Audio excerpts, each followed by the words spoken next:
You are listening to the story of Manga Explained 2, where your ike will always be respected. Hope you enjoy listening to the story. Summary. Once upon a time, there lived a famous blacksmith who preferred to spend all his time in the forge. He had a shop where he sold his products, and one day he was lucky enough to cooperate with the Kingdom of Cairo, thanks to which his gold storage increased significantly. At that time, there was a war going on, and for him, this was an incredible chance to increase his status. After the war ended, the man fell to one knee. He was given the title of Baron, and this blacksmith became the owner of the lands where the protagonist will appear. The father of the young man in the red vest. Hans stood to the side, watching the old man tell the young master one of the stories. He raised his eyebrows, mentally asking why he was even listening to a story that everyone already knew. A few hours ago, the protagonist, parting his lips, asked if they wanted to say that he was the eldest son of the Dmitriev family, and this kingdom of Cairo, located on the continent of Salamander, and the world called Murim, does not exist? And indeed, he was now in a small town.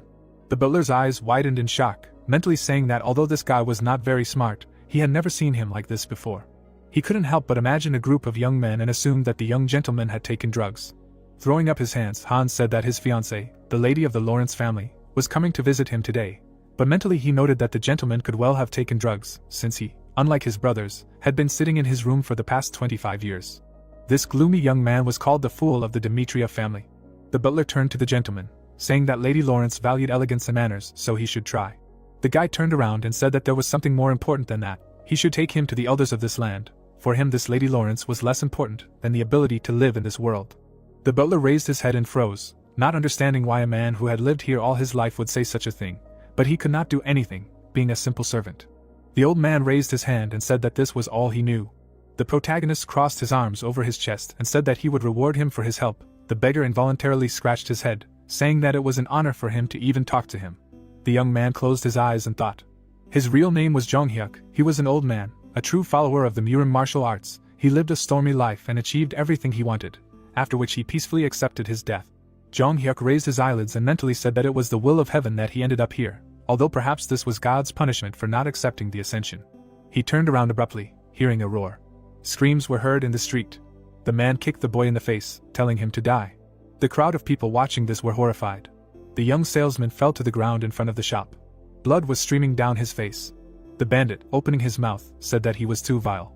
Then he kicked the red-haired man in the back of the head. He and his partners began to beat the boy.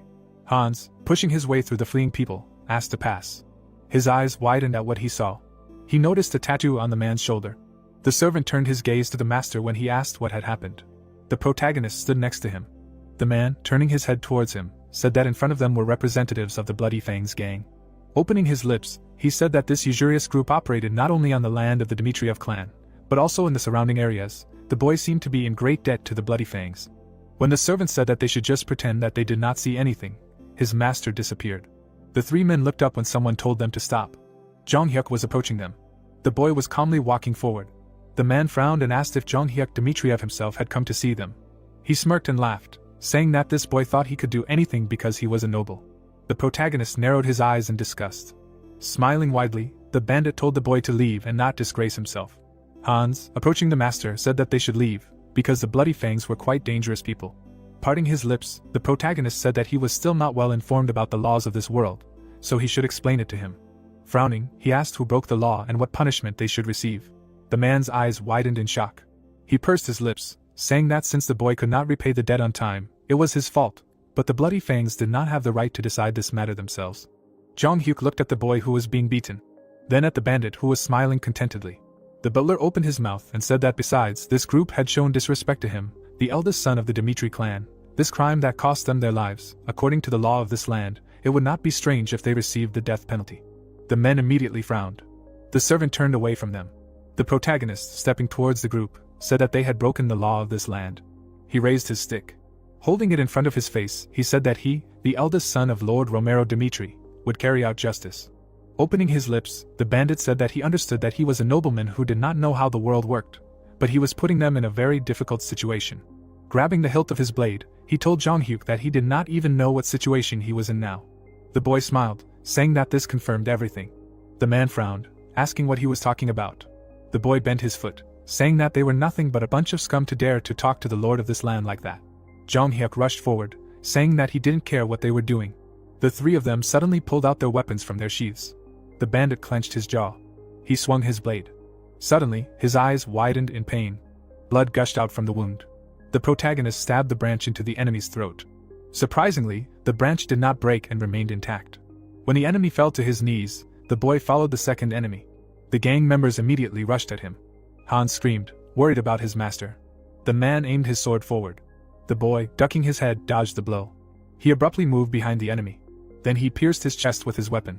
The old servant's eyes widened in shock. Seeing his master fight, he couldn't believe that it was the same person. As the blood splashed on the protagonist's face, he thought. When he first opened his eyes in this world, the first thing he saw was the will written by Roman and some pills on the floor. The Cairo kingdom, which often fought, chose a representative from each family and forced them to serve the kingdom. Taking the will in his hands, Jung-hyuk realized that Roman, who was chosen to join the army and represent his family, committed suicide out of fear. It was a pitiful life. The youth pulled his hand back with his weapon. No matter how pitiful Roman was, the current owner of this body, the leader of the heavenly demon sect Jung-hyuk, a man who destroyed cities many times. The youth waved his weapon, saying that since he occupied this body, he will live exactly like Jung-hyuk. The protagonist did not move, thinking about his actions. He couldn't help but glance back when someone called him a monster. The bandit turned around in fear, starting to run away. The boy grabbed him by the hair. The man raised his hands, trying to free himself. He fell to his knees with a scream in pain. Jung-hyuk, taking the tanto in his hand, said that in order for the group to act accordingly, it was necessary to ensure the law was followed, so he would not take his life, but he would still have to pay. The boy pulled his opponent's head back. Capillaries appeared in his eye as the bandit began to scream and howl in pain. The severed tongue was thrown to the ground. The bandit grabbed his mouth. The crowd watching this was terrified. The protagonist, whose clothes were stained with blood, said that if any of them did not like the punishment he gave them, they could tell him about it at any time. Jung-hyuk, with his overwhelming strength, climbed to the top of Mirim, his glowing eyes frightening many. Hundreds and thousands of masters challenged him, but in the end, they all died on the battlefield. When their blood formed a river, the whole world recognized that the heavenly demon sect controlled all of Mirim. The youth looked at his hand, mentally saying that it took him too long to deal with the bandits. The corpses were lying on the ground. The leader of this group continued to bleed. Hansa's whole body shuddered when his master ordered him to call the guards and report what happened, and then tell them to take care of this matter. The man, putting his hand to his chest, accepted the order. He abruptly turned around and ran away. The protagonist, looking at his bloody hand, said that this body is useless, it has almost no life force, and the flow is simply terrible. Clenching his fist, he mentally said that he needed to gather information and strengthen this body as soon as possible. The young man stood up, called out to Jung-hyuk and thanked him for his help.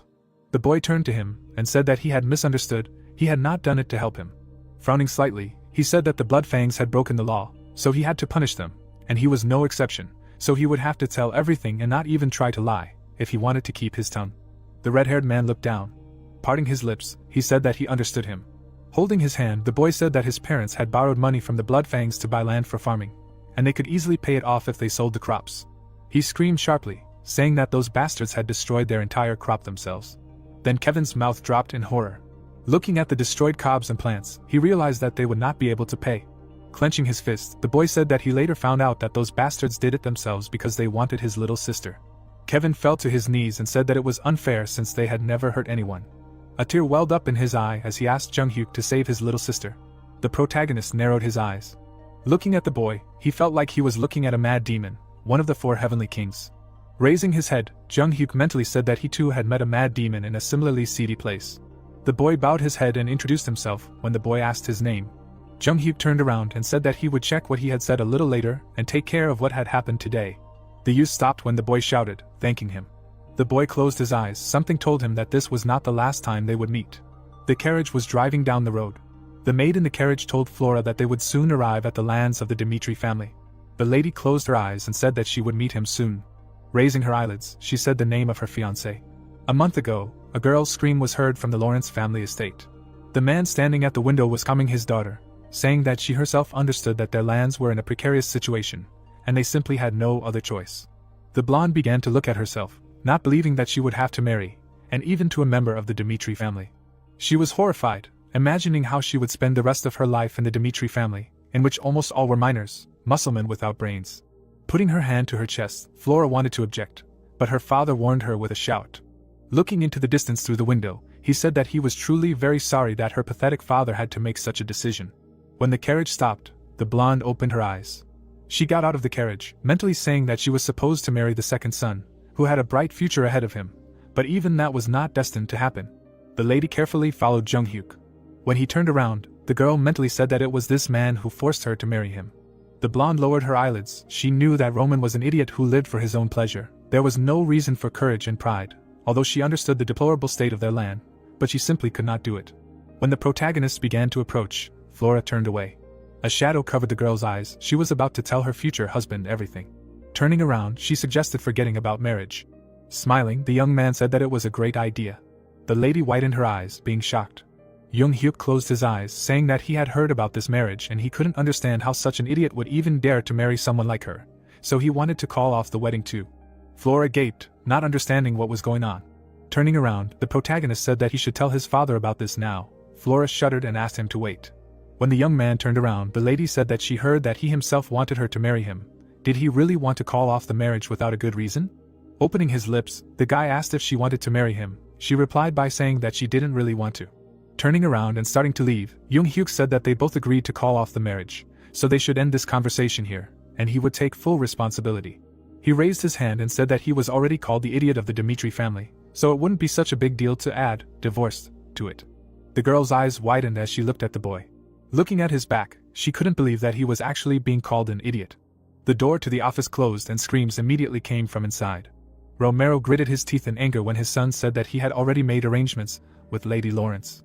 Romero scowled and shouted that even though the people called him an idiot, he, as a father, was trying to prove otherwise, and marrying into the Lawrence family was the best way for them, the Dmitri family, to gain a good position as nobles, and all he had to do was marry the girl, but he couldn't even do that.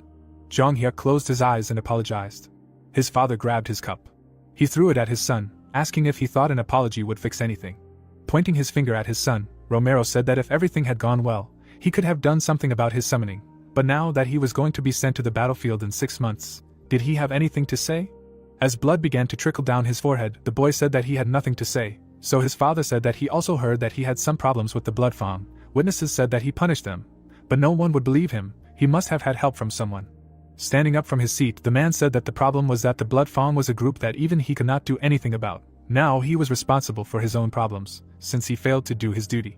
The protagonist put his hands behind his back, as his father said that from now on, he would deal with all the problems himself. Looking at his son who bowed his head, the man imagined how he would burst into tears, asking for his forgiveness. Raising his eyelids, the boy said that he understood everything and would deal with it himself. Turning around, Jung Hyuk said that all of this happened because of him. Now he must take responsibility for it, and now he will return as soon as he sorts everything out. The man froze, standing at the table. The protagonist left the office. He reached for his inside pocket. The young man carefully wiped the blood from his forehead. The boy opened his eyes when Flora asked him if he had gone crazy. Seeing the girl in front of him, Jung Hyuk asked what she was still doing here. Slightly moving aside, the lady said that the blood fangs were not afraid to terrorize even nobles. Raising her hand, she said that if he caused them trouble, they would not let it go, and what could he do without the help of his family? She put her hand on her chest and said that everything would be fine if he just apologized to his father. Turning around, the boy asked why he would do that. Turning to the girl, he told her that she really didn't know her place. The events take us to the Jung Hyuk mansion. The protagonist, smelling the disgusting smell of perfume from the servant spraying perfume on him, said that there was nothing they could do, since he smelled like blood.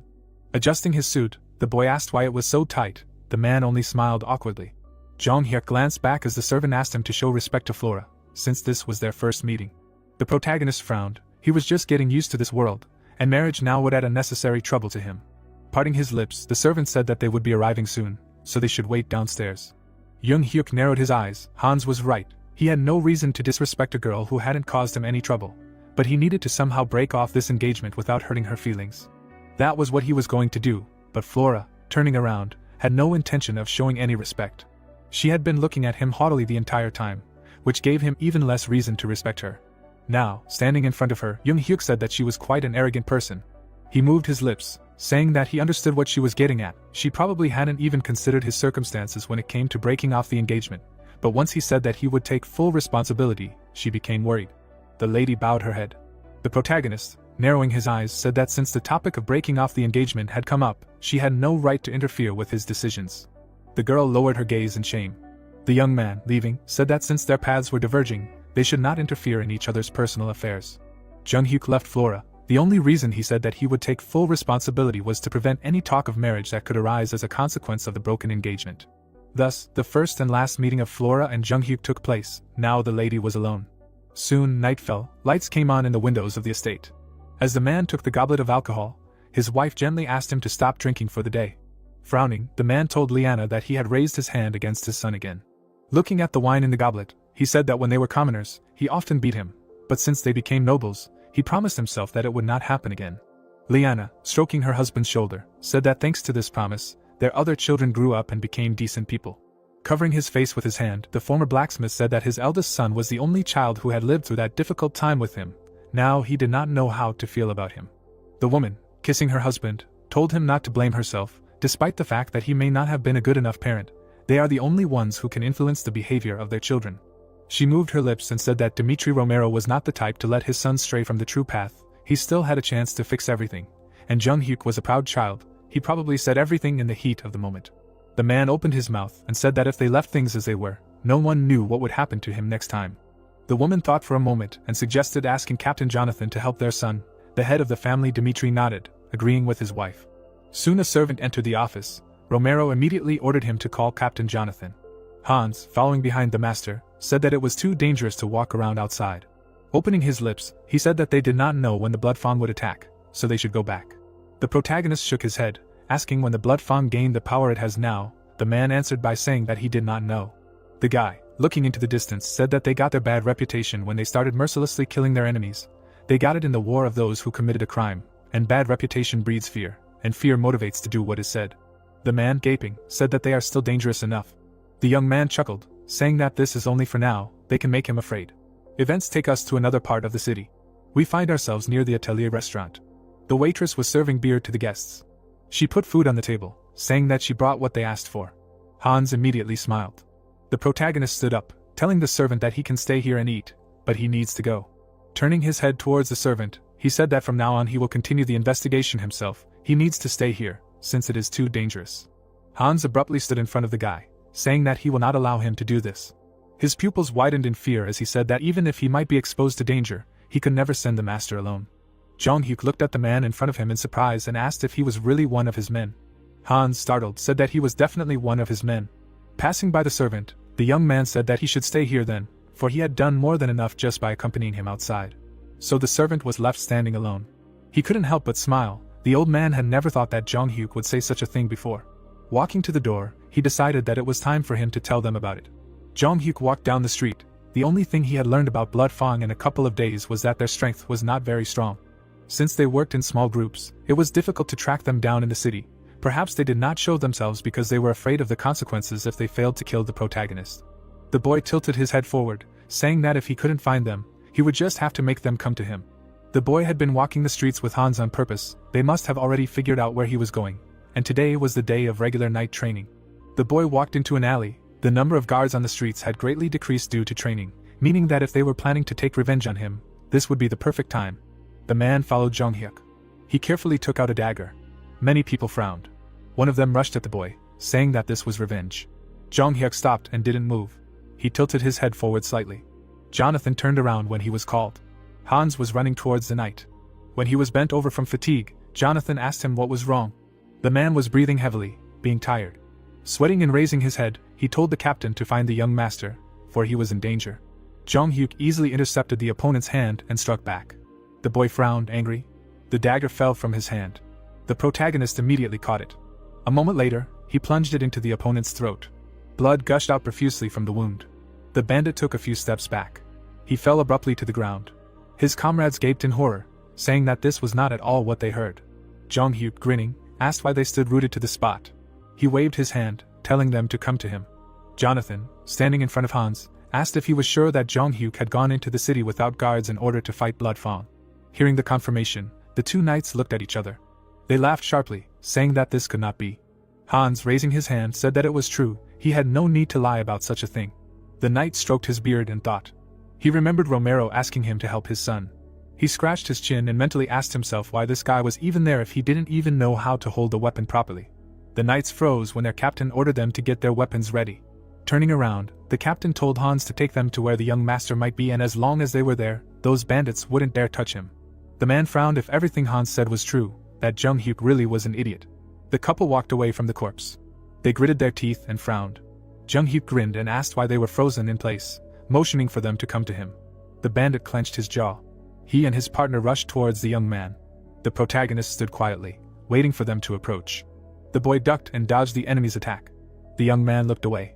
Meanwhile, his blade had pierced the enemy's side. The bald man screamed in anger. He raised his sword to strike. He fell to the ground abruptly. His comrades gaped in horror, saying that this was not at all what they had heard. Jung-hyuk grinned and asked why they were frozen in place. He waved his hand and told them to come to him. Jung-hyuk frowned. He kicked the enemy in the body and knocked the weapon out of his hands. He fell to the ground. As he began to approach him, the boy asked if that was all they could do, and the bandit replied that if he killed him, he would never be safe again. Crouching in front of the enemy, the boy said that he had already killed two, so they could only talk. He raised his dagger and told the man to answer whatever he asked him. The dagger pierced his leg. The man's face twisted from the pain. The protagonist parted his lips and asked who their leader was. The events take us to another part of the city. A sign depicted a plant that had absorbed the energy of the sun. Many were smiling, enjoying the drink. One of the men, cheerfully telling a story, turned around and froze. His mouth was open in shock. A young man walked past them. The innkeeper turned around and greeted the guest. The young man, smiling, greeted the worker.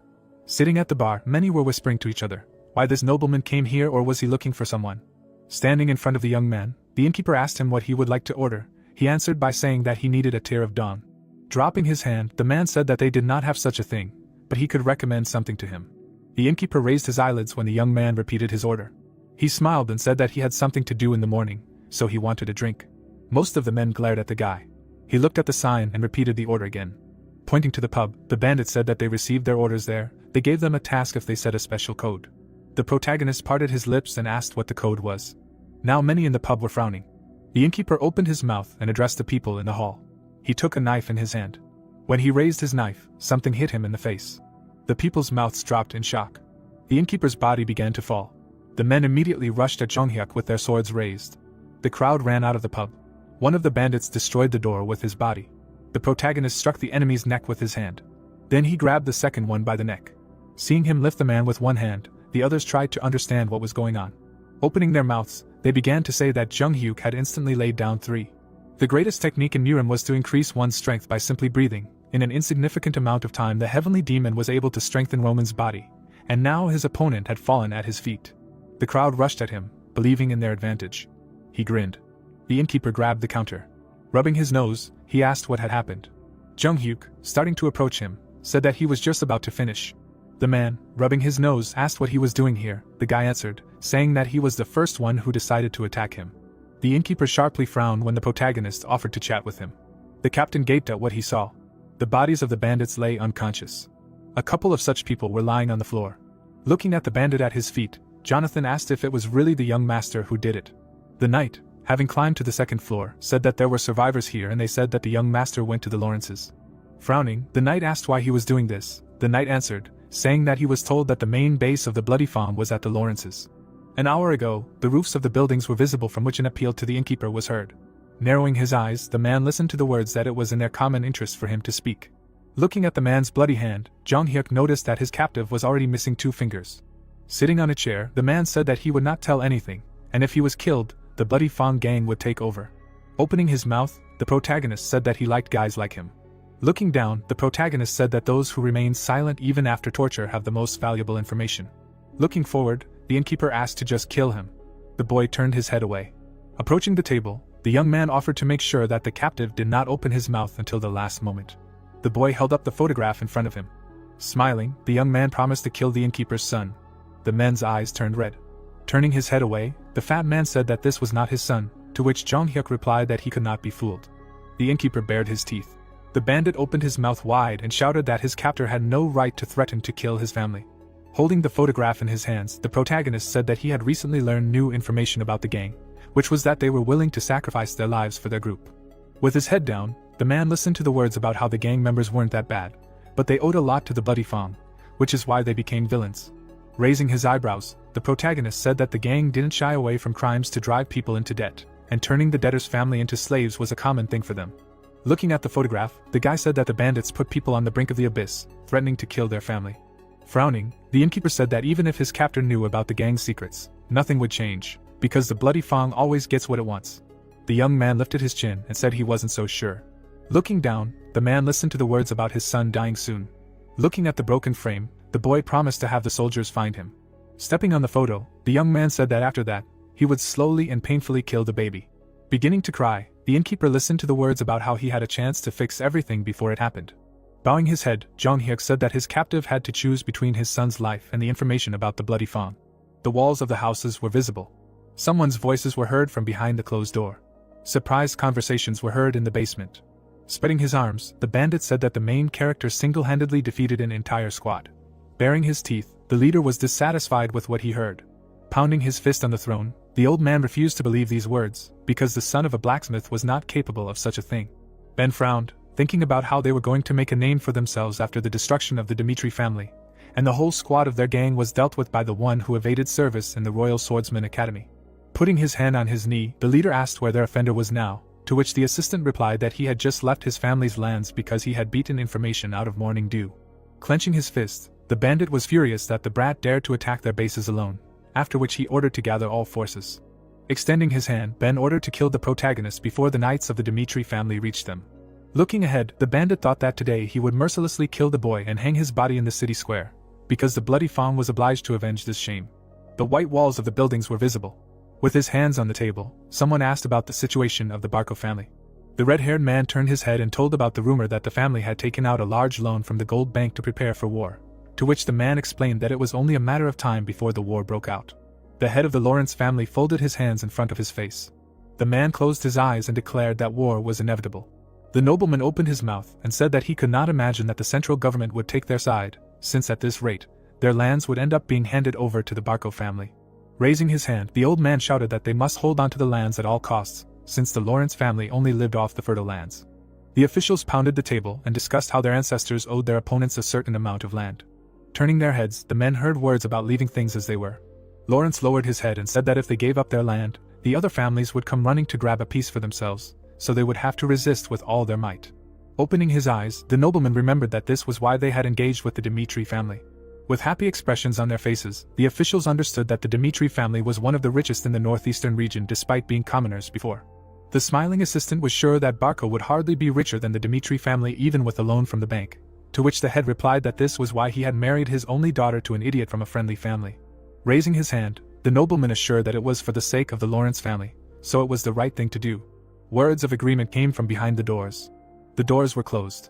Opening her mouth, the girl did not know what to say to them. Flora began to sweat. Walking near the door, the lady did not know how to tell her father that she broke off the engagement.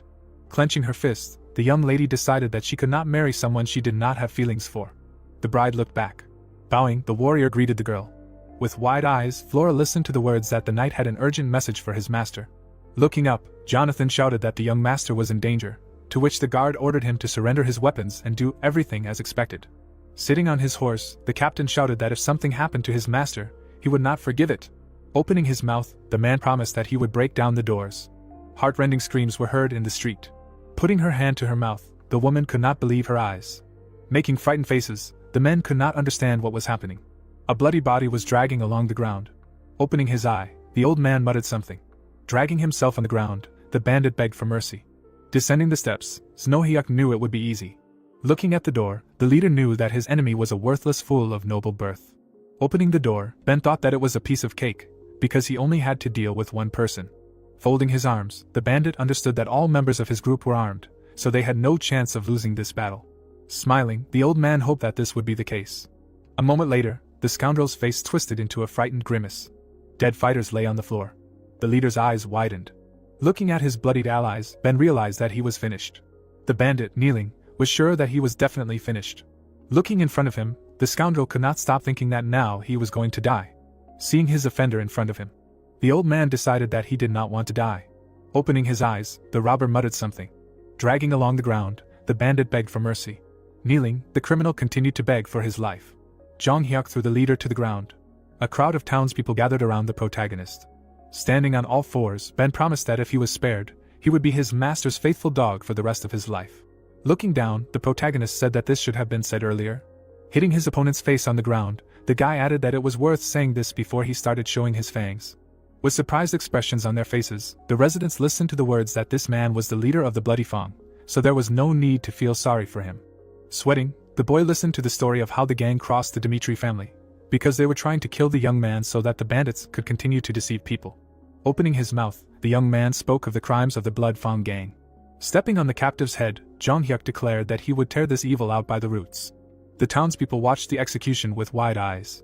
The captain, riding his horse, called out to the young master. Jonathan, sweating, couldn't believe his eyes. There were splashes of blood on the ground. There were murmurs coming from the castle that this was not true. The knight, with his mouth open, said that they had allowed the young master of the Dmitri family to cross the border of the land, but an hour later he appeared on horseback dragging a man behind him. The nobles turned their heads as they heard the words about the boy declaring the man a Ben, who was the leader of the Blood Fang, and then publicly executing him. Lawrence, raising his eyebrows, listened to the assistants say that they did not believe what was said. Raising his hand, the official said that the important thing was that the brat killed the man without the master's permission, so it could not be left like that. Squinting his eyes, the head of the Lawrence family thought that permission was not the main problem in this case, because the man who would soon become his son-in-law had dealt with the dangerous gang. Sitting in a chair, the man ordered the boy to be called here, because he wanted to hear everything from him himself. A couple of people walked forward. The doors began to open. Jong-hyuk, surrounded by his comrades, entered the hall. Looking forward, Lawrence was surprised that Jonathan was also here. Looking at the captain's face, the aristocrat assumed that the knights of the Dmitri family were involved in eliminating the gang. Removing his hands, the protagonist greeted those in the room. Pointing his finger, the head of the family asked if the protagonist had come all the way to these lands in order to commit such atrocity here. Opening his mouth, the guy began his speech by saying that everything began a couple of days ago, when a bloody Fang attacked an innocent citizen, so they were executed on the spot. Flora looked at the half-open door. The knight heard something behind him. Standing behind the wall, the girl called out to the boy. Pointing her finger, the lady asked why the young man had come into his father's office. With a surprised expression, the young lady listened to the words that she did not yet know what had happened. Opening his mouth, the young man explained that he could not leave the crime like that, so he went to the lair and killed the gang leader. Standing in place, Jong-hyuk stated that this was how it had happened. Frowning, the man said that the impudent man had no right to execute someone in his lands. Looking down on him, the protagonist said that he was not confident in the Lawrence family's ability to handle this problem on their own. Looking at the chapter, the protagonist stated that he was well aware of the crimes in these lands and how the executed man was repeatedly released on bail, so he decided to take care of everything himself and not trust this matter to the Lawrence family. The secretary frowned and shouted that this was an unprecedented impudence. Opening his mouth, the captain turned to the young gentleman. Closing his eyes, the boy said that he was disappointed with such an attitude, because he expected gratitude for having stained his hands with blood in order to solve the problem of these lands. Looking from under his brows, the Baron listened to the boy's question about whether he had done anything bad. Folding his arms, the aristocrat asked if his assistant knew about Ben, to which he replied that everyone knew that he was a criminal, but his connection with the Blood Fang gang was unknown. Looking ahead, the man suggested closing this topic, because if the Lawrence family had taken care of this earlier, then none of this would have happened. Bowing, the warriors listened to the words that they could go, and the young man would be rewarded for his efforts. The doors to the office began to close. Sitting on a chair, the Baron began to laugh. The secretary opened his mouth and turned to his master. The man put his hand to his chin, and was surprised at how his future son-in-law had beaten him. In the brightly lit room, they could hear conversations about how this should be forgotten, since the boy would be Flora's husband. The nobleman lowered his head and ordered his daughter to be brought here, since he personally wanted to tell her about her fiancé's exploits. The sun had set behind the mountains. Horses were galloping along the road. Looking away, the captain asked the young master if it was necessary to be rude to the Baron, since if he had gotten angry, everything could have ended differently. Looking at the many hills, Jong-hyuk said that the Lawrences were not responsible for what happened, and all he had done was show that their carelessness was to blame for what happened. Sweating, Jonathan listened to the words about the man not having heard about the cancellation of the engagement, so he did not want to punish his future son-in-law. Looking at the boy, the knight couldn't believe that this was the man he once knew. Looking at the way the protagonist looked into the distance, the man was sure that this was not the boy he once knew. Holding his hand, Jong-hyuk listened to the words about him being the son of a heavenly demon. Standing in front of the cliff, the dark figure said that if he really had enough skills to be the heir, then he should prove it by getting out of the cold hard ground alive. Looking down on him, the man said that he had 12 more children, but even if they all died, he would just make new ones. With wide eyes, the boy listened to his father's words about the only way to prove his worth was to seize power over everyone. Many boys stood around the prisoner. Blood poured out of the boy's mouth. Clenching his fist, the bully said that he did not expect that the son of the heavenly dragon would be so weak. The protagonist began to rise to his feet. A moment later, the protagonist rushed to attack. At the same moment, a strong punch flew into the boy's face. Watching the fight, the guys did not believe that Jong-hyuk would be able to get out of here alive. Remembering how the big guy hit him in the face, the guy understood that in childhood, children are protected by their parents. The fist flew at high speed. Closing his eyes, the young man knew that he was simply thrown into a world where the strongest survives. Light was shining through the windows of the castle. The lights were on in the bathroom. The water shimmered with light. Jung-hyuk opened his mouth. Closing his eyes, the protagonist thought that in this body he gets tired very quickly. Raising his head, the protagonist remembered how much he experienced in this world after waking up. The guy opened his eyes. Looking at his hand, the young man was unhappy that most of his last memories were associated with a bloody fang, but now he swept away everything that stood in his way in order to destroy it. Looking down, the young man did not regret anything, because his personality had not changed, and before he cut and tormented everyone who interfered with him. Putting his hand on his head, Jung-hyuk decided that always acting like this was quite dangerous, because his strength was much less than before, and the laws of this world were not completely clear to him. Raising his head, the protagonist could not understand what he should do now. Opening his eyes, the protagonist heard someone talking to him. From behind the door came the words that the Lord wanted to see his son. The large door was illuminated by the rays of the sun. The man tapped his finger on the table. Opening his mouth, the Baron was surprised that his son was capable of such a thing, to which the captain replied that the young master had changed a lot. The knight stood still and said that the current boy was not the same as the one they used to know. Raising his hand, the father said that his eldest son was the only one of them who did not stand out. Looking at his palm, the blacksmith said that this young man was his only child who remembered the times when their family was considered commoners. The boy gave his father a candy. Leaning on a stick, the man asked what it was, to which the youth replied that it was candy. Opening his mouth, the miner reminded his son that it was dangerous here, so he should stay away. Smiling, the boy explained his actions by saying that his father worked all day, so he deserved the candy. Raising his eyebrows, the worker listened to the words that if he ate the candy, he would finish the job faster and return home. Opening his mouth, the Baron said that he dreamed of happiness for his child.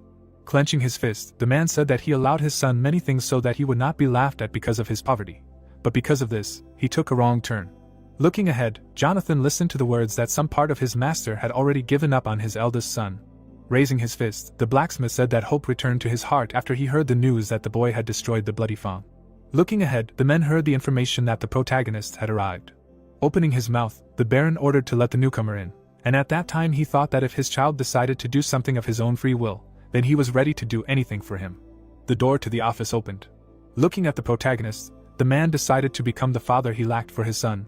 Folding his hands, the head of the family greeted his offspring. Sitting at the table, the man asked if the boy really dealt with the bloody Fang gang alone. Squinting his eyes, the guy realized that Romero was sitting in front of him. Looking at the Baron, the young man noticed that he had high hopes for what he would say, so he might as well tell him the truth. Looking away, Jung-hyuk knew that achievements that exceeded expectations could have bad consequences, so keeping silent about it would buy him some time to develop himself. Closing his eyes, the protagonist was sure that the second option was more rational. The boy received a blow to the cheek with his palm. Smiling, the bully asked if this was all that the son of the heavenly dragon could show. The guy ran his hand along the ground. The young man grabbed a stone. A moment later, the blow hit the offender. Opening his mouth, the bully began to scream hysterically. The bully grabbed his eye. A moment later, Jung-hyuk prepared to hit again. Blood splashed in all directions. The protagonist continued to beat the bully. The protagonist held the bloody stone in his hands. The boys were shocked by what they saw, turning blue with fear. As he threw the stone, the boy knew that while the other children were being protected by their parents, he was simply thrown into a world where the strongest wins. Standing in place, the young man ordered to tell everyone in the cave that he was the one who broke their leader's head. The kid's eyes widened. Smiling, Jung-hyuk declared that he had single-handedly killed the Blood Fang gang. The walls of the castle were visible. Wooden swords hit each other. The students were sparring with each other. While continuing to fight, the boys heard an order to stop training. Someone was walking forward. Looking at the Baron, the boys listened to the order that they must let him pass. Bowing, the young fighters greeted their lord. Chris bowed to the aristocrats. The young man opened his eyes. Looking at the Baron's son, the boy could not understand what he was doing here. The man stopped in place. The captain turned his head. With his hands on his hips, Jonathan announced that a sword fight was about to take place for the young master. Looking forward, the boys heard the order that whoever wanted to fight must come forward. The young fighters began to sweat. The deputy captain of the knights, his mouth open, could not understand why they were ordered to fight this fool. Jung-hyuk looked forward. An hour earlier, the protagonist, standing in his father's office, confessed that he personally dealt with the Blood Fang gang. The protagonist was beaming with happiness. Making a surprised expression, the Baron asked how his son managed to deal with an entire gang. Closing his eyes, the protagonist said that all this time he had been practicing, improving his sword skills. Looking forward, Romero asked why the boy hid his training from him, because if he only knew, he would have thrown all his efforts into helping his child, to which he replied that for him it was a long and difficult period when he did not live, but existed. Looking at the luxurious fireplace, the young man explained that he had decided to show the world on his own that he could handle things on his own so that they would stop calling him a fool.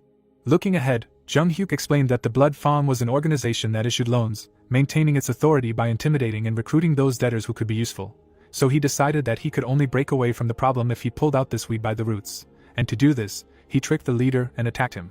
Sweating, the father could not believe that his son had lured the leader of the Blood Fawn, to which the leader replied that the bandit would definitely want to take revenge on the nobleman, so he decided to become bait.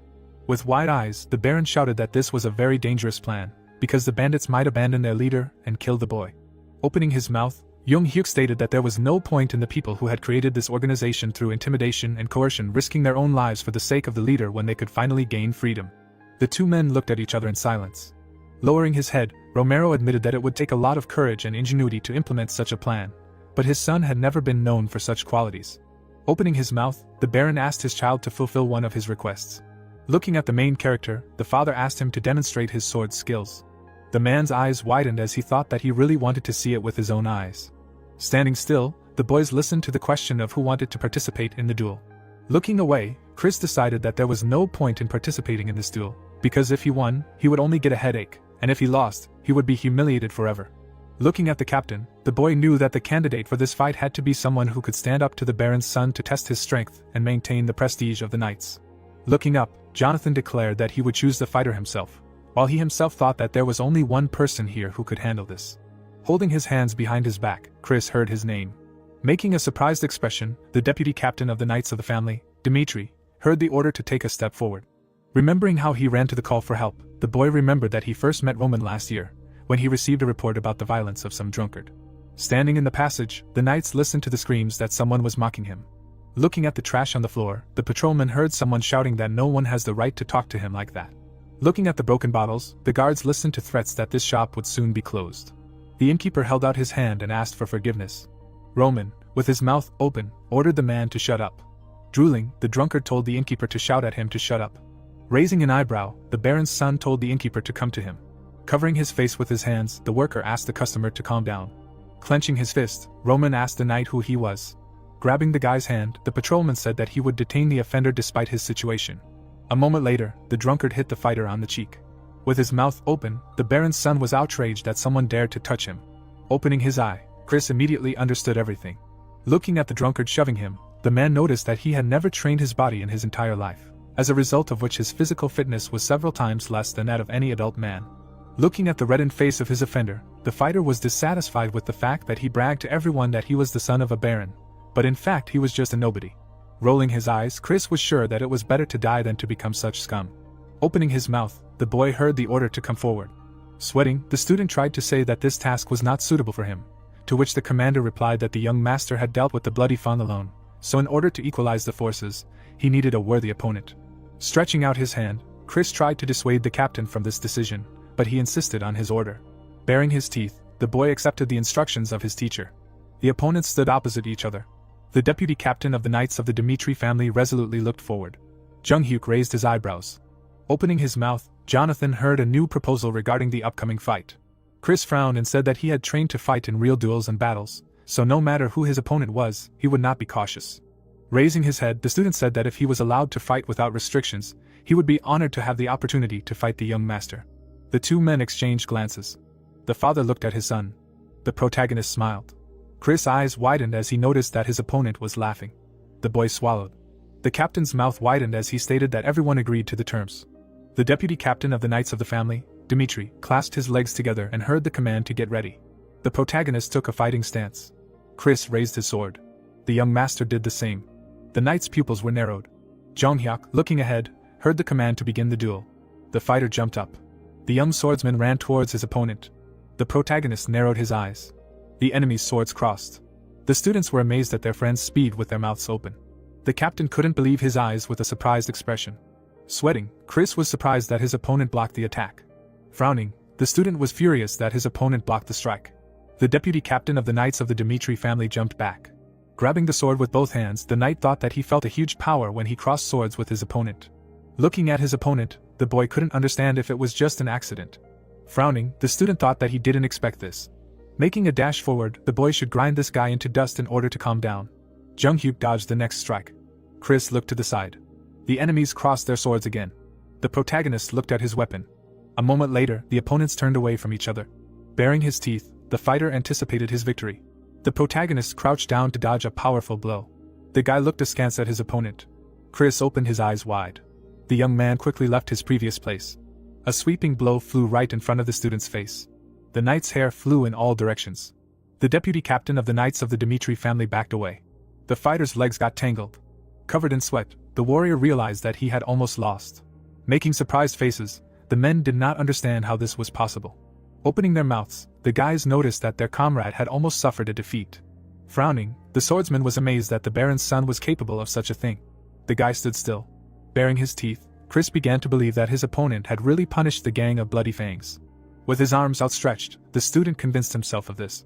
That this is a fool he has known for a long time, so there is no need to worry about him winning this battle. Opening his mouth, the young man declared that he is now warmed up. Looking at his opponent, Jung-hyuk decided that he will be the first this time. A moment later, the protagonist moved towards his opponent. The knight looked forward in surprise. The deputy captain of the Knights of the family Dmitri blocked the blow with his sword. Crossing swords with his enemy, the fighter was furious that he was too fast. The protagonist's leg stepped back. The guy looked forward. A powerful attack flashed through the air. Many blows flew towards the warrior. With their mouths open, the guys could not understand what kind of furious attack it was. Holding the sword in front of him, the soldier understood that he did not have the strength to defend himself. Squinting one eye, the swordsman tried to find some way to make an attack. The wooden blade flew at great speed. Chris raised his hands. Looking ahead, the student decided to retreat first. Jung-hyuk raised his sword above his head. Looking at his enemy, the knight was amazed by such a move. Focusing on the enemy's chest, the deputy captain of the Knights of the Dmitri family noticed that such a technique had many drawbacks. The fighter raised his sword to strike. The warrior looked away. The protagonist dodged the thrust. Looking at the enemy's smile, the swordsman realized that he was expecting an attack. Looking away, the soldier could not understand what was happening. Turning his head, Chris realized that he would lose to Roman. The protagonist smiled. The knight's hand began to be covered in lightning. Opening his mouth, the captain ordered Chris to stop. Baring his teeth, the student used divine aura. The guy opened his mouth in surprise. A powerful explosion was heard. Covering his face with his hands, the boys could not understand what had just happened. Sweating, Romero called out to his son. Lowering his head, the young man exhaled. The boy looked from under his brows. A column of dust rose around the boys. The sword flew towards Chris. A moment later, the boy fell to the ground. The men looked at what was happening in surprise. The students were shocked by what they saw. Jung-hyuk held the sword in his hand. The protagonist looked down. Looking at the crossed swords, someone asked who the new deputy captain was. Looking at the training duel, someone said that this guy was the captain's best student. Opening his mouth, the knight said that this young man was a 2-star aura knight. Looking at how the teacher and his student raised their swords, the men said that after 6 months of training, an aura was felt in him. Raising his hand, the fighter said that this guy had reached the 1-star rank in more than 3 years. Looking at how Jonathan dodged the blow, the boys discussed how incredible his swordsmanship was. The girl crossed her arms and asked the boy's name. The boy knelt down. Holding his sword, the young man sighed heavily. Looking at the student, the captain suggested ending the training for today. Looking at the tired fighter, someone said that his name was Chris. Standing up, the knight said that he refused to end the training. Raising his hand to his face, the warrior asked to fight again. Smiling, Jonathan was glad that despite his talent, this guy continued to work as diligently as the others, so this student could be called a genius. The warrior opened his mouth. A moment later, the boy fell to the ground. The men looked at what was happening in surprise. The students were shocked by what they saw. Jung-hyuk held the sword in his hand. The protagonist looked down. The walls of the castle were visible. Looking at the knight lying on the ground, someone called out to the captain. The baron looked away, unable to understand how his son could defeat a 2-star knight. Jonathan knew with sweat that it took years of training to achieve such skill, but the son of the head of the family fought as if he had trained his whole life. The captain opened his mouth and asked the lord not to be surprised. Looking at the young master, the leader of the knights declared that this guy was a true genius. The protagonist looked down. Chris was lying on the ground. Remembering how their swords crossed, the protagonist knew that this knight was able to both press the enemy and see their next move, so he could easily cut down all the blood fangs by himself. Remembering the student's face, the protagonist thought that he deserved to make Jonathan proud, because by the standards of this world, his data was good, but compared to his own, it was simply terrible. Looking down, the boy assumed that even the lowest-ranking dark warriors would be stronger than him. Looking ahead, the boy couldn't understand what kind of power his opponent had used at the end of the fight. Romero crossed his arms and started laughing. The boys looked at the Lord. The captain turned his gaze. Looking away, Jung Hyuk listened to the cries of how amazing it was. Beaming with happiness, the Baron declared that his son was a true sword master. Opening his mouth wide, the man asked Jonathan if he was sure of it, to which he replied that he had no other explanation for it. Lowering his head, the aristocrat said that it was simply unbelievable. Looking at his son, the father called him to him. Putting out his hands, the man said that he hadn't been in such a good mood for a long time. Folding his hands on his chest, the Baron said that rewards and punishments must always be earned, so the son can ask for anything. The boy smiled. Standing in place, the protagonist remembered that in 6 months he had to go to the battlefield, to which Romero offered to settle the issue with the call. Opening his mouth, the protagonist asked for permission to choose the people who would go with him. Sweating, the father could not believe his ears. Raising his hand, the man offered to solve the marriage issue, but his son interrupted him. Looking forward, the boy said that he would go to war. Romero raised his eyebrows in surprise. The Baron, closing his eyes, agreed to this condition. Looking ahead, the head of the family allowed the boy to regulate everything regarding his service himself. Standing in place, the young man asked for another request. Jung Hyuk looked away. The protagonist's gaze stopped on Chris. Raising a finger, the knight could not believe that he had to teach the young master aura. Crossing his arms, the captain explained that this was the Baron's order, to which the warrior replied that this was too much. Looking at the interior of the room, the swordsman recalled that after he used his aura, he was simply knocked out, and he woke up only now. Holding his head, the soldier said that this alone made him want to die. Jonathan looked down and asked the student to listen to him. Raising his eyebrows, Chris listened to the words that during the training process, he would learn about the incredible transformation of their old friend. Opening his mouth, the deputy captain heard that after the young master's training was completed, secret skills would be revealed to him. Getting up from the bed, the boy asked if the captain really agreed to this, to which he received a positive answer. Looking at his teacher, the warrior thought that he could soon receive the key to what allowed Jonathan to become a 3-star aura knight. Baring his teeth, the young man asked him not to take his words back later. Looking out the window, someone called out to the master. Looking at how Jung Hyuk put on his shirt, Han said that today he was simply incredible, so now there are many rumors circulating around the castle. Smiling, the butler couldn't believe that the protagonist was able to defeat the deputy captain, who was a 2-star aura knight. Looking down, the protagonist asked the servant if he knew what aura was. Holding the clothes in his hands, the man guessed that it was a power that used mana. Looking out the window, the boy realized that in this place, it was called mana. Remembering the moment of the battle with Chris, the young man was sure that it was a flash of ki energy. Remembering the weapon imbued with aura, the boy understood that what was called aura here had many disadvantages. Looking forward, the young man did not understand why people in this world use ki energy in this way. Smiling, Jung Hyuk decided that it would be useful to learn more about the energy that is used in this world. Imagining the face of his future teacher, the protagonist decided that he should start tomorrow. The boys stood in the middle of the garden. Chris looked at his student. Jung Hyuk looked at his teacher. The sun was shining behind the night. Looking at the protagonist's smile, the warrior was beside himself with rage. Closing his eyes, the fighter said that he would first tell you what an aura is. Imagining a purple flame, the soldier began to talk about how an aura is one of the parts of mana, which knights usually use. Imagining the silhouette of a magician, the swordsman said that wizards, in turn, store mana in special spheres. Imagining the image of a knight, the deputy captain of the knights explained that they distribute mana throughout their entire body. Remembering the face of an old man, Chris explained that the creator of the aura is Emperor Alexander, who was nicknamed an innovator for his discovery. Imagining the silhouette of a human body, the warrior explained that Alexander was the first to find a way to strengthen the human body by distributing mana throughout the body, which is different from the approach of wizards, as aura implies the power of instantaneous release of this mana. Imagining a muscular arm, the warrior explained that usually, mana distributed throughout the body instantly splashes out, demonstrating incredible strength. Raising his hand, the knight stated that only the chosen ones can use mana, because 1 in 1,000 follows the path of a knight, and only 1 in 10,000 becomes a wizard. Opening his mouth, the knight explained the importance of having magical inclinations, such as the ability to sense mana. With his arms crossed, Jung Hyuk listened to the words about how it took his mentor half a year to sense mana, but if his student can do it in at least a year, it will be a good result. Raising his eyebrows, the protagonist asked to describe this feeling. The swordsman narrowed his eyes and was dissatisfied that this guy had only defeated him once, and he was already so proud. Looking at the boy, Chris knew that the talent of wielding a sword and the talent of wielding mana were two completely different things. Raising his hands, the protagonist understood that the premise of this training was initially wrong, because he had long felt the mana of this world that accumulated in the lower abdomen. Closing his eyes, the young man was sure that he had to follow their methods despite the fact that following common sense was the shortest path to the bottom. Walking around his student, the knight told him to concentrate and feel as if something was lightly tickling his skin. Looking ahead, the fighter said that if Jung Hyuk succeeded in learning the use of mana, he would be able to find his aura, the concentration of which wandered throughout the body in one point. Covered in a pale veil, the protagonist listened to the words that when he managed to manifest his aura, he would become a one-star knight of aura. Creating a small haze, the protagonist heard the words that the manifestation of aura can be used in different ways, for example, coating a sword with it, which will fill it with destructive power. Closing his eyes, the warrior said that the aura can also be applied to his body. The swordsman turned his gaze to something bright. The guy's body was covered in an orange glow. Raising his eyebrows, Chris could not believe his eyes. Looking at his student, the knight realized that he had manifested his aura. An orange haze enveloped the young man's shoulders. Looking forward, the young man realized that he was right and that the energy of Ki was extremely ineffectively used here. Remembering the young mage, Jung Hyuk remembered that in Urim, they got rid of everything unnecessary, and then accumulated energy in their stomachs.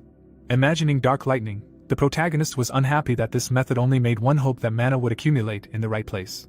Imagining waves of light, the protagonist reasoned that the mana of this world was very light and there was very little of it, because it was lost in the same amount as it was received. Looking at his palm, the guy noticed that their method of using aura was similar to what was used during training in Urim, but this method not only did not make one outwardly stronger, but did not even allow mana to accumulate inside. Remembering the weapon filled with aura, the young man understood that there was little use in scattered mana that would fly in different directions. Looking down, the young man could not reach the maximum in this way even after 100 years. Spreading his hands, Chris asked how his student did it. Screams were heard on the streets that the warrior needed several years to finally splash out the aura. The knight opened his mouth wide and assumed that Jung Hyuk knew how to use mana and was just trying to make fun of him. The swordsman began to cry and remembered that it had all been suspicious since their last fight. Looking ahead, the protagonist noticed that his interlocutor was making things look the way he wanted, to which he replied that it was the only reasonable explanation, since he himself had trained to the point of exhaustion in order to obtain a second star after 10 years of effort. The protagonist began to laugh. With a surprised expression, Chris asked why the young master was laughing. Clenching his fist, the knight assumed that his efforts were only causing mockery. Smiling, the boy asked if they had ever come up during training as such. The warrior silently looked ahead. Lowering his head, the swordsman realized that the young master was now saying that the method passed down from generation to generation was a simple misconception. Recalling the training boys, Jung Hyuk said that he thought so while he was studying with Chris. Introducing the meditating people, the protagonist asked about the reason for being stubborn if the disadvantages of this method were obvious. Looking ahead, the protagonist asked if his interlocutor knew this. With his eyes wide open, the swordsman listened to the words that it was all because he blindly trusted his captain, from whom he studied, because it was much easier to just repeat after the others. Opening his mouth, the guy said that in 10 years of training, the knight never doubted their method, so it was funny. Putting his hands in his pockets, the young man said that the path that the deputy captain of the knights blindly followed was just a branch of the path of someone's doubts. Looking down, the young man understood that these doubts were making their lives miserable.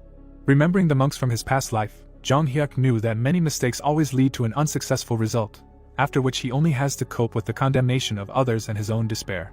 Closing his eyes, the protagonist declared that the training was over. Opening his mouth, Chris called out to the protagonist. The guy looked back. Turning his head, the knight asked him to tell him what he should do now. There was a pool of blood on the ground. The two fighters were standing on the edge of a cliff. Opening his mouth, the old man asked if his opponent would continue to go crazy, to which he admitted his defeat and from now on would follow his master. Clutching the earth in his hands, Blood Evil asked his new acquaintance to stop. Looking at the broken sword, the guy asked what he needed to do to become a powerful warrior like Jung Hyuk. Kneeling, the beaten man reasoned that the protagonist could use a stronger ally, so it would be better for both of them if he trained him. With a scowl, the student begged the teacher to teach him. Chris looked ahead. Looking away, the protagonist was surprised that this boy had put his pride aside. The boy smiled. Opening his mouth, the young man said that it was very interesting. The blood demon was surrounded by waves of red energy. It was the one who had created the blood evil in the past, and then led it. The protagonist entered into battle with him. This man was one of the masters who dominated Mirim, and therefore their feud over demonic power was inevitable. The villain fell to his knees. In the end, a fierce battle ended in his defeat. Jung Hyuk looked away and remembered that back then, this boy overcame his shame and still asked to teach him everything. Chris frowned sternly, putting aside his pride for the sake of his desire to become stronger. The boy compared him to the blood demon. The boy's eyes sparkled and called it interesting. Clouds floated across the sunset sky. The cultivator explained that he could not tell him how to become stronger, and the boy clenched his fist and asked what he should do now. Raising his eyebrows, the master advised him to stop believing everything he was told, and said that he could not change anything even if he heard his answer. The deputy's eyes widened in surprise when the fighter said that he needed to stay by his side from now on if he really wanted to learn anything. Imagining a battlefield behind him, the protagonist said that he would go to war in 6 months, and asked his comrade to watch his strength grow, how he went out alone against hordes of enemies and won. The soldier lowered his head. Jung Hyuk explained that he would be able to get an answer to his question if they were still together in 10 years. The stars were shining in the night sky. The room was bright. Chris was sitting on his bed and thinking. The boy covered his face with his hand. In the memory, the guys gathered at the fortress wall. The students said that they must train until they can feel mana. His friend opened his mouth in amazement and asked how he managed to do this, because it had only been half a year. Jonathan frowned sternly and told about how to feel your mana. Another student called his friend a genius.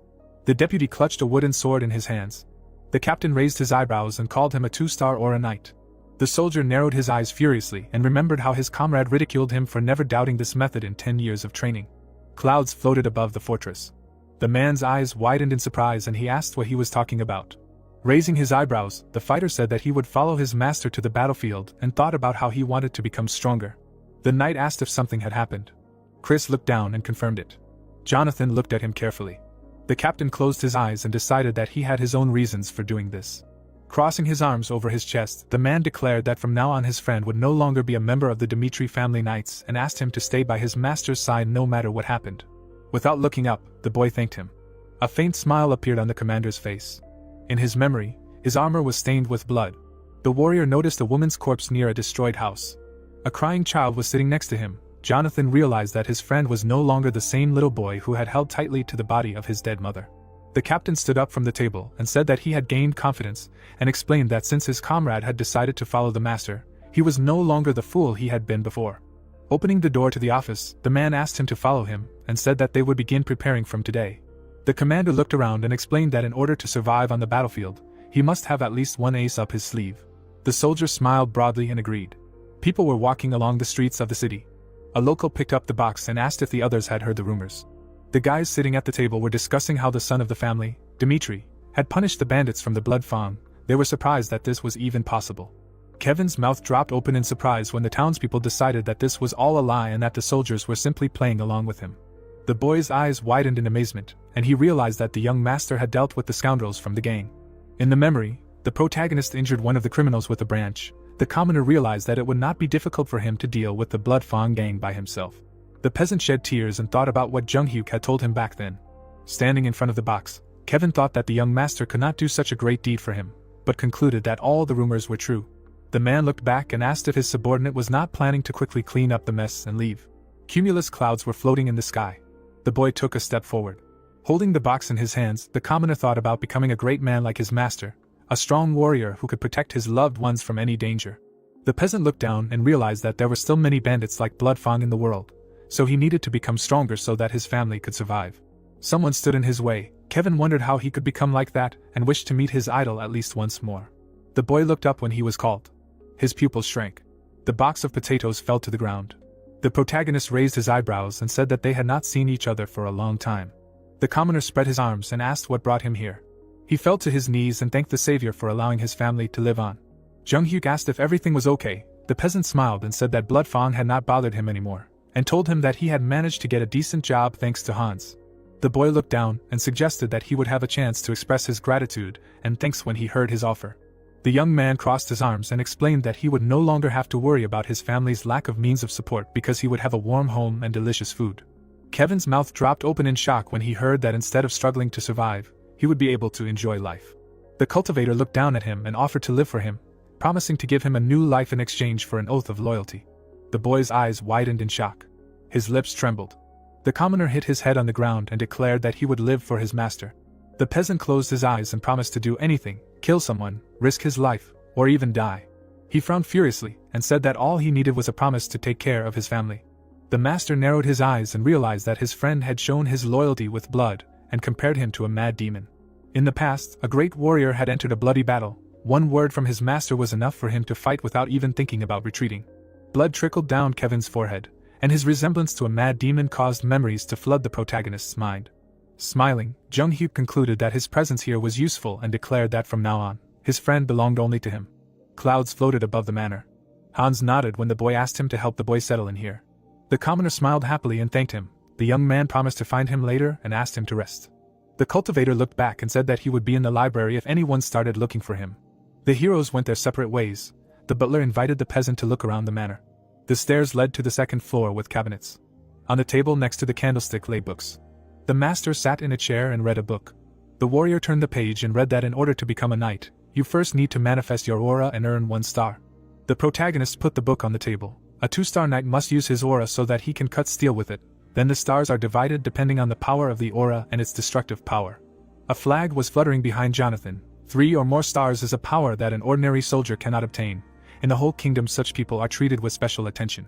The map showed the Salamander continent. There were even 6-star knights here. But unfortunately there were no those who had reached the level of 7 stars. The weapons and equipment sparkled, but not all fighters who are in the top 10 of the strength ranking have all 6 stars. Looking down, Jung Hyuk realized that he had checked the level of 2 stars on Chris, and assumed that Jonathan's 3 stars would be slightly lower than the average level. Holding the page in his hands, the guy read that receiving 6 stars means that a person has gone beyond the boundaries of human strength. A powerful explosion was heard. The size of the aura that is thrown out through the sword reaches several tens of meters, and its power is unimaginable. The 12 swords of the continent gathered in one place. They were the only ones on the continent with 6 stars, and they were treated as extremely important people in all the countries. Sitting at the table, the young man concluded that they were very strong, and was surprised that these people had achieved the best result even with such an inefficient way of using ki energy. Next to the candlestick was another open book. The man summoned waves of fire. The magicians who had mastered the magic of the 7th circle were called archmages. In other words, they were demigods, a real walking disaster. Meteorites fell from the sky. Their magic was able to turn the earth upside down and collapse the sky, and for many, their appearance caused more awe and fear than the presence of 6-star knights. Squinting, the cultivator remembered that there was no magic in Murim, and understood what he needed to do. After closing the book, the master assumed that the characters in it could become his enemies, and concluded that his chances of defeating such an opponent were very small. The warrior crossed his arms and thought that variables that could not be predicted were very dangerous. In the past, his cloak fluttered in the wind. The protagonist realized that he was not the kind of person who was born far from the dangers of the world, and decided that only those with sufficient knowledge and skills could survive. Squinting, Jung Hyuk realized that he had been waiting for this, and wanted to begin full preparation. The house was dimly lit. Hans opened the wooden door. The man looked at the master and said that it was here. The boy asked what this place was for. Standing in front of the house, the butler replied that this was a workshop used by the baron in the past, and explained that entry was strictly prohibited for outsiders and was closed to the outside. The youth raised his eyebrows and concluded that this would be suitable for training. Standing on a bed of hay, the cultivator declared that he was going to stay here for a week and ordered his subordinate not to let anyone in. The master looked around and asked to only look for him if his people were in danger. The servant widened his eyes and agreed. Light was shining through the open door. The warrior lowered his head. There was straw under his feet. The protagonist assumed that this was Han's work. Kneeling down, Jung Hyuk decided that this was very considerate of him, and thought that this would only make the flow of ki energy more dispersed. The hay was lying against the wall. The boy sat in the lotus position and began to meditate. The young man closed his eyes and realized that he had accumulated a minimum of mana in his stomach, and in order to regain his former power, he needed to take the first step towards it. The cultivator opened his mouth and said the name of the first technique. His body was engulfed in flames. The master frowned furiously and thought that he needed to move his mana to get rid of the bad energy. Blood flowed from his mouth. Ignoring the bleeding from his eyes and ears, the warrior realized that, compared to an ordinary person, this body had accumulated a lot of bad energy that needed to be released. Sitting in the center of the room, the protagonist decided that he would need some mana to enter the first stage of a human, so he needed to at least briefly restore his former power. Jung Hyuk opened his eyes and realized that he had to protect each of his new acquaintances and achieve his goal. Gusts of wind swirled around the room. The guy thought that entering the human stage was the beginning of the path. A week later, people in black suits walked down the corridor. The office door opened. The butler greeted the guests and asked them to wait a bit while tea and sweets were brought. Flora, standing behind her father, looked down. The man looked back and asked where the young master was. The servant explained that he had business to finish. The heroes entered the meeting room. The head of the Lawrence family closed his eyes and said that he really did not like such sudden trips. The Viscount sat down on the sofa and concluded that they should wait. The girl sat opposite him. The aristocrat explained that this was their chance to correct the mistake, so she should be more careful in her behavior. The woman looked down and said that she understood everything. The sun's rays illuminated the estate. Someone asked if they really wanted to dissolve the marriage. Standing in front of her father, the heiress told how she shared her opinion on this matter with the young master and stated that she also wanted to follow the will of her family, but she did not want to marry a man she did not respect. The nobleman opened his mouth wide and called out to her. Covering his face with his hand, the man said that he thought she was a wise child and was indignant that his daughter had caused such trouble. The sun was shining through the window. The head of the Lawrence family explained that the situation with their land was too serious and asked if his daughter understood what that meant. The soldiers fought in front of the burning castle. The Viscount declared that all that was left was war. The nobleman raised his fist to his forehead and said that an arranged marriage was an inevitable solution because there was a Barco family in the northeast. Frowning in worry, Flora reminded that their family was not that weak and asked if without Dimitri they would not have a chance. The nobleman frowned and said that the central government had approved documents whose authenticity had not even been verified. Papers appeared in front of the mansion. The man added that the Golden Bank was lending money to the Barcos, who did not have proper protection, so this was no longer just a battle between two families. The head of the Lawrence family opened his mouth wide and declared that they could not defeat the forces given to the enemy. The girl approached her father. The Viscount explained that many wanted to deprive them of their land and good name. The woman's eyes widened in surprise when her father said that they wanted to take her too. The heiress clenched her fists and understood what the situation was with their lands and what tormented her father so much when he decided to do such a thing. Flora bowed her head and was upset that she pretended not to understand anything just for her own sake. The girl closed her eyes and decided that she could not remain the Lawrence flower forever. Clouds floated across the sky. Hans walked back and forth, wondering what he should do in such a situation. The man looked up and thought about the guests waiting for the young master since early morning, and it was already getting dark. The butler raised his fist to his chin and realized that he knew everything would happen like this, but the master ordered him not to disturb him. Suddenly the door of the workshop opened. The servant turned around and asked if it was all over. Hans' eyes widened in shock. An orange sky was visible outside the window. There was an empty mug on the table. The nobleman was sitting on the sofa opposite his daughter. The woman looked down. The man thought that everything had been predetermined from the very beginning. The head of the Lawrence family clasped his hands and realized that after her mistake, they should arrange a marriage of convenience as soon as possible. His hands began to tremble. The Viscount frowned menacingly and wondered what this was. The aristocrat rose abruptly to his feet. The heiress asked what had happened.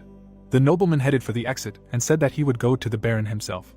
The head of the Dmitri family was writing a letter. Loud footsteps were heard behind the closed doors.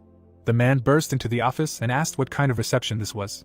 The head of the Lawrence family raised his hand and explained that they should have informed him at once that their visit was inappropriate, because they would not have caused any trouble by their presence, and left. The blacksmith frowned sternly and said nothing. He put his quill in the inkwell and asked if their visit had been arranged in advance. The Viscount spread his arms and said that they had come without warning because his request to meet had been ignored a week ago. The nobleman raised his eyebrows and asked if he had found his refusal rude. The nobleman opened his mouth wide and asked if that was all he had wanted to say. The hero's eyes widened in shock when the Baron suggested that they simply wanted to show their anger at having waited so long that even the sun had set. The man remembered how his son had closed his eyes and told him of Floris's intention to break off their marriage.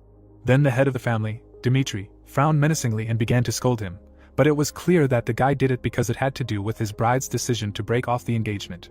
The aristocrat clenched his fists and explained that he did not oppose this and arrange an interrogation because he thought that his son wanted to take care of everything in this way. The head of the family, Lawrence, frowned with displeasure when the nobleman said that they learned of their decision unilaterally. The girl lowered her gaze.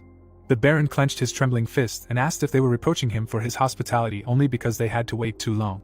The man slammed his fist on the table and said that they should not forget their own mistakes, even though their visit was unannounced. The woman closed her eyes when the head of the family, Dmitri, was indignant that guests were coming to him with such claims. The heroes silently looked at each other. Frowning, the noble explained that the Barco family had contacted him a month ago, claiming that he would have received some land and direct connections to the top of the government if he had forged an alliance with them. Ink splattered across the table. The noble said that he had declined their offer, and asked what they thought was the reason for that. The head of the Lawrence family raised his eyebrows and explained that his comrade would have benefited much more if he had agreed. The Baron frowned sternly and stated that his family had power, which meant that they had a choice. Sitting at the table, the man explained that he had declined the Barco family's offer because his eldest son adored Fleur. The Viscount looked down and thought that he should have been patient, but that he had made a big mistake because of his pride. The blacksmith crossed his arms and said that they must understand that their children were completely different, but they must remember the place of the Dmitri family. A burning family crest appeared. The value and importance of a person immediately changes when the surname Dmitri is added to his name. The heroes looked down. The head of the family crossed his arms over his chest and declared that this marriage was not for him, but for the Lawrence family. The girl frowned tensely. She suddenly remembered the time when she was young and sat at a desk at the academy. The teacher stood at the blackboard. In that place children from prestigious families studied, later becoming real aristocrats. The girl looked back and saw a child from the Joel family. The boy bowed his head over the textbook. His family's position was very dubious in the Northeast. The children sat at their desks. In a world where there were children who believed they were born noble, Joel was a mutant. The vase fell to the floor and broke. When the children of other nobles caused great trouble, they got away with it. But the boy was called to the disciplinary committee office. His father bowed to apologize to the teachers who were yelling at him. The children looked out the window and laughed when the man promised to keep a better eye on his son. Flora raised her eyebrows and thought only that she felt very sorry for these people. The girl looked down and realized that now it even sounded funny. The head of the Lawrence family bowed his head and said that he had nothing to say. The woman wondered who could feel sorry for whom in such a situation. The Baron crossed his arms over his chest. The Viscount explained that his daughter was still immature, which is why she made such a huge mistake. The heiress folded her hands in front of her and realized that they had no strength. Just like Joel, the man apologized for being rude. Bowing, Flora apologized and thought that the weak can only bow their heads before the strong. The heroes looked around when someone's voice was heard. The doors of the office opened. A servant announced that the young master had arrived. The girl's eyes widened in surprise and decided that she realized this too late. The protagonist entered the room. Jung-hyuk straightened his tie. He had a stern look. The guests stared at him in surprise. The guy reported his return. The blacksmith raised his eyebrows and asked how his training went. The young man approached the table and replied that everything was fine. The aristocrat suggested returning to this conversation later. The cultivator narrowed his eyes. The nobleman explained that he called him here in order to discuss the issue of marriage with Lawrence. The spilled ink reflected the light. The head of the Dmitri family said that he would follow his son's choice, no matter what the consequences of his decision. The master looked away and said that he understood what his father meant. The warrior closed his eyes and said that he understood perfectly what the union of the two families meant. The protagonist placed the handkerchief on the table and explained that in a situation where the Barcos were threatening the peace of the Lawrence, their family's wealth guaranteed their safety. The man raised his eyebrows in surprise and asked if he still wanted to enter into this marriage. After wiping off the ink, Jung-hyuk said that he thought it was worth it and explained that he changed his mind when he met the bride and heard her words about breaking off the engagement. Flora closed her eyes. The boy assumed that she heard rumors about him and decided that she could not marry such a man. The young man looked at the handkerchief and said that he wanted to be with the person who believed and followed what he himself had seen and experienced, regardless of how this world judged the son of the Dmitri family. The cultivator lowered the corners of his lips. The head of the Lawrence family frowned sternly. His daughter bowed her head. The master looked away and said that he wanted to continue breaking off their engagement without any changes. Everyone in the room stared at him silently. The Viscount closed his eyes and realized that a political marriage was his family's last hope, and now, because of the stain of shame called a spat, no family line would want to marry them. Flora was lost in the crowd. Now they would have to rely on their own strength to overcome the crisis. The nobleman raised his eyebrows and thought that if Dmitri were to form an alliance with Barco by chance, then even desperate resistance would be useless. Bowing, the nobleman realized that he had to stop this, and said that the blame for this mistake lay entirely with his family. The members of the Dmitri family looked at him. The man explained that they would temporarily not collect taxes from their merchants, and apologized for his irresponsible attitude towards such an important event for the families. The Baron raised his eyebrows and replied that there was no need for that, because he was not interested in profits that would jeopardize the future of his son. The girl closed her eyes. The blacksmith asked his comrade to announce the dissolution of the engagement for personal reasons, because only in this way would they not have the need to unite with the Barco family. The Viscount closed his eyes and thanked him. The members of the Lawrence family silently bowed their heads. The door of the office opened. The aristocrat walked out with his daughter. Finally, the nobleman looked back. The protagonist was standing next to his father. Jung-hyuk frowned sternly. The man closed his eyes and thought that he would have done everything to prevent his daughter from making a rash decision if he had seen its true value earlier. The head of the Lawrence family walked out thinking that it was a huge mistake. The doors of the study slammed shut. The members of the Dmitri family were left alone in the room. The boy looked back when his father called out to him. The heroes looked at each other. The Baron asked what had happened to him in just a week. Some time ago, the youth was bleeding. He spent this time in seclusion, cleansing his body of impurity in order to ascend to the Ing stage. The cultivator engulfed in flames thought that the Ing stage was the process of forming a foundation for cultivating the spiritual power of a divine demon. The sun set behind the house. The nature of this world was especially abundant in mana. Waves of fire burned the master's shoulders. Since Roman's body was overflowing with accumulated toxins, just forming a foundation would be fatal for him. Flames ignited in the warrior's chest. His hair turned white. The protagonist frowned and realized that even the changes in appearance during cultivation would prove that he was now a completely different person. The blacksmith's mouth dropped open when Jung-hyuk said that he had an epiphany while training alone, so his memories were rather hazy. The nobleman's eyes widened in shock when he heard that his son had mana circulating within him, and asked if that was true. The nobleman placed his hand on the table and thought about how the circulation of natural mana within the body made the body perfect, but only a few were able to catch luck. The boy had his back to him. The head of the family could not believe that his son had overcome unimaginable difficulties, starting with the blood fang, because the metamorphosis that was happening to him defied common sense. The man pursed his lips and decided that this did not change the truth, that this was his son. The Baron raised his eyebrows and declared that he would not turn his back on him, no matter what difficulties awaited him. The blacksmith frowned and asked the heir to remember that he would always be one step behind to support him. The young man raised his eyebrows in surprise. In memory, the fighter leaned on his sword and gritted his teeth. A man approached him with a blade in his hands. The old man looked down and called him a pathetic nobody. The cultivator closed his eyes and realized that this man was not so cruel and cold-blooded. The nobleman looked at him sternly. The master saw in him a father who would not abandon a child in a dangerous place.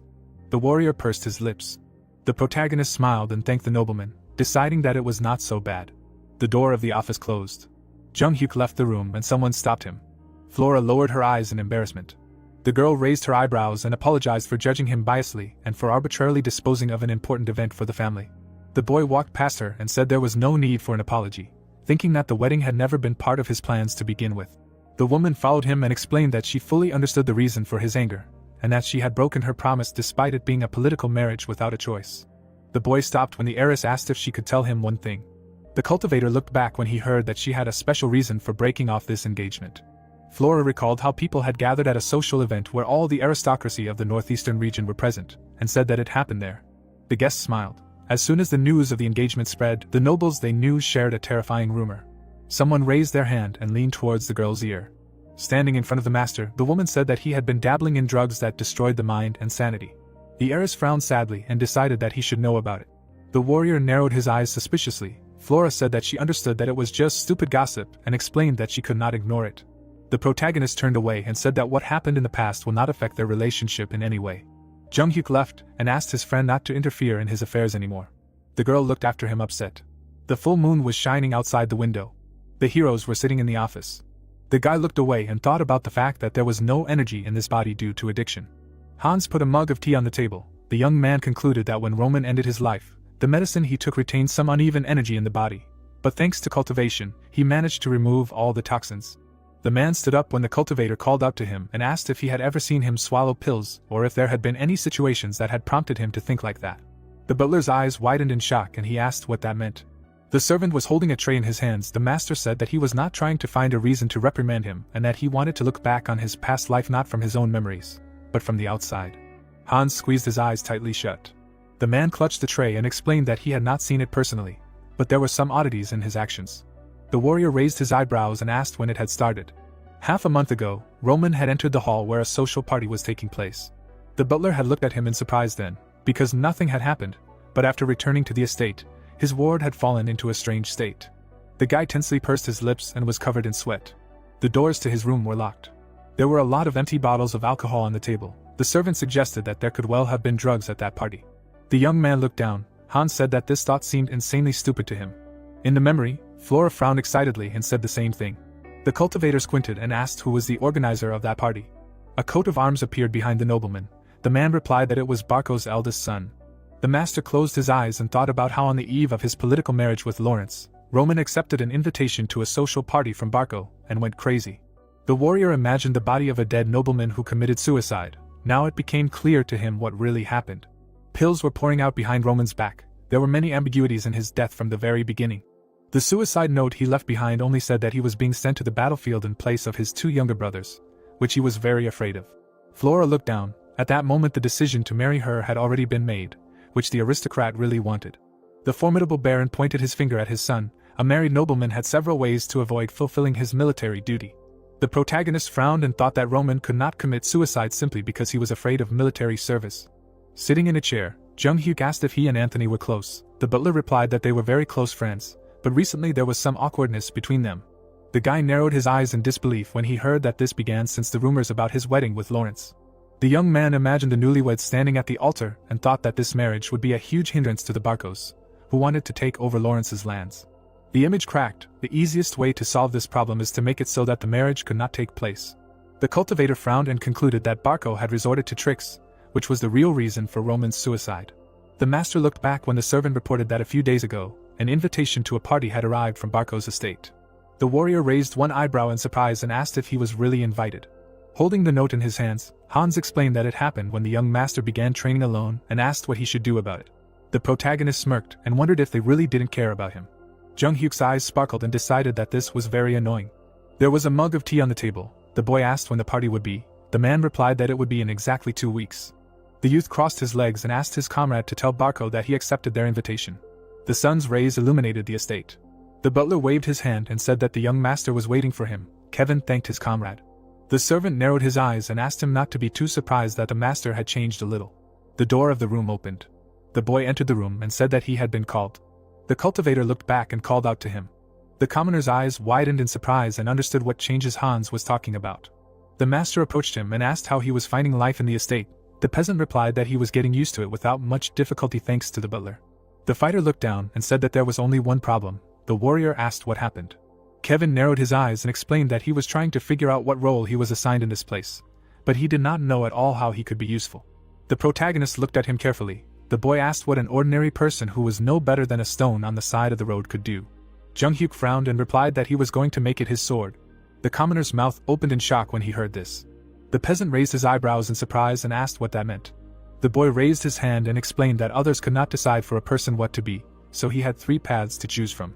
The youth bent one finger and said that his friend could abandon the path of the sword if he was afraid of holding a sword and spilling blood.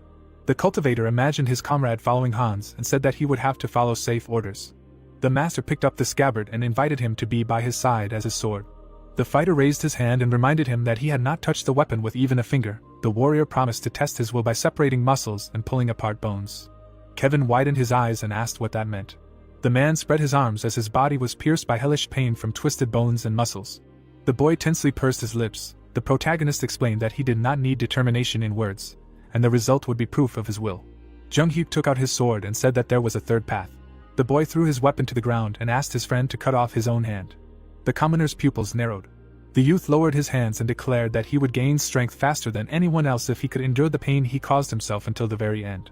The cultivator imagined a child sitting by the fence and thought about how the mad demon grew up on the streets and knew nothing about martial arts, but rose to the 4 heavenly kings only through his unwavering will. Squinting, the master wondered if his friend could prove it and said that any choice would benefit him, so he would have to find a use for it. The peasant silently looked at the sword lying at his feet. Clouds floated across the sky, and outside of the fortress of Dmitri was a dilapidated shack ready to collapse at any moment. On the bed lay a newborn baby. Little Kevin carried firewood with his father, having had to work from a young age to survive. The boy pulled the cart, following his parents and helping them with everything. There was no work he would not take on, but his life did not change. People smiled maliciously, looking at him. No matter how hard the commoner tried, there was always someone who would take everything away. This was the fate of the weak. Abrasions and bruises appeared on his face. Because of this, he did not have the courage to renounce such a life. A warrior stood in front of him with a stick in his hands. The peasant picked up his sword and thought that he did not know what the point was in cutting off his own hand. The fighter gritted his teeth and wanted to become stronger like his master. Kevin determinedly knitted his eyebrows and declared that he would do it to break the shackles of the life he had taken away. A barely noticeable smile appeared on the protagonist's face. The boy brought the blade of the sword to his wrist. The commoner opened his eyes wide and swung the sword. His hand trembled. The peasant furiously gritted his teeth and struck. Jung Hyuk's eyes sparkled. Chris walked down the hallway of the manor. The youth pursed his lips and thought about leaving the knightly order to follow the young master, who had suddenly gone into seclusion for a week.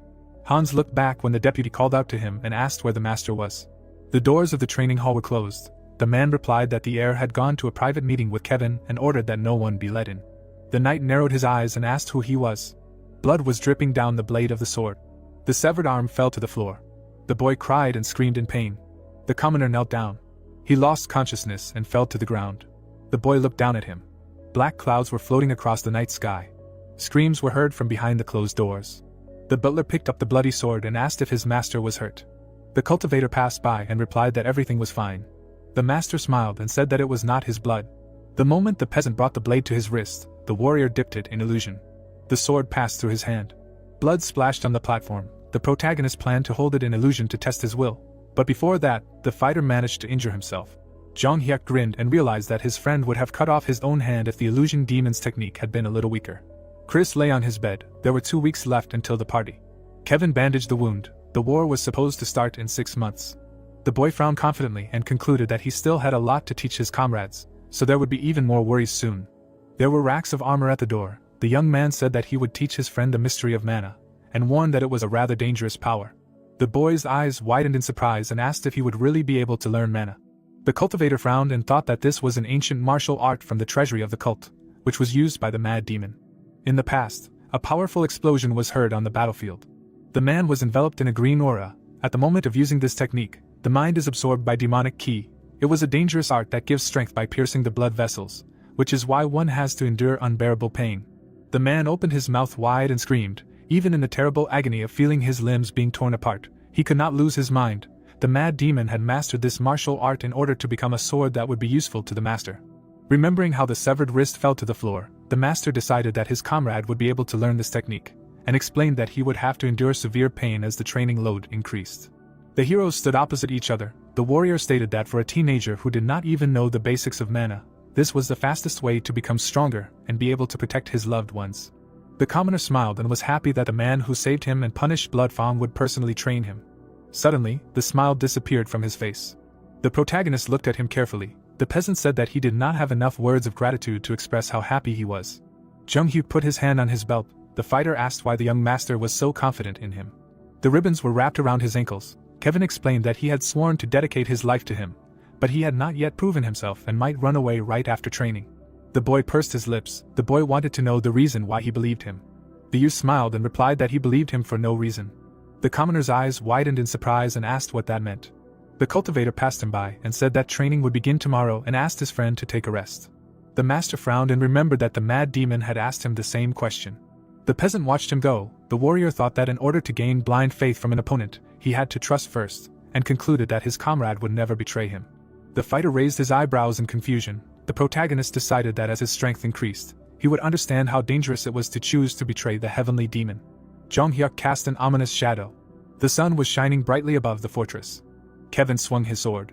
The boy was practicing his strikes on a dummy. The boy explained that the basis is important in everything, because even in one thing you need to act correctly. The commoner determinedly knitted his brows. The cultivator asked him not to lose concentration. At this time, Chris was sitting on a box and watching them from afar. The youth opened his mouth wide and yawned. The deputy put his hands on his knees and said that he sincerely did not understand why it was necessary to pick up a strange child and teach him fencing. The peasant swung his sword again. The knight wondered why the young master did not teach him anything. Leaning on his hand, the swordsman thought about how he should have become stronger in a short time by following him and learning his secrets, and complained that it was as if he did not exist. Closing his eyes, Chris decided that one training with a mentor was more useful, and suggested that he should go and explain everything. The youth looked at the sky. The sun was shining on the walls of the fortress. The deputy realized that he should wait a little longer. The next day, the knight was still sitting on the box. The day after that, he leaned on his hand. The day after that, the swordsman sleepily bowed his head. Chris could not stand it and threw his gloves on the ground. The youth approached the young master and called out to him. The deputy spread his arms and explained that 2 weeks had passed since they decided to work together. Kevin raised his eyebrows in fear. The knight was indignant that his comrade spent 1 week in solitude, and the second dedicated to training with another person. Frowning, the swordsman apologized for the fact that his behavior could seem offensive and promised to study hard, no matter the cost. The master narrowed his eyes in displeasure. The warrior placed his hand on his belt and asked his friend to simply look at his surroundings and study. Chris asked if this was all he needed to do. The protagonist turned away and explained that there was a way for everyone. The boy raised his eyebrows. Someone had to be there to guide him from start to finish until he reached the proper level. The youth frowned. Jung-hyuk thought that no amount of training would do him any good, because his comrade would forcefully stuff the knowledge into himself instead of calmly absorbing it. The deputy asked if he should just continue to observe. The boy picked up the training sword and denied it. The cultivator threw the weapon to his friend. The knight clutched it in his hands and asked what all this meant. The master said that he needed precise results to confirm the current state of affairs. The swordsman raised his eyebrows in surprise when the warrior suggested a small sparring match. The commoner's mouth fell open in shock. Putting his hand on his waist, the protagonist declared that they would have to fight each other, adding that he would tell the peasant how to win. Chris frowned in displeasure. Jung-hyuk promised to personally train him if he still thought he was right after the sparring. The fighter widened his eyes in surprise and asked if they really had to fight. The young man wondered the same thing. The deputy gritted his teeth and wondered who the young master thought he was. The knight opened his mouth wide and agreed to fight and decided to prove that he was not a weakling. Clouds floated across the blue sky. The heroes stood opposite each other. Kevin looked back and asked if he really had to fight a person with a 2-star aura. The boy explained that he would not lose anything if he lost anyway. The cultivator frowned and told him that there were countless people in the world stronger than him, such as Bloodfang, who bullied his family, or the swordsman who glared at him. The boy's eyes widened when the master asked if his friend was really going to retreat every time. The commoner raised his weapon in front of him and declared that he would try to defeat him. Chris narrowed his eyes angrily, indignant at having to fight a newbie, and wondered if he thought he could win. The youth suggested that the young master was trying to tame him with his fight. The warrior raised his eyebrows and asked them to get ready. The deputy frowned and thought that none of this mattered. The protagonist announced the start of the fight. The knight lunged forward and swung his blade, not wanting to lose to a newbie who had only been training for a week. The commoner was able to block his blow. The peasant's eyes widened. Their weapons clashed. The swordsman made another attack. The powerful blows sent the fighter flying backwards. It made him lose his balance and knocked him down. Chris narrowed his eyes in disdain before the fight began. His opponent frowned sternly. Jung-hyuk asked him to raise his sword and block in front of him. Kevin's eyes widened in surprise and heeded him. The boy explained that the enemy would try to attack suddenly. The next moment, the youth approached him closely. The boy parried his blow. His pupils narrowed. The cultivator asked him to step to the side and hit his opponent in the chest while he raised his leg to strike. The commoner tried to step back, but stumbled. The deputy hit him again. The peasant missed the blow and flew back. The fighter fell to the ground. Kevin tensely clenched his teeth. The master ordered him to get up. The warrior raised his eyebrows. The boy realized that it was his voice. The protagonist looked at his comrade and explained that he was sending him voice messages through Jeongam using mana. The commoner raised his eyebrows and wondered how this was even possible. The peasant looked to the side when Jung-hyuk asked him to jump to the right. The knight delivered a powerful chopping blow, but missed. The swordsman's eyes widened in amazement. The fighter turned around. The boy ordered him to hit his chest from the left side. The swordsman jumped back to dodge the attack. He kicked his opponent in the stomach. There was distance between the heroes. Grabbing his chest, Kevin thought that this was definitely his weak point, and realized that he raised his sword too late. The boy frowned angrily. The cultivator ordered him to block from above. The commoner parried the enemy's attack. He clenched his teeth in anger. The master asked him to go to the right. Chris hit his opponent in the face with his elbow. The peasant fell to the ground again. Blood flowed from his broken nose. The young man's mouth dropped open in surprise, and he realized that this newbie was holding up much better than he thought. The warrior frowned and thought that their level difference was too big and that his comrade's body simply couldn't keep up with the orders. The fighter stood up. A smirk appeared on his face. This situation amused him. Kevin slyly knitted his brows and realized that the young master was all-powerful. The boy blocked his opponent's strike again. The commoner counterattacked and realized that he was moving exactly according to the master's orders, despite the fact that his opponent had a 2-star aura. The deputy struck a slash. The peasant concluded that the problem was only his weak body, which had been preventing him from winning all this time. The fighter imagined his opponent being controlled like a puppet and decided that this sparring was just fun for the young master. Kevin dodged the attack as the protagonist ordered. The boy lunged forward to strike. The knight narrowed his eyes intently. The swordsman punched his opponent in the face. Chris raised his eyebrows in confusion and was surprised that despite a series of attacks, his opponent was able to calmly dodge and counterattack at the very last moment. The commoner, whose face was covered in bruises, decided that even the man who was called the best genius of the Dmitri family was not even close to the true skills of the young master. A bright light illuminated Jung-hyuk. The peasant wanted to serve him all his life and blindly obey, even if it was something he was not given to understand. The fighter squeezed the hilt of the sword and realized that such a weakling who was going to become the young master's sword needed strength of spirit. Kevin raised the blade above his head. The sound of a blow echoed in the air above the training ground. Blood flowed from the boy's mouth. The youth frowned angrily and asked him to prepare to become a cripple if he wanted to continue the fight. The commoner pursed his lips. A grin appeared on his face and laughter was heard. The boy's eyes sparkled. The deputy opened his mouth in confusion. The peasant raised his weapon in front of him and offered to go to the end. An ominous aura enveloped the knight. The swordsman clenched his teeth furiously and said that his opponent did not even know when to stop. Chris kicked the ground and decided to fulfill his wish. The young man lunged forward and swung his blade. The deputy turned his attention to his opponent's shoulder and said that he would regret his choice. The fighter frowned menacingly. Kevin pushed off the ground. The heroes quickly approached each other. The boy tensely clenched his teeth and decided to gather all his strength to attack. The knight's eyes widened in shock. The swordsman bent down to dodge the slashing blow. He jumped to the side. Chris frowned furiously and was surprised that his opponent decided to strike from there. The cultivator frowned sternly and said that there was more. The commoner immediately turned around and swung his sword. The peasant made a sharp dash forward. The fighter approached his opponent. The young man opened his eyes wide and wondered if the opponent really planned to hit him with such a slow and sweeping attack. Suddenly, the deputy raised his eyebrows in surprise. The master's eyes lit up. Kevin managed to dodge the opponent's attack. His eyes turned white with anger. The knight looked away in fear. A trace of the blow flashed in the air. A scream was heard. The warrior smiled contentedly. The boy looked down in shock. The swordsman opened his mouth and began to breathe heavily. He managed to bend down and dodge the attack. Enraged, Chris frowned and turned around. He managed to knock his opponent down and disarm him. The commoner fell to the ground. The protagonist stood behind his student. Smiling, Jung-hyuk realized that his comrade had planned to bend over when he swung his sword, and concluded that the second attack was a feint. The peasant lay on the ground with his arms spread out. The youth raised his eyebrows and called him reckless. Taking a step forward, the youth acknowledged his victory and offered to start training him from tomorrow if he had not changed his mind. The cultivator lifted the fighter up and declared that he would leave the choice to him. The door of the room was closed. A shirt fell onto the bed. Standing in the middle of the room, the deputy wondered why he had even bothered to fight. The knight looked down and thought that he had wasted his time because there was no point in this victory. In his memory, Kevin dodged his attack. Some time ago, the master had used exactly the same maneuver. The swordsman had replayed this day in his mind hundreds of times. Chris frowned and wondered if he would have been able to defeat the newbie without using mana if not for the experience he had gained during that battle. The young man smiled widely and laughed. The deputy lowered his head and asked if his skills had improved just because of one battle. The sun was shining brightly in the sky. The warrior approached his comrade and asked what his decision was. Looking up, the knight said that he did not need training and promised to find his own way to become stronger by following him. In the memory, the commoner rushed past the attack. The swordsman realized that he had only been able to develop his skills through one battle, and concluded that the young master was giving his opponent hints. Sitting on the box, Chris decided that too much instruction in the course of his thoughts was racking his brain, and thought about how even during the training with the peasant, many of his words were directed at him as well. The young man looked at the master and decided that he did not know what had happened, but he could say with certainty that he had risen to a level that even Jonathan could not reach.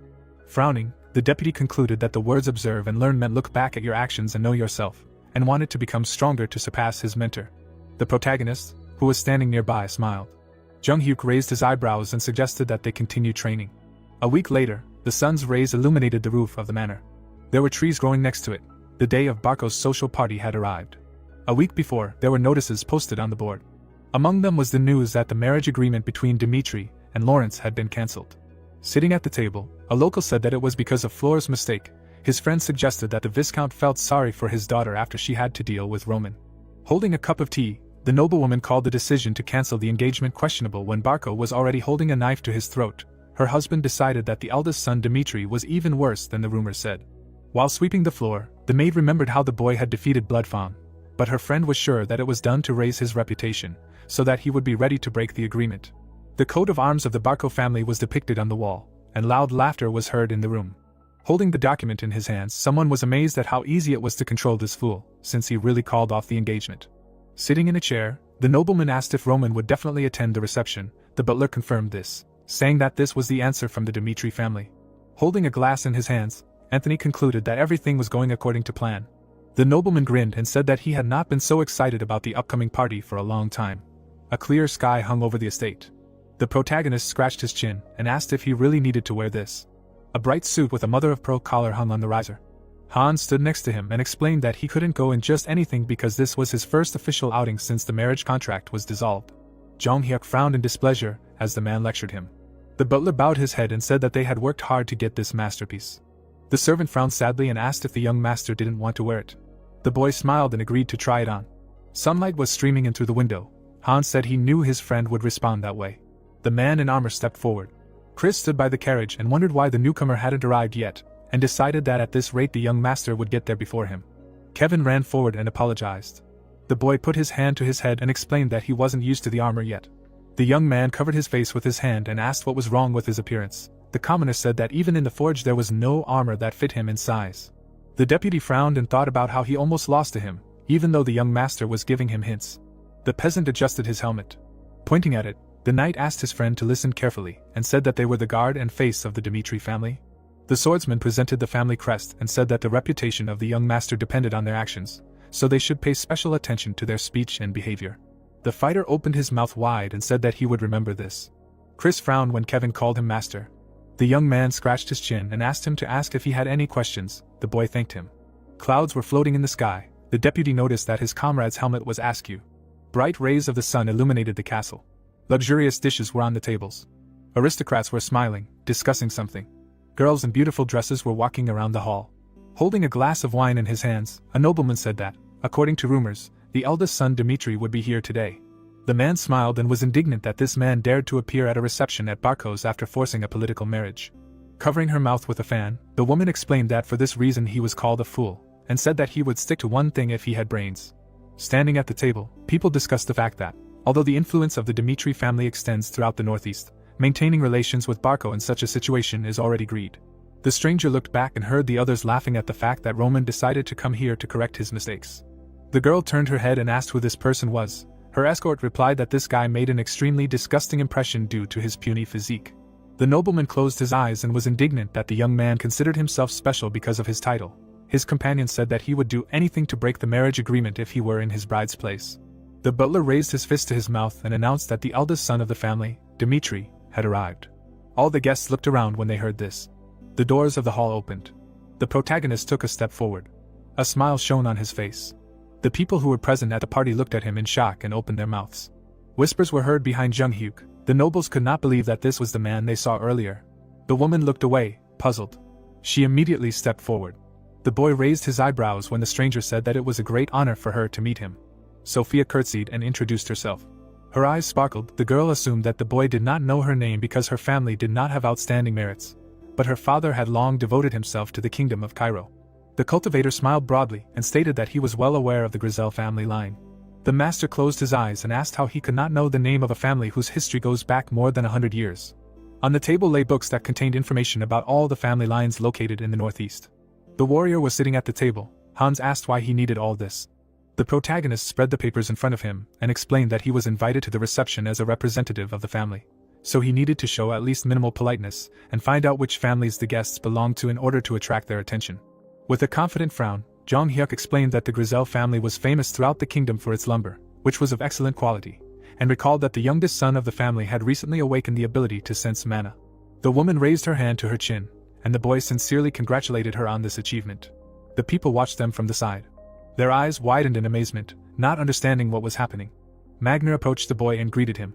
The boy's mouth dropped open in surprise when the cultivator recalled that his father had participated in a war in the past and accomplished a great feat, and stated that he was deeply impressed when he read about it in a book.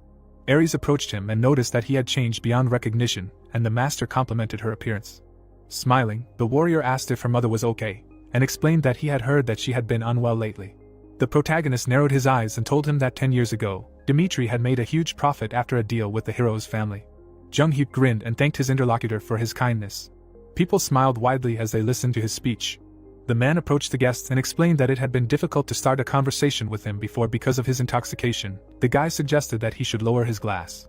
The butler leaned over to him and said that the young master was inviting him to his room. The young man looked down at him with disdain. The cultivator narrowed his eyes and concluded that it was time to find out who had disturbed his mental state. At this time, people gathered on the street. The guards looked at each other and nodded. Kevin looked to the side and asked what a social reception was. Chris replied that he shouldn't think about it because they wouldn't be able to get in anyway. The man raised his eyebrows and asked who they were. His comrade replied that they were people from the Dmitri family. The boy adjusted his helmet. The young man asked his friend to just take it off. The other guards approached them and laughed loudly. The commoner looked down when the guards were surprised that Dmitri brought a newbie here who couldn't even hold a sword. The deputy asked him to just ignore their words. The peasant's eyes widened when the scoundrel said that he expected nothing less from their family. In the memory, Roman stood at a party with a glass in his hand. Beautiful ladies stood in the distance. Flora raised her hand to her chin and smiled. Antony put his hand on his comrade's shoulder and asked who he was looking at. Watching the girls from the side, the boy asked who the blonde was. The aristocrat asked if he didn't know her. The guest folded her hands in front of her. The nobleman replied that it was the flower of the Lawrence family. The young man's eyes widened in surprise. The cultivator entered through the open door. Sitting on the sofa, the scoundrel asked what happened to him. The master frowned and concluded that this was the one he needed. The warrior approached the table. The heir of Barco was surprised that his friend had changed so much, and asked him to tell him everything. There were empty glasses on the table, which were traces of the presence of other people. There was a bottle on the floor. The protagonist realized that all the guests had been shown out before his arrival, which meant that now there would be a secret conversation. Smiling, Jung-hyuk decided to make his opponent not feel embarrassed, and replied that he himself did not know the reason for his changes. Raising his hand, the guy explained that he spent a lot of money to tidy up his appearance, and began to change day by day, without even making an effort. The young man smiled and said that he was very glad to see his friend after so much time. Anthony narrowed his eyes slyly. Having filled the glass with wine, the aristocrat hoped that his words could be trusted, and asked what he was guided by then. The cultivator took the glass and asked what they were talking about. The nobleman raised his eyebrows and explained that he was referring to the situation where his comrade locked himself in a room with his cousin and then formed a political marriage with Lawrence, betraying their friendship. The master frowned sternly. Sitting in a luxurious room, the scoundrel was surprised that a guest could do something like this on the eve of his own wedding, even though all secrets were kept at a social event. Placing his hands on his knees, the heir of Barco promised to keep it a secret and asked if the presence of the son of the Dmitri family at this reception could be considered as an agreement to his proposal. Antony grinned maliciously and offered to discuss the marriage with Barco. The warrior narrowed his eyes and wondered what they were talking about. Suddenly, the protagonist's eyes widened. In the memory, Roman stood in front of the entrance to the room. The doors were closed. The guy silently looked ahead. He asked his father to conclude an agreement on a political marriage with Lawrence. The young man pulled the handle and decided that he could not avoid Barco forever, so he needed to restore their old relationship. Sitting in his room, the aristocrat said that his friend was late. Next to him sat his younger sister. The nobleman introduced her. Waving his hand, the scoundrel suggested having a drink together, and explained that Amelia was in such a place for the first time and felt uncomfortable. The girl picked up the bottle. The heir of Barco asked her to fill a glass for the guest. Roman said that he could do it himself.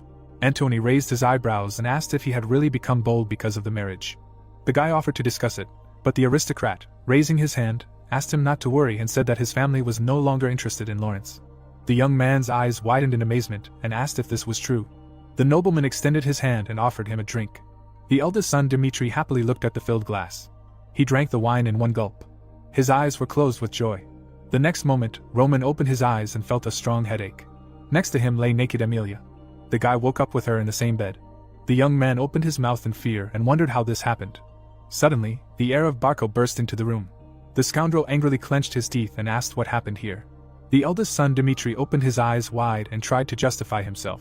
The girl was lying on her side. There were glasses of wine on the table, but Roman did not remember anything. A burning candle illuminated the dark room. Anthony put his elbows on the table and was indignant that his comrade touched his younger cousin. The boy trembled with fear. The aristocrat explained that this problem could not be ignored. Sitting opposite him, the nobleman decided to give him a choice. Either the truth would come out and the marriage agreement would be terminated unilaterally, or his comrade would become related to Barco and restore relations with them. The young man's eyes widened in horror. The scoundrel grinned and promised to calm his anger and forgive him if he became a man of the Barco family. The eldest son Dmitri silently looked at the candle. The heir asked what his decision would be. The protagonist put his hands on his knees. Junghyuk looked away and realized what had really happened. The man passed by the flag with the family crest. If the marriage agreement had been terminated due to a connection with a relative of Barco, then Dmitri's reputation would have been trampled. The Baron opened his mouth furiously. There were many rumors about their low origin, so Roman was not sure that he could withstand his father's anger.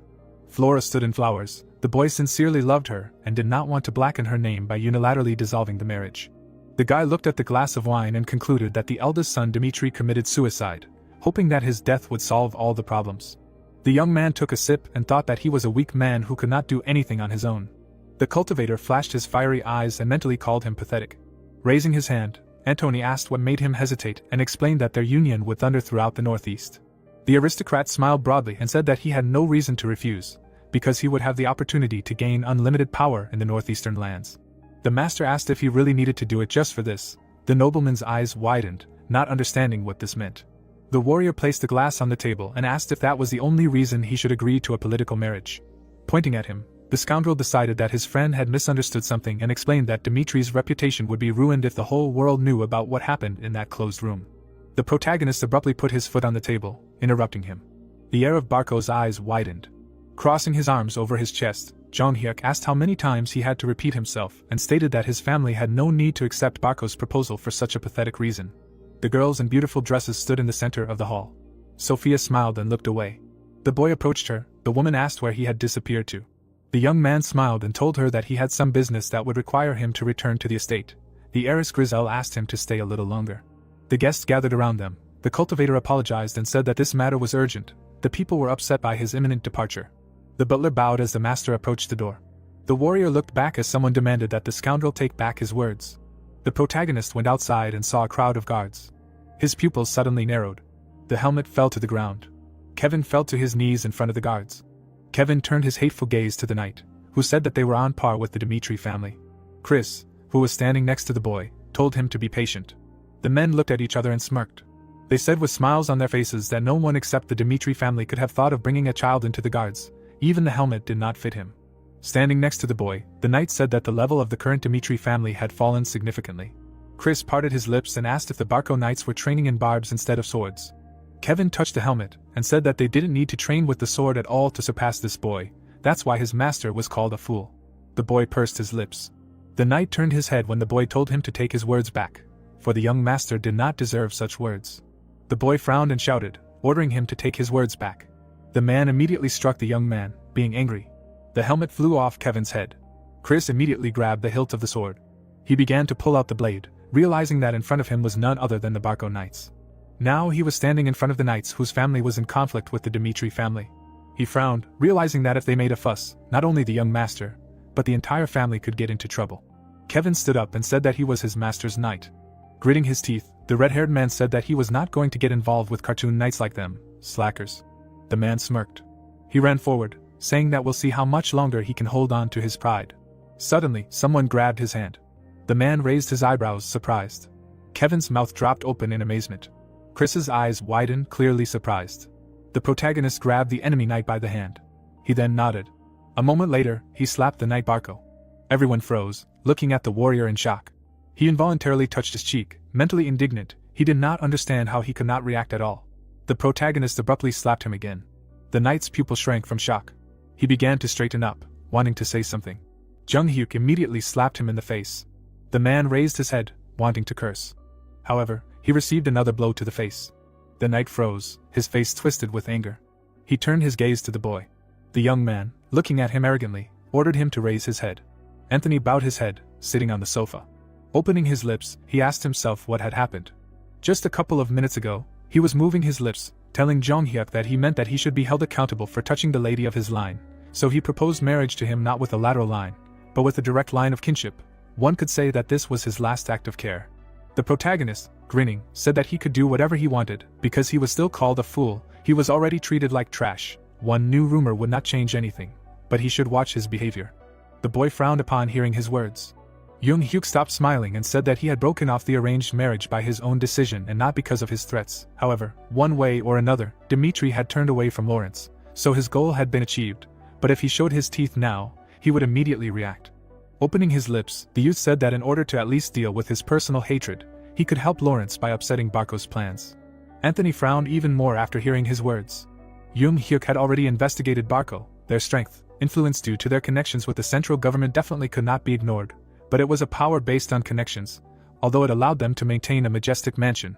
But if we only consider wealth and combat power, the influence in the northeastern region was in Dmitri's hands, not Barco's. The protagonist lowered his gaze. Looking at the trembling youth, he asked him what he would do.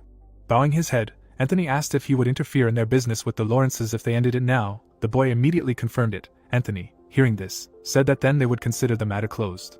The young man, sitting on the sofa, understood that Jung Hyuk had changed a lot. He was no longer a fool. His actions, look and manner of speech suppressed the interlocutor.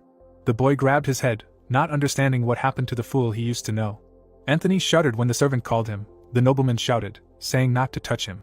The servant, thinking, said that Mr. Jung Hyuk and his knight from the guard were arguing outside. The aristocrat immediately raised his head. The events take us outside the mansion. The girl covered her mouth in horror. The knights looked at each other, surprised. The knight, kneeling, asked to forgive him just this once, because he would not do it again. Kevin and Chris approached the gentleman and tried to stop him, saying that this punishment was enough.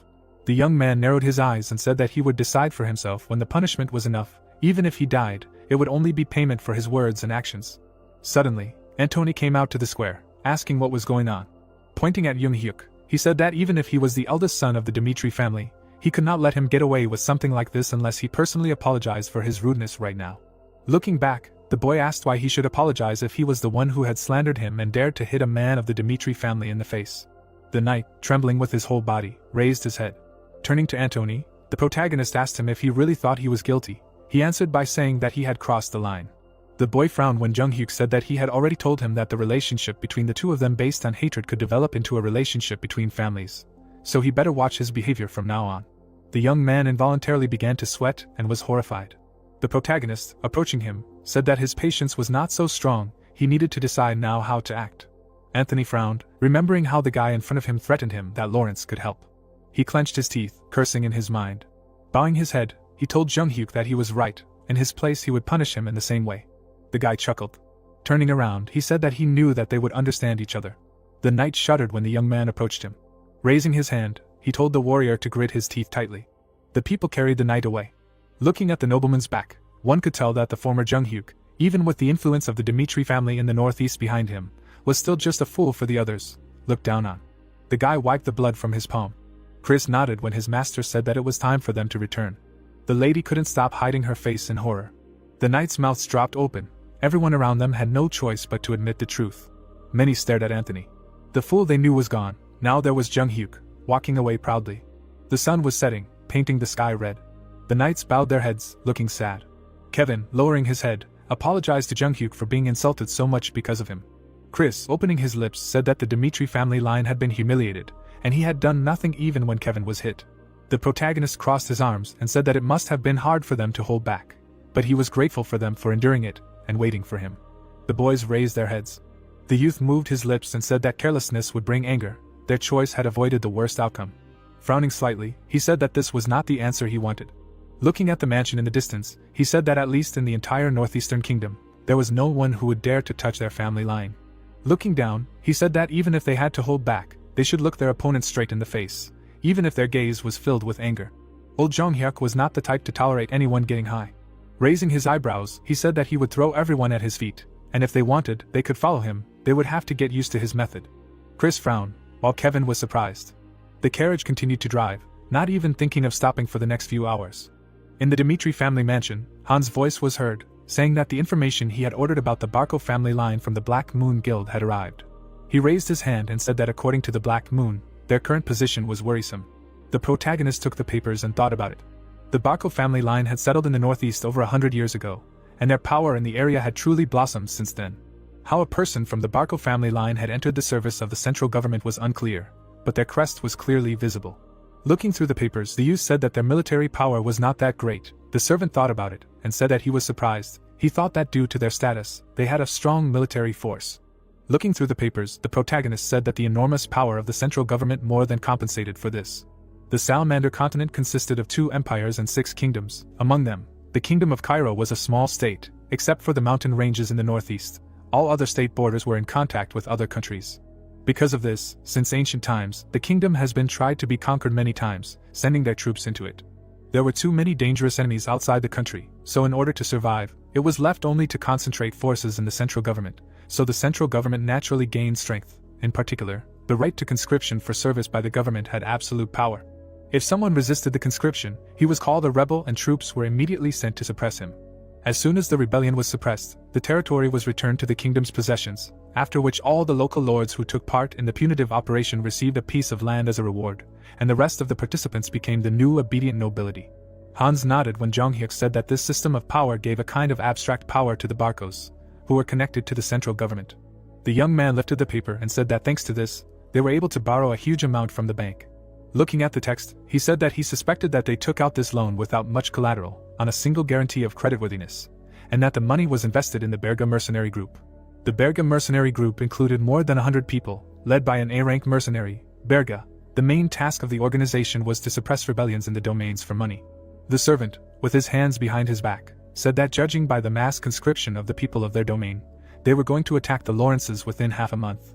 Sweat rolled down the man's face when he guessed that Lawrence would lose this war. His master agreed with him, saying that even just defending themselves, they would last for a month at most. The boy clasped his fingers, even though he had told Antony that he would not interfere in their family's affairs. But in order to continue living under the name Roman Dmitri, he could not ignore the Barcos who were threatening him. No matter what the Barcos did, they would not be able to resist the Dmitri family, they would simply be killed. Squinting, the boy said that if he borrowed the power of the family line, it would be easy to punish them, but then it would lose its meaning.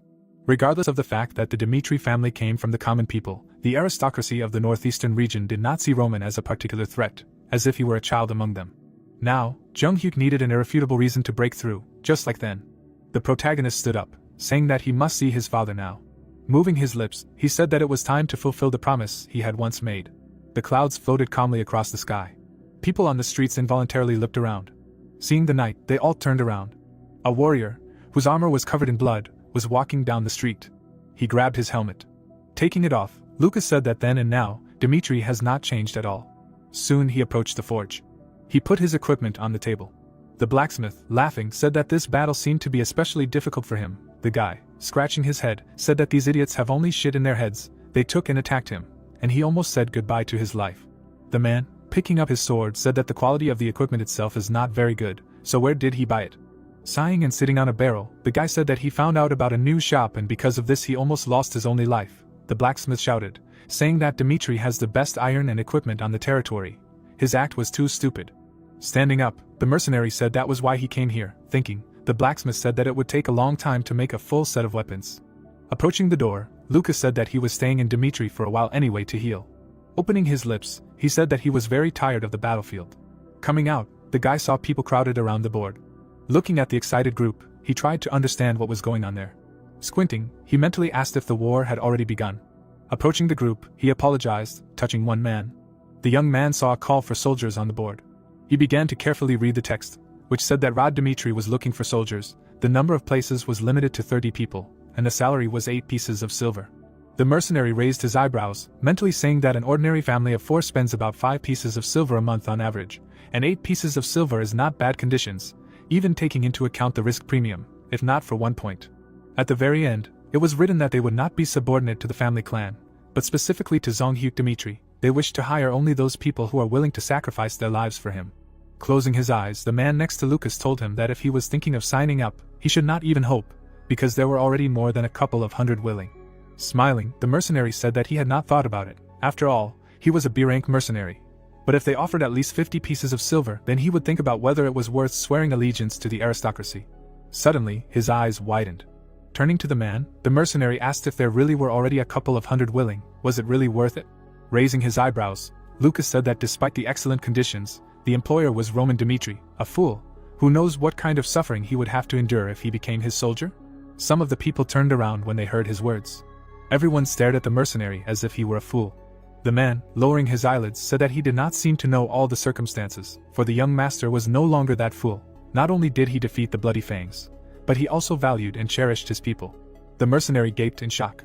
Nodding, the interlocutor told Lucas that they did not believe him at first either, but after hearing Clark's story, they changed their minds. The mercenary immediately asked who Clark was. The man answered by saying that Clark's son became a man of Zonghyuk, and after that their poor life changed. The door of the store opened. Freshly baked bread was displayed on the shelves. Kevin, having bought a couple of loaves, was happy. The events take us to the Zonghyuk mansion on the previous day. Kevin, having taken off his helmet, was surprised when he was offered a vacation. The protagonist nodded, saying that he was giving him 3 days starting tomorrow. He should have a good rest and return to training. As he started to leave, he said that he had had a hard time, so he should spend some time with his family. The boy parted his lips and accepted the order. In the morning, the sun's rays came through the window. Kevin was putting on his usual clothes. After he got dressed, he said that it was unusual, before he had to work every day to somehow feed himself.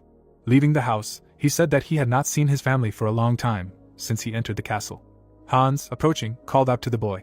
He handed him the clothes, saying that he should not go home like this. The young master had just prepared clean clothes for him. Putting a bag on top of the clothes, the butler said that he would need money to buy gifts for his family. From now on he would be paid 30 pieces of silver a month. He could spend it on gifts or luxury items. The young man froze, holding the clothes in his hands. Now, being satisfied, he carried a bag of pastries. Looking at his clothes, he said that he couldn't even believe that such soft clothes existed. In addition, he bought a lot of bread for the family. It was freshly baked. The smell was wonderful. Walking down the street, Kevin mentally said that Marie would like it. Her wish was to spread whipped cream on fresh bread. Every day, the girl frowned, asking why they had to eat only stale bread.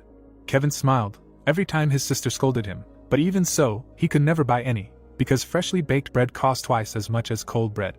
One day, bandits broke into their home. Then the family members trembled all over with fear. The boy hugged the bag tighter to himself. Frowning, he said that he would definitely become stronger under the young master's leadership, and his family would not have to go through such a thing again. Soon he approached the house. The boy, being amazed, opened his mouth. His mother smiled contentedly, sipping tea. His father was also smiling while eating bagels. Marie was playing with flowers. He stood in the middle of a small courtyard and froze. It seemed strange to him that he was sent not to a poor area, but to the outskirts of the castle, but he did not expect this. Marie turned her head. The parents turned around abruptly when their daughter screamed. Kevin trembled slightly when he was called. The mother immediately hugged her son, saying that too much time had passed since their last meeting. The young man, being hugged, looked at his father, who understood everything and said that Mr. Hans had come to them and said that the young master had ordered to give them a house and land for cultivation. The boy's eyes widened when his mother said that Hans had helped a lot so that they could settle in the city. In recent days they had really started to live. The young man's pupils dilated. Now he understood everything. He involuntarily began to cry and thanked his master. Clark felt as if he had been struck by electricity. Slightly pushing his wife away from his son, he asked him what happened to his cheek. Was it really the young master who hit him? The boy, looking at his father, said that it was not so at all. His mother grabbed his shoulders, saying that he should tell them honestly. If they were treating him like that, they would leave immediately. Kevin, pushing his mother away from him, said that his master was not that kind of person. Bowing his head, the boy began to recount what happened. The people sitting at the same table with Clark did not believe him, saying that it was unrealistic. The man was indignant, asking how he thought he got this house and land. Besides, according to Kevin's words, he slapped the night Barco, protecting his guard. No aristocrat in the world would do that for his man. The man raised his eyebrows, being surprised. Now even in the market they were talking about Jong-hyuk. The girls whispered, saying that they had seen how the Clark family had lived, and he had said that he had given this house because the son of the family had become a man, Jung-hyuk. The man who heard this told the girl he had met everything.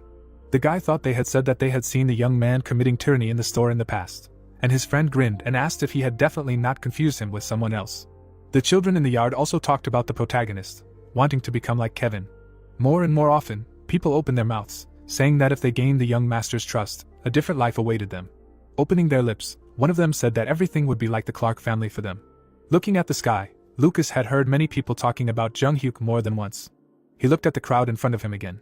The man next to him said that many had expressed a desire to participate in the recruitment for this very reason. The mercenary frowned, not understanding what had happened, and could not believe that Jung-hyuk had actually defeated the Red Fangs. 2 years ago, Lucas had personally witnessed Roman, whom he knew, get into a fight after losing money in a gambling house. He crossed his arms and asked what had happened during those 2 years. He chuckled, saying that he wanted to see for himself. Looking at the moon in the sky, the subordinates said that the preparations for the exam were going smoothly. As the moonlight illuminated Jong-hyuk's mansion, Jonathan said that they would only provide minimal supervision, since the young master had said that he would handle the exam himself and handle everything. Romero frowned. The knight in front of him said that if he wanted to call it off, now was his last chance, since hiring soldiers for personal use was a very dangerous business. The clan leader poured himself a drink, when the captain said that they should have at least known the target. Romero parted his lips and said that when he heard that Jong-hyuk was going to attend Barco's social event, he thought that he was planning to team up with them to push the second son out of the line of succession. That way, they would have a fun time together and come to an agreement. However, Jong-hyuk slapped the knight in front of the entire aristocracy, despite all of Antony's persuasion. Someone like Antony, who would embrace the young man, take the side of the second son with a heart filled with a sense of revenge, and could become an irreversible threat to the boy's own right of succession. That would leave the protagonist alone. Romero placed the cup on the table and said that for decades, the young man had been described as a fool, but since the incident with the Red Fangs, he had begun to live his own life. Smiling, the man said that as a father, he only wanted to support him. Jonathan nodded, expressing his understanding. Romero closed his eyes and said that considering his son's reputation, it would be good if there were at least 50 volunteers. The head of the clan shuddered all over when the captain said that there were already more than 500 volunteers. The man stared at the captain in amazement, holding the cup in his hand. Soon it was daytime. Henderson stood among the crowd. Lucas frowned. The tent opened. Chris entered and said that everything was ready for the exam. The protagonist sat on a barrel. He raised his head and thought. The day before the exam, the lights were on in the pub all night. The mercenary raised his glass of beer. He smiled contentedly, saying that dark beer still wets the throat well. Lucas frowned slightly. Already the day before the exam, so many people had gathered here, there were even more participants than expected. 3 noisy guys were sitting at a table to the side. Seeing the same color IDs hanging on their belts, one could tell that they were C-rank mercenaries. The 3 of them drinking in a row at the bar were unusual. They didn't look like mercenaries, but at a glance, one could tell that they were experienced in combat. Lucas, who was sitting at the table, understood everything. He understood that there were many Morins here, and if there were 5 or 6 guys in such a small area, then the level of those who wanted to was much higher than he thought. Turning his head, he mentally said that even if he was feeding on a knife, there were many much better options if they were not driven by curiosity like him. He abruptly put his mug on the table. The mercenary froze when one of the guys asked his comrade what he was doing here. Wasn't he planning to become a soldier of the Lawrence family? The mercenary turned around. The guy sitting alone at the table said that he had planned to do so at first. After all, this was his homeland. Looking at the mug in his hand, he said that when he saw how the eldest son of the clan, Dmitri, defeated the Bloody Fangs, he changed his mind, and perhaps those who were not there would not believe him. That day, the boy was in that square and saw everything with his own eyes. Jong Hyuk was covered in blood, dragging the leader of the Bloody Fangs by the hair. No one could have imagined that a young gentleman from a noble family came to a foreign land to punish the Red Fangs, who caused suffering to his people, after which he smashed the leader's head. What he saw that day was something he would never forget. As if he was alone in the darkness, he was overcome with trepidation. The three mercenaries chuckled when Henderson said that people doubted and denied what happened in Lawrence, but he himself saw and felt it. The three warriors at the bar also smiled. Henderson slammed the table, saying that Jong Hyuk was not a weakling at all, he was a true leader who was ready to fight for his people. The men chuckled when the young man said that this recruitment was a good chance to become a man of Jong Hyuk, and he wanted to pass the exam, get a residence permit in Dimitri's territory, and live as a member of Dimitri's Jong Hyuk. Lucas couldn't help but shift his gaze. He couldn't believe that someone like Roman deserved to give his loyalty. The pub was noisy that day. In the morning, it was decided to hold the exam at Dimitri's training ground. The crowd, walking to the ground, were having fun, saying that they would drink after the exam. Lucas, on the other hand, frowned, not understanding what he should choose. Looking at the frowning warriors, he realized that they were tormented by doubts, just like him, the participants, who doubted the veracity of the rumors. Crossing his arms over his chest, the mercenary said that everything would be revealed a little later. He looked around, not understanding why everyone had suddenly become silent. Jong Hyuk's foot stepped onto the ground. He was approaching the crowd, accompanied by two knights. The young man was dressed in ceremonial armor. The people involuntarily bowed their heads. The mercenary who bowed his head realized that no one had given an order, but everyone had unconsciously lowered their heads and made way. Now, looking at the back of the young man, he realized that the rumors were true. A little further away were steps. The protagonist began to climb them. An aura of suppression emanated from his body. The people raised their heads when he told them to do so. Standing on a high place, the boy said that as they knew from the announcement, today he would choose 30 soldiers here to fight for him, but he had a few words before he began. Opening his mouth, he shouted, saying that he was not going to live on the outskirts of the kingdom, he would always fight to rise to a place higher than his current one. The crowd raised their eyebrows when the young man said that there would be deadly battles during this, so those who had taken serving under him lightly could at least retreat now. Chris put his hands behind his back when his master said that later, after giving their lives on the battlefield, they would feel regret, not because they hated him for driving them to fight, but because they were annoyed that they could not be there to see. They would not be able to see him rise to the top of the continent. The people's mouths dropped in shock. Lucas's mouth also dropped in amazement, mentally saying that this guy was talking too much, because even his family's position was rather precarious, and he wanted to lead the continent. Looking at the guy's frowning face, he knew that he was being too arrogant, but for some reason he felt that it was quite possible. Chris stepped forward and said that he would now tell them the method for conducting the first stage of the exam. Looking at the archer below, he said that the participants should stand at the designated place, and the archer present here will shoot 3 arrows at the participant. The arrow will be shot almost point blank and can either stick into the boards behind the back, or pierce the participant's body, causing a fatal wound. Squinting, Chris said that only those who do not move until all 3 arrows are shot will earn the right to go through the first stage. The warriors frowned, being in shock. Screams were heard in the square. The archer stood in front of his target. The man trembled all over, mentally saying that if you think sensibly, you will not find a psychopath who will conduct the selection of soldiers through death. The young man pulled the bowstring. He slightly squinted. The arrow flew out of his bow. It stuck right into the board near the participant's neck. The man standing to the side mentally said that this is a mental battle.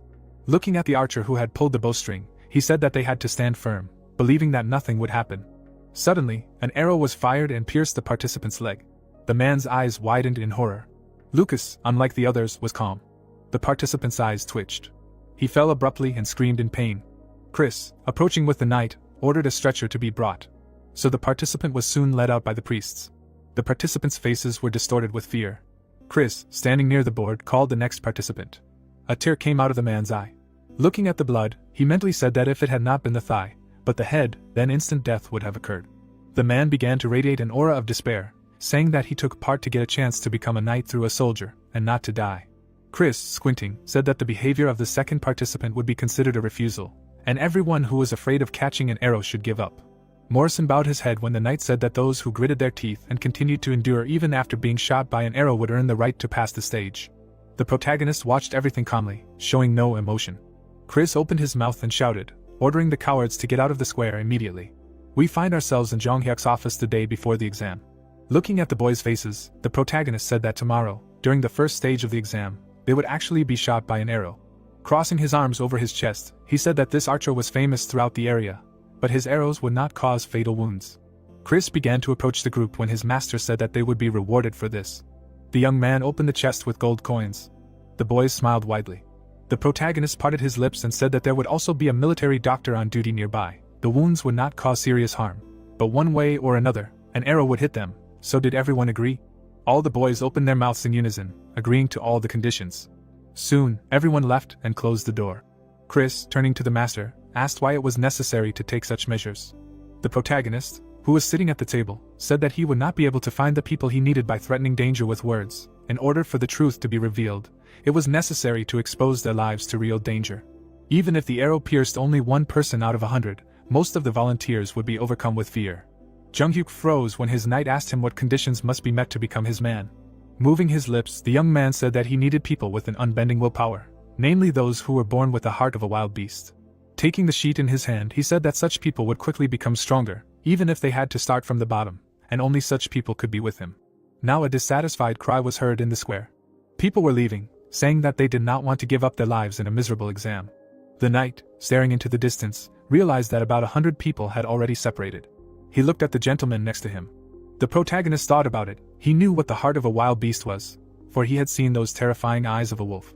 Like Kevin, who without hesitation took up a knife, having received an order to cut off a hand. Or Chris, who after a shameful defeat approached and asked the winner about a way to become stronger. Such criteria can indicate a person born with the heart of a wild beast. No matter how strong they are, those who cannot do this, they will never win in a fight with a creature that is different from them in origin. They will fall to their knees. Opening his mouth, the young man ordered the exam to continue. And so the exam continued in the fortress. The participant was breathing heavily. Lucas, who was standing in the middle of the crowd, was surprised that the young man did not leave. Henderson was shaking all over. He bit his lip, telling himself that this was his chance to pledge allegiance to Jung-hyuk. The archer raised his bow. An arrow pierced the wall near his head. The young man looked at the arrow. Looking at the archer pulling the bowstring, he thought. When the second arrow was near his shoulder, the boy said that after death, everything would lose its meaning. His eyes widened as he was about to give up. At that moment, the archer had already pulled the bowstring. The boy froze, terrified. The third arrow pierced the boards between his legs. The boy immediately fell, feeling relieved. Lucas grinned. He saw that if a little more time had passed, he would have given up himself. You could say he was just lucky. So the first stage passed without any obstacles. The arrows continued to pierce the boards. Excluding that 100, there were only 400 people left for the first exam, and now that number had been reduced to 120. The protagonist crossed his arms and mentally said that the first round had helped decide who among them could still be useful. There were those who were shaking all over after the test, like Henderson. There were those who had a calm face and a smile, like Lucas. Jung-hyuk narrowed his eyes. For him the difference between them was small, because the only thing that mattered was courage, which could suppress one's own fears. Looking at the crowd, he mentally said that everyone had their own story and their own purpose, and he needed to choose the diamond in the rough, those who, even when faced with him, would not feel fear, but awe. Opening his mouth, the boy said that the first test had proven their worth as warriors, but he would only let 30 people through, so he would test them again during the second stage. If by chance they passed the test and became his people, they would be able to live their lives as predators. The warrior grinned. Lucas was struck by electricity. The young man began to descend the stairs, saying that the method of conducting the test was simple. Looking at the wooden weapons to the side, he said that there were swords of different shapes prepared here. The type and number did not matter. Taking a sword in his hand, he said that they needed to choose the one they liked. Turning to the crowd, the young man said that they needed to prove their worth in a duel with him. The guys began to frown and exchange glances. Lucas smiled nervously, not believing that the boy decided to fight all 120 participants by himself. Looking down, the young man said that he did not expect them to win. Whoever could stand against him for at least a minute would immediately count the stage and be given conditions and a position higher than the existing ones. One of the men opened his mouth. Everyone looked at him when Vulcan said that he wanted to fight first. The man's face had a menacing look and a scar across his eye. Soon he stood in front of the boy. The protagonist immediately asked the name of the participant in front of him. Hearing the name, he looked at the sword in his hand, asking if he was sure that the sword would suit him. The man answered, saying that it was not a problem. Vulcan stared at his opponent, mentally saying that his composure was amazing. Maybe the rumors about him destroying the Blood Fangs single-handedly were true, but even so, he would not be able to defeat him in 1 minute. Chris picked up the hourglass. Looking at the young man in plate armor, the man told himself that he would pass if he held on for just a minute, but he was not going to do that, even if he could become his master in the future. But here and now they were enemies. Chris turned the clock over. Suddenly approaching Jung-hyuk, Vulcan wanted to defeat him, wanted to show him what he was. He gritted his teeth, swinging his sword. The participants' eyes widened in shock. The protagonist suddenly appeared at his side. He tripped him. The man immediately fell due to inertia. Vulcan started to get up. However, he stopped because of the sword that Jung-hyuk pressed against his throat. Narrowing his eyes, the young man told the next participant to come. Lucas opened his mouth in amazement, mentally saying that he dodged with such a light and fast movement that it seemed completely different. Now the first stage of the exam was not comparable to this one in terms of difficulty. Only the protagonist's aura terrified many. At the moment when Vulcan lost, all the people thought of only one thing. Looking at Jung-hyuk's face, they realized that he was very strong. Many gaped in shock. But some thought that if the fights continued, the young man would eventually run out of breath, so they fought, not wanting to give up. However, an hour had already passed since the beginning of the second stage of the exam. The blade flew out of the participant's hands. The guy fell. He was already the 60th participant. The protagonist, pointing his weapon at him, told the next participant to come out. Henderson, standing in the crowd, admired Jung-hyuk. He saw that he was not even out of breath. He involuntarily remembered the words said before the start of the exam, that if they suddenly succeeded, they would become predators. Then some smirked. But now these words made sense. Jung-hyuk was a predator who decided how to live in this world where natural selection reigned. The man frowned, realizing that Jung-hyuk was still considered a fool of the Dmitri clan. But now everyone was given a fateful chance. The red-haired warrior smiled. Lucas's face tensed. He understood that he might not get another chance to become this gentleman's man. The aura emitted by the young man was still frightening. People looked at each other and were horrified when he said that if the next participant did not come out, everyone present here would be expelled. Opening his mouth, the mercenary said that he was already on his way. A bag of sand was attached to his belt. Lucas took the sword in his hand. Opening his lips, he introduced himself. The events in the fortress continue. The mercenary felt like he was in darkness. Jung-hyuk in front of him was a monster, and he admitted it. Even without his amazing power, he was overwhelming with just his aura. The protagonist narrowed his eyes. He was completely different from how Lucas remembered him. An eagle flew over the boy as the mercenary mentally said that this guy would definitely one day subdue the continent. Taking the dagger in his hand, the man said that he would give him just a moment to check if his words were true. Chris picked up the hourglass. He turned it over. Lucas suddenly rushed forward. Chris frowned, seeing how the participant rushed forward without hesitation. With the exception of the first participant, no one managed to stand. The mercenary aimed his sword at the head, and the dagger in his other hand aimed straight at the heart. The protagonist parried the attack. The man frowned, mentally saying that the enemy dodged the dagger, would take a step back, and lunge with his wooden sword. He threw the dagger sharply. It rushed straight into the boy's chest. Lucas did not wait, attacked with his sword, forcing the enemy to block the attack. Jung-hyuk swung his sword and parried his attack. The mercenary frowned. He already knew that it wouldn't work. Usually if you keep pushing, there would be a gap in the defense, but Jung-hyuk was like a sturdy wall. Taking out the second dagger, Lucas said that he couldn't retreat now. In order to hold out for a minute, he had to maintain the lead in the attack. The mercenary rushed to attack. The protagonist chuckled, saying that he was not bad. His pupil sparkled when he said that this was not the best solution on the battlefield, but a suitable solution for a duel. He clearly had developed instincts. In this case, he can't be left alone after a minute, because this is only a boundary. The guy bent his foot. A moment later, he crossed blades with Lucas. The youth ducked, dodging the dagger. He immediately swung his sword, wanting to show how majestic the leader they would follow was. The boy frowned. Lucas was also frowning. He had to lean his body back to dodge the attack. He gritted his teeth. A rank B mercenary was the limit of suffering. If an ordinary person puts in all his efforts, putting his life on the line, he can obtain the qualification of rank B. But without mastering mana, the A rank area is inaccessible.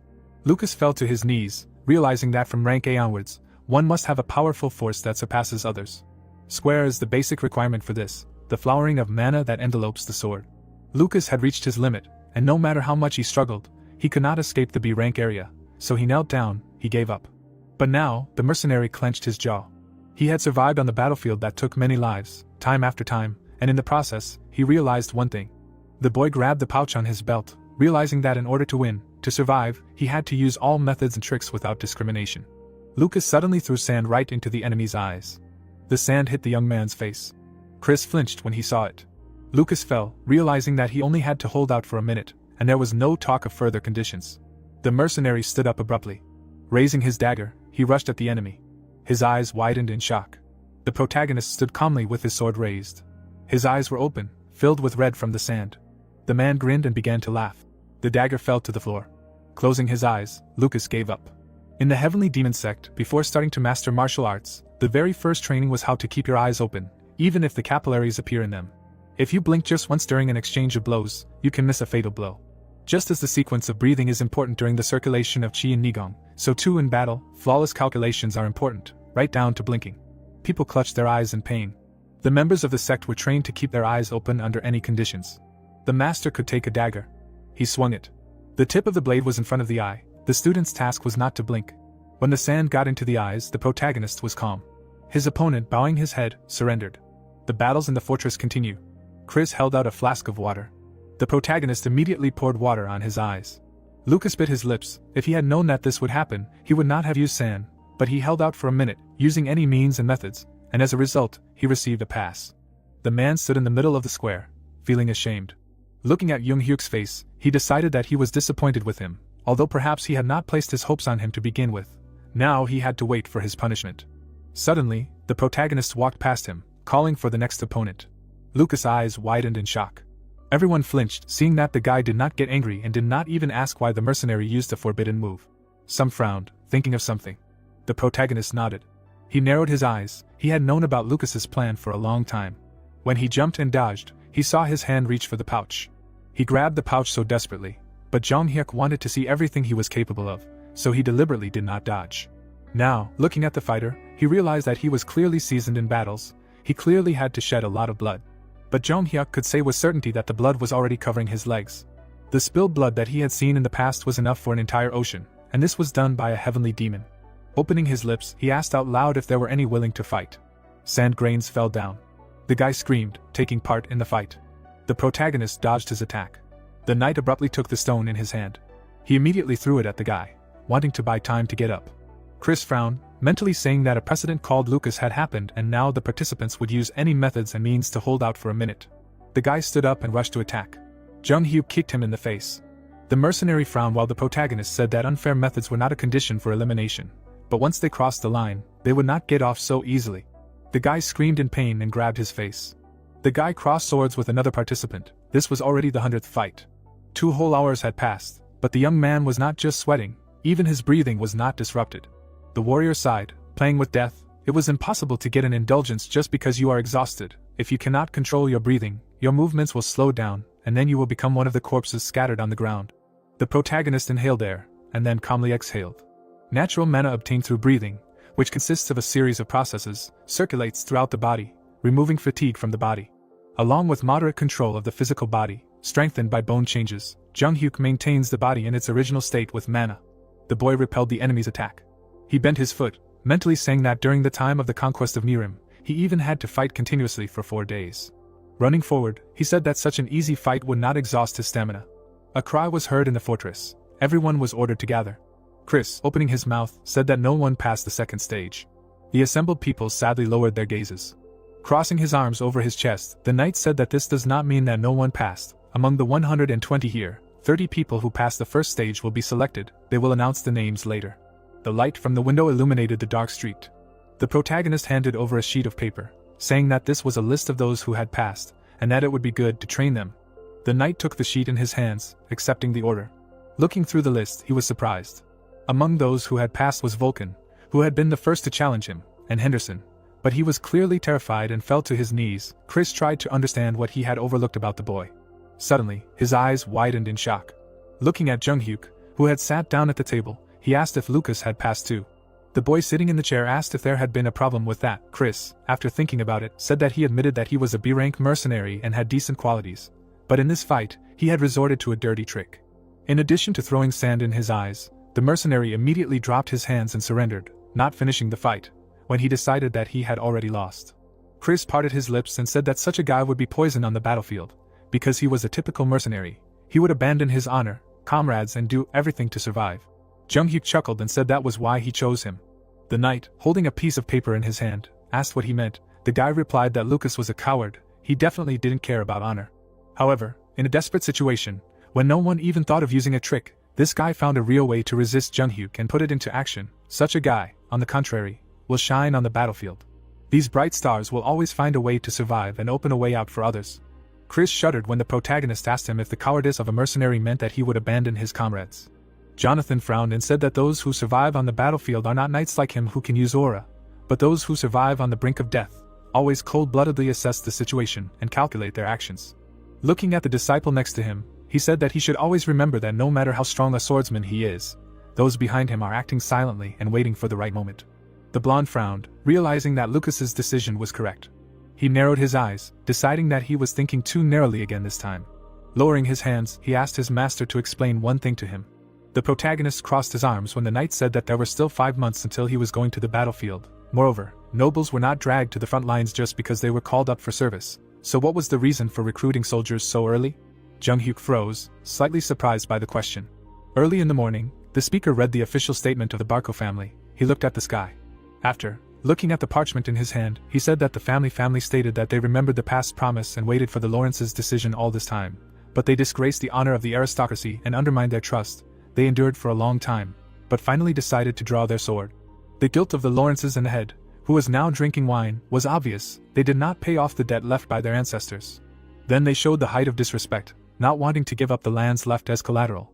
Now the family members were quarreling at the council. With this statement, the Barcos notified the people of the Cairo kingdom that if the Lawrences did not pay the debt or give up the lands left as guarantor within the next week, the Barco family would declare war. Flora grabbed her head. Chris shuddered all over. The protagonist smiled and said that from now on they were preparing to intervene in the war. The head of the Barco clan smiled. Flora rubbed her chin, being thoughtful. There was darkness everywhere.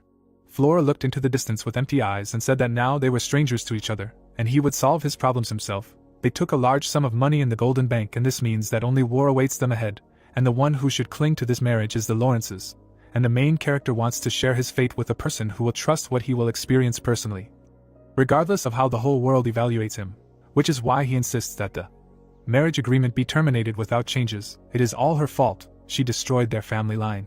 After these words, the girl woke up from her bed. Moonlight entered the room through the windows. Apart from her, there was no one inside. Breathing heavily, Flora sat up on the bed. She put her hand to her head and asked herself what the hell she had done. Day came and the sky turned blue.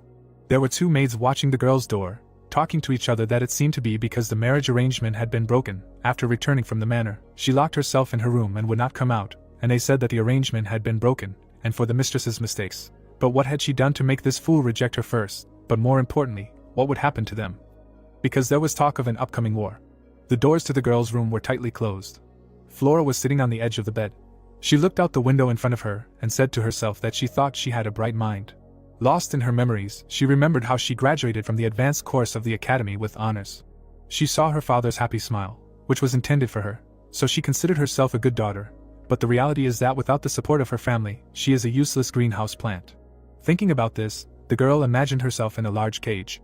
Folding her hands, she firmly said that she was the only fool here. With a bitter and painful gaze, she added that she no longer had the courage to look her father in the face. Flora closed her eyes and wondered what that person would do in her place, since if she thought about it, the main character was the complete opposite of her. Drawing an image of the guy in her head, she added that no one demanded anything from him or placed any hopes on him. He single-handedly defeated the Blood Fangs gang with his own strength, acting decisively in the name of his family line. After saying this, the girl imagined Jung Hyuk standing on the mountain of defeated opponents. Leaving her thoughts, Flora wondered if he really acted alone without anyone's help, since when was he so strong? How was he able to do such a thing? She did not dare to raise her head, adding that in addition to the fact that it was possible from the beginning, he was able to do such a thing only thanks to determination, and she, unlike him. Without finishing, the girl bit her lip. After a while, the servant knocked on her door and said that they had brought food. Receiving no answer, he looked at his partner, who exhaled heavily. Suddenly, Flora came out of her room, causing the servant to open his mouth in shock. The girl silently looked at the floor.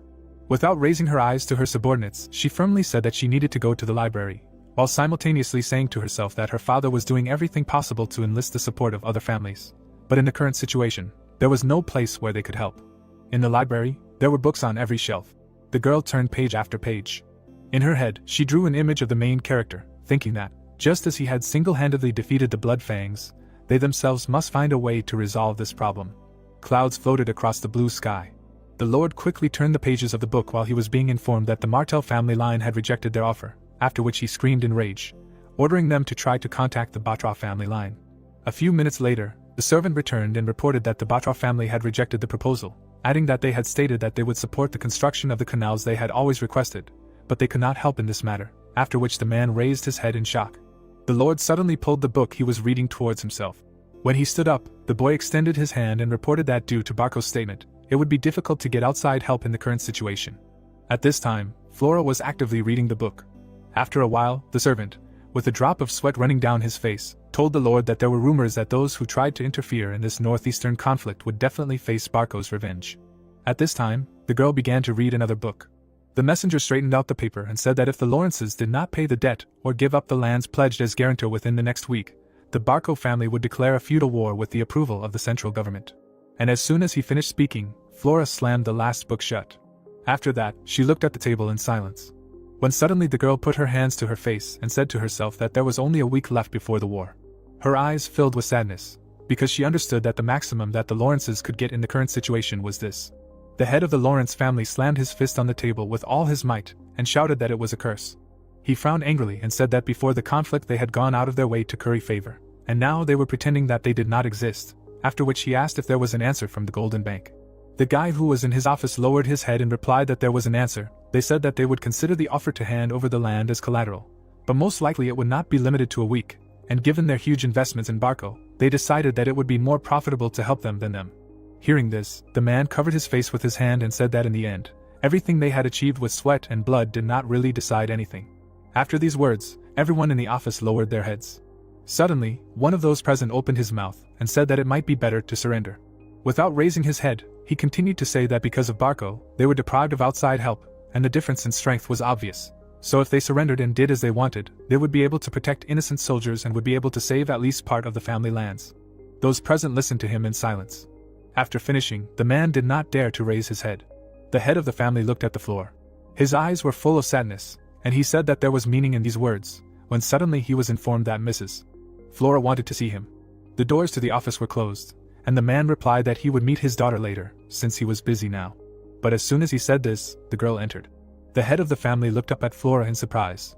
The daughter stared at her father and firmly said that she had something to talk about.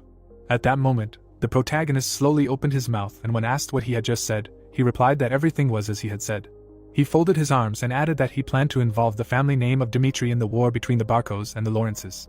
The father sat opposite him and asked if he understood what that meant, to which he firmly replied, yes.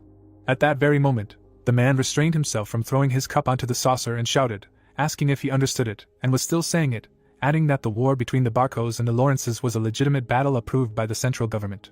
He continued to shout, frowning angrily, that after his cancellation of the marriage agreement with the Lawrences' eldest daughter, their reputation was ruined, and if the Dmitri interfered, the aristocrats from the northeastern part would break their agreements with them, and in the worst case, the central government could send an army to defeat the Dmitri.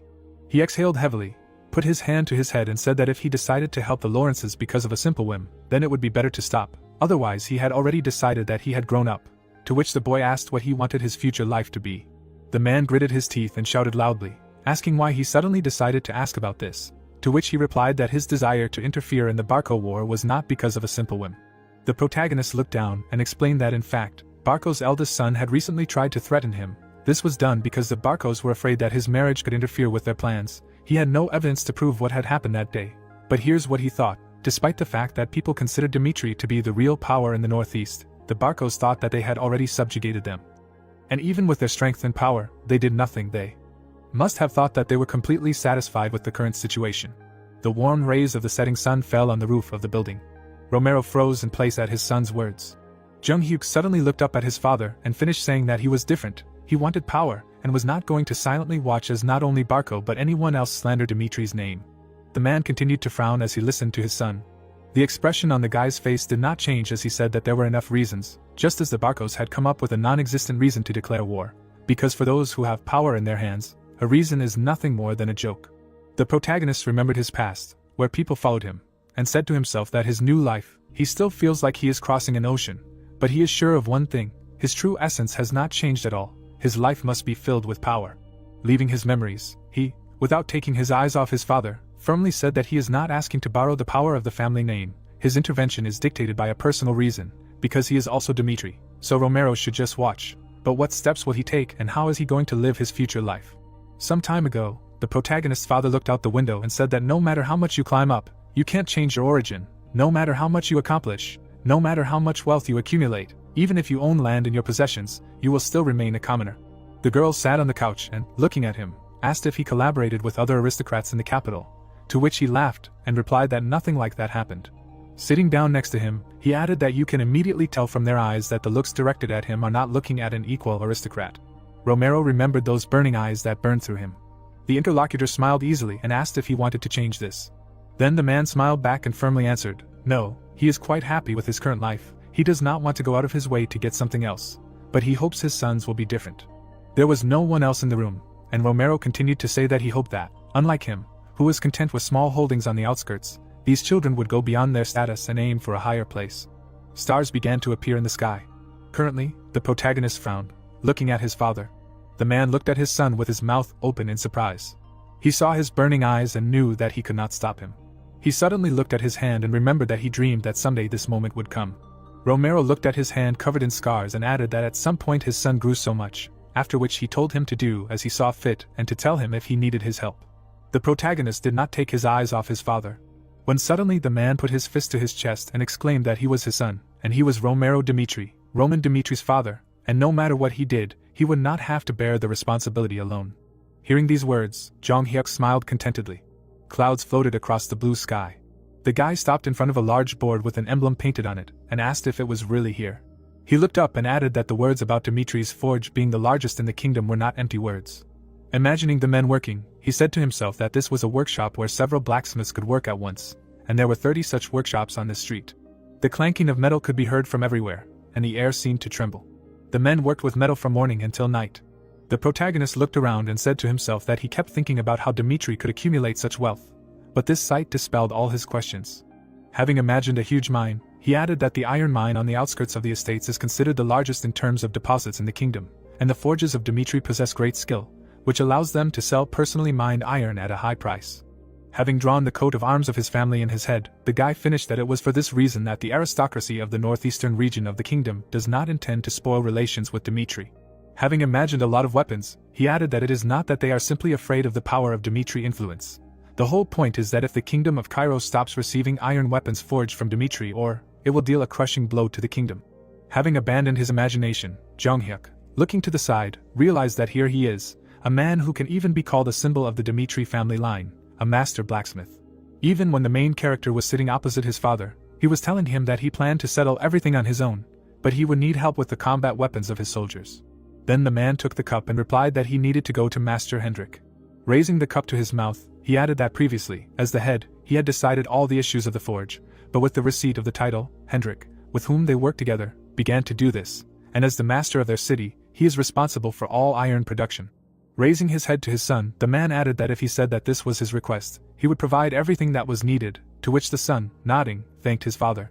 When suddenly Romero frowned and warned that when he came there, he should remember one thing: the blacksmiths Dimitri had a strong self-confidence. They would not be loyal to him just because he was born in the castle of Dimitri, because only someone who understands iron and has the skills to manage it can earn the trust of true blacksmiths.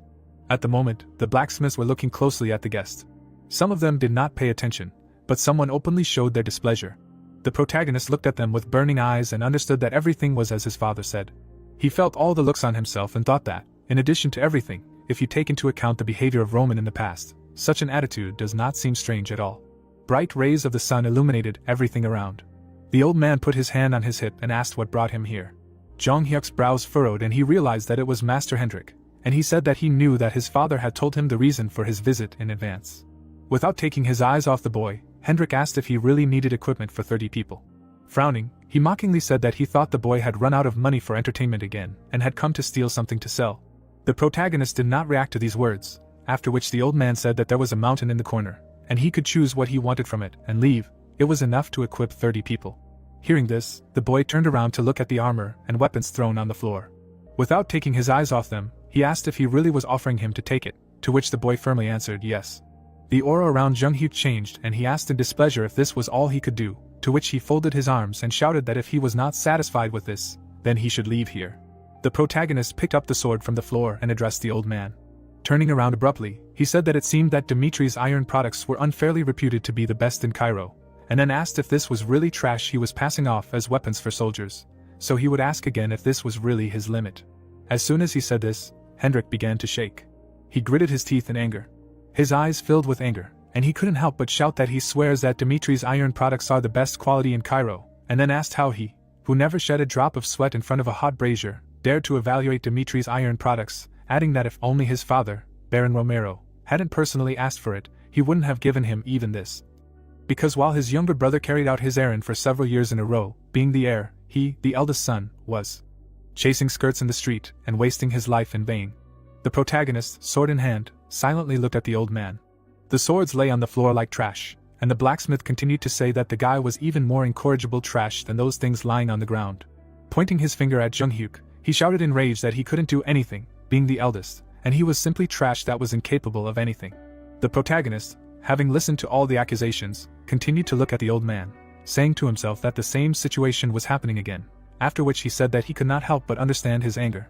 Raising the sword to the sky, he added that this weapon had a tint, as if it had simply been held in the sun, and during the forging process the master had failed to distribute the force evenly, and most likely this was the result of unsuccessful forging by an inexperienced blacksmith. Looking out of the corner of his eye at his interlocutor, the guy added that this was precisely why it could not be called Dimitri's product, and since he could not deny it, he did not call it trash, but decided to criticize it with its help. After these words, shock appeared in Hendrik's eyes. At the same second, Jung-hyuk struck the air with his sword. Showing his aura, he lowered his weapon and said that his soldier had just died because he couldn't cut the enemy with that trash sword, because the blade with an uneven surface couldn't perfectly cut through the flesh, and the soldier who couldn't pull out the sword stuck in the muscles lost his head with a confused expression on his face, and then asked how unfair it was. The blacksmith stared at the boy who continued to say that his soldier had done his best to survive, but because of the trash lord had given him, he had no choice but to die. While the old man was trying to ask what he was trying to tell him, the protagonist leaned over to the armor and asked what he thought it was for. Picking up the chainmail with one hand, he replied that it was needed to protect the body from an enemy attack at least once, since the armor had to withstand its bulky weight. But the soldier who had put on the iron chainmail he had gotten was betrayed by his equipment and killed. The armor fell to the ground with a thud. The sun's rays reflected off the small rings that made up the chainmail, and Jung-hyuk continued to say that his soldier believed that the tightly woven pieces of iron would protect his body. But the nameless blacksmith's experimental product failed to stop the enemy's attack, and a hole was made in him, cutting through his flesh, and all his insides fell out through the iron chain mail. Immediately after these words, Hendrik raised his head and shouted in rage, asking what he was trying to tell him.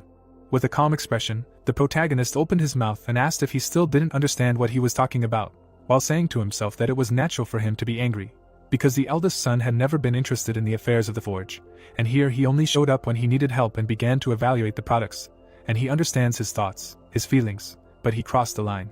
After these thoughts, he struck the chain mail with all his might with his sword. Staring at the old man, the boy said that if he had not recognized the trash in the items lying on the ground, his loyal soldiers would have entrusted their lives to the trash without suspecting anything, because this was not something to avenge personal petty grievances. The lives of 30 people depended on it, and even if he did not know about it, he turned his back on the truth. Having said this, the boy pulled out a sword from the armor, which was pierced through by a light blow. Squeezing the hilt of the sword in his hand, Jung-hyuk asked if he could really boldly call himself a master representing the Dmitri family line. He suddenly approached the blacksmith closer and shouted in rage that because of the trash that he gave him for personal reasons, innocent people almost died. Fear appeared in the old man's eyes, and he said in a trembling voice that he did not intend to at all. But before he could finish speaking, the protagonist squeezed the sword handle even tighter and said that his intentions did not matter, because the purpose of the weapons and armor was extremely clear. He asked on behalf of his father, Romero Dmitri, and in the end he received this trash. The guy showed his powerful aura and with burning eyes asked if his actions could be regarded as disobedience to his father. The protagonist stood in front of the blacksmith and said that he knew that he did not intend to show disobedience to his father, he simply did not want to give him good equipment, but this problem in itself could be regarded as disobedience. Angrily knitting his eyebrows, he added that this was not just his personal request, because the owner of this land ordered to equip him with good weapons and armor. He suddenly remembered how in his past life a man was kneeling in front of him, and he said to himself that at the moment when the line between master and servant is erased, the hierarchy and order collapse, and both the loyal servant and the servant who was like a friend must be punished to the fullest extent if they cross this line. Leaving his memories, Jung-hyuk showed his aura and said that he would ask again if he could regard his actions towards him as disobedience to his father, to which the old man answered in a trembling voice that such a thing would not happen. At this time, the blacksmiths heard their quarrel and decided to come, asking what was going on. Hearing this, the protagonist glanced behind him out of the corner of his eye. Suddenly, one of the men pointed his fingers at the guy and shouted that this was impudence, then asked how he was behaving with Master Hendrik, and his comrades added that they did not know what was going on, but they could no longer watch how the fool of the family, Dmitri, dared to pick on the master. The protagonist continued to hold the sword in his hand, and the blacksmiths saw this. Their eyes immediately filled with anger and hatred, and they shouted loudly, asking what he was going to do with the master, adding that he needed to be captured first. Hearing this, Jong Hyuk was still calm. Suddenly, Hendrik opened his mouth and shouted loudly, ordering everyone to stop. He looked at the blacksmiths and repeated his order. Then he lowered his head and apologized to the guy, because what happened was completely his mistake. Many years ago, the teacher hit Hendrik hard in the face and shouted that he was just a bastard, not only that he couldn't do as he was told, but also that he was fooling around, adding that he told him that he was not yet ready to forge a sword on his own, after which he ordered him to take his trash, and if he did that again, he would never set foot in the forge again. Young Hendrik silently lowered his hand. Clouds floated across the blue sky. A guy not far from the forge was chopping wood and said that his teacher was just a pig on muscles. He was not the head of the forge at all, because he didn't even teach him anything, he only drove him on small errands, and at the slightest provocation he immediately pounced with his fists, so it was unknown how long it would take until he became a blacksmith. He suddenly looked away in surprise when he heard his teacher shout, asking if trade was really a game for him. The boy was holding a gold coin in his hands and saying that they understood that this money was not enough to buy a good sword, but this was all his savings, so if he sold him the sword, he would pay him back 10 times more later, because all he had was a strong body, and he needed a weapon to earn money. The head of the forge, with his arms folded on his chest, silently listened to the boy, and then shouted at him to go beg somewhere else. Hendrik carefully looked out from the corner, and saw that the boy had lowered his head in sadness, and said that he had only one request, because he had to take care of his family, to which his teacher shouted in rage, asking if he hadn't heard that he had told him to leave here. Hendrik frowned with displeasure at these words. The guest of their forge was leaving with his head down. When suddenly he turned around, that's when he heard Hendrik's voice, who was running after him with a sword in his hands. Fluffy clouds floated across the blue sky. Taking the sword out of its sheath, the boy asked if he was really just going to give it away. Then the young blacksmith extended his hand and explained that he had heard his story, and if he needed a weapon in the workshop, he should at least take that, to which he happily thanked him and asked to take at least the coin he had. The boy could not take his pitiful gaze off Hendrik, who refused the money, explaining that he was going to throw the sword away anyway, so he should be grateful that the sword made by his hands would be useful somewhere. Hearing this, the boy smiled warmly and thanked the young blacksmith. Hendrik looked at the man he had helped with a smile and kindness in his eyes. But after a while, shock and horror appeared in his eyes. The boy he had given the sword to was lying dead on the ground. Blood was flowing from his mouth, and flies were flying around. The young blacksmith covered his mouth with his hand from this picture. Unable to contain himself, he rushed away from the crowd. Breathing heavily, he heard people saying that he took up the defense of the merchant guild and died immediately. But if only his sword had not broken in the fight with the bandit, everything would have been different. That is why it is necessary to have a good weapon, and now it is unknown what will happen to his wife and child. These words brought blood to Hendrik's eyes. He knelt down while the people continued to discuss the dead boy. Tears appeared in the eyes of the young blacksmith, and he realized that this was the same as killing that man. Currently, he was tightly clenching his hand into a fist, saying to himself that since then he swore that this would never happen again. But what had he done again? Closing his eyes, the old man added that it was only because of his dislike for the boy that he was going to repeat the events of that day. How pathetic he was. After a short pause, he raised his head and said firmly that he would pay for his actions, which greatly surprised the other blacksmiths. Suddenly, shock appeared in his eyes when the protagonist said that if he regretted what he had done, he would not ask him anything more. Throwing away his sword, the guy added that it was time to get back to the main thing, because he knew that he was an outstanding blacksmith. He looked at Hendrik out of the corner of his eye and said that by doing so, he was asking him to prepare uniforms for 30 soldiers, and as already said, he did not think that he intentionally disobeyed orders. Most likely it was because of disgust towards him, so he more than understands his feelings, because he would like to bury their mistakes with him. Because all he needs are swords and armor that will protect the lives of his soldiers. These words caused a drop of cold sweat to appear on the old man's face, and he said to himself in surprise that the guy had just whipped him until his skin was red, and now he was offering him carrots with his eloquence, and of course he knew about the rumors, but really, how could he have changed so much? A powerful aura hovered around the protagonist. After a short pause, the blacksmith exhaled heavily and said to himself that this was no longer the guy he remembered. Without taking his eyes off his eldest son, Dmitri, he said once again that he sincerely apologized for what had happened and that this would not happen again, so as an apology, he would prepare swords and armor for his soldiers from the best iron that Dmitri was proud of. Hearing this, Jong Hyuk nodded contentedly. The sun brightly illuminated everything with warm rays, and Hendrik shouted loudly, ordering the blacksmiths to return to their places and get to work. After a while, the coals were burning brightly in the furnace. Hendrik and the other blacksmiths were hard at work. A newly made sword lay on the anvil, and the protagonist asked if he had really stolen Master Hendrik's sword. The blacksmith frowned and asked in response if he really didn't remember, although it was obvious, because at that time the alcohol had completely clouded his mind, to which he, folding his arms on his chest, asked what he was talking about. Then the blacksmith remembered Hendrik's forge 3 years ago and said that the Lord had deprived him of his pocket money that day, and in order to get it, he secretly made his way into the forge, stole Master Hendrik's sword, and then sold it to a roadside merchant for pennies. Presenting the sword that emitted magical energy, the blacksmith explained that the sword he stole was the master's greatest creation, as it took only half a year to design it, and then the master spent 3 months in the forge to finish it, and yet he sold it for next to nothing to a roadside vendor. Hendrik worked silently in the back of the forge. The protagonist silently lowered his head when the blacksmith said that he must not know what it was like to see his greatest creation, which could not find an owner, sold for next to nothing. As Jung Hyuk left the forge, he wondered if it was the previous Roman who had crossed the line. Suddenly, he stopped when someone called out to him from behind. Hendrik followed him out and said that he had not completely forgiven him for that incident. The guy glanced at the old man out of the corner of his eye, who continued to say that because of his mistake, he would fulfill his request. But he still could not allow his eldest son Dmitri to interfere with the affairs of the forge, because Dmitri's foundation was laid in the forge, and if in the future there would come a day when even one trash sword came out of his hands, then he might look at him again.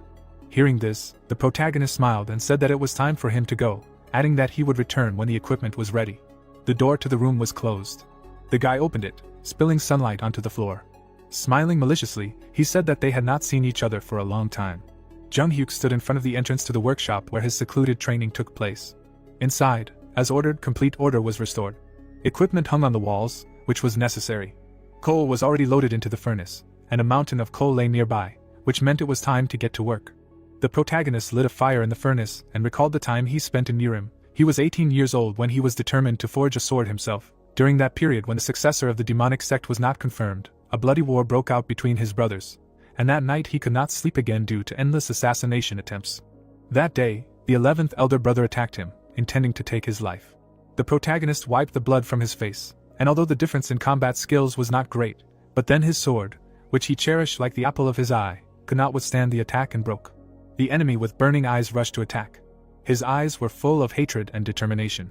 But at the same time, there was not a drop of fear in Jung Hyuk's eyes. Two powerful auras collided and a clanking of metal was heard. The sword, covered in cracks, was washed in blood. The protagonist smashed his brother's face with a broken sword and, freed from the feeling of near death, thought that he needed a sword that would not break during a fight and could ideally convey his current abilities, so he needed his own sword. From that day on, unlike the other brothers, he sought out blacksmiths and learned the technique of forging a sword, and on the eve of a decisive battle, he always forged a sword that suited his current strength, so he fought hundreds of thousands of battles, changing his sword every year. Jung Hyuk hit the hot metal with a hammer, and the 39th sword he forged then, he called the Sword of the Heavenly Demon, and it became a treasure that could not be bought for any money. Raising the hammer, the protagonist said to himself that from now on the eve of the upcoming war, it was time to create his own sword for a new life. Sweat poured down his face from the heat of the furnace. The protagonist hit the hot iron with a hammer with great force. His blow echoed with vibrations in the air and intense heat. He repeated the same actions, while saying to himself that following a certain rhythm, applying a certain force, repeating the same actions and at the moment of obsession with a given goal, a breakthrough will happen. The guy's eyes were suddenly filled with surprise. He again hit the hot iron with his hammer with all his might. Looking at the burning steel, Jung Hyuk asked himself what he lived for. Drawing in his mind a man who stood on the edge of a cliff, he said that in order for the heavenly demon to become a father, he had to live in a world where the strong eats the weak. Having experienced many turning points, he was called the strongest master in the world, and he does not think that this is bad. The man smiled slyly, and the guy finished that now it is the same, and he is simply faithful to the present. Leaving his memories, he continued to hit the iron with the hammer, saying to himself that his current level will not allow him to withstand all the changes. In other words, he can only temper himself stronger, because here is the world of Roman, which is unfamiliar to him, as well as strong opponents that he does not know. Having said this, the protagonist introduced powerful opponents of different races and peoples, and finished that defeat is unacceptable. Suddenly, flames appeared at his hands. Without thinking twice, the guy inhaled it into himself. His aura immediately changed and became several times stronger, because this is the divine breath of flame. Accelerating, Jung Hyuk began to hit the steel with a hammer, saying to himself that this technique of the followers of the demonic sect, using the power of scorching flame, it was called by the demon of flame and helped accumulate mana in a short period of time, and this is more than he can afford in his current miserable state. The fire in the furnace was getting stronger. The core in the boy's chest was enveloped in fire as he said to himself that its frequent use was harmful to the lungs and other internal organs, but now he needed the power that could withstand all the twists of fate. Fire was oozing from his eyes. The bright rays of the sun illuminated the large estate. Flora stood in her father's study and said that they were currently at a dead end. There was no fear in her eyes as she said that there was no help from the outside, and the difference in strength was obvious. Everyone present stared at the daughter of the head of the family, and she continued to say that there was an opinion that by surrendering, they should preserve the land of the family line, but she believed that they should never do that. After saying this, Flora frowned. When her father heard this, he slammed his hand on the table.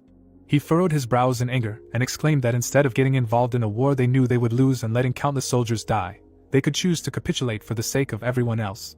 Then Flora, imagining two important people shaking hands, said that the Barcos had used their connections with the central government to borrow money from the Golden Bank, most likely a loan without collateral. Hearing this, the people present raised their heads in surprise, asking each other what they meant by without collateral. Then the girl, imagining a bag of money, explained that loans without collateral always had a high interest rate. She continued to stare at her father, adding that it was not only the Barcos who were aiming for profit in this war. The head of the family looked at his daughter with confusion in his eyes. At this time, Flora imagined a pile of money with a coat of arms on it, and said that the Barcos who borrowed the money and the gold bank that issued the loan, in order to obtain a benefit that would satisfy them, both sides would tear this land apart after the Lawrence's occupation. Having said this, she imagined her family's land being torn apart. After these words, silence fell in the office, and everyone continued to look at the girl. A few seconds later, the head of the family sat down in his place and asked how she proposed that they act. With her hands folded, the girl replied that there was only one way, a fight to the death. She opened her eyes wide and explained that this was the only way that would allow them to survive. Hearing this, her father clenched his fists tightly and said quietly, "A fight to the death, then." He lowered his head in disappointment, and said to himself that at some point he was filled with hope, looking at his daughter's bold statement. The girl continued to look at her father without a trace of doubt in her eyes. Her face expressed self-confidence, and the head of the family thought that she, who had the ability to see through the situation, would suggest an extraordinary way, but in the end it turned out to be within the bounds of the ordinary. After these thoughts, the man closed his eyes. Imagining the closed fortress gates, he asked if the best she could really suggest was to lock the fortress gates. Then the girl knitted her eyebrows and replied that she was not simply saying to endure. She imagined burning fields and said that they should give up this year's harvest and set the fields on fire. She imagined storerooms full of food and added that they should gather as much food as possible, and then they would be able to hold out until winter came. Having said this, Flora imagined snowy mountains and snow falling in huge flakes. The head of the family looked shocked at what she heard and he asked if they really only needed to hold out until winter. Flora continued to stand in the same place, answering that it was true, because although the Barco family was able to borrow a huge amount thanks to their connections with the central government, that was all. The interest on the loan would increase every minute. There was an idea in her eyes. She imagined the crest of the Golden Bank and explained that a huge part of something, the influence of which covers the entire continent, is the Golden Bank. Imagining her hand reaching out to the head of the Barco family, she added that if the war did not end quickly and the time dragged on, the Barco family would be pressured with interest, and the Golden Bank was not the kind of power that could be intimidated by close ties to the central government. Those present listened with surprise in their eyes to the daughter of the head of the family, who continued to say that mercenaries act for money, and this money originated from the Golden Bank. Having said this, she imagined an army of mercenaries walking under a rain of gold coins. Leaving her imagination, she, without taking her eyes off her father, finished saying that when winter comes, there will also be an unfavorable time for a siege of the fortress, and then they will run out of steam on their own. Having said this, the girl opened her eyes wide. After hearing this, the head of the family raised his eyebrows in shock. His people began to exchange glances, agreeing with his daughter's idea. But the man did not hear their conversations. There was only darkness in front of him. He remembered his daughter in the garden and said to himself that when the incident with Dmitri happened, he thought that he had spoiled his daughter too much, but the truth was different. He could not take his eyes off his serious daughter, asking himself when she had grown so much. When suddenly the head of the family jumped to his feet. Proudly raising his head, he declared that Flora's words were true, and from that moment on they would begin to prepare for desperate resistance, and would hold out to the last. Hope and firmness appeared in the eyes of everyone present. Brows furrowed, the head of the family finished, saying that they would preserve the legacy of the Lawrence family. Even if the fortress walls collapsed and death awaited them, they would fight to the very end and survive. Flora, standing in the same place, silently looked at her father. There was not a drop of fear or doubt in her eyes. At this time, sweat poured down the face and body of the protagonist. The sword he had created was cooling in the water. The warm rays of the sun illuminated the roof of the workshop. A few minutes later, the boy went outside, saying to himself that for a person, any event that happens for the first time will be considered special. He raised the newly created sword to the sky. Looking at it intently, Jung-hyuk said to himself that this was his first sword, which would perfectly suit his current strength. Putting it in front of him, he firmly said that he would take a name from this world for it and call it Salamander. His eyes were brightly shining from an excess of strength. Someone came forward. The man approached the gates of the fortress. Behind him, a cloak with a coat of arms fluttered, which depicted a deer. The soldiers looked down tensely. The nobleman smiled slyly. Opening a scroll, the Barco representative gave 3 options to choose from and said that the first was to open the gates and surrender, since only surrender was their only way to save their own lives. The guards spread their arms in fear. The head of the Lawrence family stood above. A nobleman offered to wage war against them under the supervision of a judge from the central government.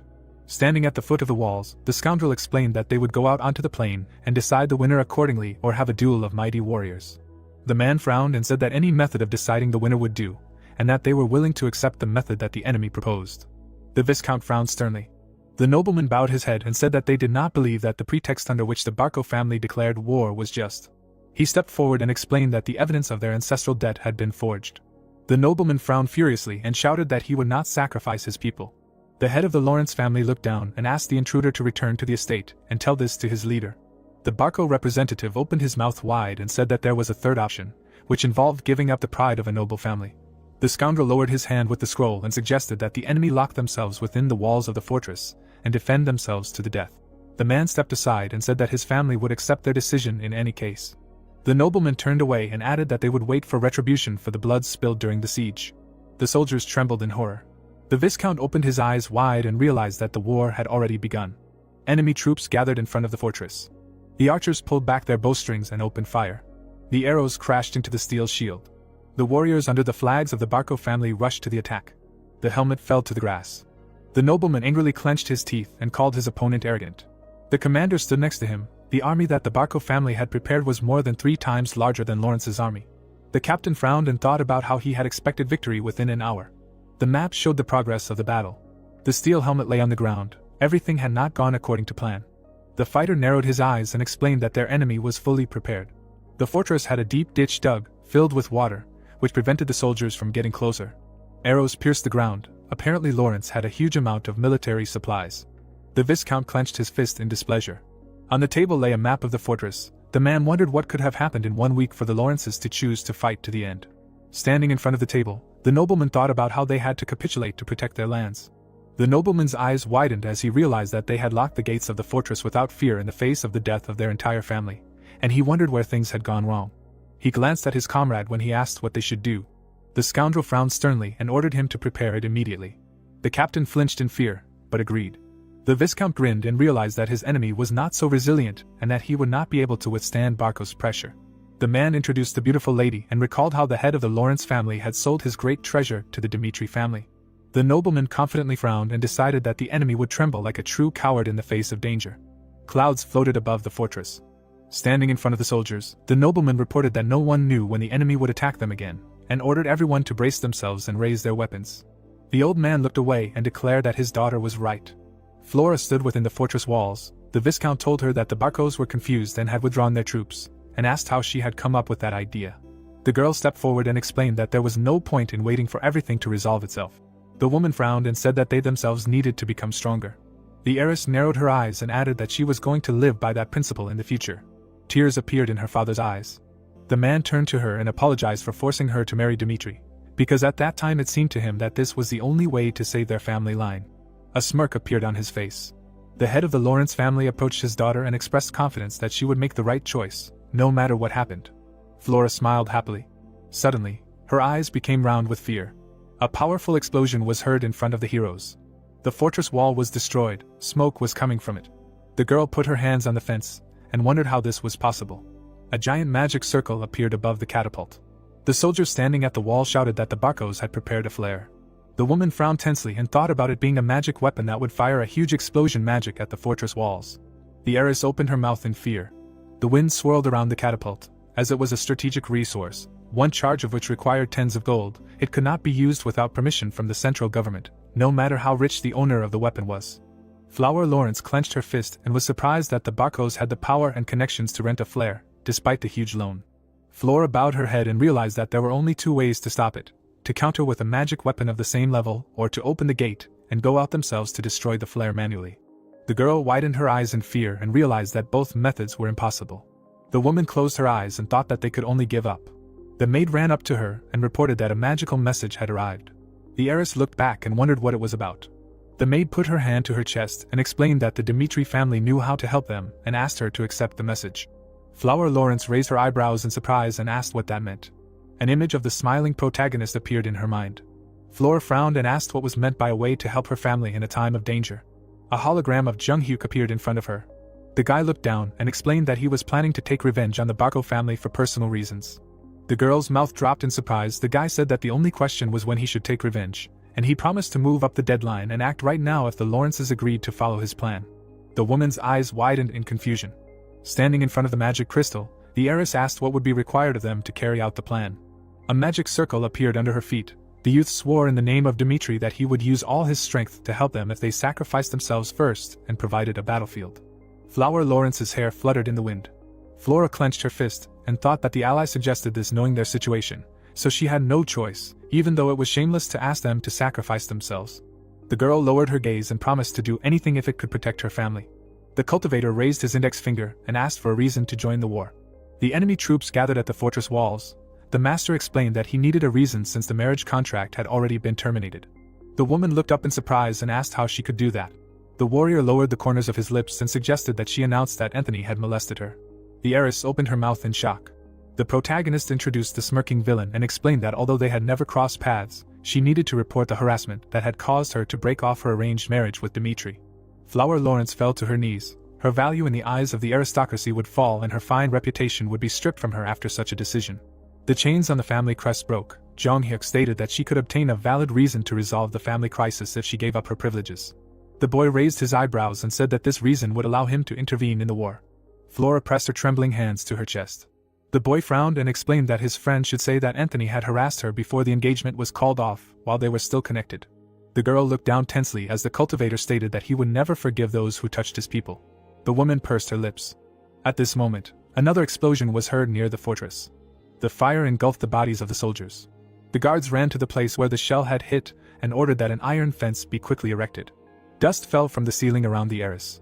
With her eyes closed, the Flower Lawrence said that she would accept any conditions and asked her comrade to immediately deal with the villains from Barco. The hook caught on the wall fence. Someone ordered to do everything possible to prevent the enemy from breaking into the fortress. The head of the family raised his hand and shouted that they must hold out at all costs. The warrior climbed the wall. The killer pounced on the Viscount with a sword. The man looked at the blade in fear. The arrow pierced the fighter's head and threw him back. Flora lowered her bow. The aristocrat looked back and called out to her. The girl frowned and explained that they must open the fortress gates and confront Barco head-on.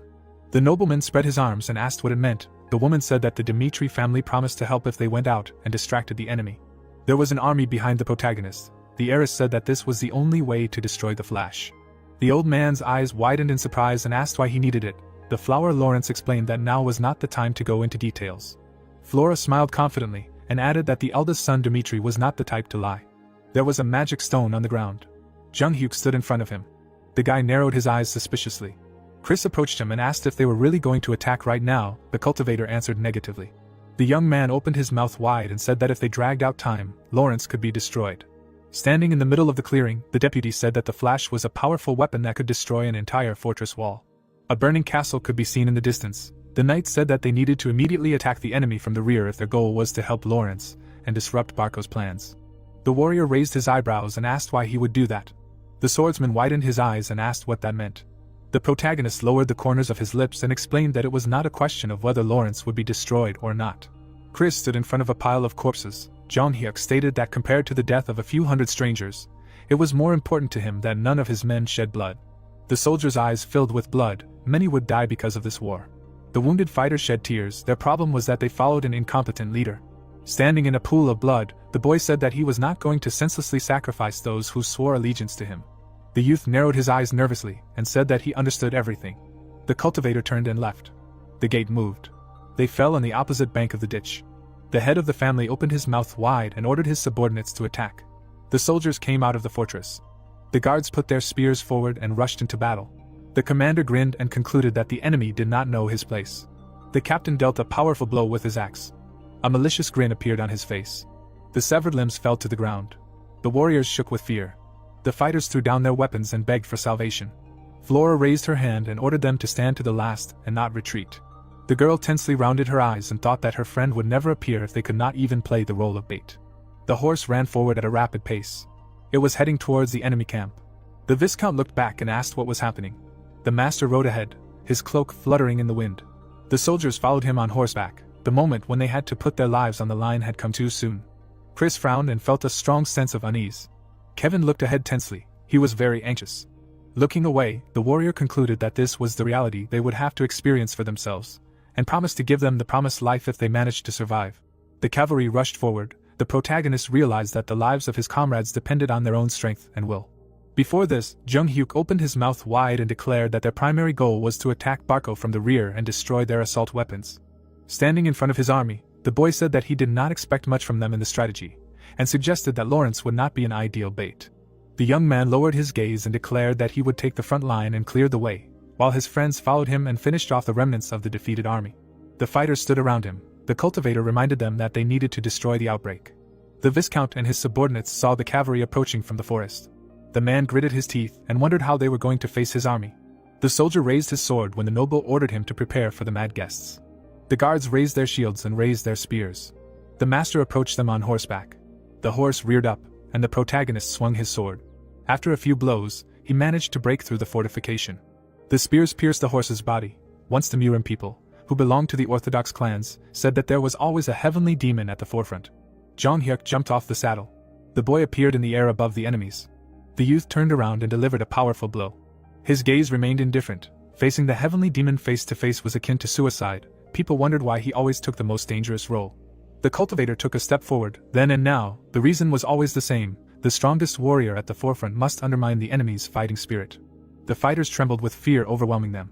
The master swung his sword and declared that he would attack if they did not do so first. Kevin clenched his teeth tensely. The boy opened his mouth wide and ordered the others to follow the master in attacking. Chris looked back in surprise. Their comrades opened their mouths in amazement. The riders rushed forward, killing everyone in their path. The spear pierced the horse's neck. The commoner's eyes turned bloodshot. The sword sank into the enemy's head. The peasant slashed, wanting to follow his master. His crazy eyes lit up. A blue aura enveloped the young man. The deputy dashed forward and killed 2 enemies. The protagonist approached a squad of soldiers with shields. Someone shouted that they must stop this monster. Jong-hyuk cut off the villain's head. The guy looked ahead and realized that this was the goal of their plan. The cultivator began to cut his way to the catapult. Burge's eyes widened in amazement and asked if this was really the eldest son of the family, Dmitri. The chest was full of gold. A huge amount was at stake in this task. The man took his sword out of its sheath and decided to personally sort it out, since the fate of his squad depended on it. The captain jumped up from his seat. The master rushed towards him. The opponents crossed swords. As it turned out, rank mercenaries were distinguished by the fact that they knew how to control aura. The blades hit each other. The commander was enveloped in fire. He had a 2-star aura. The villain's eyes widened and he felt like he couldn't even move. The warrior grinned. His sword exerted a strong pressure on his opponent's weapon. The protagonist parried the attack and pushed the enemy back.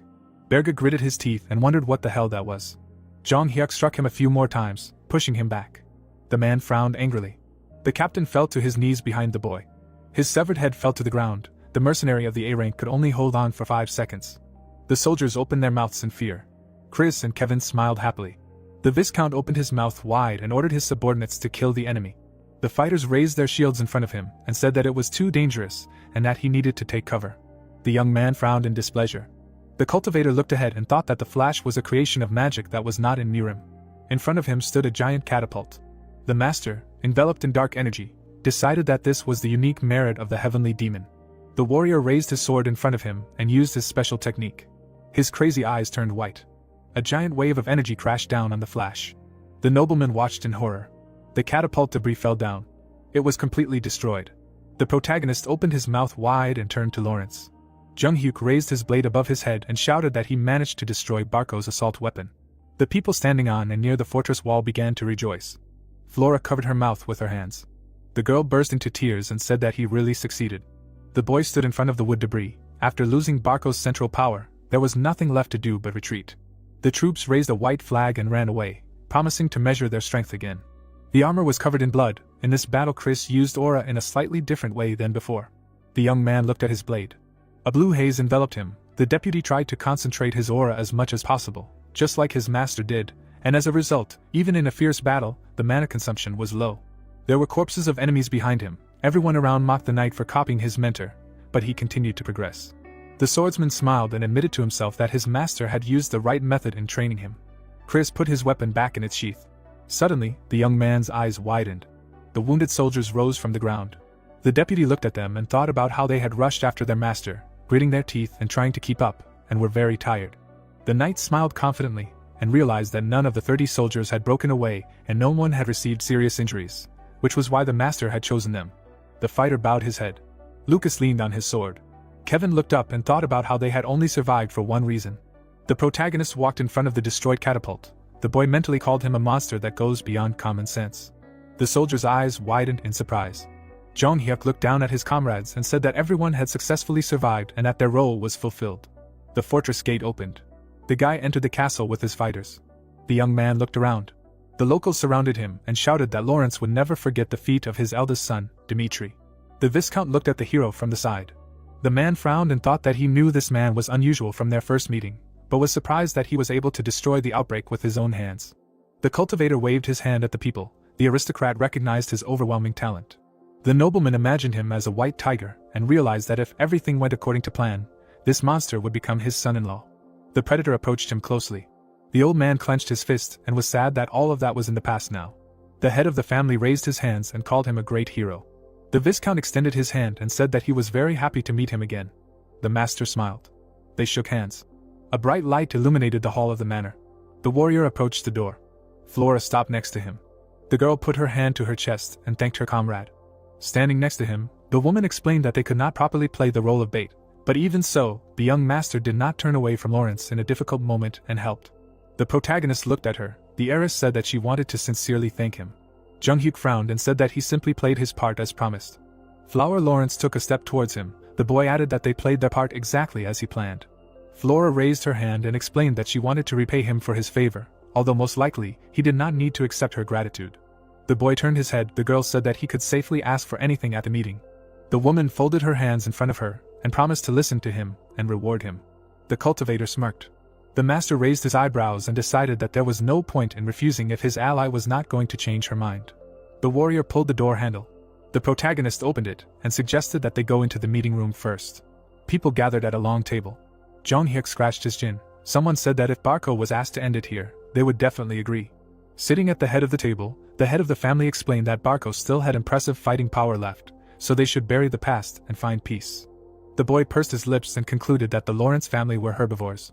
The Viscount frowned and said that this time they were helped to avoid a catastrophe, but their strength alone would not be enough to hold back Barco's onslaught forever.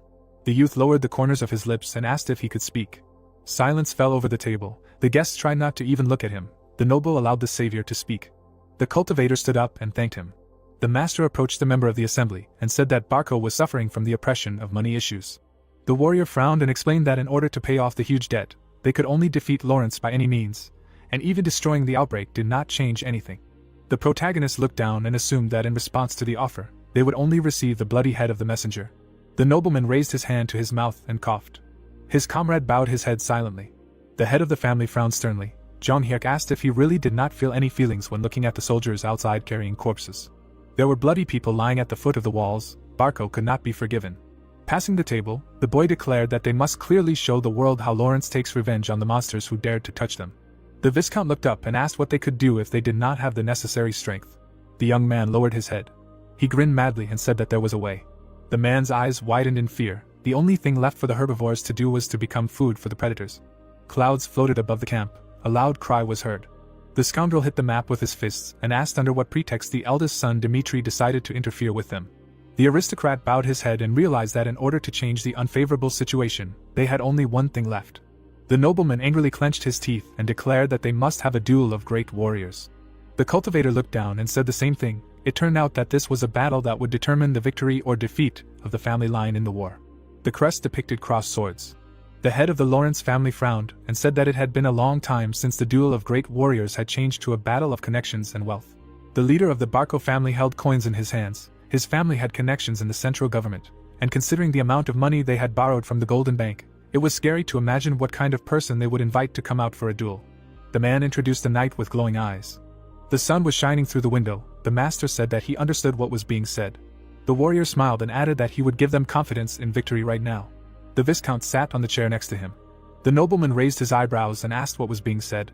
The protagonist looked down and explained that if they were confident of victory, there was no better way than a warrior duel. The members of the assembly raised their heads. Jung-hyuk guessed that the first warrior from Barco would probably be their 3-star swordsman. The boy narrowed his eyes slyly and said that he would participate in the first duel on behalf of Lawrence. The youth frowned confidently and said that he would bring the first victory, no matter who his opponent was. The noble turned to him. The cultivator said that no matter how outstanding the talents of Barco were, against 1 victory and 2 losses, it was meaningless. Chris was enveloped in a blue aura. The master decided that he was destined to complete the 3rd duel and that his genius was capable of leading to victory in the battle even against a 3-star opponent. Standing next to the head of the Lawrence family, the warrior asked if this was not enough to consider the battle won, and said that they would be able to regain their lost reputation if they won the duel. The protagonist looked at Floor. Jung-hyuk smiled and asked her to make a decision. The girl looked at him, puzzled. In the memory, the heroes looked at each other, and the woman said that the savior could ask for anything at the meeting. The heiress frowned tensely. Standing in front of her comrade, the flower Lawrence wondered if this was what he really wanted. Flora frowned and thought about how if her friend took part in the duel, her family would have to bear the responsibility in case of failure. An image of a burning fortress appeared in her mind. The guy looked at her sternly. The girl mentally called him a very dangerous person. The woman closed her eyes and said that she supported the idea of holding a duel. The man handed the messenger a scroll. With the consent of both parties, the duel was approved. Everything was decided within a week after the order was given. People gathered on the battlefield.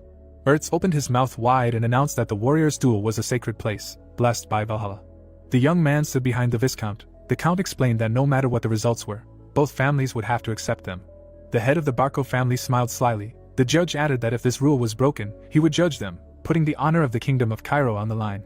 The man spread his arms and asked both families to present 3 of their warriors and hand over the schedule of the fights. The nobleman poured wine into the glass. The cultivator saw his opponents whispering. The master frowned in displeasure and said that they would have to change the schedule. The nobleman turned to him and asked if they hadn't said it a week ago. Squinting, the warrior thought about how the interest rates had started to weigh even more on Barco after a week, and assumed that they were deliberately stalling. The scoundrel smiled as he spoke to his comrade. It was clear from their smiles that they were in no hurry at all. The head of the Lawrence family looked to the side and asked if they had managed to invite strong fighters in this time. The chair the man was sitting on swung back. The stranger was sleeping with his feet up on the table. The protagonist noticed a powerful aura around his body. The Viscount's eyes widened in fear and asked how they would change the schedule. Imagining his comrades behind him, Jung-hyuk thought that he should have gone out first and snatched an unconditional victory, then the knight from Lawrence should have gone, and Chris should have fought in the last duel. The guy lowered the corners of his lips and said that his friend would go first. The man opened his mouth in shock. The cultivator's eyes flashed, and he said that he would go second to fight with the map prepared by Barco. Spectators gathered in the stands. The opponents came out onto the court. Jansen frowned sternly and introduced himself. The young man looked at him sternly and said his name. The vice-captain looked back and heard people talking about him, and wondering why Lawrence would send a man with a 2-star aura to fight. The knight narrowed his eyes and thought about how he needed to endure hardships to become stronger, since that was the reason he had gotten out of the mud and followed his master. The flag fluttered in the wind. Ertz announced the start of the fight. The swordsman immediately took off. His opponent rushed forward. The fighter delivered a crushing blow. Chris dodged the burning blade and remembered something he had learned the first time he fought his master. The youth jumped to the side and realized that no matter how strong the aura was, only by mastering it could one give it meaning. The scoundrel struck again but missed. The vice-captain gritted his teeth and thought about how he should continue to dodge until his only chance came. Leaping into the air, Jansen made an attack and asked how long his opponent was going to run away. The man swung his sword and wished him death. An ominous aura of wide range appeared around him. The knight opened his mouth wide and realized that he had to think of something urgently, because he couldn't dodge. The protagonist smiled and asked him to break free from the usual laws of the world. The swordsman frowned tensely. Chris thrust his sword forward and decided that an indiscriminate splash of mana would never show the full power of the aura. His power concentrated in the tip of the sword. The fighter clenched his teeth in rage. The young man's eyes flashed with fire and realized that he had to concentrate his power in one point. With one sharp blow, he chopped off the enemy's head. It fell to the ground, and a pool of blood appeared under it. The crowd that had gathered around the sight began to rejoice. The deputy narrowed his eyes tensely and thought that he had managed to defeat a man with 3 stars. Jung-hyuk smiled confidently. Ertz invited the next contestant.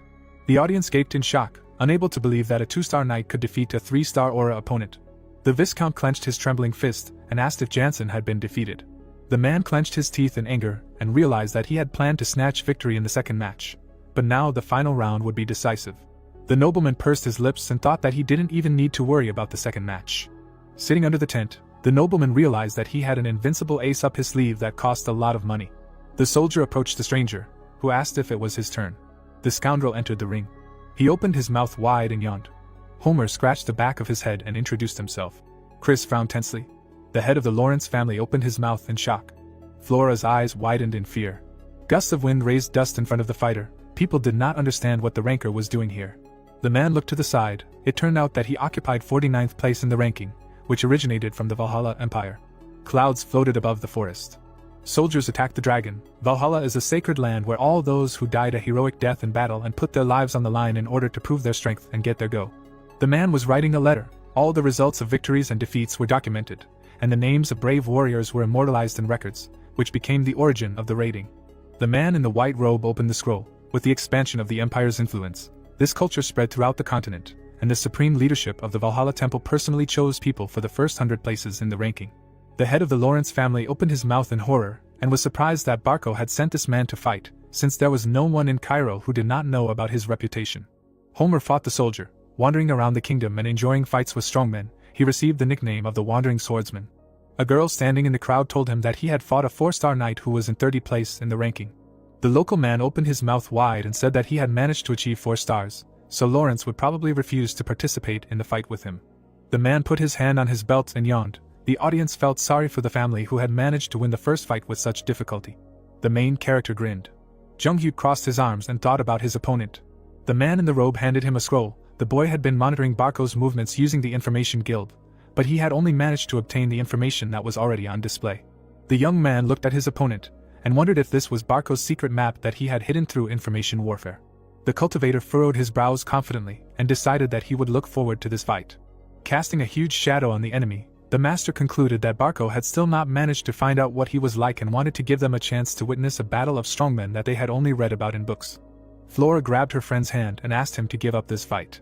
The girl opened her mouth wide and said that this man was ranked 49th, and that he was regarded as a great warrior who would rise above 30th place in the future. His name appeared on the tall pyramid of ranks. The woman frowned and asked if her companion was so confident that he could win, and explained that only by refusing to fight could he save his life. The warrior frowned in displeasure, and the heiress said that she would pray that they would win the next fight. Homer looked away. His green eyes lit up. The protagonist glared at him, and the man noticed a sense of absolute superiority in his gaze. Flower Lawrence put her hand to her chest and explained that now was the time to pay for the change, so they would send out their knight. Flora opened her mouth wide and said that there was no reason to risk their lives in a fight they knew they would lose. Jung-Hyuk pulled his hand out of her grip. Looking down at his friend, the boy said that he did not want to explain all the details to her, and asked her to just get out of the way, his red cloak fluttering in the wind. The young man stepped into the ring and announced his name. The cultivator held his sword out in front of him. The scoundrel also raised his weapon. The two opponents looked at each other. The ranker thought that his opponent had at least a 2-star aura, since he managed to destroy the Flash. The fighter narrowed his eyes and was indignant that he had to fight with small Fry and not Fernando, who was in 30th place in the ranking. Homer lowered the corners of his lips and decided to end this as soon as possible. The man, covered in a blue aura, rushed forward. Chris and Kevin opened their mouths in amazement, and were amazed at his speed. The scoundrel delivered a powerful blow. The blade of his sword approached the master. The ranker jumped to the side and ended up behind him. The knight smirked and mentally called his opponent interesting. The warrior turned around and cut the air with his sword. His blade blazed with purple fire. The fighter widened his wild eyes and asked what kind of method his enemy was using to release his mana. The protagonist frowned menacingly and thought that his opponent thought he was weak and decided not to fight with all his strength. A powerful energy enveloped the swordsman. He declared that he would deal with his opponent with all seriousness. A strong shockwave spread throughout the ring. The spectators closed their eyes and felt the incredible pressure of his aura. Standing in front of the burst of energy, Jung-Hyuk wondered if this man was really ranked 49th. The guy narrowed his eyes and concluded that there was no point in dragging out this fight. The young man took a step forward. His sword was enveloped in an ominous aura. The cultivator invited the enemy to try to withstand it and thought that the technique of the heavenly demon has no equal. Homer stepped in a puddle. A giant wave fell on him. The man smiled and asked if his opponent could control such mana. Water engulfed him. This formation had no name. The master cut his opponent's body with his sword and thought about calling this technique by the order of execution. The warrior frowned sternly. The protagonist took a step forward. Jung-Hyuk closed his eyes and called his technique the third formation. In the past, the old man frowned and said that he knew very well that his comrade was looking forward to the duel with Fernando, and asked him to put himself in their position at least once. The scoundrel put his feet on the table. The nobleman explained that it was a duel of great warriors between families of the borderlands. The ranker put his hands behind his head and realized that he had rejected all orders as soon as he received the A-rank mercenary certificate, and was only busy wandering around the kingdom. The knight grinned and decided that he had no reason to refuse. Traces of blood appeared on the ground. Flora's eyes widened in amazement. The audience gaped in shock, not understanding what had just happened. Homer collapsed to the ground, a talented swordsman who had entered the rankings before reaching 4 stars and who had been aiming for 30th place, died in one blow. The boy brushed the blood off his sword and walked past him. The youth looked down and wondered how a man who had failed to conquer the peak could show arrogance in front of him. The cultivator sheathed his sword and concluded that he was judging everything by the standards of his past life, not this world. The villains pounced on him from all sides. Murim was like a galaxy filled with talented fighters. It was a place where everyone was ready to meet death for their carelessness. Looking to the side, the master realized that the local mysteries of the teachings were ineffective, and asked the judge to announce the results. Ertz tensely clenched his teeth and called his eldest son, Dmitri, the winner. The soldier's eyes widened in shock and he wondered how that was even possible. The fighter pursed his lips and asked if Homer was really dead. Chris clenched his fist. The deputy opened his mouth in surprise and realized how strong the young master really was. The knight frowned and wondered if the warrior had already had that much strength during their fight, or if he had made an unimaginable growth spurt afterward. In the memory, they crossed swords. The swordsman decided that the master did not have abilities that would surpass Homer's skills back then, but too little time had passed for the latter option. The protagonist stepped down from the ring. Chris wondered how that was even possible. The young man lowered the corners of his lips and thought about how he thought he could surpass his master when he defeated Jansen in the fight. The deputy frowned sternly and realized that his conclusions were hasty. The Lawrence family flag fluttered in the wind, as there was no longer any point in wasting manpower in a duel between warriors with a predetermined outcome. An allowance was made for the possibility of changing the list of names. Ertz opened his mouth wide and said that both families could consult and send a new fighter. The head of the Barco family bowed his head and trembled. The Viscount's eyes widened, realizing that it was over, and wondered how Homer could lose. The ranker put his sword behind his back. Unlike all the riffraff of the northeastern region, he was a real knight, which could be counted on the fingers of one hand in the entire kingdom. The nobleman's eyes widened in madness and thought that the mercenary guild had sent him a fake. The commander approached him and said that their side should choose the next participant. The nobleman explained that they could not lose any more fighting power. The head of the Barco family lowered his head and asked to send Benson. The captain's mouth opened in shock. The soldier knelt before the protagonist. The Viscount decided to give him a chance to pay him back for disgracing Barco's dignity at the social ball. Closing his eyes, the knight agreed and realized that this order was akin to murder. The man raised his weapon in front of him and introduced himself with fear. The spectators surrounding the battlefield wondered who he was. Chris's eyes widened in surprise. Kevin rushed forward. The boy stood in front of the young master and expressed a desire to take part in the duel. The commoner tensely pursed his lips. Jung-hyuk frowned sternly.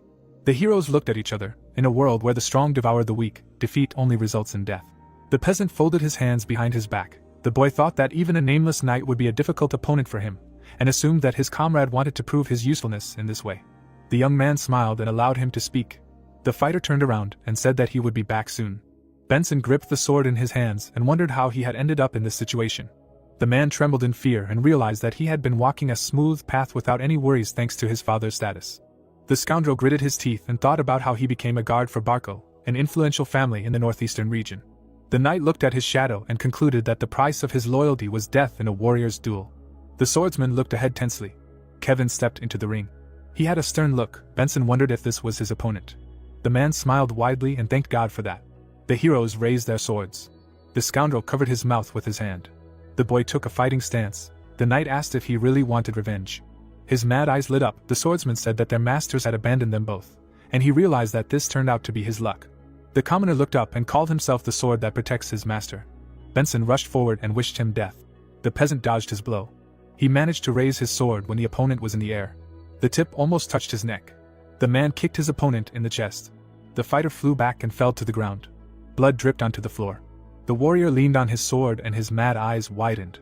Chris frowned and concluded that the difference in physique was simply colossal.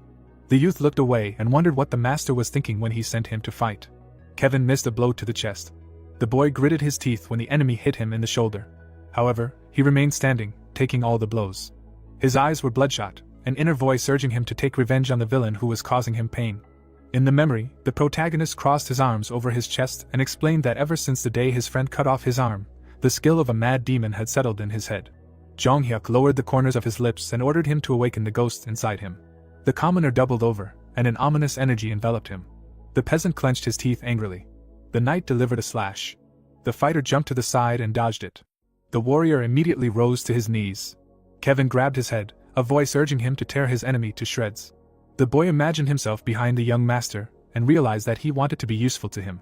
Chris frowned sternly. The commoner wanted to become stronger than even him. His eyes lit up red. The mad demon sucked him into a whirlpool of emotions. The peasant clutched his blade in his hand. He made a sharp dash forward. The swordsman's eyes widened in fear when he saw the aura around his weapon. The tip touched the armor and pierced it. Benson swung his blade to counterattack. The fighter swung his left fist. The man began to cry and wondered why his opponent did not stop. The warrior grinned madly. Blood spurted around the heroes. The youth opened his mouth in amazement. The spectators widened their eyes in shock. Kevin pierced the enemy's chest with his sword. A smile shone on his face. The boy took out his blade and struck a few more times. Blood particles rose into the air. Flora covered her mouth in horror. Her father was shocked. The commoner rose to his feet. The peasant came down from the platform. He knelt before the protagonist and said that he was back. Jung-hyuk nodded confidently and praised him for his excellent work. The fighter beamed with joy. The duel of the great warriors ended with 3 victories out of 3, with Lawrence in undisputed leadership. The boy stood under the awning, attracting everyone's attention. People gathered in the square. Like the tales of heroes that have been told since ancient times, the rumors mixed truth and fiction, and people began to praise the exploits of the young man. The man put his mug on the table and asked if his friend had heard the story. The locals were sitting in the tavern, discussing how the Barcos suffered a crushing defeat at the hands of Lawrence. The commoner raised his hand and declared that all his relatives lived on Lawrence's lands. The cultivator raised his sword above his head. He was considered the savior of the family line, who single-handedly exterminated hundreds of Barcos soldiers at once.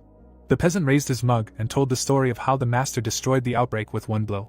The tavern was filled with people, and everyone was sure that without the great warrior, the Barcos would have already planted their flag on the lands of Lawrence. A child ran along the street with a stick in his hands and called himself the eldest son. Dimitri, the water dragon who hid deep in the family, rose to the sky. The main character looked around, and heroic stories about his adventures began to accumulate one after another. The sun was shining over the Barco castle. There were piles of papers on the table. Sitting at it, the head of the Barco family concluded that this was the end.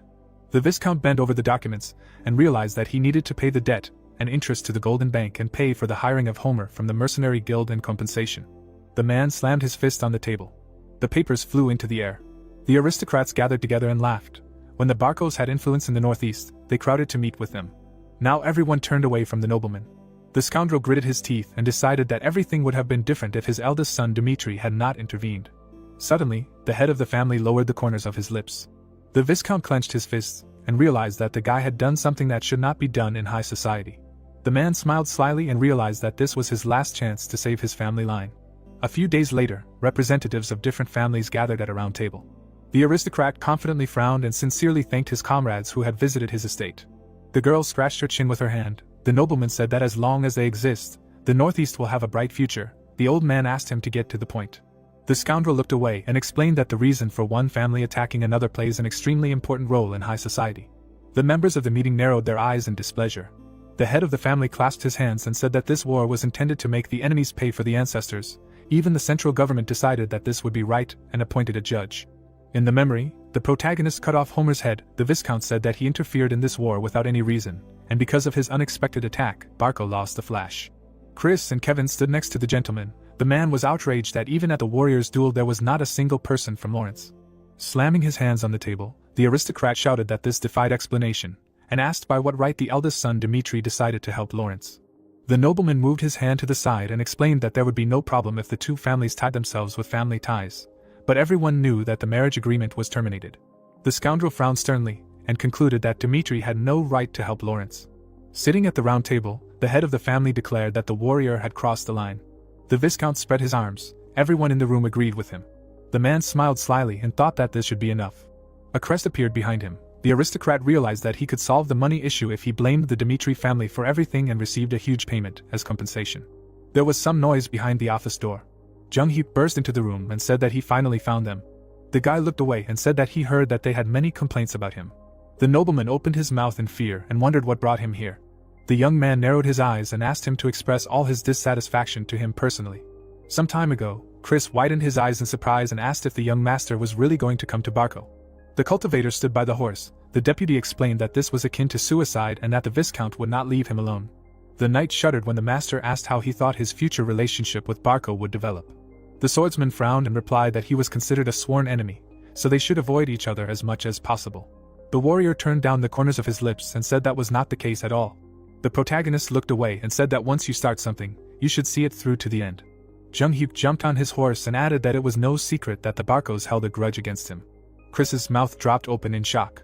Holding the reins in his hands, the boy explained that now that the enemy's position was so precarious, it was best to nip their revenge in the bud. The youth lowered his gaze and said that he would go there alone.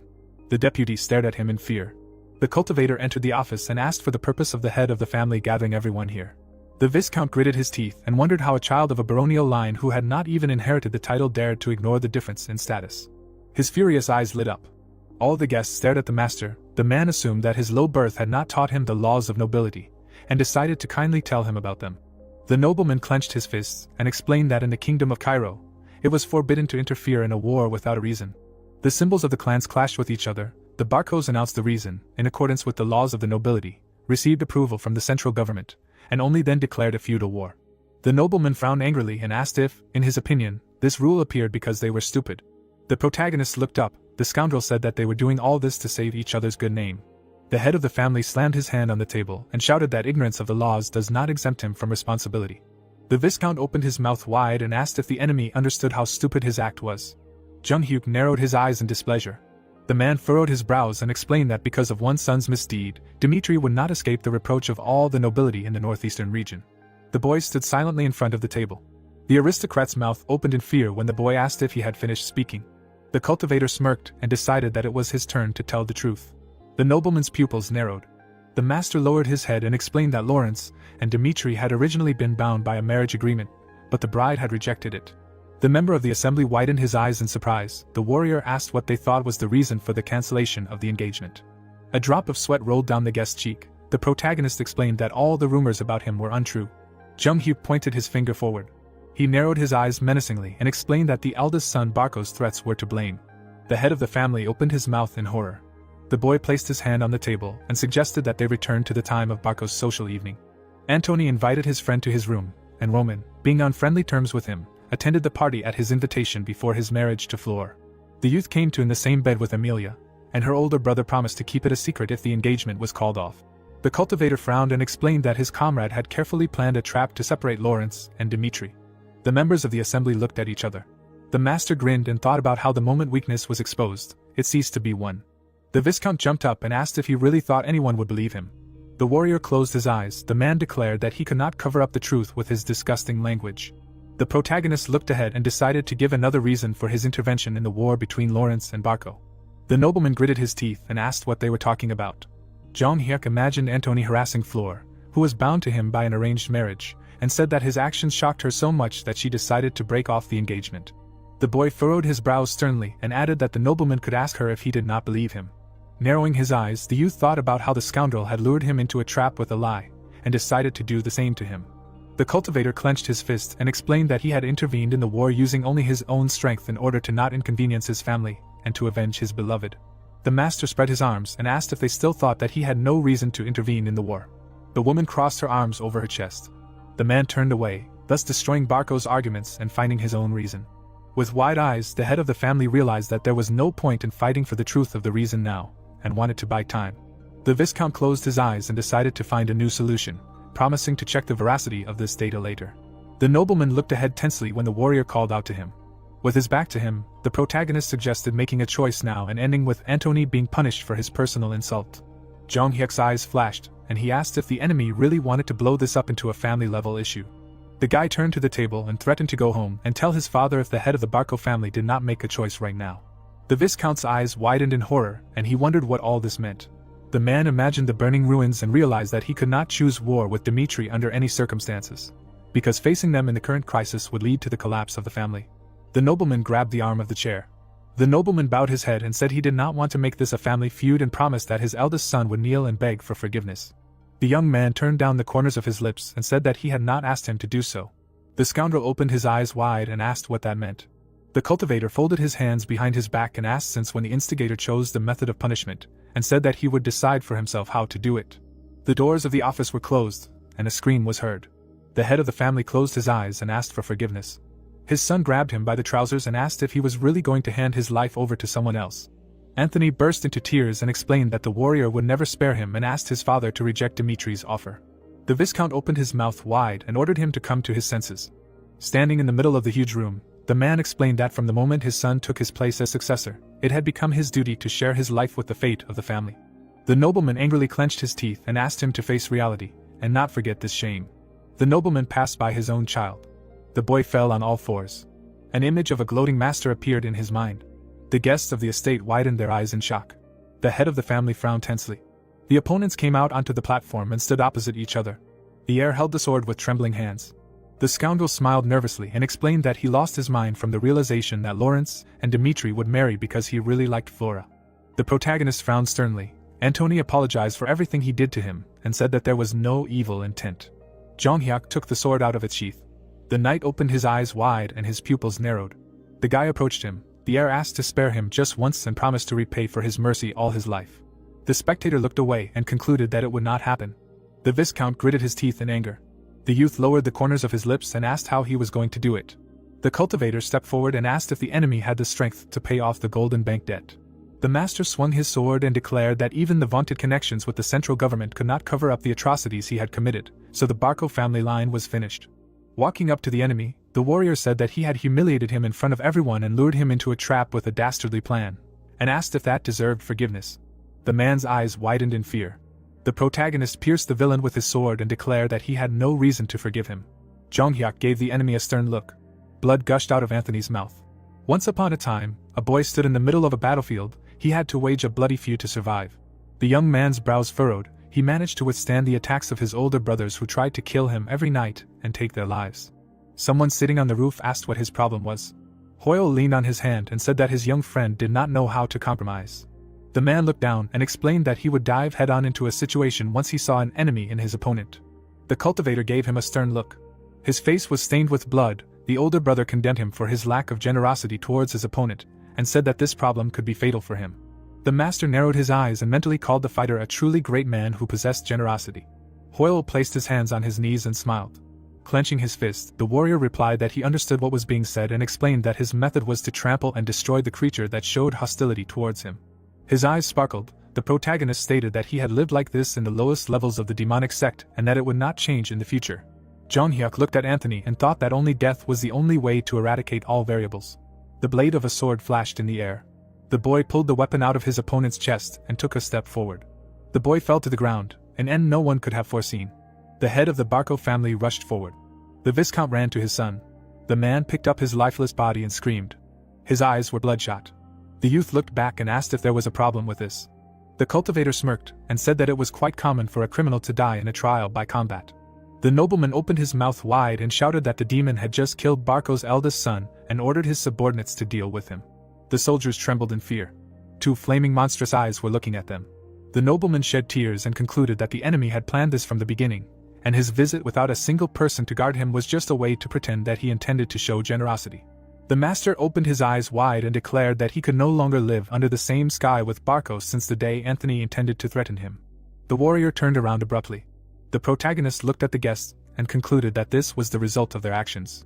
The faces of the members of the assembly turned pale with fear. Jonghyuk asked if there were any people left who could not break the connection with Barco.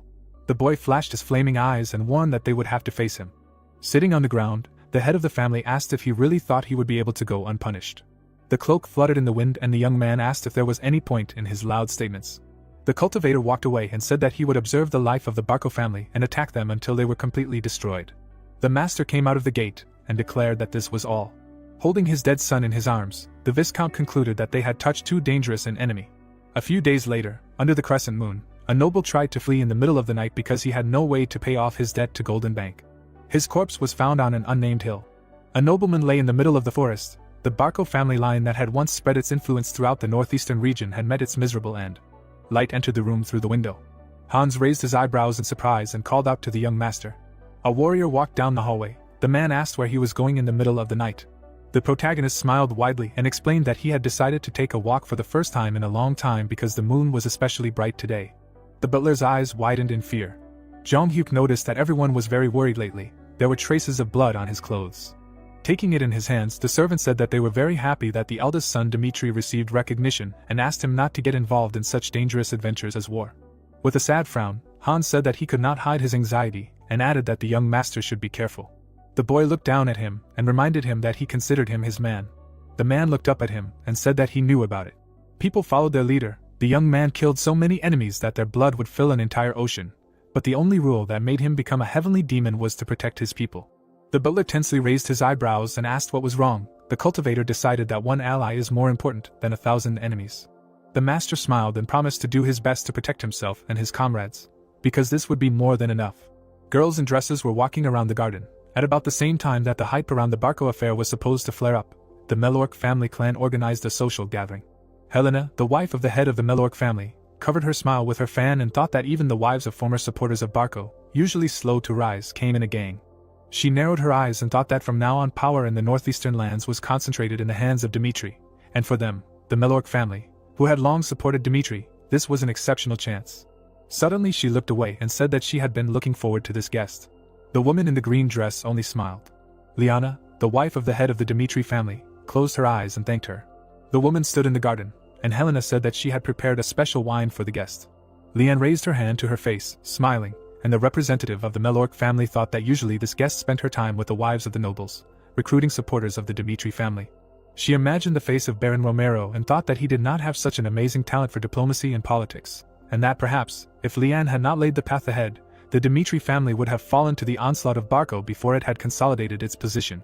The woman stepped forward and thanked everyone for taking the time to attend this meeting.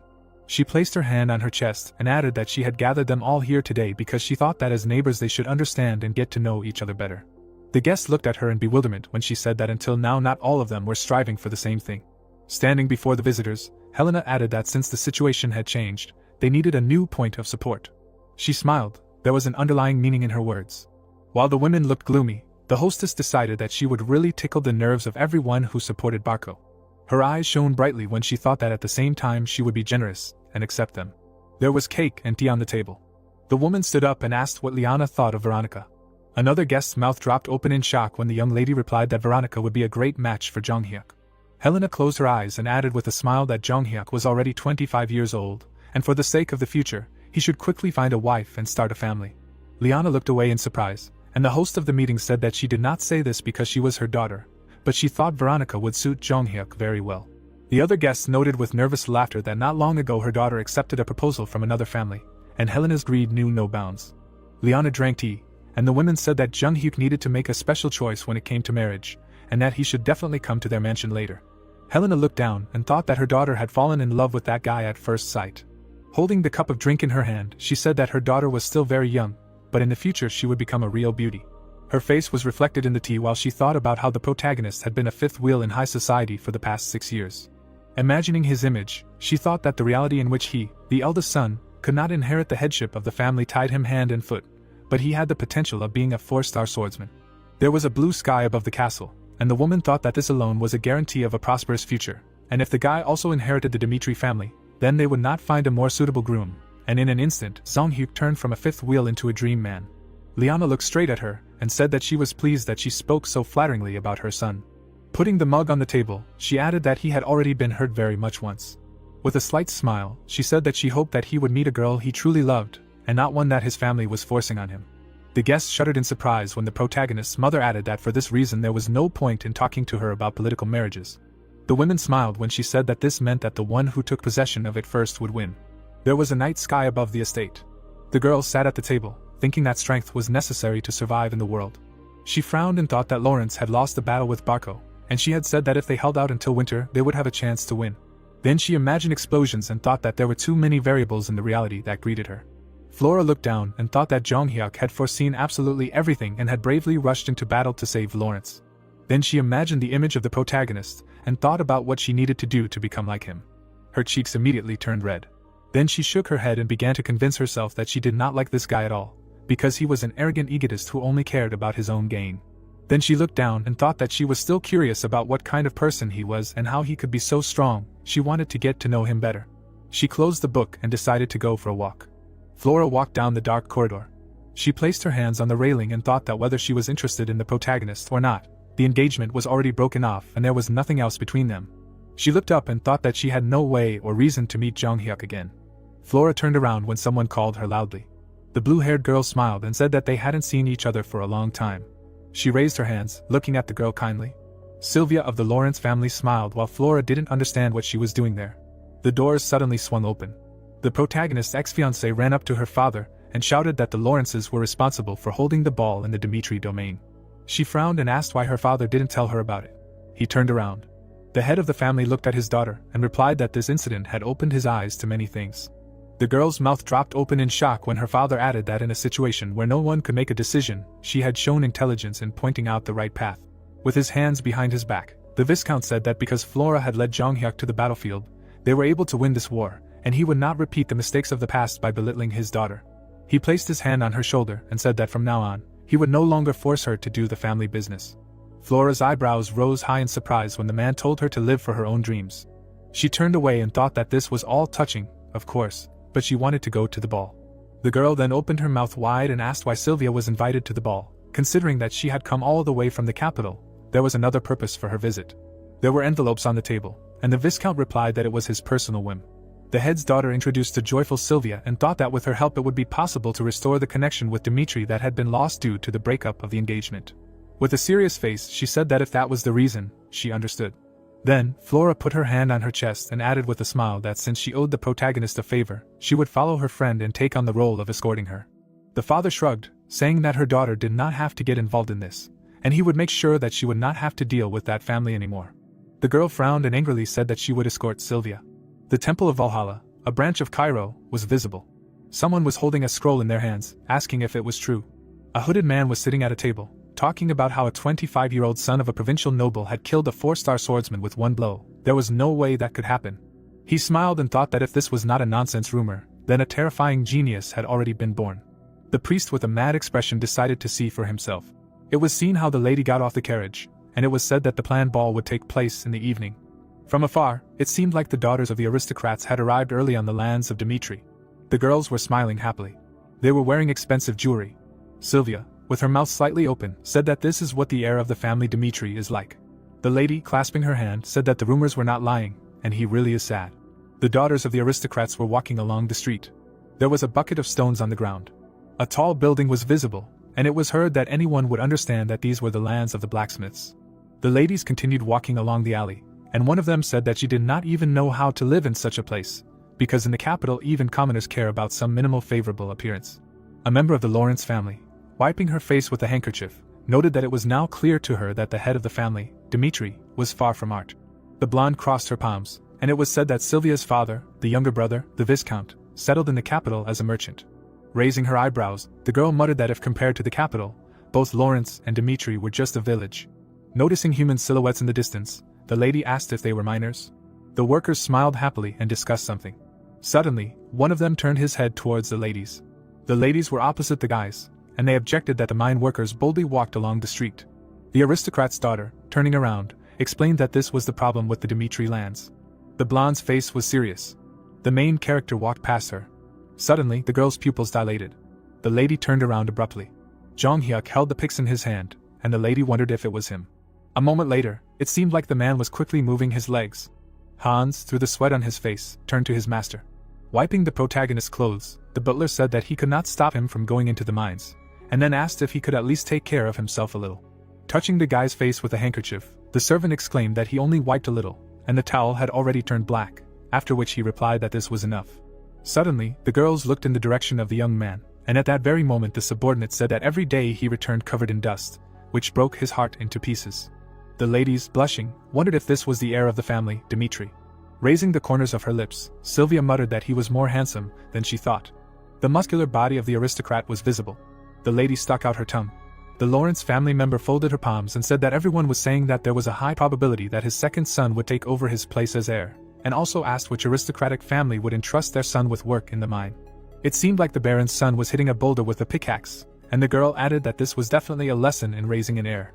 The lady opened her mouth wide and exclaimed that it meant that the heir of the Dmitri family's latest actions had raised his prestige. Putting her hand on her chest, Sylvia invited everyone to approach him and remarked that it was good to greet him before the ball. Jong-hyuk took off his helmet after hearing how he was addressed. The aristocrat's daughter approached the protagonist and asked if he was a member of the Dmitri family. Lifting her dress, the girl said her name and added that she wanted to sincerely thank him for helping her family. The lady happily closed her eyes and said that he was indeed a wonderful man, as they say. The protagonist looked at her and answered positively. Suddenly, the guy told the butler that they had to go, causing Sylvia to open her jaw in bewilderment. The blonde, smiling, realized that he had not changed at all.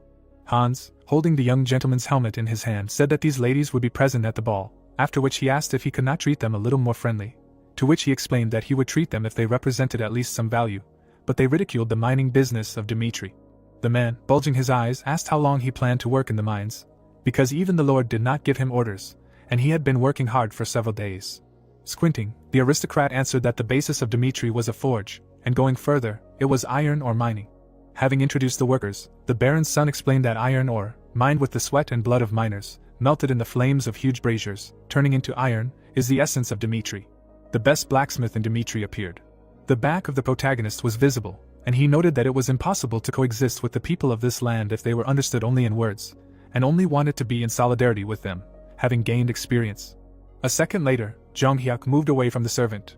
The subordinate, through tears, wondered, and when did he manage to grow so much? The roofs of the buildings appeared, and it was heard that from now on Hans would perfectly wash away any dirt, for the sake of his master. After some time, a view of the castle opened up. The swordsmen swung their swords. The blonde, standing in front of the warriors, asked to repeat again. The guy sighed heavily, and the protagonist explained that the experience in the war with Barco had cultivated reckless loyalty in the soldiers. Presenting the long sword, the noble added that he had given the basic teachings of the demonic sect, the spiritual teachings of Azura, and the techniques of the Azura sword to all the soldiers who had gone through the war after Roman. A powerful aura surrounded the soldiers, and then the baron's son said that this knowledge was a real treasure that could unlock the potential of the swordsmen of the aura. Looking at the soldiers, Jong Hyuk thought that with this, they had mastered the basics of combat power, but it was still not enough. Narrowing his eyes, the protagonist muttered that he needed his own personal reconnaissance force that could get all the details of the enemy. Crossing his arms, the protagonist understood that the problem was that creating a reconnaissance army required the appropriate money and talent. Lowering his eyebrows, the guy added that he did not have such freedom yet, and then turned to Chris.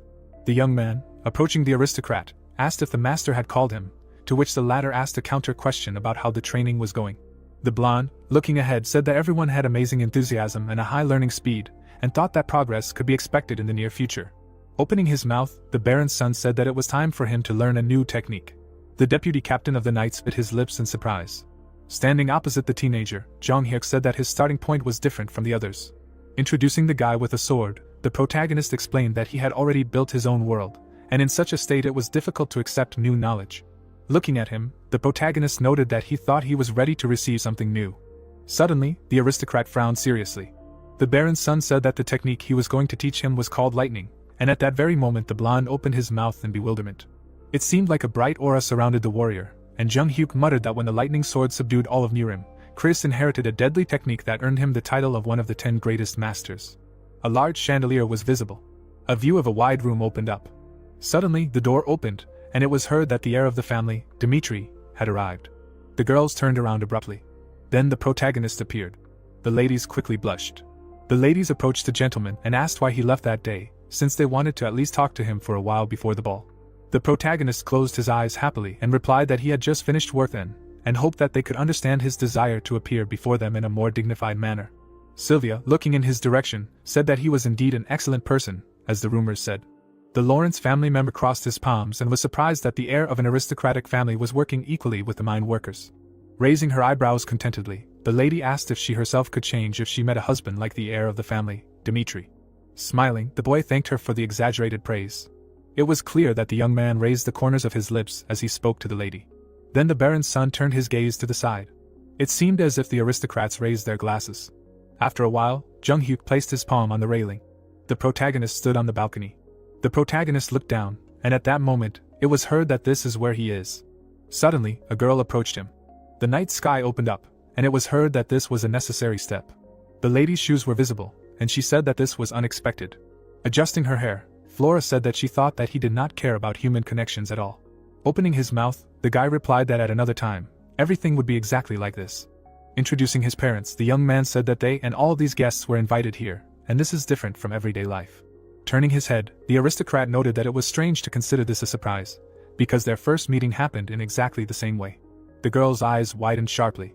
The lady raised her eyebrows and said that it was so, and showed tactlessness. The Baron's son's face was serious, and the lady thought that he was an unchanging person, and therefore he only became more curious about what kind of life one must live to be so unwavering in one's principles.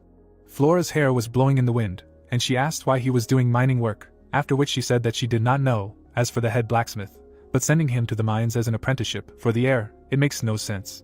Jonghyuk, with his mouth slightly open, asked for her opinion on how Lawrence managed to rise to their current position. The lady looked to the side in surprise. Lowering his eyebrows, the protagonist said that people believe that Lawrence was reborn thanks to fertile lands and agriculture. The city appeared from afar, and the protagonist added that in fact, the Lawrence family line had succeeded in business, and by selling their own agricultural crops or bartering, they had created the current Lawrence. Looking towards the lady, the guy noted that this also explained the reason why the younger brother Viscount became a merchant in the capital. Sweat suddenly ran down Flora's cheek.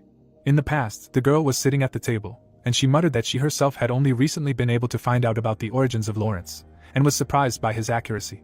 Looking at the young man, the lady clarified what this had to do with working as a miner.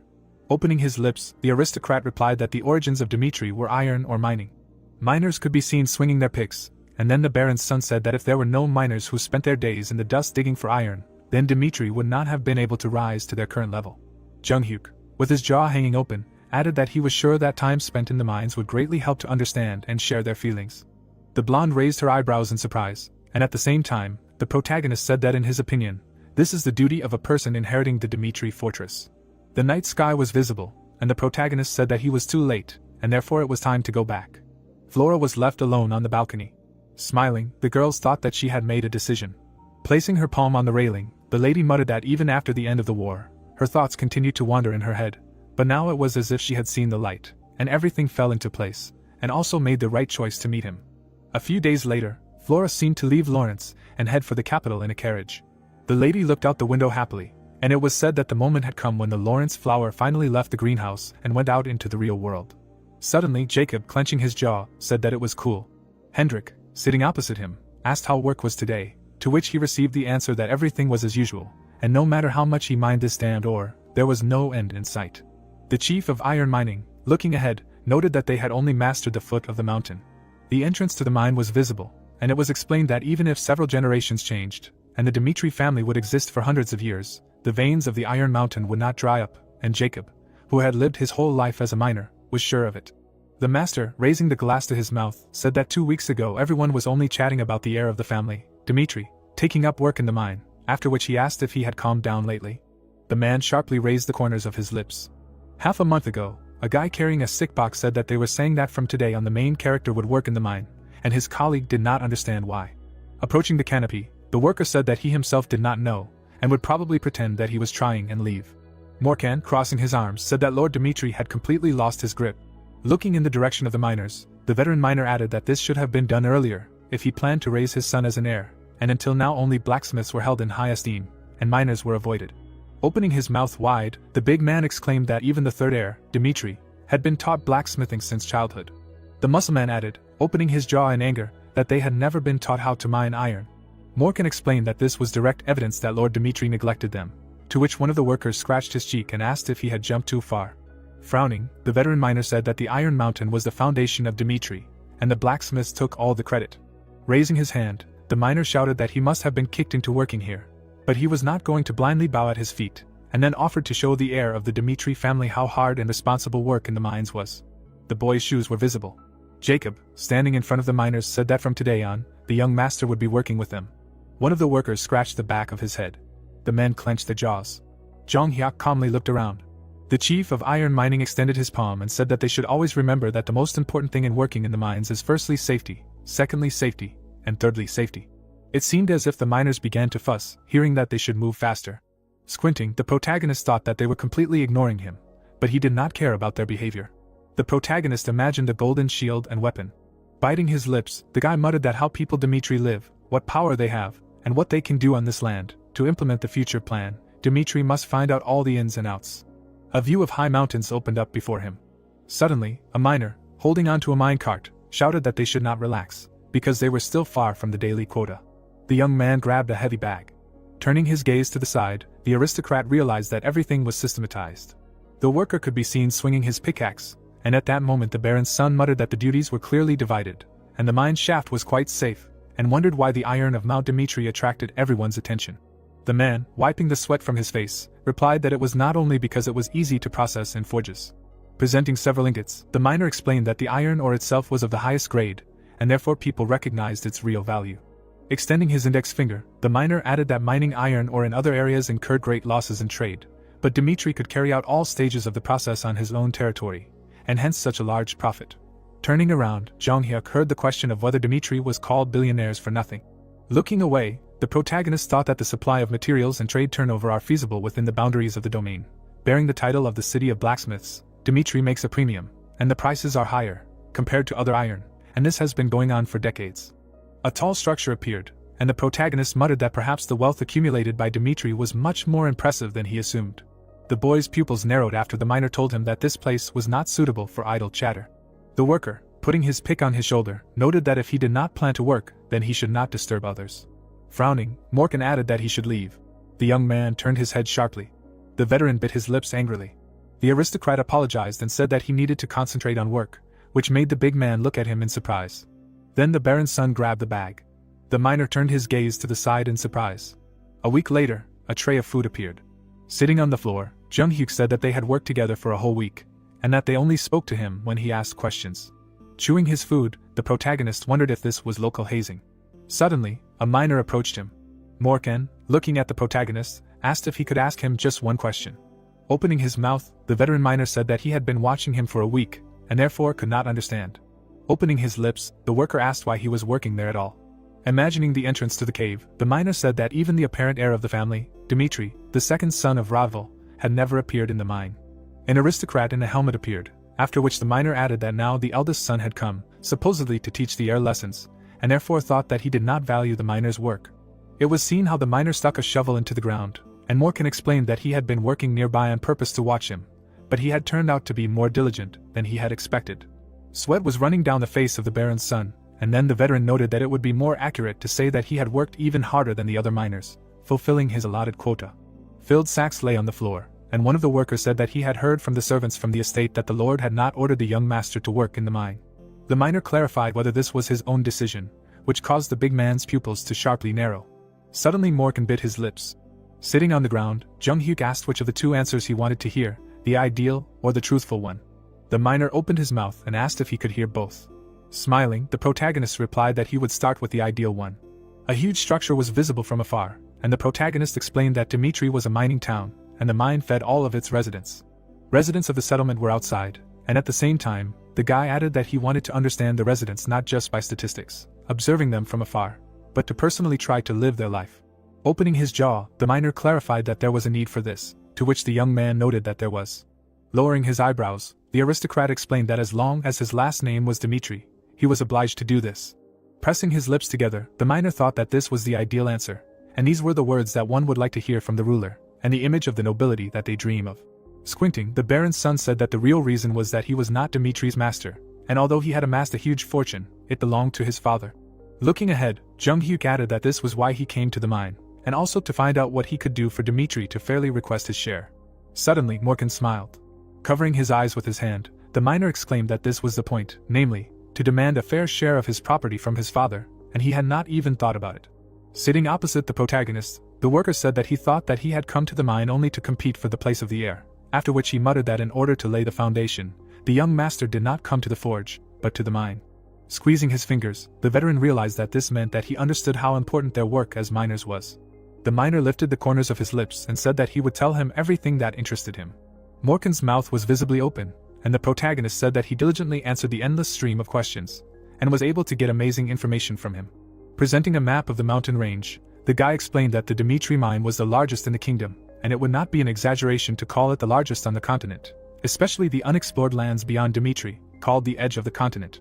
Gold coins appeared, and then the young man noted that if everything up to this place was developed, then Dimitri's wealth would know no bounds. Taking his chin, the miner said that the volume of production was not that great for the conditions that Dimitri had.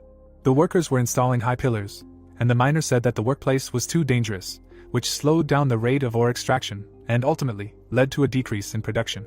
Looking ahead, the big man said that the Lord was providing all possible support to ensure safety, but the entire mining industry was one big danger. Smiling, the muscle man added that earthquakes were quite common in the mountains of the northeastern region, and also asked how ordinary people could prevent a natural disaster. A second later, the aristocrat's eyes widened in surprise. The miners were sitting on the ground. With his mouth wide open, Morgan asked what was going on. The miner, with his jaw open, replied that the 8th shaft of the mine had collapsed and buried one laborer. Standing near the hole, the big man wondered what to do now, and it was heard that there was a danger of further collapse, and therefore they could not take urgent measures. Suddenly, the baron's son, lowering his gaze, said that he would go. The worker looked at him in shock and shouted that he would never do it because he was the young master, the eldest son of the Dmitri family, and even if he was an aura swordsman, if the shaft collapsed again, he would be in danger, and so he needed to scout out the situation first. Jong Hyuk parted his lips and explained that it would be too late then. Sweat was running down the miner's cheek, and at that moment the protagonist noted that he had already said that people with the surname Dmitri should bear this responsibility.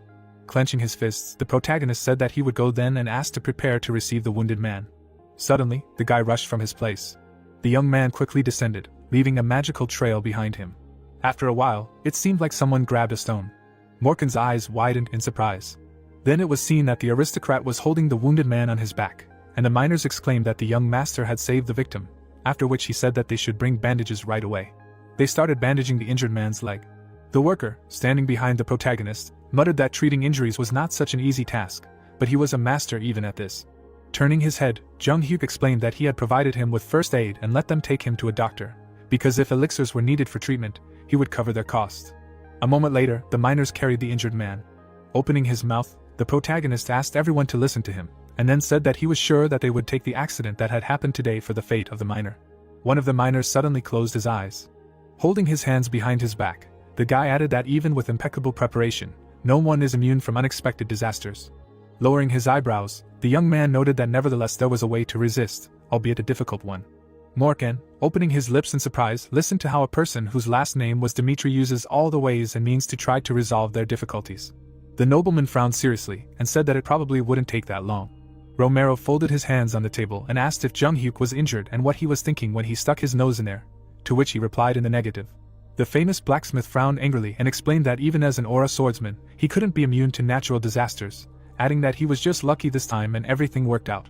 The man slammed his fist on the table and shouted that his reckless bravery had almost cost him his son, adding that he wasn't saying that because the eldest son of the family, Dmitri, was standing in front of him. The Baron lowered the corners of his mouth and said that if it had been anyone else in his place, he still wouldn't have been able to let 2 lives be lost to save one. Lowering his chin, the protagonist said that he was only doing what he had to. The father opened his mouth wide and shouted his son's name. Looking down, the aristocrat noted that even if he went back in time, his decision would not have changed, and then added that there had been an accident in the mine, and he believed that as the one responsible for the Dmitri family, he had made the right decision. Romero sat on a chair and asked him to at least leave the mining business for now, after which he added that he had not told him to do such a thing and could not understand why he made such a choice. It seemed like the protagonist was beating steel in a forge, and the Baron admitted that it would have been better if he had said that he would do blacksmithing, and then they would not have stopped him. Looking down, the young man told his father that he believed that he should work in the mine to better understand the Dmitri family. A steel entrance arch was visible, and it was said that this family line gained fame thanks to the technology of forge smelting, but most of the inhabitants of the lands worked in the mines to feed themselves. Frowning angrily, Jung Hyuk pointed out that it was natural that his only path was not the forge, but the mine. The man's pupils visibly narrowed, and he inquired about what his son had realized. With his hands clasped behind his back, the protagonist explained that he had been able to understand the difficulties that people endured, to which his son asked him again. Raising his palm, the aura swordsman stated that he had seen that his father cared deeply about the workers' conditions and safety, and added that the mine's laborers respected him for this. But even this effort was not enough to avoid the dangers of the mining industry. A view of the mine's recess opened up, and the nobleman said that it was impossible to predict when an earthquake would occur, and the mine shaft would collapse, and collapses occurred so often that it was impossible to remember them all. The famous blacksmith placed his hands on the table and noted that he knew about it too, and then added that as his son had said, it was impossible to prepare for or prevent, to which his son replied that there was a way. Lowering his chin, the boy explained that magical innovations could be introduced. Looking down, the man thought about his words, then said that his desire to secure the mine shaft was commendable, but asked how much he thought the artifact was worth. A magic stone appeared, and the Baron explained that an astronomical sum would be required to protect the entire mine shaft with artifacts. A bright glow was visible behind the swordsman's aura, and he replied that he knew this, and besides, the air shield artifact had a limited duration, to which the father asked if he still claimed that it was necessary. Looking straight ahead, the young man explained that with the installation of artifacts, the volume of iron ore production would increase and there would be no need to slow down the development of the untouched part of the mountain. Strong gusts of wind seemed to fly over the high cliffs, and the eldest son of the family, Dmitri, said that these were opportunity costs. Clenching his hand into a fist, the boy noted that if they spent an astronomical amount on equipping artifacts, but at the same time earned a large sum, then this could no longer be considered a loss. The mine workers looked out from behind the wall, and Zonghyuk said that after they introduced separate workers who would be responsible for safety, thereby reducing risks, part of the increased profit could be used for the welfare of laborers, after which he clarified how his interlocutor was his idea. Romero grinned and noted that judging by his calculations, he had already calculated everything, and then asked how much he needed to invest in this, and also his son should be prepared in case his decision was hasty. The view of the Great Cliffs opened up, and it was said that in the world of Nirim, where natural selection reigns, there are two organizations that are famous for their ability to manipulate information. Suddenly, the faces of the members of the cabin and the Hao clan appeared. People were sitting at tables in the establishment, and it turned out that the cabin collect conversations that are overheard by vagabonds scattered throughout the world, and the Hao clan uses socially vulnerable groups like young men from entertainment establishments as ears. The protagonist closed his eyes and thought about how he chose the workers of the mountain mine instead of the forge, so that they make up all of Dmitri, and with their help he will be able to obtain information about everything happening in the northeastern region. The boy's pupils began to glow brightly, and he thought about what the Hao clan, the Lords of Information, was going to embody in this world with the help of his father's money and a pressing reason. Having laid out the map on the table, the aristocrat realized that this was not enough yet. The Aura swordsman lowered the corners of his lips and thought that he didn't need the information guild that was limited to the northeastern region, because he had to go further and get the informants of the entire continent. Putting his fingers to his chin, the protagonist realized that the workers specialized in obtaining information, so he would have to filter the knowledge he received, and looking ahead, he needed to establish connections with the trading guild Dmitri and find a person from the outside who would collect information. Grinning, the Baron's son thought that he only needed one person, and that there was just someone in mind. After the war ended, Chris opened his mouth wide, and the soldiers heard his unthinkable words about how from now on he was going to teach them mana cultivation techniques and swordsmanship. Lucas' pupils visibly narrowed in fear, and the deputy captain of the knights explained that this was their gift from the master. The boys' jaws dropped in confusion, and their leader said that they must train with passion and diligence, although they thought that it was unthinkable. It seemed like a magic ball was shining brightly between the man's palms, and it turned out that the mana cultivation technique was that if the features of mana control methods were systematized, then it would no longer be trash from the market, which was a pathetic parody of teachings. The book was chained, and it became clear that in this case, it turned into an invaluable treasure. Lucas looked at his feet and thought that he was sure that they would be told some nonsense from the manuals that were scattered on the ground in the market, and it was said that even a father would not pass on the mana cultivation technique to his son. The men folded their hands behind their backs, and the mercenary thought that although they had sworn allegiance to Roman, he did not yet trust them enough to throw away treasures. Chris frowned and said that the name of the technique was Azura's spiritual instructions, and for reference, Azura, according to one distant state, is a demon of the battlefield. Gritting his teeth tightly, the warrior thought that he could go crazy, because he began to feel mana. The guy's hand dropped down, and he noted that only a couple of days of training, but his senses were sharpened to the limit, so that he could even feel the wind tickling his skin.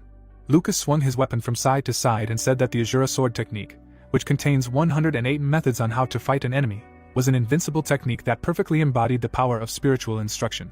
A magical flash appeared between the guy's palms, and he did not understand who this heir of the Dmitri family was. His pupils narrowed noticeably, and he thought that if Azura's spiritual teachings and sword technique fell into his hands, not only would he not share them with the soldiers, but he would also keep it a secret from his family. The mercenary smiled evilly, and it turned out that he had once spent all his property on learning the mana cultivation technique and spent every day with the feeling that this was the biggest turning point in his life, so he was definitely happy. Lowering the corners of his mouth, the young man apologized and said that he wanted to be near him. Turning his head to the side, Jung-hyuk thought about refusing, because he had to choose between an opportunist with wide connections who had proven himself in the test and a veteran among mercenaries who had been through fire and water. Looking down, Lucas said that if he took over the information guild, he would have to leave it, while the protagonist realized that he was the best fit. Clenching his fist, the boy noted that they had fought together in the war against Barco, and then swore that he would devote his life to the Baron's son, after which he asked not to send him away. Grinning, the aristocrat mentally said that this was a worthy acting game, and then said that he would only ask about what he thought they were taught Azura's spiritual teachings and sword techniques for. Pressing his hands to his legs, the young man replied that he did not know, to which the protagonist stated that he had given them a gift in return for their loyalty. Lowering his chin, the swordsman of Aura asked what Lucas thought of him, and whether he would give everything he had to thank the soldiers for their loyalty. The boy clenched his fists tightly and began to say something, and his interlocutor explained that he did not need causeless loyalty, because it was only payment for the fact that they had put their lives on the line by following him to war. Smiling, Jung Hyuk asked what he could give to a man whose value was higher than a soldier. The mercenary's pupils visibly narrowed in alarm, and he was surprised that it could be something more than Azura's spiritual teachings. Placing his fist on his chest, the young man declared that he would follow his order and create the best information guild on the continent. Slightly lowering his eyelids, the nobleman mentally said that his interlocutor was calculating and looked at things carefully. A green aura surrounded Lucas's silhouette, and the nobleman realized that he was the best fit for the position of the leader of the Hao clan's information guild. The mine worker's eyes widened in surprise. The people raised their hands and greeted the young master. The baron's son clenched his fists and thanked everyone for being happy that he was so concerned about their safety. The old man raised his eyebrows pitifully and admitted that thanks to him he could be calm about the life of his only son.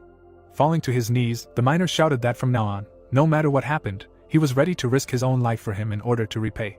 Smiling contentedly, the protagonist said words of gratitude and added that he owed them.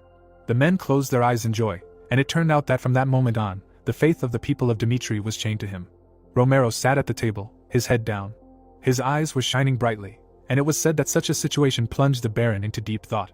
A whole month after the end of the war with the Barco family, the heroes gathered at the table for a regular meeting of the Dimitri family, and one of them was heard to say that with the fall of the Barco family, the power that could limit their family disappeared. The old man lowered his chin and reported that even Barco's former influential henchmen had expressed a desire to form an alliance with them. Looking straight ahead, the Dimitri family member noted that as they had said last time, they had refused to talk to the authorities who were closely associated with the Barcos, showing excessive hostility towards them. There were documents on the table, and someone asked what they should do with them in the future. Romero frowned angrily and said that it was not leniency, but arrogance, to mingle with those who had inflicted unforgettable wounds on them.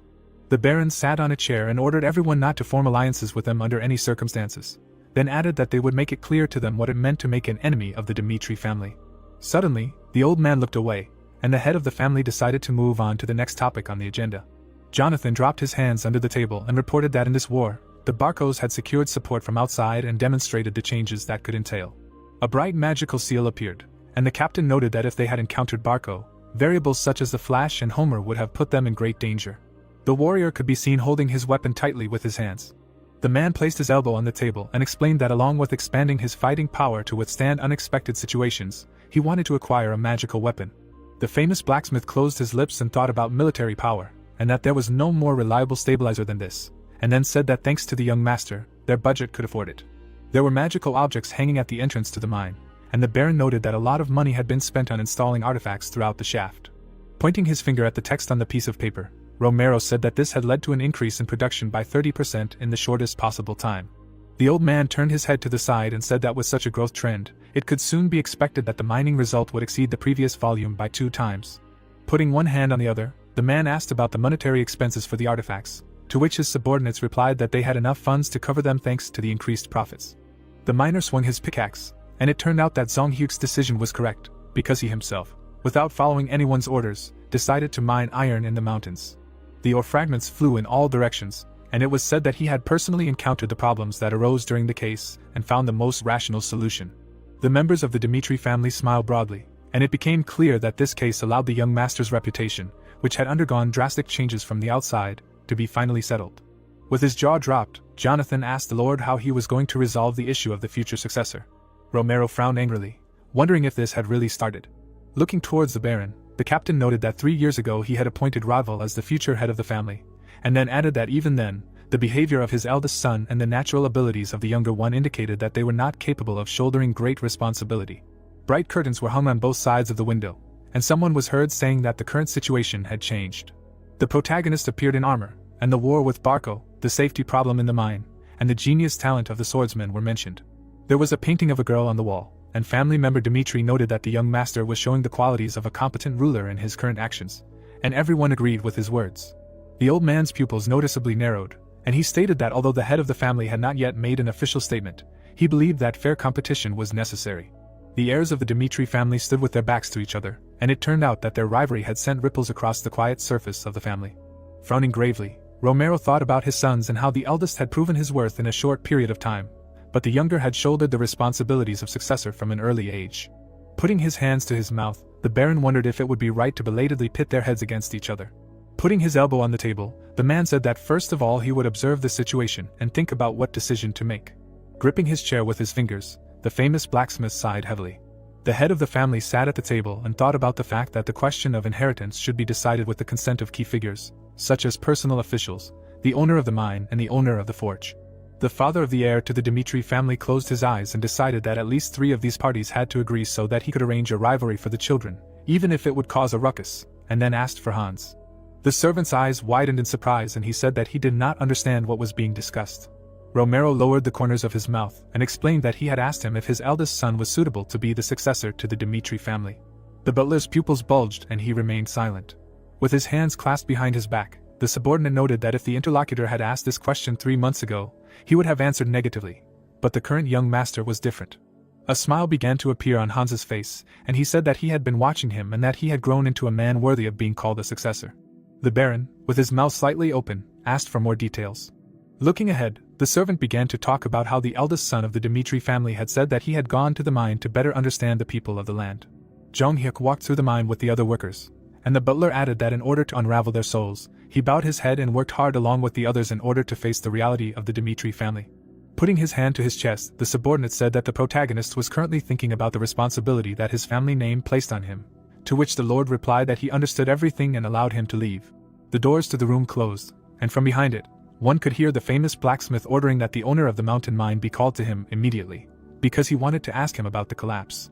Turning his head back, Romero did not understand who was standing behind Jacob.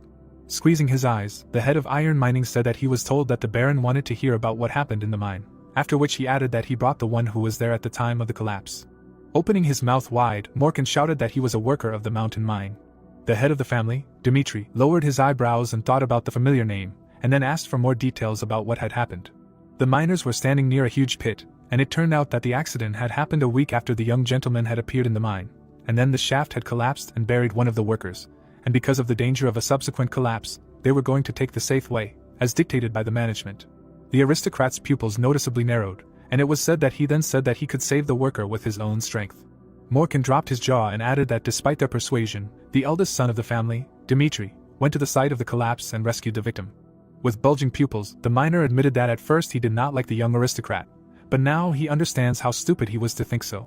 The worker lowered his hands and said that at the time of the incident, the gentleman had declared that he was Dmitri's eldest son and that he was responsible for solving the people's problems, so saving one of the workers was entirely his decision.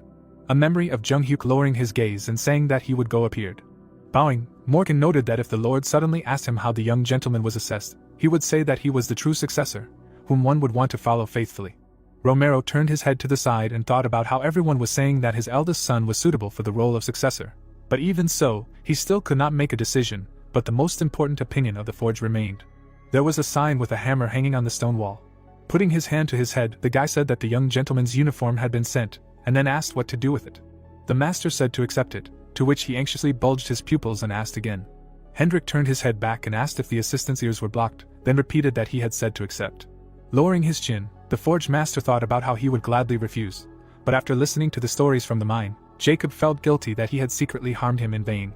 Standing around a pile of equipment, the worker said that everything was in perfect order, but did not understand how much training was needed to bring them to this state. A golden sword appeared among the pile of weapons, and the forge master was indignant at what kind of thing it was. Grasping the handle of the blade with his fingers, the man noted that there was a smooth blade, and its hardness was just right, and the chiseled handle felt like art in his hand. Hendrik's jaw dropped as he thought about how hard it was to find a sword of such quality even in Dmitri, which could be called the heart of blacksmithing, and then asked where he had managed to get such a thing. Suddenly, a bright flash appeared behind him, and the master noticed that the mana was reacting in a special way. Streams of magic surrounded the blade of the sword, and the master of the forge realized that such a result would make the swordsmen of the aura lose their heads, even though there was no mana poured into it.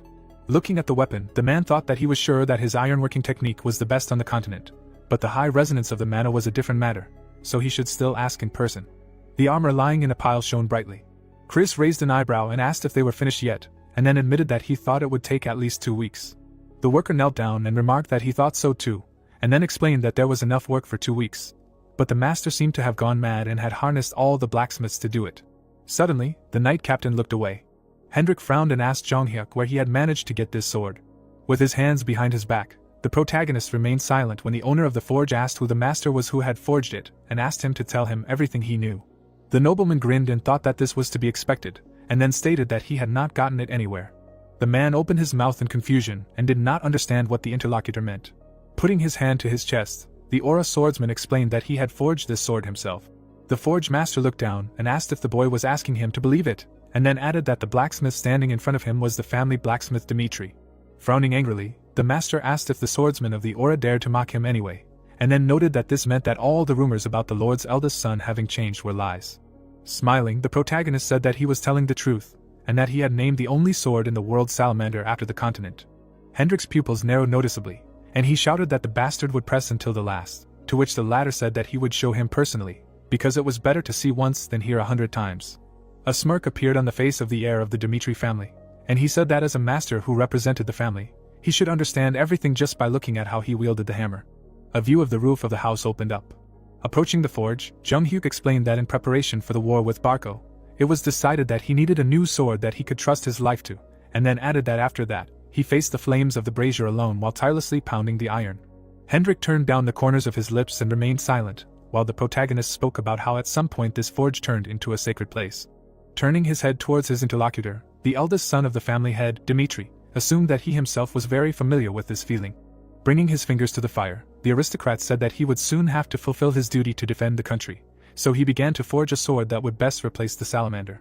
Looking down, the guy said that he wanted to show the master the process of forging it. Looking at how the protagonist took off his shirt, the man wondered if he was going to work without protective equipment. The owner of the forge closed his eyes and realized that this man did not even know the basics of a blacksmith, and that there was nothing else to see here. Suddenly, bright sparks began to fly off the hot steel. Hendrik's pupils visibly narrowed in surprise. The heir to the family line, Dmitri, was hammering on the metal, and it turned out that in this world and in Urim they handle iron differently, because here they do not know how to ideally manage mana, so a lot of effort was put into the sword itself, and in Urim, on the contrary, the main condition for forging is the unhindered control of chi energy. A long and sharp blade was visible in the warrior's hands, and it was said that it was precisely such a sword that was able to reveal the maximum efficiency of chi that received glory in Urim. It seemed as if many weapons were stuck into the ground, and Jung-hyuk said that having spent his whole life on the battlefield, he forged countless swords for himself. The silhouette of the protagonist was engulfed in flames. As the noble continued to forge the blade, he was lost in self-forgetfulness, while Hendrik thought that this could not be, and marveled at the way the boy handled metal, the speed of his blows, and the sound of the hammer colliding with steel. The master's eyes widened, realizing that every detail was perfect, and that he immediately remembered the Baron at the height of his powers. Imagining the muscular backs of his son and father, the owner of the forge mentally said that in the end, one cannot escape blood. It seemed like the setting sun was hiding behind the mountains. Bowing, the man acknowledged that the swordsman of the aura was the true master of that weapon, and then asked for his forgiveness. Suddenly, the protagonist looked away. The master's pupils widened in alarm when the boy declared that he would give him the salamander. The blade's tip was shining brightly, and Jung-hyuk noticed that as he had seen it, he had started forging a new sword, and in addition, he had sold his sword without permission in the past. Handing the weapon over to his interlocutor, the protagonist admitted that he hoped that he would accept this equipment as a gift. 3 years ago, a huge building could be seen, from which someone could be heard shouting loudly about asking everyone to finally wake up. Hendrik, his mouth wide open, was indignant that it should not mean anything that he was the eldest son if he was destined to drag the future of the family down to the bottom. With his arms outstretched, the owner of the forge cried out that you can ask anyone what kind of person he is, and 10 out of 10 will answer that he is a fool, after which he clarified whether they wanted to make him the successor. Romero, closing his eyes, was silent, while his subordinate asked if there were any alternative solutions. Leaning his palms on the table, the man said that he was talking about his second son, who not only learned blacksmithing from childhood, but also achieved recognition of his talents in the capital. Holding a glass in his hand, the Baron thought about how 3 years had passed and his eldest son had changed, but he himself was worried about whether he would be able to convince Hendrik. Smiling broadly, the master said that he naturally agreed, after which he added that Jung-hyuk fully deserved the right to be the successor. Sitting on a chair, the famous blacksmith asked if the interlocutor was speaking seriously now, to which he clarified how he could lie to him. It seemed like the main character was hammering steel, and the owner of the forge noted that the aristocrat was working hard in a place where no one saw him. The man, clasping his hands to his legs, confessed that when the head of the family, Dmitri, had ordered him to be armed the last time, he had given him low-quality equipment out of hostility, and then asked if the Baron knew what he had been told then.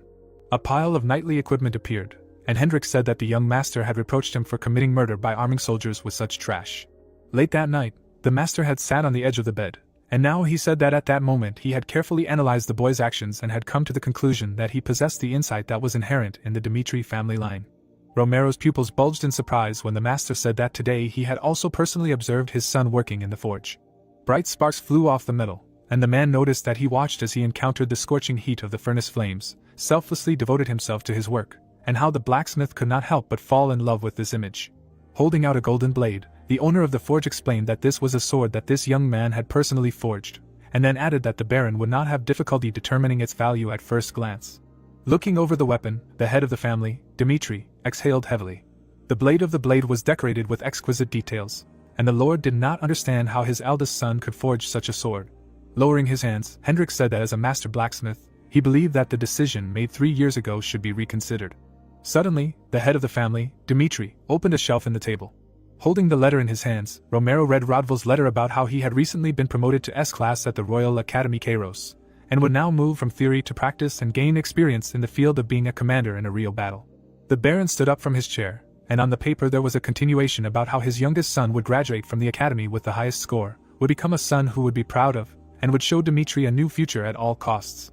Standing by the window, the man thought about how both of his children had extraordinary abilities.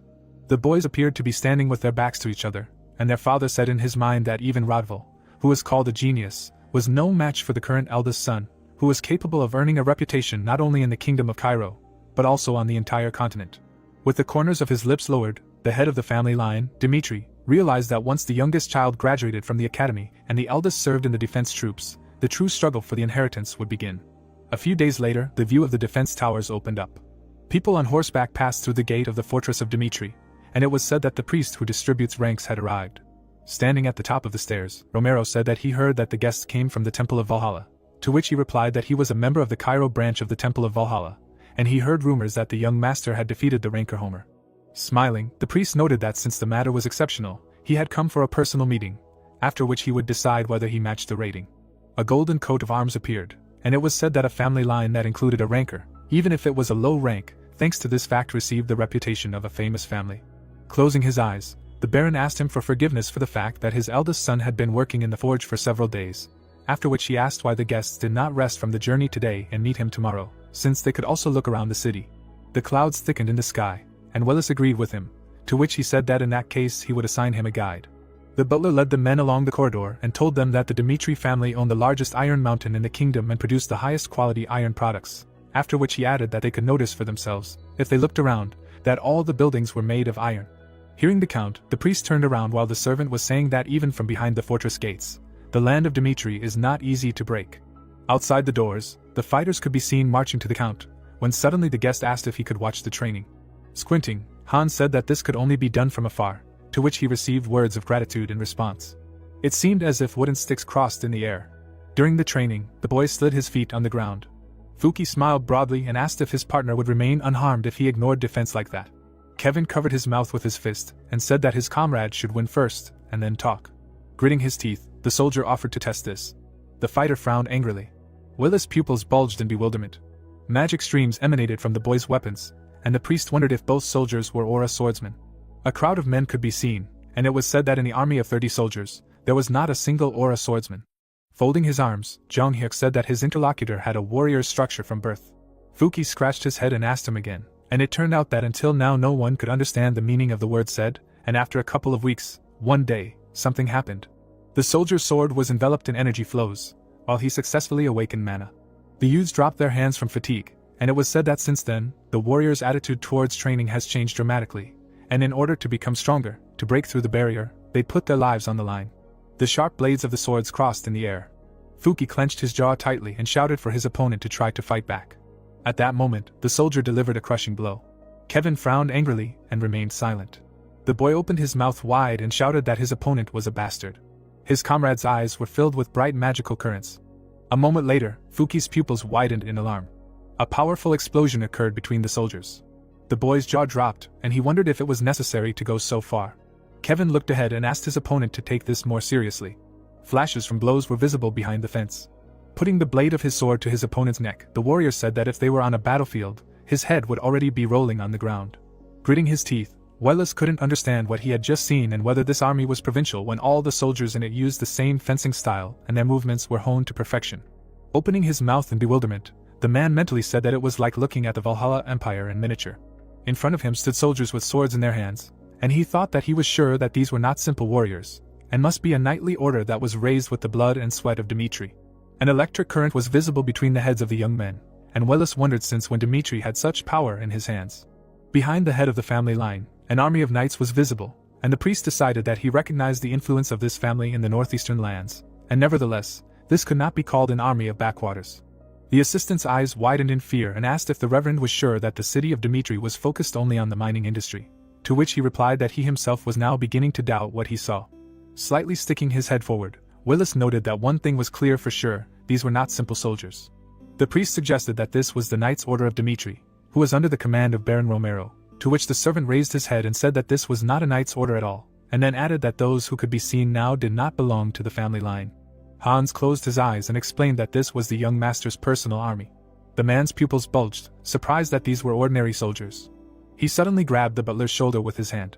Willis, his mouth wide open, was indignant at how one could treat Aura swordsmen as ordinary soldiers, and then asked if they could have hired them for a huge amount of money, or if they were new recruits who were preparing to join the ranks of the knights. The servant raised his chin and replied that he did not know for what purpose he was asked this question, but if it was about Kevin and Fuki, then not long ago they were not Aura swordsmen. A memory of a compassionate youth standing in front of Jong Hyuk appeared, and it turned out that Kevin was a poor man who the protagonist had personally taken in. The armored youth slung his weapon over his shoulder, and it was said that Fuki was a C-rank mercenary. The silhouettes of the soldiers were surrounded by a magical aura, and it became clear that they had simply become stronger after being taught by the aristocrat, when suddenly the butler asked if it was incredible that he, as the future successor, had an innate insight and was able to discern other people's talents. The protagonist's eyes shone brightly, and his subordinate declared that he was actually a true blessing, Dmitri. Willis lowered his hands, not understanding who this man was. The next day, the man took the handle of the mug with his fingers and said that they would finally meet. The priest crossed his legs and wondered if this was a genius who had not yet had a chance to prove himself, or a false hero. The door to the room opened slightly and a servant announced that the young master had arrived. Jong Hyuk was taking firm steps forward. Looking forward, the man noticed that the guest's gaze was looking calmly down. Willis noticed that the corners of his mouth were down, and he had a moderately relaxed expression on his face. Smiling broadly, the protagonist said that he was glad to meet him, and then told him his name, while the other man silently said that this man was accustomed to the life of a warrior. Sitting on a chair, the priest asked if it was true that he had managed to defeat Homer in battle, to which he replied that it was true. The man raised his eyebrows in amusement and suggested that the aristocrat didn't yet realize what he had done, then added that Homer wasn't just a 49th ranker, but had reached the 4-star level, preparing to rise in the rankings. The Aura swordsman pressed his lips together seriously, and his interlocutor noted that he had managed to defeat such a man at barely 25 years old. A bright flash of light appeared, and Willis asked if the boy understood what it meant, then added that he wouldn't be wrong if he called him the most talented warrior in the kingdom of Cairo. The protagonist grinned and said that the man was speaking in such a veiled way about the fact that what he had done defied common sense, then suggested that they skip that part. The church minister frowned angrily when he was told to get straight to the point, and then asked to be allowed to talk about the ranking procedures for establishing the truth, and it turned out that the ranking battle was divided into official and unofficial. A level pyramid with drawings of swords inside appeared, and it was said that in order to fight officially, one must obtain permission from the Valhalla Temple and prove one's strength by defeating an opponent in front of spectators, and that winning and losing in an official fight directly reflects one's ranking, after which a status certificate is issued that confirms one's rank. The corpse of his opponent was seen lying next to the soldier, and it became clear that if someone unexpectedly defeated a ranker in an unofficial fight, the defeated ranker's place would be vacated, and after a year, the main rankers would advance to a higher level, so winning an unofficial fight would not assign the defeated ranker's ranking to another. Jong Hyuk sat with his lips pressed together, while Willis explained that if one could prove one's qualifications, the winner of the unofficial fight would be awarded the last place in the ranking. The protagonist grinned slightly and thought that in other words, this meant that he would be able to rise to the 100th place in the ranking if he could prove his strength, while the interlocutor was saying that the Temple of Valhalla only believed in what they could personally verify. Putting his fingers on the unusual object, the man said that in order to confirm the qualifications of the winner of an unofficial duel, they used an aura meter, and the method of proof was simple. Sitting at the table, the minister of the church explained that if the aura meter confirmed that the soldier met the established standards, then they would decide that he was worthy of receiving the last place in the ranking, after which he added that, unlike in an official fight, he was not given a certificate, and in the case of the 100th place, there was a high probability of becoming food for other contenders. So they were giving him time. Dropping his jaw, The aristocrat clarified the reason for such a desire to get into the ranking. Keeping his hands down, the man replied that the whole world would know about him as a swordsman. The protagonist put his fingers to his chin, and the priest asked whether fame was a sufficient reason to risk one's life even without a special reward. Looking at his interlocutor, the eldest son of the head of the family, Dmitri, asked whether it would be easier for him to defeat a high ranker in an official fight, to which he thought about what, in his opinion, a rating fight was. Frowning, Willis exclaimed that a rating fight was the best proof of one's abilities, after which he added that holding a fight was not such an easy matter. Putting his hands on the table, the priest said that an official fight required many conditions to be met, and since there were initially no rankers in the northeastern lands of the Cairo kingdom, holding a rating fight itself was basically impossible. A glare of light was visible on the smooth surface of the ball, and the man suggested starting a test, the method of which was simple, and then asked the guy to pour mana into the aura meter, and then it would change color. The man placed his palm on the device, and if the ball turned red, it meant 1 star. 2 spheres of orange and yellow shades appeared, which respectively indicated 2 and 3 stars. A green ball was visible, which takes on this color when there are 4 stars or more.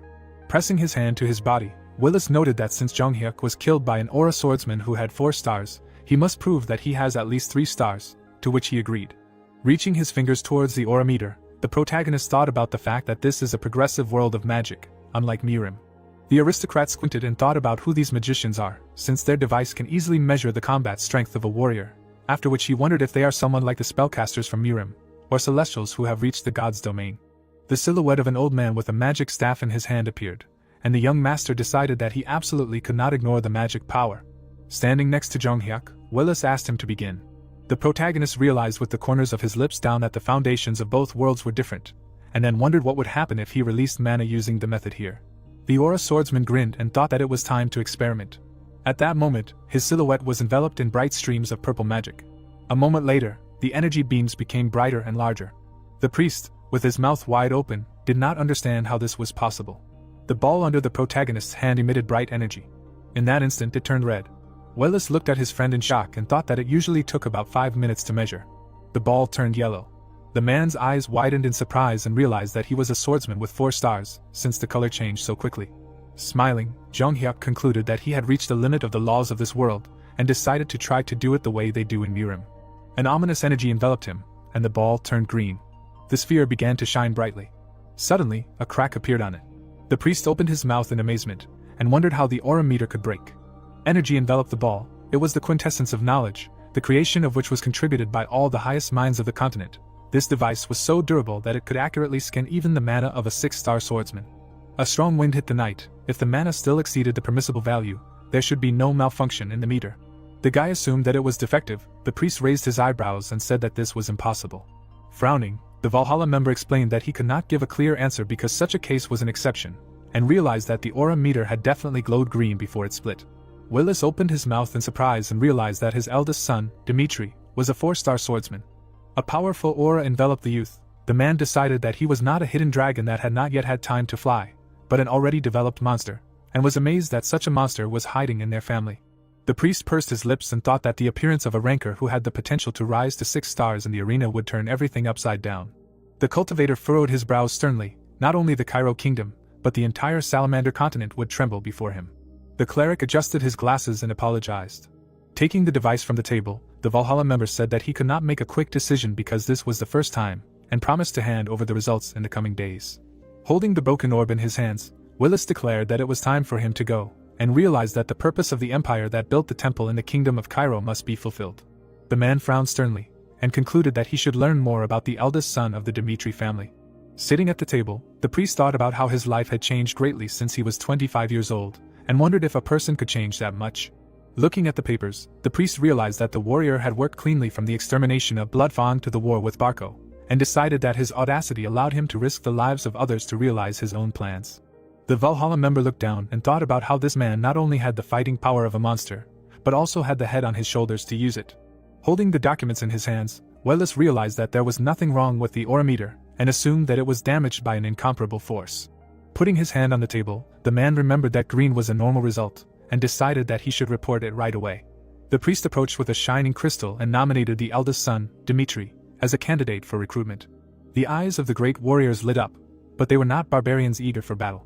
The swordsmen approached the ministers of the church. They knew how to act in order to gain status, and came up with a way to lure foreign talents to themselves, using the so-called ranking system. A huge hand hung over the soldiers. The knight of each country considered it an honor to get into the ranking and had a dream of becoming a ranker, thanks to which the empire could find talents even without having large human resources. A hologram of a man appeared. He ordered to promote the eldest son Dmitri to rank A and find a way to recruit him. The stranger's lips turned down, and he explained that when recruiting warriors from abroad, safety was the first priority, so they should make him feel at ease about Valhalla. Wellis put his hand to his chest and agreed. Bowing his head, the man decided to tell the Dmitri family that the aura meter had malfunctioned and that the eldest son had 3 stars instead of 4, and suggested that they end by unofficially giving him the 100th place. The priest grinned and explained that in a small kingdom like Cairo, there would be quite a fuss just because someone had made the list at all. The protagonist smiled. The next day, the statement of the minister of the church shocked the entire kingdom, as the youngest ranker was born. In the center of the square of the capital, there was a fountain. Holding a pen in his hands, the man asked if this was true. Holding papers in his hands, the butler reported that a member of Valhalla personally visited Dmitri, and confirmed that the heir was a swordsman of the 3-star level and that he had indeed defeated Homer. The head of the Benedict family frowned. The servant explained that the ranker was careless and was defeated before he could manifest a 4th-level aura. Sitting at the table, the Marquis asked how old Dmitri's eldest son was. The servant replied that he turned 25 this year. Clouds floated above the fortress. The man concluded that an amazing nugget had appeared on the outskirts. The aristocrat lowered his gaze and asked what about the other forces. A map of the continent appeared. Everyone immediately took action, so both empires were especially active. The nobleman squinted and asked if the imperial forces had the audacity to get to such a talent before them. There were 4 figures on the map, one for each faction of the kingdom, including the royal family, the aristocrats, the Kronos Empire's confidants, and the Valhalla Empire's confidants. The head of the Benedict family raised his hand to his chin and asked his subordinate to send people so that other authorities would not take their eldest son, Dmitri, away from them. The Marquis smirked and decided that they could not allow such a gem to fall into the hands of the royal family. Black clouds hung over the western front line. The map showed that the kingdom of Cairo bordered the Kronos Empire to the west, and the kingdom of Hector to the south. The soldiers entered the battle. Kronos, which owned 2 of the largest mountain ranges, demanded that Cairo become part of it, and had been resolutely attacking the borders for several years. The tip of the sword pierced the shoulder of the fighter. Inside the country, traitors to the motherland, being supporters of Kronos, urged everyone to surrender. On the ground lay a mountain of corpses. The knight standing in front of her was outraged that they fought for the country, but did not have the right to even a normal funeral. Rodval frowned and said that he was already used to it, because they had to spend more than a day or 2 here. Folding his hands behind his head, the swordsman said that he did not know that the reality of the front was so terrible, and said that he was already thinking about forgetting about the diploma of the academy and returning to his homeland. The torch fell on the dead bodies. The fire quickly spread and engulfed them. The warrior lowered his gaze and thought about how this was the pitiful reality of a small state, and that there was not a single day that would pass peacefully, due to the external forces that were targeting Cairo on the western front. The boy looked away and told him that his comrade's older brother had become a ranker. The fighter narrowed his eyes in displeasure. Clenching his fist, Rodval wondered if he had actually managed to rise to the level of 3 stars, and decided that his brother was not capable of it at all. Lowering his head, the swordsman decided that these were just rumors, and declared that someone who could not even protect himself could not become a ranker. Standing in front of the blazing fire, the knight concluded that the truth would soon be revealed. Clouds floated above the mansion. A servant reported that a foreign guest had come to visit the young master. Sitting on the sofa, the stranger explained that he served His Majesty and decided to get straight to the point. The man clasped his hands and offered the protagonist to become a royal knight. The ambassador closed his eyes. The head of the Benedict family frowned. All 4 factions of Cairo began to take immediate action to get the dragon lurking on the outskirts. Jonghyuk smiled confidently. The masked man held a sword in his hands. Being in the royal guard that protected the ruler of the country was the highest honor allowed to a swordsman. Sitting at the table, the aristocrat said that it was an extremely rare case when someone was personally offered to become a royal knight, and added that usually such an honor can only be awarded after passing a rigorous selection. Grinning, the guest called the eldest son Dmitri an exception, and offered him to move to the capital, swear allegiance to His Majesty and join the guard without any tests. The guy asked if this was all. The stranger narrowed his eyes and wondered if this meant a refusal. The young man raised his eyebrows and asked if it was not obvious, and stated that he was completely satisfied with his life and did not experience any hardships, so he did not need to move to the capital and make his life more difficult. The man frowned and reminded him that he would have his own estate in the capital, and the Dmitri family would be granted a higher title. The cultivator asked if this was the maximum of the royal family. The ambassador's mouth opened wide, not understanding what this meant. The aristocrat slammed his hand on the table and stated that his comrade was greatly mistaken, because His Majesty wanted to get him into the ranks of the guards, as he highly valued his future potential. The nobleman frowned menacingly and said that in his current position, Such a reward was already an unaffordable luxury. The master narrowed his eyes and concluded that he was the one who was mistaken. 5 days ago, Count Gregory's man had put his hand on his chest and promised him an estate in the capital, thousands of pile of land, and a mountain of jewels. The stranger's mouth dropped in shock when he heard that the Gregorys also wanted to become related through a political marriage, and he concluded that the villains from the Kronos Empire faction had already made their move. The protagonist looked down and explained that 3 days ago, the Denver family had wanted to become his patron, and yesterday, a man from the Benedict family had come and made an even more astonishing offer. The ambassador frowned tensely and knew it was all over when Jung Hyuk explained that he had been offered to triple the reward promised by the other families and make Dmitri a Viscount family within a month. The nobleman clenched his fists and concluded that they were too late. With his mouth wide open, the nobleman asked the heir to choose them, and explained that all of these people were terrible traitors who wanted to swallow the kingdom whole. The soldier was enveloped in a powerful aura. The guest told him that thanks to the captain of the Royal Knights, nicknamed the First Sword of Cairo, they still managed to suppress attempts at rebellion. The guy frowned. The stranger said that the royal power was already occupied, and the laws were deaf and blind to them, but it was hard for the royal family to fix this. The man narrowed his eyes and said that Cairo was a small state, so even their offer could cause discontent among the nobility, and all they could promise was a place as a royal knight. The ambassador put his hands on the table and begged his eldest son Dmitri to share his power for his majesty.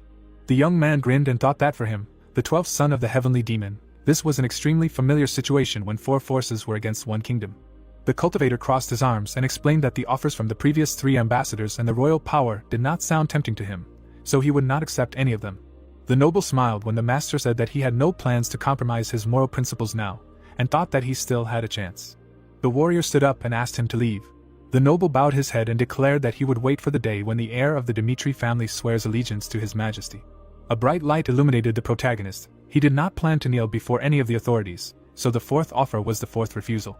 Jung Hyuk smiled and decided that if they were going to be his enemies anyway, it would be better to stall for time, keeping his distance with all his might. The tip of the sword touched the ground.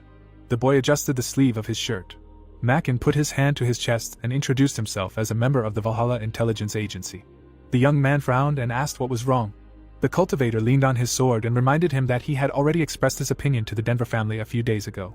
The man smiled broadly and apologized for using such an unsightly method to meet. Bowing, the ambassador explained that he had to abandon the usual methods when there were so many prying eyes around, and asked his comrade to consider that Valhalla was serious. Extending his hand, the servant said that citizenship was a matter that was not so easy to resolve, and promised to grant the heir the title of Viscount and fertile lands, including a mountain with iron deposits, so that he could preserve the traditions of the blacksmith's craft. The master frowned and decided that this was actually a good offer.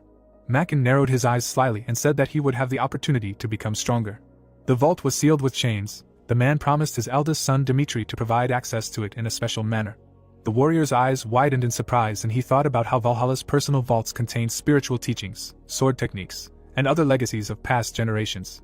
The books were chained, and the vaults were divided into several levels depending on the value of the contents. With his hands behind his back, the ambassador spoke about how Valhalla would conquer the entire continent in the future and rise to the top as the only empire, adding that staying in the kingdom of Cairo was the shortest way to say goodbye to life. Narrowing his eyes, the servant offered the heir to join their ranks and thought about how this was a significant reward and a suitable threat. The protagonist frowned sternly and refused. Makin's eyes widened and he asked what this meant. Jung Hyuk leaned on his sword and explained that he was refusing not because he was not satisfied with the conditions or because of loyalty to another country. The man asked what prompted him to do this. Turning away, the boy said that he had received many offers recently, and wondered how to increase his own value without making any choice.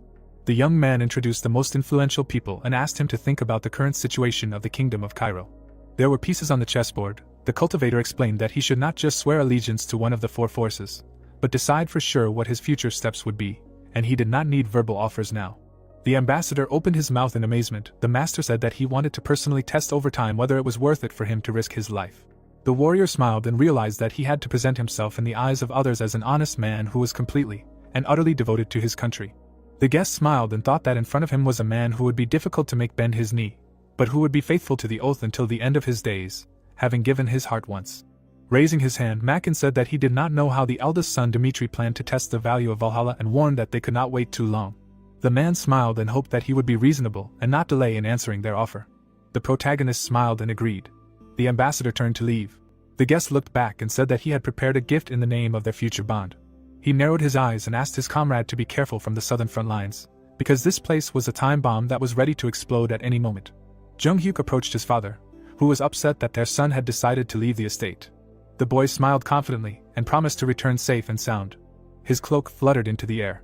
Hugging her husband, Liana asked him not to worry so much and explained that this was not the Western front line, which bordered Kronos. The girl smiled and told him that their son had been assigned to the quiet southern lands. Romero frowned sternly. The woman expressed confidence that the young man would return home safely. The man looked after him and said that he still could not calm the excitement in his chest. The cultivator resolutely knitted his brows and said that it was time for them to go. An army stood in front of him.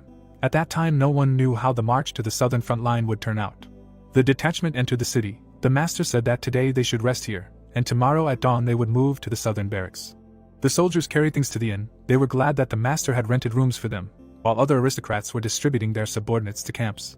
The warrior looked away when someone knocked on his door. The protagonist went down and heard someone's disgruntled cries.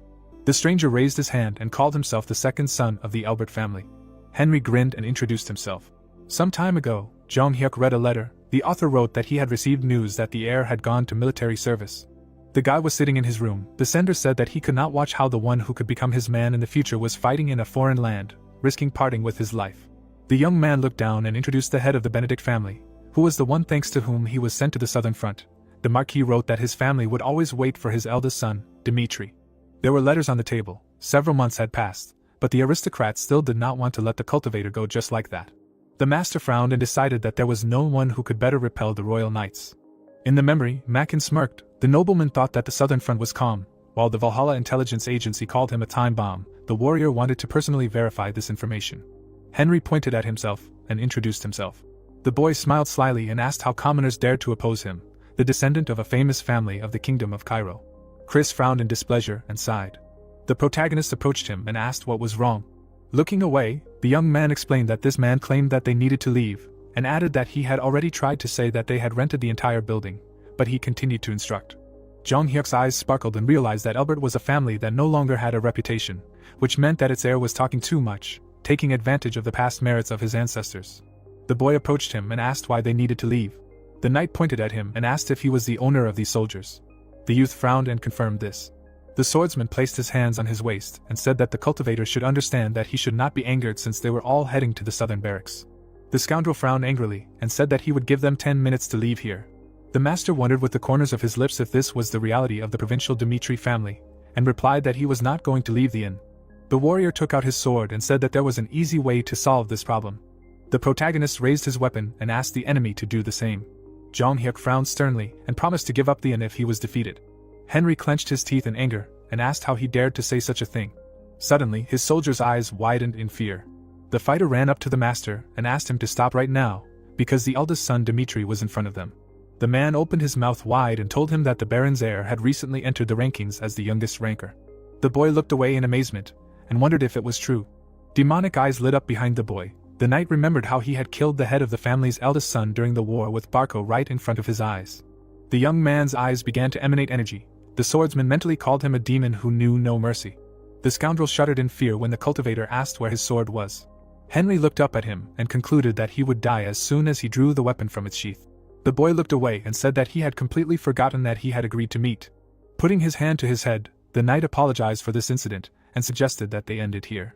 The swordsman narrowed his eyes in displeasure and was indignant that someone had shown disdain for the Albert family. The master approached him closely. The villain ran out of the inn in fear. The warrior looked sternly after him and wondered if this was the reality of the southern front.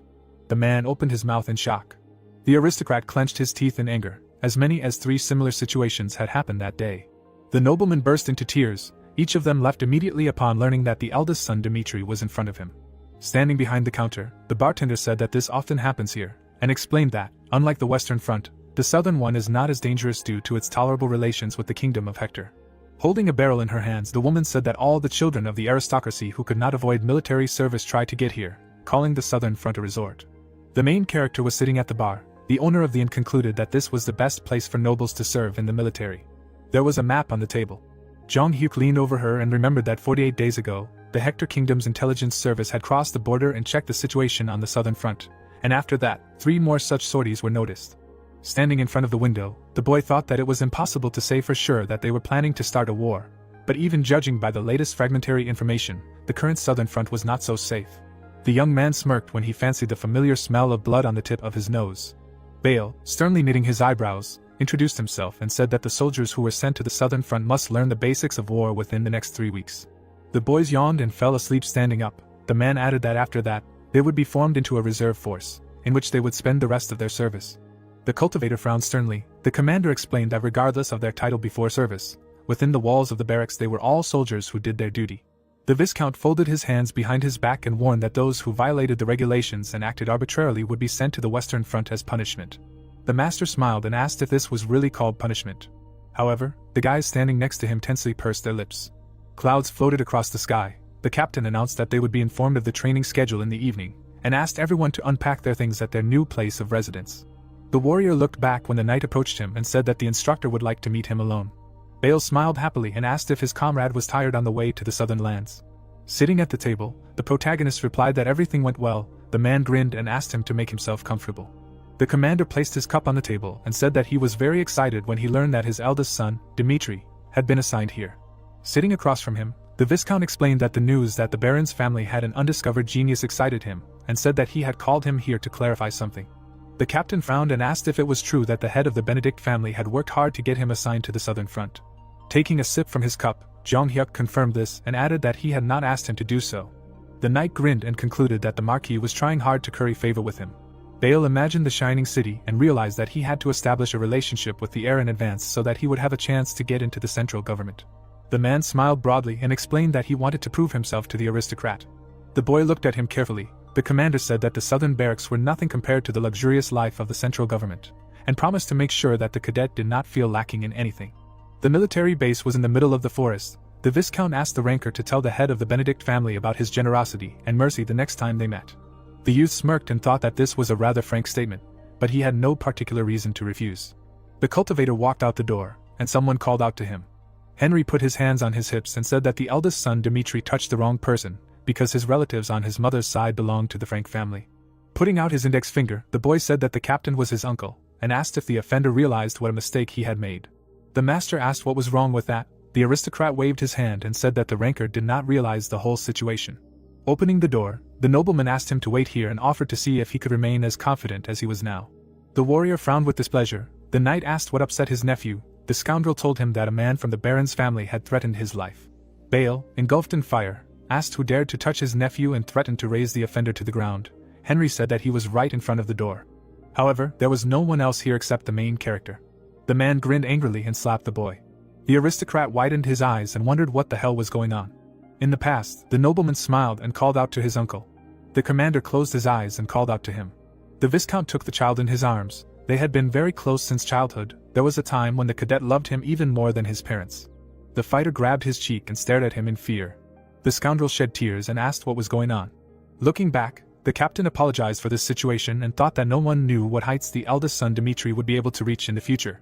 The knight concluded that he should have properly approached the upbringing of his nephew. Jung Hyuk put his hand on his belt and said that he would close his eyes to it for his sake. Clouds floated above the garden. The boy said that it was time for him to go. Opening his mouth in anger, Bale shouted that the head of the Benedict family was looking after the ranker and asked if there was any benefit in having such a person as an enemy. Henry frowned in displeasure and asked how his uncle could hit him. Kneeling in front of him, the man asked when his nephew would grow up and explained that he would not be able to protect him if he behaved here the same way as in the Albert family. The commander's eyes widened tensely. The Viscount smiled and decided that today's incident might have left a bad impression on the ranker, and declared that from now on his nephew would always be by his side, from training to forming a reserve army. The boy's mouth dropped open in shock as the captain asked him to befriend Dimitri's son. The nobleman's face broke out in a cold sweat as the knight threatened to send him to the Western Front if he disobeyed. The light was on in the room. Smiling, the young man thought about Bale giving him a private room and decided that it was quite easy to control people who did not hide their ambitions. The cultivator looked ahead and concluded that life in the barracks would be good. The building was located on an empty plain. Someone was bending over documents, and was indignant at having to prepare nobles for war games. McBurney looked down, and remembered how he had once been a veteran who distinguished himself on the Western Front. Enemy soldiers surrounded him. Only loyalty to the kingdom prompted him to volunteer for the Western Front. In 10 years he managed to survive in dozens of battles. The man opened his mouth in fury. Starting from the bottom, he rose to the rank of commander, who leads an army of 100 men. During a fierce battle, defending the Western Front, the knight lost his right hand, in which he held a weapon. The swordsman raised his head and sobbed. At that moment, more than the pain, he was tormented by the realization that his life as a warrior was ingloriously cut short. Sitting at the table in front of him, the captain decided to assign a comrade to the southern barracks as recognition of his feats in the military field. The instructor bowed his head. The commander hoped that he would continue to work for the good of the Kingdom of Cairo, even though he had to leave the battlefield. The veteran closed his eyes and agreed. Accepting reality was the most painful thing for him. McBurney walked up to the children. The training system was in complete disarray. In the western barracks everyone trained equally, while the aristocracy of the southern barracks were completely exempt from training. Standing by the window, the man had clearly planned out the training system, starting with 3 weeks of basic endurance training, but there was no point when no one wanted to do anything. The soldiers were resting, sitting under a tree. The knight frowned sadly and wondered why this was even necessary. The instructor took a step forward and decided to at least pretend that training was taking place. The boy put his hands under his head and promised to show his friend what real pleasure was when he came to visit his estate. The commander passed by the children. The veteran closed his eyes and thought that he was tired of this idleness on the front lines. Suddenly, McBurney's eyes widened in shock. In front of him stood a group of guys led by the main character. Chris and Kevin frowned sternly. The boys looked down. The man was shocked that someone in the southern barracks had lined up in perfectly straight rows. Jong-hyuk looked ahead sternly. The knight wondered if he was not familiar with the order of the southern barracks. The instructor extended his hand and explained that this place did not force aristocrats to train. The commander smiled and suggested that he take a rest, sit in the shade with the others and watch the training. The boy looked away and asked if this was really happening because of them. The boys sat in the shade of the trees. The veteran answered in the affirmative. The young man lowered the corners of his lips and said that an enemy attack on the battlefield does not discriminate people by status, and that war does not only take place on the plains. The cultivator imagined the shore of a lake and explained that a leader must be as strong as his soldiers in order to fulfill his duties regardless of the landscape. The master frowned and concluded that the person in charge of giving orders must also undergo training. McBurney stared at him in surprise. The warrior added that training was a process that would help soldiers unlock their potential and gain experience. The man frowned tensely and concluded that he had a perfect understanding of the purpose of training. Folding his hands behind his back, the protagonist declared that he did not need this condescending smile, and said that he was ready to cast aside his status and undergo any training that was ordered. The instructor clenched his fist and realized that this was the first aristocrat he could remember who had expressed his willingness to follow the training properly, and that people risked their lives for those who were ready to accept them. The commander approached the platform and thought that now he had no desire to compromise with the others. The knight frowned and decided to give it his all in these 3 weeks. The veteran opened his mouth wide and took a deep breath. McBurney raised his hand and announced the beginning of the first week of endurance training. Jung-hyuk jumped off the ground, the man's determination opening the door to training hell. The boy broke out ahead, leaving his comrades behind. Chris and Kevin ran after him. The instructor explained that the purpose of this training was to prepare for the outbreak of a surprise war, to be able to react quickly at all times and in any situation. The commander clenched his fist and said that from now on, they would climb a mountain every day, regardless of the weather. The boy began to sweat and began to breathe heavily. Looking after his comrades who ran far ahead, the cadet asked who they were. The sky turned orange. The youth cut the air with his sword. The knight declared that this was a mental battle in which they did not know when the war would end. As the veteran passed the soldiers, he explained that they must push themselves beyond their limits with unlimited swing training. The cultivator looked ahead with confidence. McBurney promised to extend the training and reduce the sleep time for those who gave up. The moon reflected in the water. The boys decided that the rumors about the southern barracks being very easy to serve were a lie. The cadets were relaxing by the river, discussing how someone had made things even worse. The boy opened his mouth wide and asked them to moderate their ardor. Frowning, the soldier said that they had been called to serve, unlike the others, and was upset that they did not have enough time to change it. The boy looked up. The fighter explained that due to the short training period, there would be a difference between them. Henderson put his hand on his belt and asked how long they had been training. The warrior raised his hand and replied that they had only been training for a year, which made them inferior to those who had been training for several years. The young man frowned and said that his first training had started 3 months ago and asked if his comrade was saying that he hadn't been able to prepare due to lack of time. The cadet looked down at him and asked him not to make excuses and to give it his all. The boy stood in the crowd. The day he saw the recruitment notice for soldiers, he made a clear decision. There was a surprised expression on his face. He wanted to become the main character's man. Henderson frowned and thought that they were recruiting personal soldiers, which would hardly require serious qualifications, but this was a huge mistake. He imagined Lucas and Fuki running to the stunning terms of Jung-hyuk's offer. The boy was suddenly surrounded by predators, turning into a herbivore. A bead of sweat appeared on his cheek. He began to doubt that he would be of any use in this place. The blonde looked away when Henderson said that he was not worthy of accompanying the protagonist. He crossed his arms, asking why Henderson decided that, and Henderson replied that he was an ordinary newbie who did not know how to hold a sword properly. The youth looked down and added that he had been farming all his life, and it was too arrogant of him to decide to follow Jung-hyuk. Chris frowned to the side and asked if the newbie was giving up because he was inferior in level to the others. His hair covered his face, and he said that when he first met Kevin, the boy had nothing but malice in his eyes. The cadet raised his eyebrows in surprise when Chris said that he did not understand why the protagonist picked up a boy from a poor family. The boys fought, and the blonde reported that the current Kevin had turned into a warrior in a short period of time, whom no one dared to ignore. The boy remembered being hit in the face and said that he was the same way, and the first time he met the protagonist, he blindly attacked him and almost lost his front teeth. He looked away and added that back then, he was no better than a frog that was stuck in a well, and he, like Kevin, changed thanks to the teachings of their master. Henderson's mouth dropped in shock when the soldier told him that even though he was pathetic now, he could grow up like everyone else.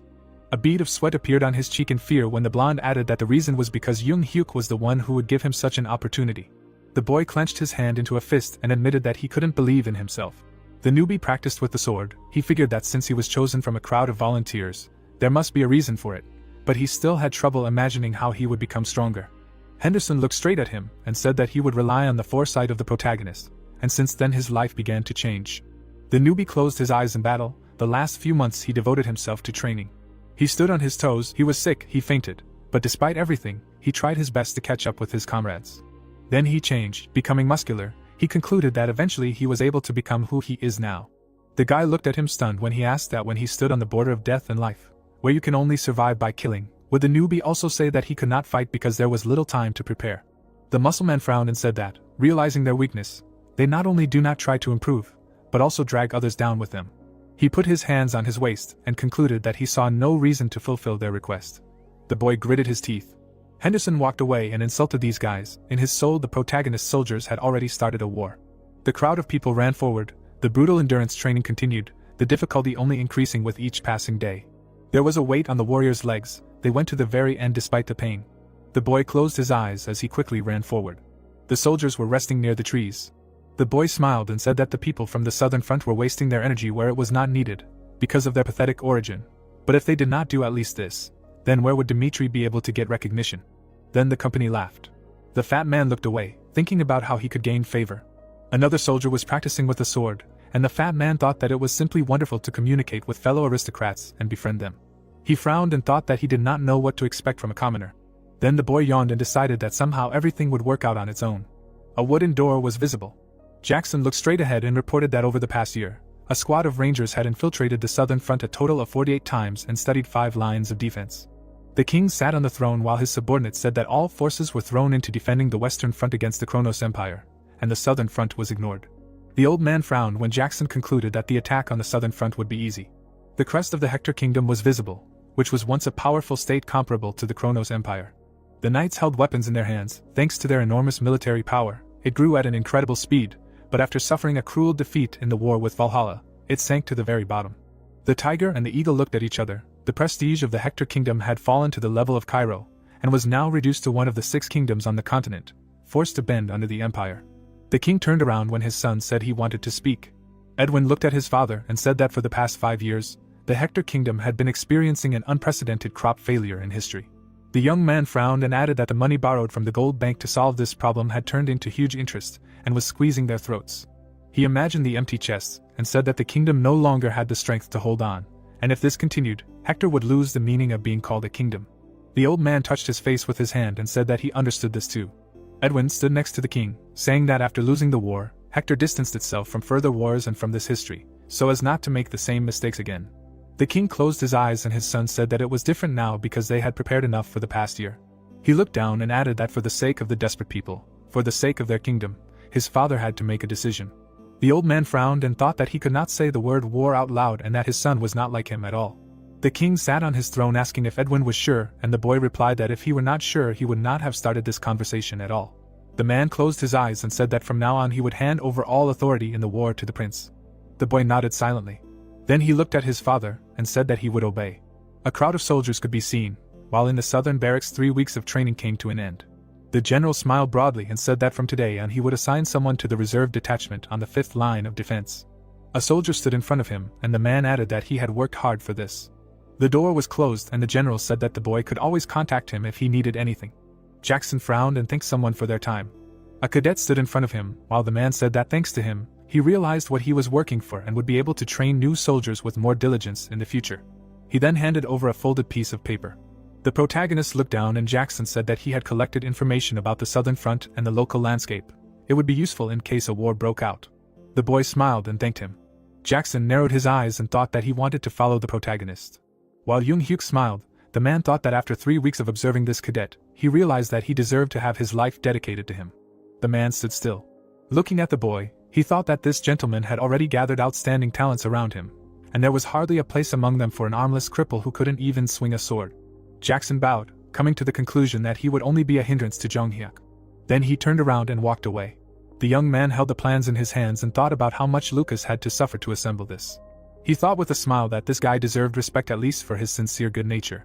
There were 2 knights on the first defensive line of the Southern Front. Edwin turned around and opened his mouth in shock. A huge army was approaching them. Henry recalled the face of the general who said that he was specially assigned to the same reserve detachment with the main character on the 5th line of defense. And in these 2 years the fat man must win Jung Hyuk's friendship by any means necessary. The soldiers were walking towards the military camp. Henry led the knights, not understanding why he had to fight, but he was glad that he was in the 5th line of defense. Suddenly, he frowned and sweated. A loud cry rang out in the camp that the kingdom of Hector had declared war. The fat man's mouth fell open in shock, not understanding what it meant. He looked at the tents and realized that the protagonist had disappeared. The wind was blowing through the gate. After the kingdom of Hector declared war, the first line of defense was hit, but the army of the 5th line of defense was most at risk of defeat. The soldiers fought fiercely and shouted loudly. Bruce, the commander of the 5th line, raised his eyebrows in shock and said that it was all over here. People were sitting in the tavern. This place had long since lost its appearance as a front line, and the aristocrats who came to serve were not forced to perform military duty, and they were waiting for a rather comfortable life. Bruce was playing with the coins with a smirk, all because the responsibility for this lay on the man who happily accepted their requests for bribes, filling his own belly. The man sweated in horror. He thought that defending the 5th line of defense to the end was suicide. Then he opened his mouth wide and shouted loudly for the soldiers to hold the line until the end, and if the enemy broke through, then the innocent people would be in danger. Standing on the wall, the commander shouted for the soldiers to not retreat under any circumstances. Then he ran away, and the young man asked where he was going. Bruce turned around and shouted for the soldiers to stall for time, because he was going to directly report this to the king directly. Jung Hyuk looked away and shouted for them to move to the 5th line of defense now. The knights opened their mouths wide and replied that they accepted the order. Then the squad rushed forward. Despite the fact that the Southern Front as a whole has a low defensive capability, among all the defense lines, the 5th one has the oldest equipment, a rabble of soldiers and, on top of that, a useless commander. The protagonist frowned and thought that, in other words, the Southern Front has the worst combat power. He imagined the drawing and thought that they decided to station a reserve troop in case of an emergency 2 hours walk from the defense line. The guy clenched his hand into a fist and thought that they had at most an hour to reach their destination. Bruce waved his hand when he saw the reserve troop. The commander approached the protagonist and demanded that he protect him and take him to the rear, because now the priority is not the reinforcement of the 5th line, but the safety of its commander. Jung Hyuk looked down and asked what he was doing here without soldiers. Bruce raised one finger and called the youth an insolent person who belongs to the minor aristocracy at most. The young man said with a serious face that he saw no point in listening to him any further. Then he grabbed the scoundrel by the throat. He pressed his fingers into his skin, saying that if he was here now, it could only mean one thing. The protagonist narrowed his eyes and added that the so-called commander had abandoned his unit and fled. He leaned closer to Bruce and said that according to military regulations, a deserter, regardless of title, could be executed on the spot. Then Jung Hyuk cut off the scoundrel's head with one movement, and said that if he had retreated with the army, at least he would not have died at his hand. The commander's head fell to the ground, and the protagonist ordered his soldiers to move on. In place of the 5th line of defense, there were dead knights lying on the ground. Stephen gritted his teeth and thought that he knew this day would come someday. He fought with the enemies, thinking that the commander had fled and abandoned them. Suddenly, someone attacked the guy. Blood flew out of his mouth. The soldier fell to his knees. 2 opponents jumped towards him, and he thought that this was the end. Suddenly, someone destroyed them. Blood sprayed in the air. Stephen frowned in shock, looking away. The protagonist stood in front of him, saying that Bruce was dead, and from now on, he was responsible for the defense line. The warrior was kneeling in front of him, and Jung Hyuk thought that this guy's name was on the list that Lucas gave him. The protagonist imagined the face of his comrade who said that the only one of value on the 5th defense line was Stephen. The commander looked down and said that he would trust his many years of experience in the 5th defense line, and also asked him to answer if there was a way to protect this place. The wounded soldier looked at the guy in shock, who added that if he said that there was no hope, then he, as the one in charge of the reserve troops, would order all soldiers to retreat. Stephen raised his head and honestly admitted that their military situation had already deteriorated greatly, and retreating would be the right decision, but then they would give the enemy an advantageous position. The youth presented a map of the area, and thought that if the Hector kingdom was occupied by one of the 5 defense lines, he would have a route at his disposal through which he could deliver provisions, in which case the war would drag on for a long time. Jong Hyuk looked straight ahead and came to the conclusion that in this case, there was only one way. The warrior frowned at him, and the protagonist said that they should use an iron fence to prevent the enemy from passing through the fortress gate. The commander then looked to the side and said that from now on, he would buy time to set it up, and then ordered Stephen to gather soldiers and prepare the fence. The wounded boy frowned in shock, surprised at how easily the protagonist agreed to such a reckless plan. He opened his mouth wide and shouted that it was very dangerous because even now the enemy was still in the fortress territory, and if they isolated it, they could not guarantee their survival. While Jung Hyuk was saying that he understood his comrade's concerns, the enemy was approaching him from behind. Stephen opened his eyes wide and gritted his teeth in shock. The commander casually stepped aside and said that he was not a fool who was ready to part with his life, knowingly believing the plan to be impossible. Jung Hyuk then cut the enemy's body with his sword. The soldier opened his mouth in shock, realizing that this guy did this without even seeing the attack. Suddenly, a squad of soldiers ran up to the young man. The protagonist looked to the side and said that from now on they would ram the path to the fortress gates. He ordered the entire army to follow him. The warriors put their hands on their chests and loudly shouted that they accepted the order. The wounded soldier opened his mouth in surprise and realized that there was no fear in it. He did not believe that such a strong relationship between a master and a subordinate was possible. Jong Hyuk looked at the young man and ordered him to prepare. Stephen still stood with his mouth open while the protagonist said that the war was starting. The blonde frowned. The other soldier's eyes turned red, and the wounded warrior thought that he now understood that their loyalty came from respect. The squad quickly ran forward following the protagonist. While blood splashed in the air, someone asked if he, even with his 5th love for this country, should put himself in danger for it. The commander attacked the enemy, thinking that in the end, war is a game where the weak have no choice but to sacrifice themselves, and now that the Cairo kingdom has recognized his worth, he has received special privileges. He frowned, looking straight ahead. Many arrows were flying towards him, while he thought that there are many ways to avoid war, but there are difficult circumstances, the reality of a small country, and from such a bad reality, the blood, on the contrary, only boiled in his veins. Jung Hyuk swung his sword and cut the arrows. With a wide smile, the boy came to the conclusion that he longed for a life in war. The soldiers quickly ran forward, shouting that they were following their master. The blonde swung his weapon, which left a blue glow in the air. The spear of another warrior emitted red energy. The sword hit the shield, and each step of the commander certainly led to death. The blade was at the enemy's head. When the young man killed 10, Hector's soldiers rushed into battle, trusting each other. Blood flew in the air. When he killed 20, the soldiers realized that the enemy was stronger than they expected. Red drops flowed from the tip of the sword, and when the number of brutally killed exceeded 50, the faces of the enemy soldiers distorted in horror. Jong Hyuk stood on the corpses of the defeated enemies. The warriors looked at him with fear and called him a monster. The survivors began to run away. Barak frowned and asked what was happening here.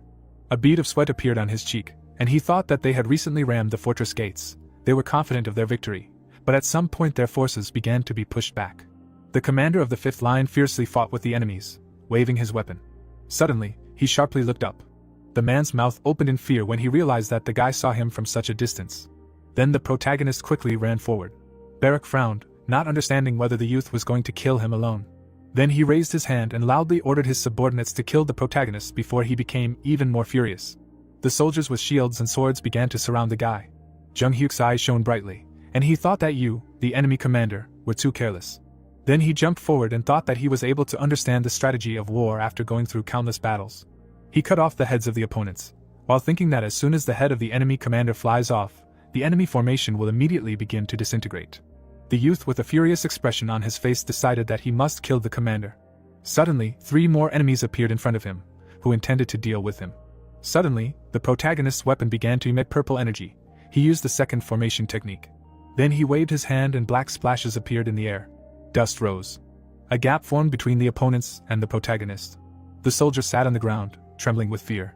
Barak was covered in sweat and opened his mouth in horror. Then he quickly ran forward. The man walked up to the protagonist and introduced himself, putting his hand on his chest. He frowned, about to say something, but did not have time. Then his head tilted to the side. Jung Hyuk held it in his hand. He opened his mouth wide and shouted loudly for the warriors of the Cairo kingdom to listen to him. Holding Barak's head in his hand, he said that the enemy commander was dead, but if they spared the rest now, they would definitely get angry and come back again. The guy stood at the top, shouting loudly that even if they had to shed their blood, The soldiers must put their lives on the line and punish the enemies. Henry was sweating, asking what was going on here. He looked at the gap that had formed in the ground, saying that he now understood why his uncle had ordered them to get closer to the protagonists by any means necessary. The blond man said with a serious face that there were no casualties, having lost their commander. Hector's soldiers scattered in all directions, and thanks to the courage of the protagonists from the soldiers, the fifth line of defense was protected. The warriors listened to him with serious faces. Jung-hyuk looked at his subordinates, telling them to use elixirs to heal their wounds. Stephen frowned in surprise, not expecting the commander to supply all the soldiers with elixirs. He imagined 2 flasks with red liquid, and thought that this was a healing potion that was developed in the magic tower, and it is known for its fabulous price even for the lowest rank. The guide poured medicine onto his hand. Stephen stood to the side, thinking that this commander had overwhelming strength, reckless decisions, and a generous attitude towards the soldiers, and that the trust between this guy and the soldiers was not just a formality. Suddenly, Jung-hyuk approached him and told him to tidy up the battlefield and prepare for the second wave of attack. He added with a serious face that he needed a soldier who was well versed in the topography of the southern front. Stephen frowned and asked if the protagonist was going to leave immediately. The commander looked straight at him and replied that he was right because the war was not over yet. A wooden door was visible. Kobe raised his hand to his face and introduced himself. There was a map on the table, and someone asked what the shortest route to the rear was. The guy put his hand on the drawing and said that this route would take 2.5 hours, and that they needed the shortest route that would take no more than 2 hours. Kobe looked down, wondering how the commander knew that the mountain route would take so long. Jung-hyuk's face was extremely serious. The boy sweated and concluded that this was not just a guess, and that he had studied the topography of the southern front to some extent. He said that he did not know that the protagonist was so familiar with the area. The boy looked down and said that when Stephen received his order, he most likely thought that he was not familiar with the southern front at all. The protagonist then frowned and added that he had studied the basics in case of an emergency, but did not understand everything thoroughly, so he needed the help of a local. Kobe nodded and thought that this commander was different from the aristocrats who came to the southern front for the carefree life of the army, and that with his help, the southern front would have hope. The warrior then walked outside. The meeting lasted only 10 minutes. The soldier looked straight ahead and reported that Chris and 30 people had finished their preparations. Suddenly, Jung-hyuk looked to the side. Someone was walking towards him. The man had pink hair. It was Henry, with a displeased expression on his face. The protagonist looked at the guy with disdain in his eyes and asked what he was doing here. Henry lowered his head and replied that he wanted to apologize for his past mistakes first, while saying to himself that if he said he was here to get closer, he would be chased away immediately. Without raising his head, he continued to say that it would sound shameless, but he wanted to follow him and help, and as an aristocrat of the Cairo kingdom, he could not stand aside. Jung-hyuk glared at the guy, saying that whether he followed him or not was his choice, but he had to make one thing clear. Without taking his eyes off him, he added that if he interfered with his plan even a little, he would abandon him without hesitation. Some excitement and tension appeared in Henry's eyes from these words. After a while, the protagonist's foot hit the ground. He and his soldiers quickly ran after the guide. Henry, whose face was red from the strain, ran after them, saying to himself that they were too fast. Suddenly, surprise appeared in Kobe's eyes at what he saw.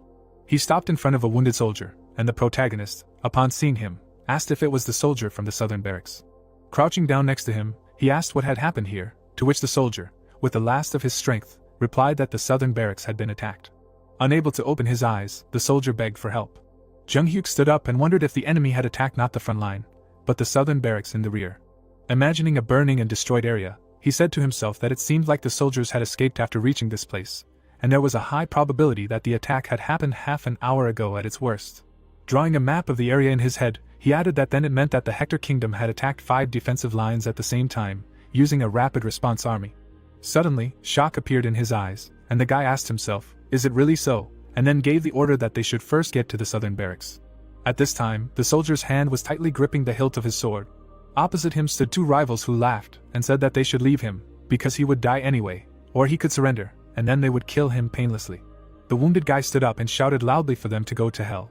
McBurney frowned furiously and continued shouting, asking if they really thought that he alone would die, adding that even if he had to sacrifice his life, he would take one of them with him, so let them risk attacking him. His torn uniform was fluttering in the wind, and he was saying to himself that if only his right arm was still there, everything could have ended differently. The soldier gritted his teeth and said to himself that he wondered what had happened to the master. He drew an image of the main character in his mind and added that he was the only one on the southern front who did not let his guard down for a second, although he heard that he was assigned to the 5th line of defense, but he thought that the master did something. McBurney remembered the empty look of Jung-hyuk. Leaving his imagination, he continued to look at the opponents, thinking that he was on the threshold of death, remembering the master, and this showed that he still could not part with the battlefield. But suddenly, cracks appeared on the wall behind the opponents. A second later, it shattered into small pieces. The opponents turned around in shock and screamed, asking what was going on. Had Cairo already sent troops to help? The man's foot stepped on the broken wall. The opponents looked at the protagonist in fear and screamed, asking who he was, were they really reinforcements, and how did he know? Young-hyuk frowned in anger when he saw the opponents. His eyes expressed contempt and hatred, while he wondered what a good thing it was that McBurney was still alive. Chris killed the opponent at this time and screamed in rage, ordering the soldiers to destroy the enemies and save the survivors. The guys immediately rushed to attack. A fierce fight began, and the clanging of iron was heard. At this time, the opponents furiously rushed to attack the main corner of the hero. They made several quick strikes with their swords. But suddenly Young-hyuk hit them with a special blow, because he wanted to take them alive. Magic energy emanated from his fingers. The opponents fell to the ground paralyzed, and the main character said to himself that he had pressed the points, and even if they woke up, they would not be able to move for some time. The soldier who saw this suddenly stopped running, shouting loudly that he needed to report to the higher-ups as soon as possible. But as soon as he shouted this, someone grabbed him tightly by the scruff of the neck. McBurney began to strangle his opponent, saying that he would definitely kill one. Life was quickly leaving the guy, drooling from his mouth. When the opponent died, McBurney fell to the ground without strength. Jong-hyuk approached him and said that he had worked hard, he could entrust the rest to him, and he himself should rest. Closing his eyes, the soldier thanked the master. After some time, the warm rays of the sun illuminated the building. Chris stood in front of the protagonist and reported that they had dealt with 12 soldiers of the Hector Kingdom and rescued 5 survivors, and according to the survivors' testimony, Viscount Bale was injured during the battle with the Hector soldiers and escaped from the mountain. He kept his hands behind his back as he reported this. After listening to the soldier, Jong-hyuk tensely knitted his brows and asked what about the Hector soldiers, while simultaneously saying to himself that the main forces of the Hector Kingdom had attacked the southern barracks and moved somewhere further, which meant that the number of troops was at least several hundred soldiers. Without moving from his place, Chris replied that all the commas were in one building, to which his master ordered that from now on no one should be allowed inside until he gave permission. The doors inside slowly opened, and the protagonist said to himself that the Hector Kingdom certainly had a reason to use a deceptive maneuver tactic, so he needed to find out everything. His eyes, full of hatred and contempt, stared into the darkness. There were 3 hostages inside. Approaching them, Young-hyuk said that from now on, he would give them 3 minutes. If they answered his question correctly, he would kill them painlessly, and otherwise, they would suffer horribly until the very last moments of their lives. Hearing this, one of the prisoners opened his mouth wide and screamed at the top of his lungs for him to kill them.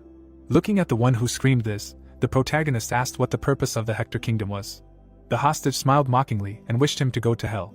Then Young-hyuk lowered his head and asked the second question, what were they doing in the southern barracks, to which the hostage screamed in response for him to just kill him already. And when the 3 minutes were up, the protagonist touched the hostage's body with his fingers. At that very second, his face changed, and blood spurted out of his mouth. Raising his hand, the eldest son of the family, Dmitri, said that he called it the method of separating tissue and squeezing bones. They would feel the pain of twisting muscles and bones all over their body and would meet a very slow and painful death, and of course, he was sure that they should have been prepared for torture. But this was the first time they would experience such a thing. Seeing his comrades slowly dying and screaming in pain, the second prisoner opened his mouth in shock. Turning to the protagonist, he shouted loudly, asking if he really thought this would change anything, because even if he heard the plans of the Hector Kingdom from him, it was too late to stop them. But as soon as he said this, Jong-hyuk leaned towards him with a sly smile on his face and replied that this was exactly the answer he was waiting for. His eyes suddenly lit up and he explained that he had not expected to hear the truth from them in the first place, he just wanted to see how they would react. And it seemed like he was right, their true target was in the rear. When the prisoner heard this, his eyes showed shock and confusion. The next second, the protagonist touched his forehead with his finger and said that it was time for him to die. After that, he left the dungeon and said to himself that attacking several points on the southern front at the same time was a distraction. If their plan was successful, it would mean that the southern front had already fallen. There was no fear or doubt in his eyes about his actions. At this time, Edwin, the prince of the Hector Kingdom, was smiling contentedly. The protagonist stopped by McBurney's bed and asked what happened to the southern barracks, to which he stood up and replied that he would tell them everything. He lowered his head and said that they were attacked by the Hector Kingdom 2 hours ago. Descending into his memories, he remembered how he was preparing for horse riding training, but suddenly the soldiers of the Hector Kingdom appeared and attacked them, but quickly gathered the warriors. They fought back, but due to the great difference in strength, they were simply slaughtered, and he also does not know if the commander of the barracks, Viscount Bale, is alive.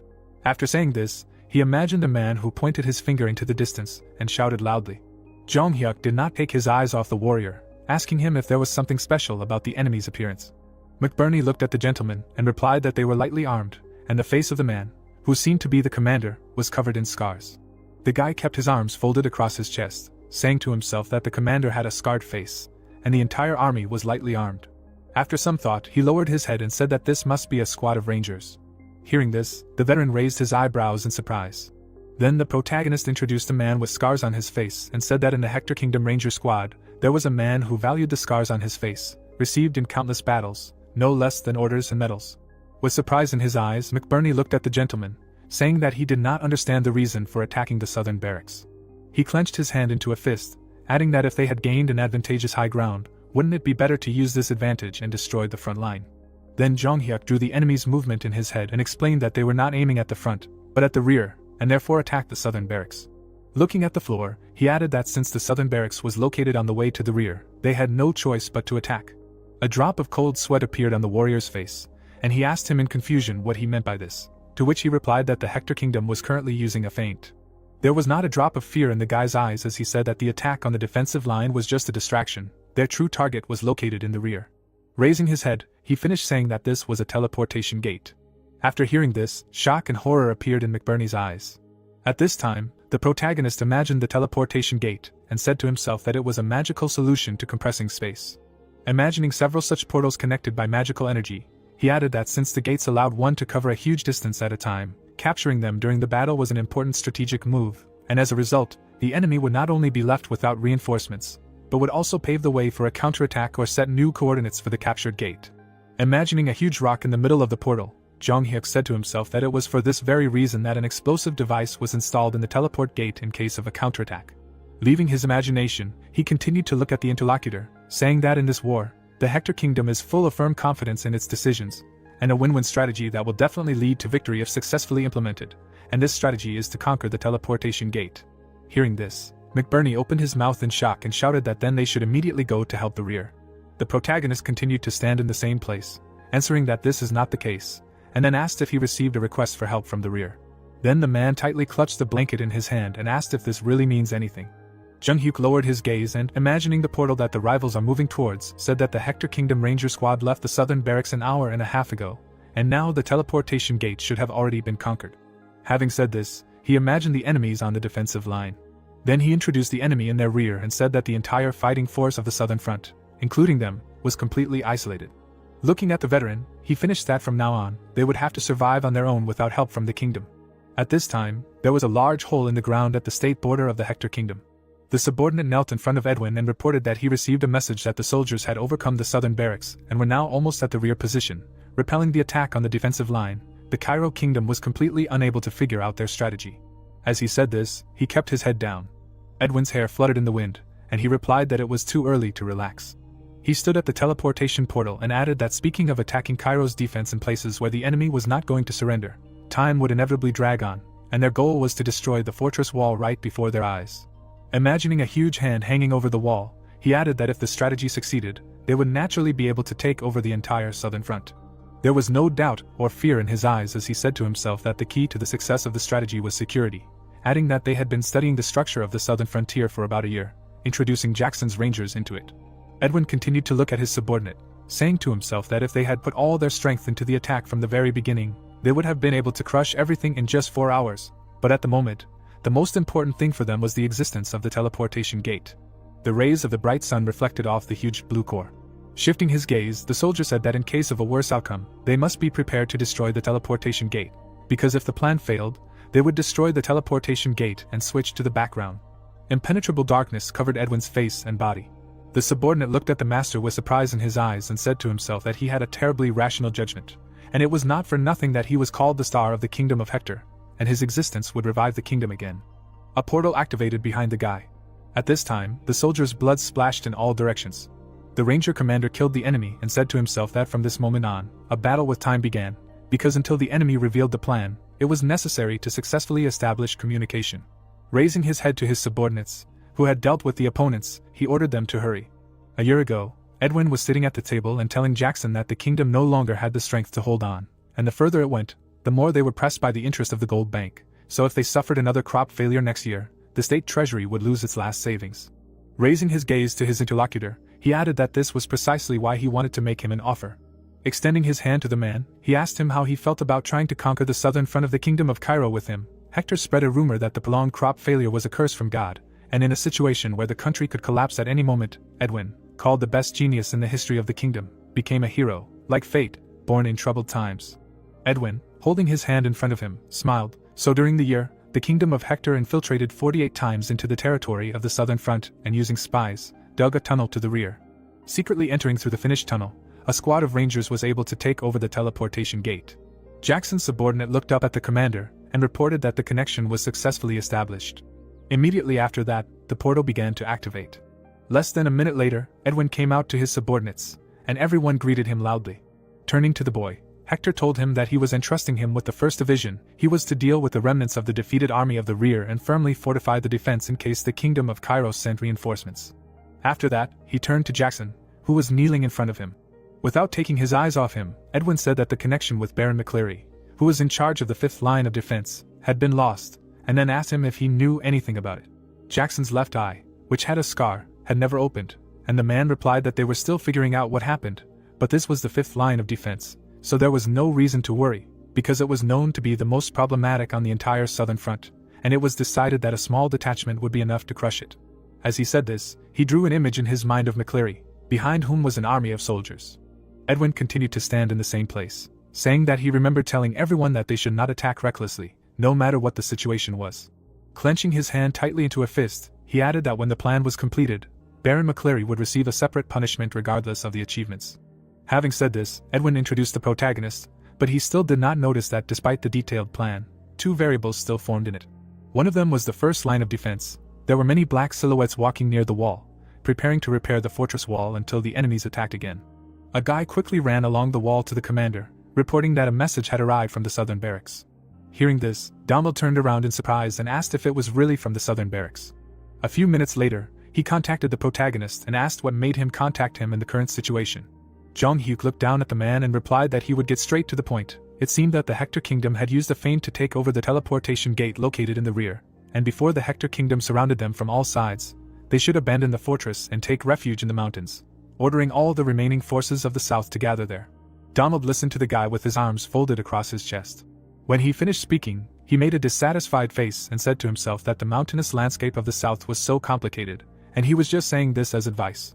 Waving his hand carelessly, Donald told the protagonist that they would figure it out themselves, and that was it. After these words, the connection was cut off. Seeing this, Jong-hyuk began to leave, saying to himself that since this had happened, they would abandon all the remaining lines of defense except for the fifth. Going out to his soldiers, he ordered them to pack their things. There was anger and hatred in his eyes as he said that they were heading to the mountains right now. The communication crystal lit up after a while, and information was transmitted, stating that the base in the rear was not communicating. Donald bit his finger in anger and screamed in his head that this was a curse, and then asked if what Jong-hyuk said was true. He looked at the floor, adding that even if the lands closest to the southern front promised to send reinforcements, it would take them at least half a month to get here, and then asked himself if there was no way.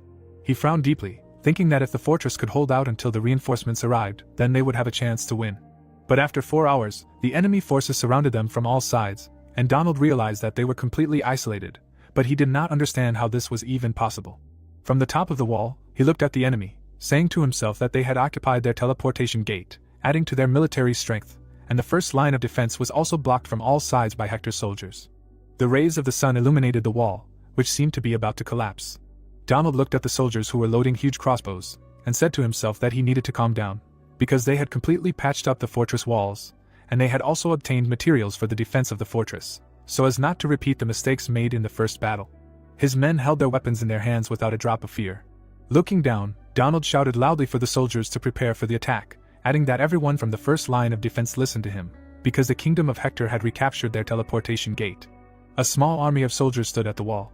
They stood in several rows, listening to the commander, who was shouting that because of this they were surrounded on all sides and that they could not hope for help from the kingdom to arrive immediately. There was no fear in his eyes, and he continued shouting that, as in the first battle, they needed to trust him and then they would definitely survive. When suddenly the soldiers heard a strange sound and immediately turned around. Donald also turned his head and asked what was going on, but saw that his subordinate was shaking with horror. The opponents put up a flash and blew their horns. Immediately after that, a large magic seal appeared. A huge fireball burst out of it. At high speed, it flew into the wall and exploded. The fire immediately pounced on the soldiers. Seeing the death of his comrades, Donald remembered the main character, who said that before the kingdom of Hector surrounded them from all sides, they should abandon the fortress and hide in the mountains, ordering all the remaining forces of the south to gather there. Horror and fear filled the eyes of the commander, and he said to himself that the guy was right. When suddenly he saw an enemy in front of him, who made a quick strike. A second later, his severed head was picked up by an enemy soldier, and loudly shouted that they had the head of the commander. Jackson bowed his head to Edwin, who said that thanks to the fact that they suppressed the main line with a flash, the fortress was taken without major losses, and if this continues, then very soon they will be able to capture the entire southern front. He looked up and said firmly that time was on their side, and now they needed to arrest all the surrendered soldiers and lock them in one place so that no more surprises would arise, and they would also need a lot of weapons to effectively negotiate with the Cairo kingdom, and depending on the situation, they would use the hostages as a pretext for a deal. His men quickly tied the hands and feet of the captured opponents. Jackson raised his head and firmly said that he would do everything as needed. After that, Edwin frowned and said to himself that this was a perfect plan, and then asked himself where this anxiety came from. What the hell was he missing? He looked into the distance, while his cloak fluttered in the wind, when suddenly his subordinate appeared out of nowhere and shouted loudly that things were bad. Running up to his master, he reported that he was told that Baron McCleary died on the battlefield, and because of this, the connection was cut off. Hearing this, Edwin turned around with his eyes full of rage and asked who had given him this information, then ordered to take him there quickly. The guy who was under McCleary's command sat with his eyes downcast and quietly said that he was confident at first, because the fifth line of defense looked like it was completely unprepared for war. Edwin stood in front of the wounded but surviving soldier. The guy did not raise his head to his master, saying that as soon as the second battle began, they successfully rammed the gate, and Baron McCleary ordered to destroy the fortress. But unexpectedly for everyone, the soldier grabbed his head and said that it was then that the monster appeared. After these words, surprise appeared in Edwin's eyes, and he asked himself what kind of monster. Then the warrior who remembered the main character who went at them alone said that his power was so great that he couldn't even believe his eyes. The monster single-handedly dealt with many of his comrades, and it was worth him blinking a couple of times, as dozens of soldiers immediately fell from his blade. He remembered how Junghyuk with his eyes burning swung his sword in all directions. He remembered the blood flying in all directions and added that even the swordsman of the aura fell from one blow of his, saying goodbye to life in the blink of an eye. Cold sweat poured down the soldier's face from such memories, but he continued to say that the presence of this monster alone turned the entire battle into a massacre. Edwin looked at the guy who began to repeat the word monster over and over again. After a short pause, he began to leave, saying to himself that if he thought about it, he heard that the youngest ranker of Cairo was assigned to the southern front. Veins stood out on the boy's face from anger, and he added that they had made perfect preparations this year, but an unexpected variable appeared, and it was the main character. Edwin walked ahead and ordered Jackson, who was walking behind, to report the situation, to which he reported that they checked the fifth line of defense, but did not find Cairo's soldiers. When Edwin sat on the throne, he finished saying that it seemed that they had escaped to the mountains, and if he ordered, he would immediately form a detachment to pursue. Then the master raised his hand and replied that the situation had already deviated, they had captured the southern front, and it was time to begin negotiations with the Cairo kingdom. At this time, the warm rays of the sun illuminated the royal castle of Cairo. The king looked at the butler and asked when they would arrive, to which he confusedly wiped the sweat from his face and replied that he was very sorry.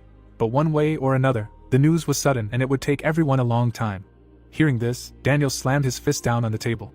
He pictured the nobles in his mind and said to himself that he could not make a decision on his own, because he could only move troops with the consent of the nobles who had great power. There should have been 3 more people in the hall besides him. Suddenly, the king looked up at the corridor from which familiar voices were coming. The first to enter the hall was the Marquis of the Benedict family, who said that he was a little late because his carriage had broken down on the way here. After him, Count Denver, a confidant of Valhalla, and Count Gregory, a confidant of Valhalla, entered. Everyone sat down in their seats, and Gregory asked if it was true that the kingdom of Hector had attacked the southern front. Then the king lowered his head and replied that the kingdom of Hector had crossed the state border and unexpectedly attacked the defensive fortresses, and if this continued, the southern front would be in great danger. Hearing this, the Marquis of the Benedict family glanced at Daniel out of the corner of his eye and asked if they shouldn't send troops there right away. Hearing this, the king raised his head and said that he would consider it consent then and would send troops to the southern front right away, while silently saying to himself that the old man was really impudent. A few minutes later, the Marquis opened his mouth in shock and shouted, asking if the teleportation gate had been captured. The king imagined how they were all separated from each other, and silently said that in the end, the government system divided into 4 factions had only made the problem worse. Abandoning his imagination, he slammed his fist on the table with all his might and shouted, asking how they planned to fix this situation. The veins on his face stood out in anger, and he continued shouting that if they had given in and at least allowed the king to make the decision alone, the southern front would never have been in such danger. The guy pointed his finger at the aristocrats and added that what happened was entirely on their conscience. Immediately after these words, a soldier burst into the hall and loudly reported that the kingdom of Hector had contacted them via magic transmission. A few minutes later, the king and the aristocrats connected with Edwin, who said that they were demanding retribution for the war. He looked at those present and added that they were demanding that the cost of the southern front be assessed and compensated in gold. From what he heard, the Marquis's mouth involuntarily opened and he shouted loudly, asking if he really thought he had the right to make such a statement, having unleashed a war without a reason. Edwin's face did not change from these words, and he gave them only 3 days, and if the conditions were not met by then, the southern front would be annexed to Hector's domains, and if they seemed to be dragging out time under the guise of agreement, then none of the hostages of the southern front would be able to return alive. After what was said, hatred and anger appeared in the guy's eyes. As soon as he finished speaking, the connection with the Cairo kingdom was cut off. He recalled the dry lands of his kingdom and said to himself that the prolonged crop failures had dried up the treasury, and because of this, interest from the gold bank was piling up. He folded his arms and added that for the sake of the suffering people, he was willing to become not the Star of Hector, but the most cruel demon in history in order to save his people. His eyes lit up at these thoughts. Daniel closed his eyes and said that from the moment the teleportation gate fell into the hands of the enemy, they were left with no choice. He tightly clutched a small handkerchief in his hand and added that by paying the compensation demanded by the Hector kingdom, they would at least reduce their losses. Hearing this, the Marquis of the Benedict family, who was sitting nearby, said that if they did so, they would definitely ask for a huge amount. Then the king looked at the old man with a mad look and shouted, asking if they really had a choice, so he would give them another option. Gregory closed his eyes silently. The Marquis of the Benedict family did the same. Daniel, seeing this, gritted his teeth in anger and said to himself that this was not even funny, because not long ago they were gnawing at each other's throats for power in this tiny country, and when faced with a real threat, they immediately dropped their hands. After a short pause he, having calmed down a little, said that everything was decided, they would accept the conditions of the kingdom of Hector. When suddenly Denver, without raising his head, firmly said that he was against it. After he said this, everyone present turned to look at him. Then the guy raised his head and explained that the southern front had a protagonist. He drew an image of Zonghyun in his head and added that according to the report he had just received, he had one on the 5th line of defense, so if he could change the current state of the war, they would have a serious chance of winning. As he said this, Denver did not move in his chair. A drop of cold sweat appeared on the king's face, and he replied that he recognized that the protagonist was an outstanding swordsman.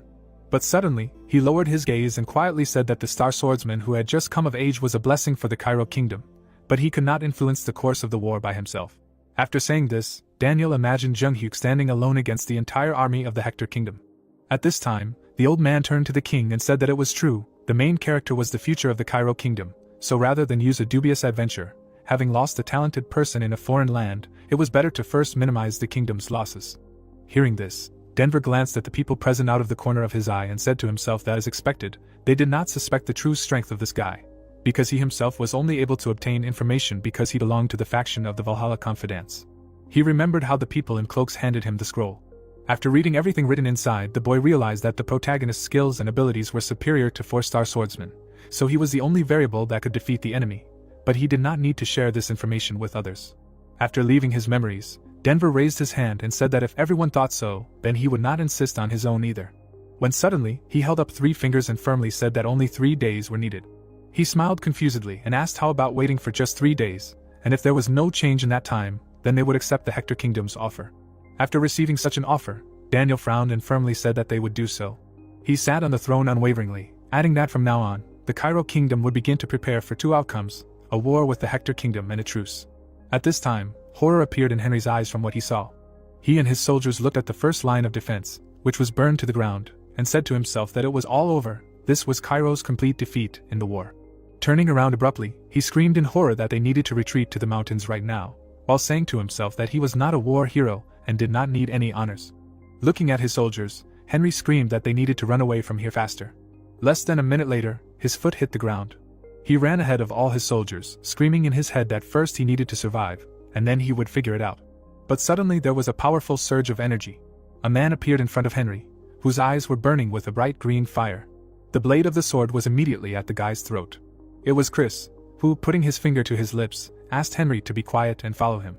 A few minutes later, Henry and his soldiers carefully followed Chris. He watched him go, wondering what the protagonist's knight was doing here. Weren't they heading to the rear? And what were they doing in the middle of a damned mountain? After these questions, the guy parted the bushes with his hands. What he saw filled his eyes with shock, and he wondered what the hell was going on here. He saw a camp in the thicket of the forest, and asked in surprise when they had managed to set it up here.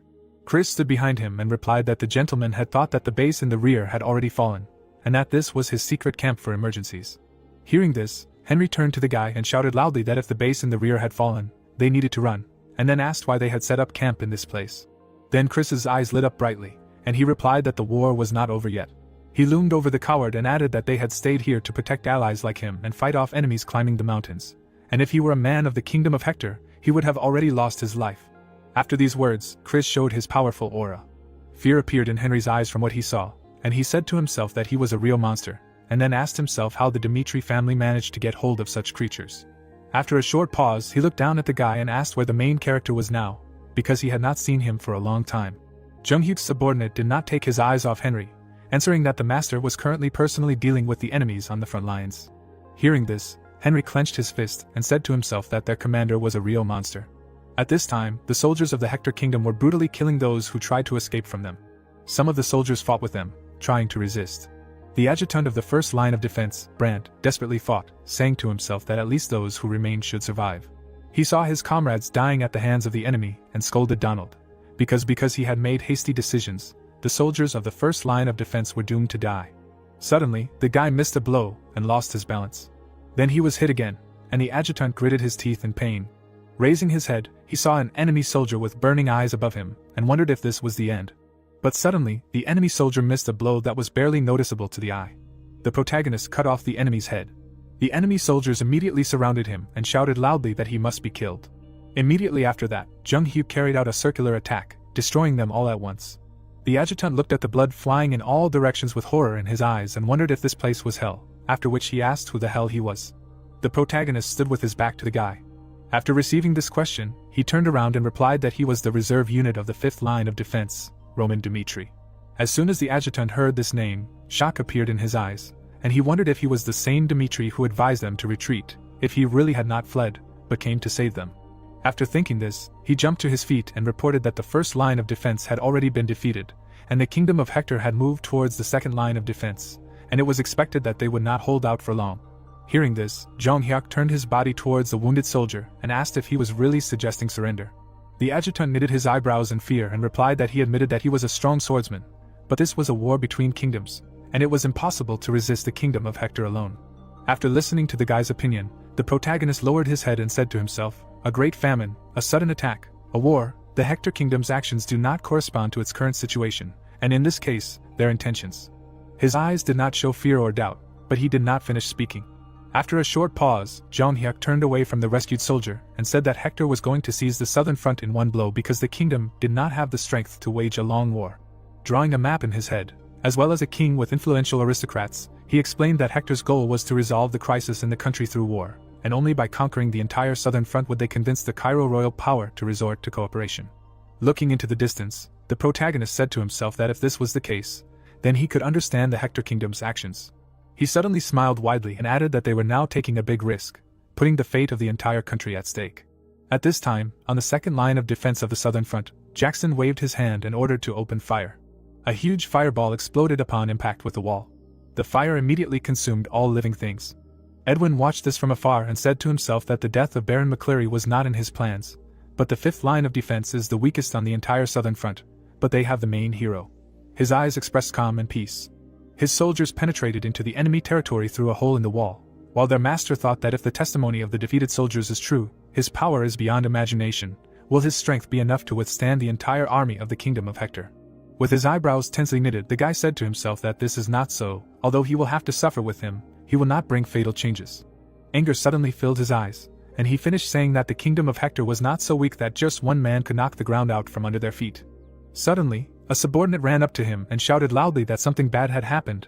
They had lost contact with the first company sent to deal with the remnants of the enemy army. The faces of Edwin's subordinates expressed horror as they continued to report that this was not all, because neither the second nor the third companies were responding. After hearing this, surprise appeared in the commander's eyes. 3 subordinates knelt before him, while he said to himself that the bad feeling that had not left him all this time arose because of the main character. After some time, he returned to the nearby camp, which was illuminated by the rays of the sun, and ordered a report on the situation. Jackson bowed his head to the master and reported that immediately after the first line of defense fell, the 3rd Battalion was ordered to deal with the remnants of the enemy army. But about an hour ago, communication with the companies belonging to the 3rd Battalion was cut off, and judging by the fact that communication with 3 companies was cut off one after another, most likely they were killed. Edwin sat on the throne with folded arms. Frowning angrily, he suddenly asked what the estimated casualties were, to which his subordinate told him about 300 people. Anger filled Edwin's eyes, and he said to himself that worries turned into reality, and he was sure that this was the work of the protagonist. In anger, he bit his lower lip and added that he did not flee behind the mountains at all, but remained on the southern front, choosing the path of resistance, after which he said that if he was ignored now, he would create even more trouble later. Jackson silently raised his head to the master. After a short pause, he said, without taking his eyes off him, that the protagonist was just a minor deviation, and if they followed his lead and were defeated in the assault, they would not be able to guarantee the success of their plan, because now it was important not to catch the little rat of the Dmitri family, but to destroy the remaining defensive fortresses. Edwin looked closely at his subordinate and firmly answered that this was not so. His expression was cold, and he explained that now it was precisely important to deal with the rat that had ruined the plan. As soon as he said this, his eyes lit up with excess rage, and the guy finished by saying that they needed to immediately recall the soldiers from the 2nd line of defense.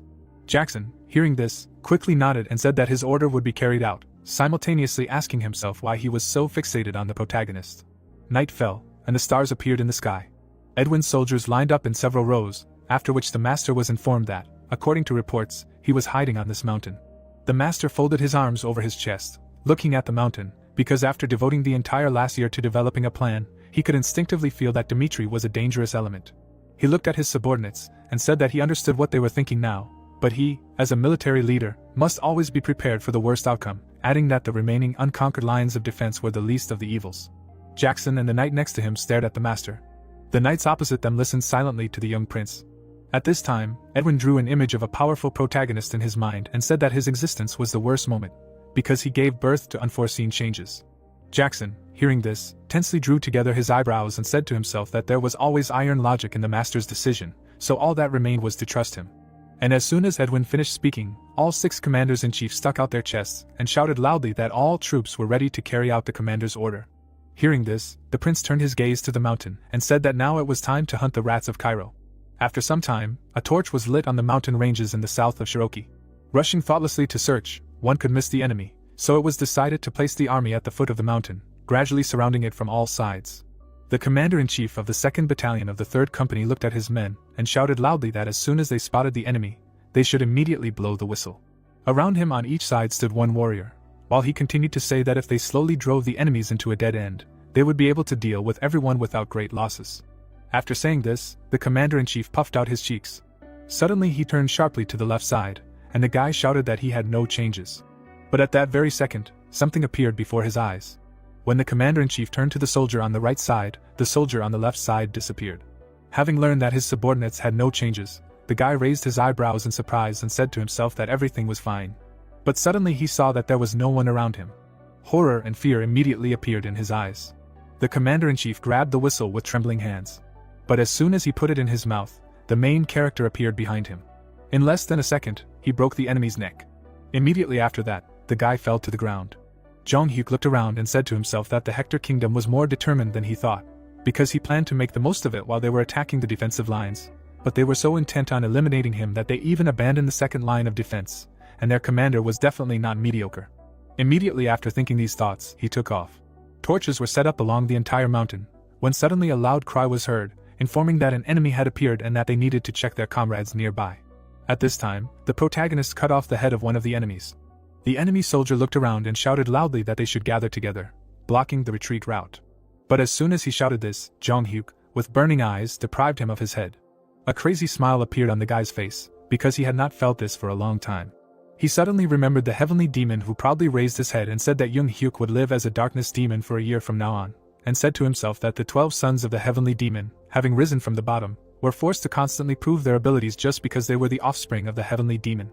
The protagonist's first mission was to hunt down and exterminate the low-ranking followers who had fled after causing trouble in the demon sect, and he successfully dealt with all of them in 3 days. However, the missions became more and more difficult each time, even reaching the point where it was impossible to win in a direct duel, and so Jung-hyuk had to find other ways to kill his opponents. In the demon sect's storage, he found the Dark King's combat technique, and the Dark King, who was once a petty thief, independently mastered the method of using darkness, after which he achieved unprecedented power, becoming famous as a great robber. Although he met a terrible end at the hands of the heavenly demon's followers for coveting his vault, he still managed to contribute to the history of Mirim. The protagonist learned all of the Darkness King's methods, which made him much stronger and more resilient, and then completed the mission without shying away from any methods or means. A year passed, and Jonghyuk's aura became terrifying, and he, who had killed 38 famous masters, was called the ghostly shadow of the demonic sect. The boy's eyes were shining brightly, and the Darkness King's martial art was the very embodiment of darkness. Currently, screams full of pain and fear could be heard along the entire road where torches were located. The soldiers tightly gripped the hilts of their swords and shouted that they would take the front line. Several Aura Knights of the Hector Kingdom enveloped themselves in magical power and shouted that all their comrades should retreat back. The protagonist looked at them with contempt and hatred in his eyes, saying to himself that he would make them regret setting foot on the mountain covered in darkness. After these words, he and 5 more of his copies attacked the knight from all sides. The commander of the first company was instantly killed. The soldier of the kingdom Hector looked at this with tears in his eyes and asked himself what the hell was going on here, adding that it was necessary to immediately report this. He immediately took out a special item and loudly shouted into it that there was a ghost here, and soon they would all die. But as soon as the guy asked for help, the protagonist appeared behind him. Edwin was clutching a device in his hand through which he heard the painful cries of his subordinates. Leaning towards the device, he asked his subordinate to concentrate, because the enemy was only using the darkness. A bright light emanated from the radio, and the guy on the other side loudly shouted that no matter how much he checked, he could not see the enemy. Thompson looked ahead and added that the soldiers were dying one after another, but he could not calculate from where and how the enemy would attack. His eyes were full of fear and shock, with which he shouted to the commander that it was impossible to resist the formless ghost. Edwin frowned in anger at these words and said to himself that Thompson was an aura swordsman. Drawing an image of a person who wielded aura in his mind, he added that for an aura swordsman, who developed senses many times stronger than an ordinary soldier, not to detect even a trace of his presence, something incredible would have to happen, so it simply couldn't be, and then asked himself how likely it was that it was magic. He gritted his teeth in anger and worry and answered that it wasn't. Imagining a person who used invisibility, he said that invisibility magic that made the body transparent, or magic like concealment, of course existed. Edwin then imagined a person hiding in complete darkness, and added that magic initially required a long recovery time, and could not be used for a long time. His soldiers quickly died from one blow, while he shouted that they should not be blinded by the darkness, because he was heading towards them with an army right now. Hearing this, Thompson gritted his teeth and said to himself that everything was right. There was no point in being cowardly, because the allies were spread out around the area. You just need to hold out for a little while, and they would be able to completely surround this area. So you need to hold out until the prince arrived. After these thoughts, he raised his head to his comrades and shouted loudly for all the soldiers of the first company to listen to him, because the enemy was not targeting their lives now, so they needed to line up in a defensive formation and only repel the enemy's attacks. Having said this, Thompson put away the communication device. Then he showed his aura and said to himself for the protagonist to attack. Hearing the rustling of leaves from the side, the knight looked there with burning eyes and realized that the enemy was there. At the same second, Thompson carried out a quick and powerful attack. But from what he saw, shock and horror suddenly appeared in his eyes. He pierced his own comrade with a sword and wondered if the enemy had really used an ally as bait. At that moment, Young Hyuk appeared behind him with a wide smile on his face and said that no matter how much he hunted enemies in the dark, everyone thought the same way. Thompson made another quick attack and shouted in a shaking voice for him to stop hiding like a coward and show himself. Suddenly, he heard laughter from all sides, causing cold beads of sweat to appear on his face. The protagonist came out of the darkness and said that it was a huge mistake to think that he would win by finding an enemy he could not see, and then asked why everyone made that mistake. The guy's eyes were burning, and he asked the knight if he really thought that if he only found him, he could easily suppress him. Seeing him, Thompson stood up and shouted in rage that he was going to die now, while saying to himself that he would have to snatch this victory.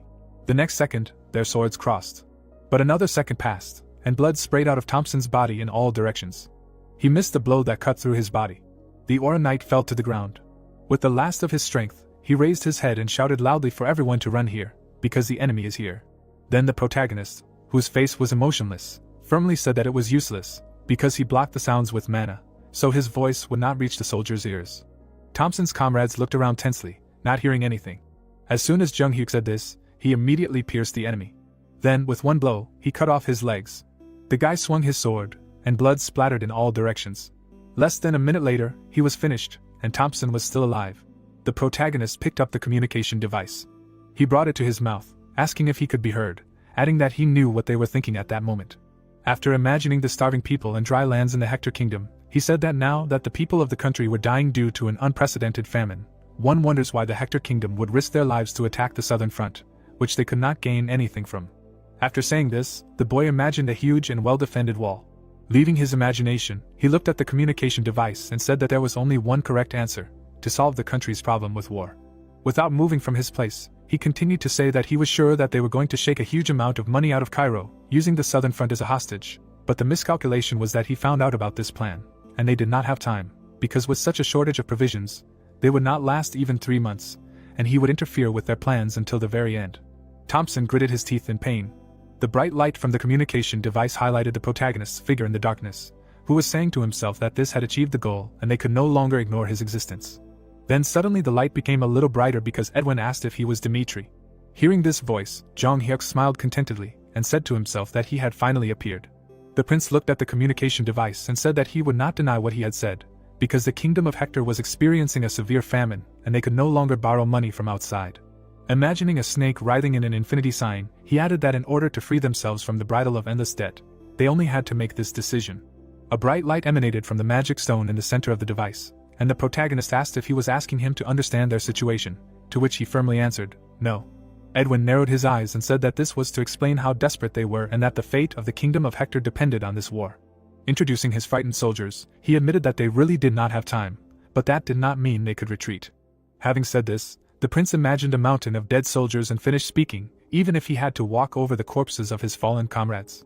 After a short pause, he imagined death with a huge scythe in his hands and asked to tell the royal family of Cairo that if they suddenly failed to get anything, they would spray the corpse poison of the necromancers everywhere and turn this place into a land of death. Having abandoned his imagination, Edwin frowned, said his name and said that as the prince of the kingdom of Hector, he was ready to do anything to save his people, and then asked the enemy what his choice would be. The protagonist silently looked at the communication device. The prince's eyes showed a calmness as he asked whether he would fall along with the Hector kingdom, which was being driven to the edge of a cliff, or whether he would agree to cooperate with them. Jong Hyuk listened with a cold expression to his opponent, who was saying that Cairo's life depended on his choice. The boy looked at the communication device with eyes full of strength. Raising his head, he said to himself that while studying the southern front, he often came across the name Edwin. Drawing an image of him in his mind, he added that unlike his useless father, he took the place of the central core of the kingdom thanks to his outstanding abilities. He received recognition both at home and abroad, and on top of that, he was entrusted with the command in this war. Thinking about this, the protagonist imagined the endless army of the Hector kingdom. After thinking about this, his expression did not change at all, and he thought that he could not help but acknowledge his abilities, but he dared to threaten him. Immediately after these thoughts, Thompson's face turned red and he screamed in pain. Hearing the scream of his subordinate, Edwin shouted with shock and anger in his eyes, asking what he was doing. The protagonist stabbed the sword into the enemy soldier's thigh and reported it to the prince, who then shouted at him to kill him instead, because even if he was an enemy, there was no need to resort to torture. Looking at the communication device, Jung Hyuk said that this was a very touching reaction, but he did not care at all about the circumstances of the Hector kingdom, so he should not be mistaken, because the war had already begun. After saying this, he spun the sword in the enemy soldier's leg. The guy imagined the enemy army that was storming the southern front, and said that they were the ones who crossed the line first, so they had no right to ask him to show humanity, so he would do what he thought was right. These words brought beads of cold sweat to Edwin's face. Pulling the sword out of Thompson's leg, the protagonist firmly told him to try to stay out of his sight, because he would not leave a single one alive, and even if he decided to run away, raising a white flag, he would follow them to the last and stab them in the back. Having said this, he pierced the body of the enemy soldier with his sword. His eyes were filled with hatred and anger, with which he proudly called his name. After that, he smiled and added that if Edwin chose desperate resistance, they would soon meet him. At this time, the prince's eyes were full of shock and fear from these words. The connection was broken, and he realized that the protagonist was more dangerous than expected. After some time, Jackson came into the prince's tent and asked what he planned to do, to which he replied that all military forces should be immediately mobilized and a tight circle should be created around the place where the signal came from. Magical energy emanated from the communication device that the protagonist spoke through. Edwin was clutching exactly the same device tightly in his hand and added that in the name of revenge for Thompson, who died in agony, he would personally cut the protagonist into pieces, and even if the ally was defeated, let the soldiers from other areas climb the mountain in a crowd and block the enemy's escape routes. Having received the order, the soldiers raised lit torches into the sky. Some time ago, the protagonist stuck a small branch into the ground and said that their eyes would hardly see anything now. He tossed the stone in his hand and added that it was an insignificant grain by human standards, but both this stone and the tree leaf contain natural mana, and if this mana was artificially redirected, it would distort space. His soldiers stood a few steps away. Clouds floated across the blue sky. Shock appeared in Chris's eyes from what he saw, and his master said that the enemy would feel as if all 5 of his senses were blocked, and he would only remember that he was right in front of his eyes. At that moment, no one saw the master, as if he had hidden his existence for someone's amusement, and this technique was called formation. At the present time, Chris watched with burning eyes from the bushes at his opponents, who were shouting that they needed to sacrifice their flesh to get the enemy's bones. When suddenly, with one blow, he tore the head off the shoulders of an enemy soldier. A smile appeared on his face and he said to himself that, as the master had told them, Hector's soldiers had not even noticed their presence. This was the formation. After that, he raised his head and shouted loudly, ordering them to attack the enemies. At the same second, the protagonist soldiers attacked the opponents, who looked around in shock and shouted, asking where they came from, and the commander-in-chief shouted that they must not lose their composure. The guy's foot stepped onto the blood-soaked ground. Chris's eyes were burning with excess energy. He was reborn as a completely different person after the warrior's duel. He remembered how he breathed heavily, how he worked tirelessly during joint training with the protagonist to become stronger, because just one short delay could prevent him from fully absorbing the master's teachings. He persistently trained even if he fell down dead after them, as a result of which the swordsmanship of one of the 10 strongest masters who stood at the top of Nirim appeared in this world. Chris used lightning discharge, destroying every enemy in his path. Stopping the technique, he slid along the ground. Standing next to his comrades, the boy said to himself that by the order of the master, all the enemies were killed, and before more Hector's soldiers ran here, they needed to get to another point.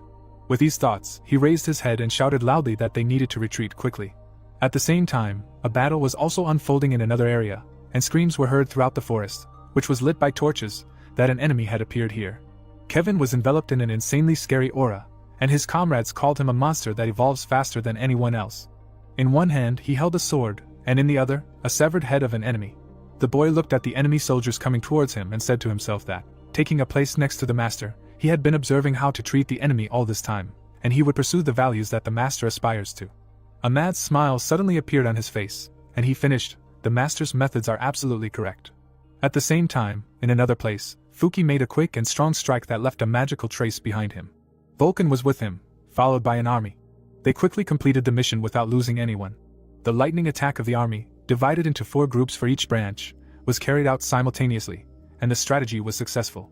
Edwin's wounded subordinate knelt before the master and shouted, reporting that there was definitely a magician in Cairo's camp, because a Cairo soldier suddenly appeared from the empty darkness and attacked them. The prince and Jackson listened to the boy in silence. When he finished, the other looked at the master and said that it seemed like the enemies had set up traps. Hearing this, Edwin frowned and said that there was no magic that could teleport a large group of people. He then introduced a magic scroll and added that this was only possible with a magic scroll, but all the high circle scrolls were under the strict control of the magic tower, so it was unlikely that the budget-strapped southern front would have such luxury. After abandoning his introductions, the prince looked down and said that in that case, there was still the possibility of a mage, and then wondered if there was a high circle mage in the south instead of the west, immediately answering that it was impossible. Jackson stared at the master, confirming that it was impossible.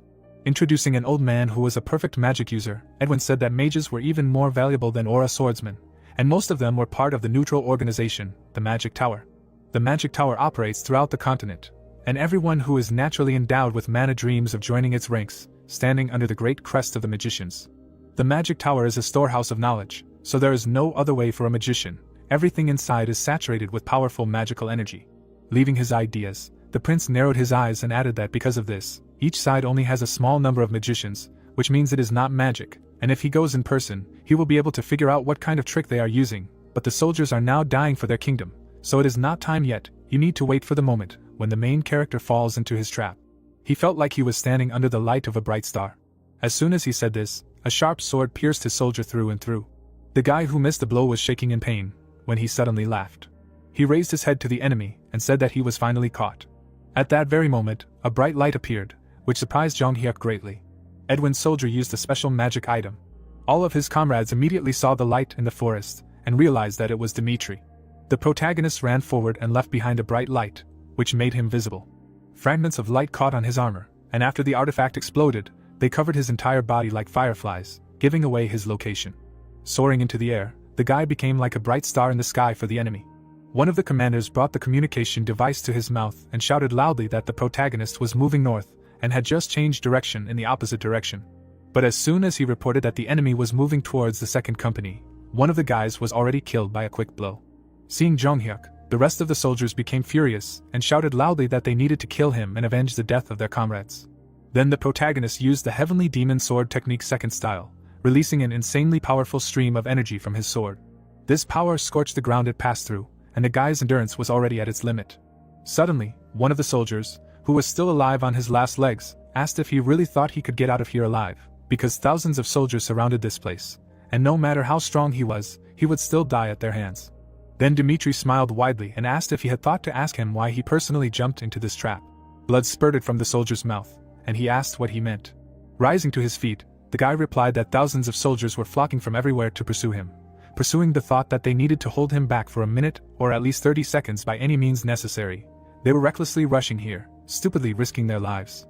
With a mocking look in his eyes, he looked at the dying soldier and asked if it was not funny, because now, more than ever, they could not act rationally, so he wanted to see how far they would go, because it was still a long time until dawn. A moon was floating in the clear night sky. A minute later, the entire ground was strewn with the corpses of enemy soldiers. Suddenly, Jackson came out to the protagonist and ordered him to stop. Hearing this voice, Jung-hyuk turned around and said to himself that he saw light weapons and a face covered in scars, which meant that in front of him was the commander of the Ranger Squad, Jackson. He saw his powerful energy and knew that it was at least 4 stars, which meant that Hector hid some information. At the same second, Jackson rushed to attack. The protagonist did the same. Their swords crossed, and 2 huge forces collided with each other. Jackson's eyes were full of rage and hatred, with which he shouted that the enemy was finally caught. The protagonist drew an image of Jackson in his mind and said to himself that even though he was a 4-star swordsman, his name was not on Hector's ranking. Outside the kingdom, it was only known that he was the commander of the Rangers, but since his name was not on the ranking, no one could say for sure how strong he was. Currently, 2 powerful auras clashed with each other. Jackson looked at his opponent with hatred and rage in his eyes, saying to himself that he did not even flinch from his attack. He saw a smile on the protagonist's face and understood that they underestimated him, because in the world he was known as a 3-star swordsman, but it was all a lie. Imagining himself standing among the many corpses of his men, Jackson said to himself that a level starting at 4 stars was already a disaster in itself, and now he understood why the soldiers suffered an inglorious defeat. Their swords trembled from the tension they were experiencing. The Ranger commander gritted his teeth and said to himself that his opponent was strong. Suddenly, a powerful magical energy enveloped the blade of Jung-hyuk's sword. He immediately made 2 quick attacks on his opponent's weapon, causing him to realize that he was the one giving up. Blood suddenly spurted from his cheek, and he admitted that Dmitri was an outstanding warrior, but he had no chance of escape. After thinking these thoughts, he jumped back a few meters. Then, he immediately took out a whistle. Putting it in his mouth, the man whistled loudly, and then shouted for all the warriors to come here and surround the protagonist. Enemy soldiers immediately ran out of the forest. They surrounded Jung-hyuk, and Jackson told him to surrender. Hearing this, the guy smiled and asked what it meant to surrender, adding that it was certainly a funny offer, but it seemed that they still did not understand the situation, because some misunderstanding had arisen. At the same moment, he destroyed the magic that was cast on him, and said that he could not be captured by some fragments. Seeing this, shock appeared in the eyes of the Ranger commander. The glowing fragments of the artifact fell to the ground. At this time, the protagonist clenched his hand into a fist and added that he was sure that he would break through any environment, and even if they squeezed him from all sides, it would not be able to catch him. After these words, he broke away from the spot. At the same moment, he found himself behind Jackson, who asked himself in horror when he managed to get behind. The guy turned his back to the man and said that if he was the commander of the Rangers and a talented warrior of the Hector Kingdom, he was here now. It meant that there was no one next to Edwin. Hearing this, Jackson turned around in shock, screaming in his head that this couldn't be. But there was no one behind him anymore. Turning around to face his soldiers, he shouted in rage that they needed to run after the guy faster, because the prince was in danger. At this time, Jung-hyuk ran at high speed towards the main enemy, saying to himself that there was only one way to end the war with a small number of soldiers, and that was to kill the enemy commander. He spread his mana around himself for several meters and said in his head that if you count the direction of the mana of the communication device that Edwin used, you can find out his location. After a while, the lights were on in Hector's camp at the foot of the mountain, and conversations could be heard. One of the soldiers suddenly heard the rustling of leaves and turned around in surprise. At that very moment, the protagonist flew out. He killed several soldiers with 2 quick strikes. He took off and aimed at Edwin. But the prince suddenly smiled and a magic seal appeared in front of him. Seeing this, Jung-hyuk's eyes widened in surprise and he wondered if he was a mage. But as soon as he asked himself this, Edwin used the magic technique Inferno. A huge stream of flames was released towards the enemy. With one swing of his sword, the guy redirected the direction of the fire. Seeing this, the prince used the skill Memorize and his eyes lit up. Then he used the ability of the Bind and the ground split. Huge roots burst out of it. The protagonist destroyed the binds with one strike and shouted that such magic could not stop him. But suddenly, he saw a magic attack flying towards him, followed by a loud cry asking how he dared to attack the prince. The attack of the powerful enemy struck the guy. The boy managed to block this attack and asked himself if such a powerful aura had appeared so suddenly. But who was he? The captain of the royal guard, the second in the Hector Kingdom's ranking, put his hand on his hood. Taking it off, the 5-star swordsman battler shouted that he would not escape anymore. Then Jong Hyuk turned his gaze to Edwin and said to himself that, as expected, he had prepared well to catch him. The prince looked at his opponent angrily, and said to himself that no matter how much he struggled, he would not be able to withstand the union of a 4th circle mage and a 5-star swordsman. The protagonist was surrounded by powerful opponents. After a short pause, Edwin said to himself that this time he would take his life, and then use the wind blade. Battler swung his sword at the same time as the master. Shock appeared in the protagonist's eyes. 2 incredibly powerful attacks were flying towards him. Without losing his composure, the boy gritted his teeth and his eyes lit up even more than before. With incredible speed, he redirected the mage's attack to the 5-star swordsman. But the sword, shrouded in magical energy, continued to fly towards him. Then, Jung Hyuk blocked the attack with his sword. An insanely powerful explosion of magical energy was heard. Kneeling, he leaned on the sword, saying to himself that he expected it to be a trap. But he never thought that Edwin would be a mage and bring the 5-star swordsman in the guise of an ordinary soldier. Having said this, he imagined the prince with a fireball in his hand and battler, who had been hiding under a hood all this time. Abandoning his imagination, the protagonist smiled widely and said that it was interesting. His eyes lit up again, and he added that now, balancing on the edge between life and death, he finally felt that he was alive. The swordsman's eyes widened in surprise at what he saw, and he wondered if the guy was really at a level that he could withstand an attack from him and the prince together. And what's more, he was only in his early 20s. Where the hell did this monster come from? When the protagonist stood up, the man said to himself that it was fortunate that he hadn't reached his level yet, but that was only for now. Suddenly, the prince raised his hands in anger and shouted, asking why Battler was hesitating, since their opponent was now exhausted, while he himself used a double spell of breaking and holding. But before the techniques could take effect, Jung Hyuk appeared right in front of his opponent. The guy smiled widely and used the Heavenly Demon Sword technique. Seeing this, the 5-star swordsman rushed to help as fast as he could. He used the 3rd style, standing in front of the prince. When the technique ended, everything around them was destroyed. The man leaned heavily on his sword, asking how Edwin was feeling, to which Edwin shouted in shock that he was fine. Blood suddenly spurted out of the protagonist's mouth, and he wondered if this swordsman could really block such a blow, but it was not for nothing that he was still a 5-star swordsman. But at the moment he had already used the Heavenly Demon Sword technique twice. His strength was at its limit, so now he could only retreat. Horror appeared in Edwin's eyes when Jung Hyuk spoke to him. The guy pointed at him and said that when they met again, he would no longer be able to survive like today. After saying these words, he disappeared into the darkness. Only the prince and the 5-star swordsman protecting him remained on the battlefield. Edwin's face no longer expressed joy, because he understood that his entire army was defeated by just one person, and he himself almost lost his life. For him this was a reality that was completely impossible to accept, because it unfolded right before his eyes. Clenching his fist tightly, the boy said to himself that it was all because of him. He was too self-confident, figuring that the mistake in the face of the main character could be corrected.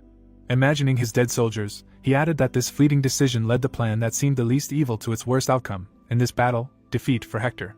Closing his eyes, he clenched his teeth and realized that this was his defeat, after which he ordered the bodies of his comrades to be moved and their souls to be calmed by flames so that they could enjoy a long rest. At this time, the sun slowly came out from behind the mountains. After some time, Edwin, along with those who managed to survive, looked at how the bodies of his dead comrades burned. Lowering his head, he asked them for forgiveness, because everything happened because of his mistaken decision. Hearing this, one of the soldiers frowned and shouted that it was not his fault at all. Jackson stood next to the prince and added that everything was correct. None of them blamed him for this. It was just that the enemy was too strong. These words brought shock to the prince's eyes. He turned to Jackson, who had stepped towards him, and asked him to keep his head up, because they still believed in him. As soon as the boy heard these words, his mouth involuntarily dropped open in surprise. His men looked at him with hope in their eyes. After a short pause, Edwin smiled and, saying to himself that Jackson was right, told his comrades that if they felt that his order was once again sending them down the path of defeat, they should turn a blind eye to the hierarchy and say so directly. Turning back to the burning bodies, he added that from now on, they would throw their forces into destroying the defensive fortresses of the front before the arrival of Cairo's main forces, and they had 10 days to do all this. after which they would use the rear as a stronghold and begin to prepare for desperate resistance. Having said this, he imagined a huge wall that they would remake for themselves. Suddenly, a 5-star swordsman approached the prince and asked what he thought the protagonist would do. The boy then introduced the mountains and replied that although he admitted that he was a dangerous enemy, but unlike the mountains, which had the advantage of a landscape, a battle on a plain was a different matter. Turning to the man, he firmly stated that he planned to take advantage of this, while saying to himself that although he had lost, Hector had not yet been defeated. Jackson then knitted his brows and asked the boy if he was sure that he could extract compensation from Cairo with just a desperate resistance, to which he replied that it was not necessary to receive compensation from Cairo, since they would offer a deal to the Kronos Empire. As he said this, his eyes expressed firmness and steadfastness. At this time, the rays of the sun illuminated Cairo's royal castle. Count Air frowned angrily and said that over the past year, they had already invested a lot of money in the Western Front due to Kronos' frequent provocations, and with the current state of the treasury, they simply would not be able to accept all of Hector's conditions. He spread his hand to the side and added that if they fulfilled all their demands, the kingdom's treasury would be completely empty, to which the king asked how about increasing taxes. Then the count remembered the citizens' indignation and said that they had already done so 6 months ago, and if they increased them again, a rebellion might break out.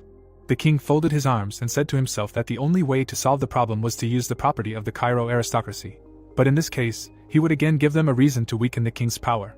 Closing his eyes, he exhaled heavily, because he realized that there was no other way, after which he said that it was necessary to immediately contact the aristocracy of the central government, and hold a meeting on the issue of cooperation. Suddenly, a soldier burst into the hall and shouted loudly, reporting that a message had come from the southern front that the enemy attack had been repelled. After hearing this, shock appeared in Daniel's eyes.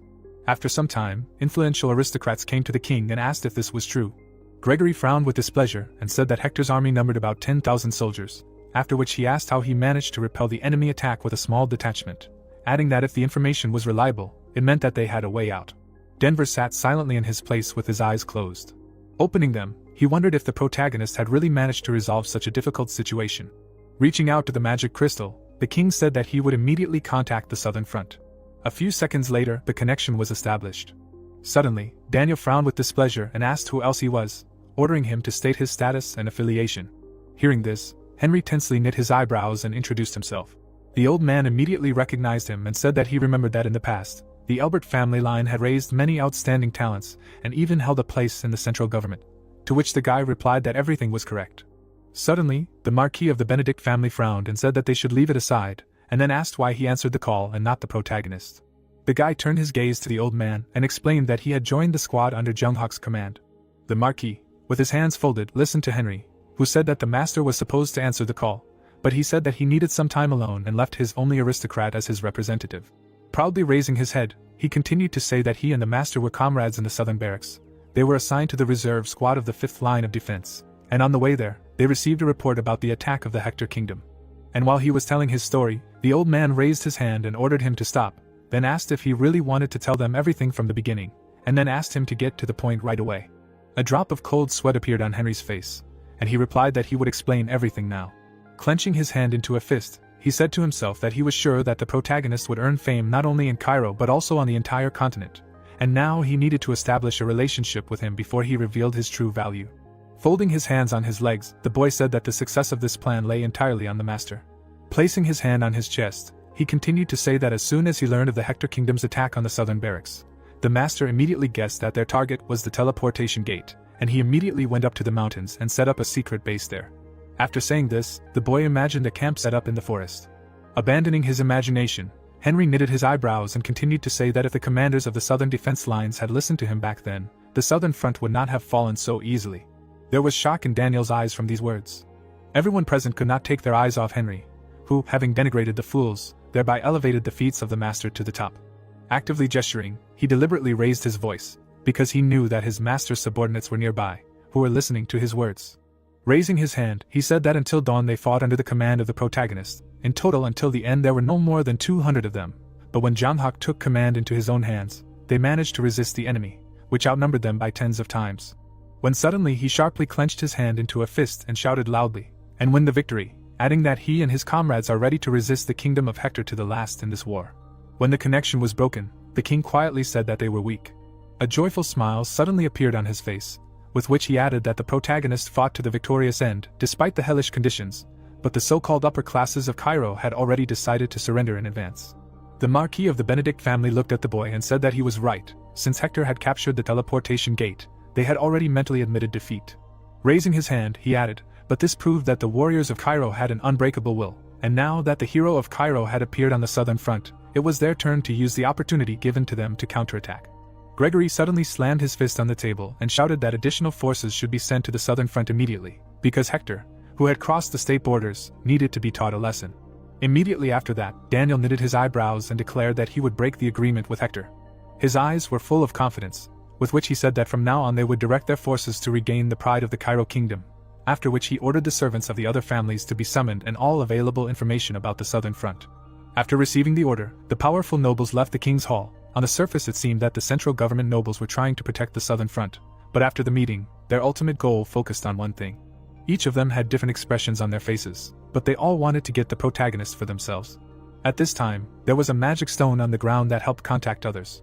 Henry turned to the protagonist people and said to himself that this call convinced them even more, adding that after the war, Jumhak would definitely join the central government, and if he could gain his support, he could move up the career ladder. Following this plan, he handed the premium beef jerky to Chris and said that he must be very hungry, but Chris refused. Henry continued to follow the knight, saying that the food was really delicious. Suddenly, the guy turned around and asked him if he really thought that he didn't understand what he was planning. He glared at Henry, adding that if he really wanted to be recognized, he shouldn't try to curry favor with them. He should show that he could be trusted with his back on the battlefield. Henry looked at Chris with surprise in his eyes. A spark suddenly appeared in his eyes. But a second later, seeing Kevin walking towards him, he asked if he wanted to eat. There were several people standing on the high wall. The royal palace gave an order to the southern defense line, asking them to help the protagonist and buy time until the main forces of Cairo arrived in the south. The commander of the third defense line, Baron Vasily, frowned and said that if Hector's army was defeated by an army that did not have even 200 soldiers, it means that Hector's armed forces are weaker than they assumed, to which the adjutant agreed. He stood nearby and added that, moreover, there is a rumor that the kingdom of Hector has been suffering from a prolonged famine in recent years and is about to fall. They take only numbers, in fact, nothing special. Hearing this, the man lowered his gaze and said to himself that for 3 years now he has been rotting on this outskirts. Perhaps this is his chance sent by heaven.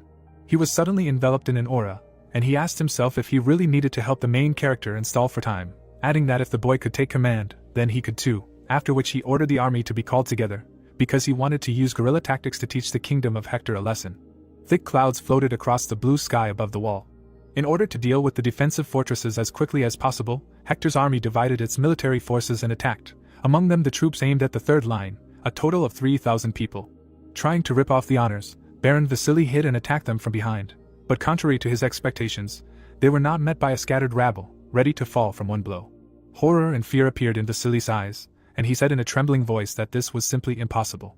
Hector's soldiers, overcome with anger, acted in cold blood, and the soldiers of the southern front, languid with comfort, could not resist them, and victory in the mountains could only be achieved thanks to the main character, and it did not take long for the commanders of Cairo to realize this. The Knight of Mana soared into the air. Seeing the enemy, fear overwhelmed Vasily. The next second, his body was cut into 2 parts. Some time later, a soldier ran to the king and, kneeling, reported that it became known that the commander of the third line of defense, Baron Vasily, died during a fight with the enemy. Immediately after this, another soldier ran, reporting that the third and fourth lines of defense fell under the onslaught of the enemy. Then a connection was established via a magic crystal with the second line of defense. The king saw a warrior covered in blood, who screamed in horror that at this rate they would not hold out for even 10 days, after which he asked for help. Daniel's eyes widened in shock and he asked if the entire line of defense had fallen in just 1 day. He lowered his head and said to himself that if Cairo's warriors were strong, it didn't mean that Hector's warriors would be weak. His eyes were full of shock and surprise as he realized that the person named Roman Dmitri had led the kingdom to a stunning victory. He clenched his fist tightly as he realized that he had been careless, and then asked where the main character was now. At this time, smoke was coming out of the gorge in the mountain, and John Hawk was saying to himself that there were still many things in this world that he didn't know. Drawing a huge tree in his head, he said, "Magic, if Murim cultivated fighting power based on the use of natural energy, then this world created a new realm called magic." The guy sat in the lotus position, thinking that if Edwin were a more outstanding magician, he would no longer be able to escape from there. Recalling his boundless power in the past, he added that he had yet to reach the level of magical power he had as a heavenly demon, and a hasty decision could drive him to the edge of a cliff. Imagining a spider and a butterfly about to fly into his web, the boy said to himself that Edwin had predicted his attack and was waiting, spreading out his spider web. After thinking these thoughts, he slowly opened his eyes. Descending into his memories, he remembered that in the beginning, there was a powerful pillar of inferno flame. The protagonist began to think that if he had endured the damage back then and attacked Edwin, then he would have used lightning discharge. Soaring into the air, he prepared to strike the enemy with a powerful lightning bolt. With his eyes burning, the boy made a quick strike. But suddenly, the 5-star swordsman blocked this attack. Junghak pressed on the enemy's weapon with all his strength. The man held back the onslaught with his eyes glowing, and then the boy realized that his current strength was not enough to defeat the union of the mage and the 5-star swordsman. Then the protagonist jumped back a few meters, saying to himself that perhaps this was what he was waiting for, a victory for which he would have to put his life on the line. For him, this was a new challenge, a new strong opponent, and he rushed into battle again. Battler blocked the attack again. During this attempt, the protagonist died, but he understood that he was not able to live, content with a comfortable life. He tried again and again and again, repeating the same battle over and over. At the end of each, he screamed in pain and died. Then suddenly, in one of these attempts, Junghak pierced his opponent. The 5-star swordsman fell to the ground dead. Looking at him with empty eyes, the boy said to himself that the preparations were complete. At this time, Henry raised his hands and shouted, asking Chris where the master was now and did he say when he would come out. Waving his hands, he added that he did not know what he was doing now, but the royal palace was desperately looking for him, so he had to help him meet him. Chris looked at the guy with empty eyes and firmly said that until the master came out himself, no one could disturb him. Hearing this, Henry looked to the side and asked in shock why such extremes and what he was doing there alone. Suddenly, he saw a silhouette coming out of the darkness. A few seconds later, Junghak came out into the sunlight. A few minutes later, in his tent, he listened to Chris, who reported that, as he expected, the 3rd and 4th lines of defense were destroyed in just one day, and the 2nd line was also significantly inferior to the enemy in level. Pointing to the map on which everything was marked, he added that yesterday, Hector, having collected all the ammunition, settled in the fortress in the rear, and most likely they were preparing for a life-and-death battle. Hearing this, Henry turned his head to the master and said that the entire Cairo royal palace was currently in an uproar, eagerly awaiting his call. He added with a frown that they had done everything they could, and then asked why they didn't leave the rest to the main forces of Cairo. Hearing this, the protagonist, who had drops of blood on his face, ordered to connect him with the king. A few minutes later, the connection was established. The king, seeing the savior, frowned and said that he had heard the news that all the defensive fortresses of the southern front had fallen, and then asked what he had been doing all this time, to which the guy replied that he had been reorganizing the fighting force for a week. Hearing this, Daniel leaned forward and asked if he was reorganizing. Leaning back in his chair again, he added that Junghak had made outstanding achievements, and he did not want to criticize his decision, but during this time, the entire southern defense line had fallen to the enemy. The king bowed his head and asked impudently if he couldn't help them a little. The protagonist then answered without raising his head that he would be honest, he had good luck in the battle with Hector. He continued to say that if it was a battle on the plains where there were no advantages of the mountainous terrain, even he would have no way to help them, since Hector had put his life on the line in this war. He imagined a 5-star swordsman in his mind and said that Battler, the 2nd-rank swordsman in the Hector kingdom, had joined the battle. He then introduced Edwin and said that he was actually a mage. Hearing this, the king's eyes showed shock and he shouted, asking if Battler, the 5-star swordsman, was also a mage. In addition to the king, there were also nobles in the hall who listened attentively to the protagonist, who continued to say that, as everyone knows, the plain reveals the full potential of a mage. He was thinking about how he would have to fight when the main forces of Cairo arrived. The Marquis of the Benedict family looked at the boy and said to himself that he made the right decision, because now the southern front does not have the strength necessary for victory. Denver, hearing this, bit his lip and said to himself that he never thought that Battler himself would arrive. Gregory, in turn, frowned angrily and thought that the Hector kingdom really put everything on the line. After a short pause, the old man put his hands behind his back and said that he thought there was no point in interrogating the war hero anymore, and the rest of the nobles agreed with him. The king, hearing this opinion, raised his hand to his face and said that he would not continue to question, after which he announced that the main fighting force of Cairo would soon arrive to the protagonist.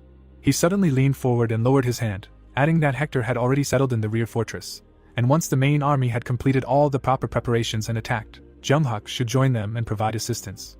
Hearing this, the boy slightly narrowed his eyes and said to himself that even if Hector had broken the agreement with Cairo, he had not given up on continuing the war, and then asked himself what the best choice the enemy could make, and what was the worst for them.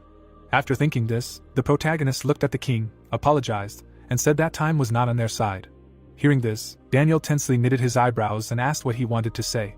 A bright light came out of the magic crystal, and Junghak replied that they had a maximum of 3 days after the main army arrived, because if they were unable to destroy the rear fortress within that time, then Hector would definitely involve an external force like the Kronos Empire. Having said this, the boy imagined Edwin and the ruler of the kingdom of Kronos shaking hands. After hearing this, the king's eyes showed shock, and he asked with a shaking voice what they should do then. Seeing such a reaction, the protagonist smiled contentedly, and replied that there was only one way: a frontal attack. There was not a drop of fear or doubt in his eyes, while he continued to say that Hector's army must be destroyed before that happens. Count Fabius, looking at the fortress in the distance, was indignant at seeing the flag of another kingdom on his territory. He frowned and cursed. The events take us to the tent. Baron Thalers sat with his arms crossed over his chest. Baron Brahim, who was sitting opposite him, was frowning. The three men were sitting at the table, deep in thought. The Count narrowed his eyes, mentally saying that despite the lack of benefit in this war, the bigwigs of the central government came here in person, and this proves how necessary it is to enlist Dimitri's support. The protagonist, in slightly battered armor, entered the tent. The man immediately stood up, saying that it was an honor for him to meet the hero Cairo in person. The young man who entered was calm. Just recently, the Marquis, approaching the Count, said that he did not care what happened to the southern front. His primary task would be to gain the favor of Jonghyuk. Raising his hand, the old man said that if they lost the war with Hector, the responsibility could be shifted to the royal family. But if another faction took away Jonghyuk, it could upset the balance of power. The scales that signified balance would be broken. Count Fabius now frowned, mentally saying that the eldest son of the family, Dimitri, was known for his influence throughout the northeast, although he was worried about the fact that the family came from commoners. But he was barely in his 20s. Pointing to a chair, the man told the young man to sit down. Placing his hand on his chest, the Count said that he served Marquis Benedict, and he heard the Marquis personally connect him with the southern barracks. Smiling, he said that the Marquis asked me to tell him that although he did this with the best intentions for them, he felt guilty for how things turned out. The guy, sitting at the table, said that no one could have predicted this. The Count, after thinking, asked to spare him a minute, because the Marquis had prepared a special gift for him. Baron Thalers, sitting to the side, thought about it. Looking at Jonghyuk opposite, he said that Count Gregory was also waiting for him to contact him. He said that he had extremely useful information for them. Brahim, turning his head, said that Count Denver sent soldiers from the family's personal estate. He would definitely find the right use for them. The protagonist, parting his lips, asked the nobles what they were doing here at all. The blonde shuddered with his whole body. Narrowing his eyes, Jonghyuk said that he was not so naive as not to understand for what purpose they were looking for a meeting with him.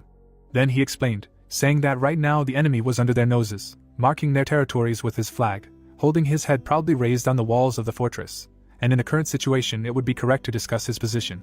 After Hector was crushed, Jonghyuk was going to challenge the ranker's condition to become the strongest sword of Cairo. The protagonist parted his lips and said that they needed to be patient. He would prove his worth and dedicate his sword to one person, so they should focus on the current situation. The barons frowned. The Count sat down in his seat. The situation was settled by Jonghyuk's proposal, and a full-fledged meeting began. Ultimately, this war was a battle for who would destroy the castle. Opinions on this matter varied greatly, but there was no clear decision, and currently, the tents were set up far from the fortress. Looking at the lamp, the man said that in order to use the teleportation gate connection, Hector needed to win at least 3 days. They would most likely drag their feet, immediately responding to their attacks. The Count raised his hands and said that in that case, Hector's military force would be no more than 10,000 warriors left, but they brought more than 20,000 soldiers. The protagonist sitting at the table said that although they were outnumbered by the main force, but as long as the Mage Edwin Hector existed, he could not claim that they had the advantage. Smiling, the boy said that it did not mean that there was no way. The knights were running around the fortress due to the attack. The main force of the Cairo kingdom, the knights were heading towards the fortress. At the head of the knights was Count Fabius. He was stepping forward towards the fortress.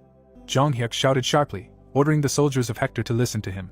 He raised his sword, saying that he, as a warrior representing the Cairo kingdom, challenged the butler of the Hector kingdom to a duel.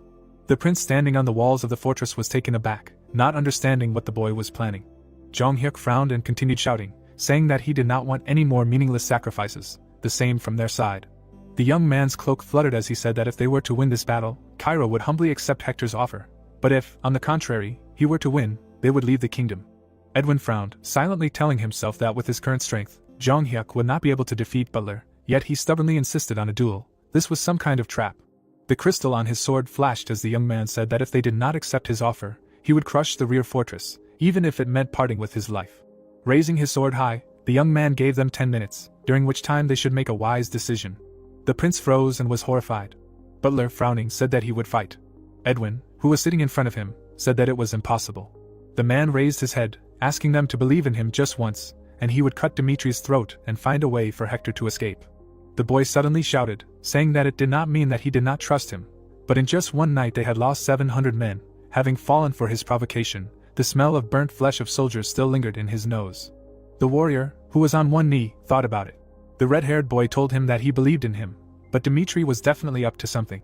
The butler looked up at the prince, decisively saying that he was confident that he could defeat the enemy, no matter what he had prepared. Remembering his younger self, he told Edwin that he had dedicated his life to serving him. So did he really look like a coward in his eyes, who could not accept a challenge, afraid of falling into a trap? The boy bowed his head, asking him to promise him one thing. The man shuddered all over when the prince said that he did not want to lose him, and if he felt even a hint of strangeness, then he should immediately run. The warrior immediately gave his promise. And so the butler found himself at the gate. He walked out of the fortress, saying that he had met many crazy people in his life, but this was the first time he had met someone like him. He covered his body in mana and said that he did not know what kind of trap he had prepared, but he would do his best. The protagonist, who stood in front of him, said that when they clashed swords in the mountains, he wanted to see how their battle would end, so there was no trap here. Grinning, the boy told his opponent to do his best, because by killing him here, they could get what they wanted. The butler grinned widely, calling the boy a lunatic. A moment later they clashed, crossing their blades. Reaching the level of 5 stars, one can prove one's strength to the entire continent. The strength of just one person is enough to change the course of the battlefield and destroy everything around him.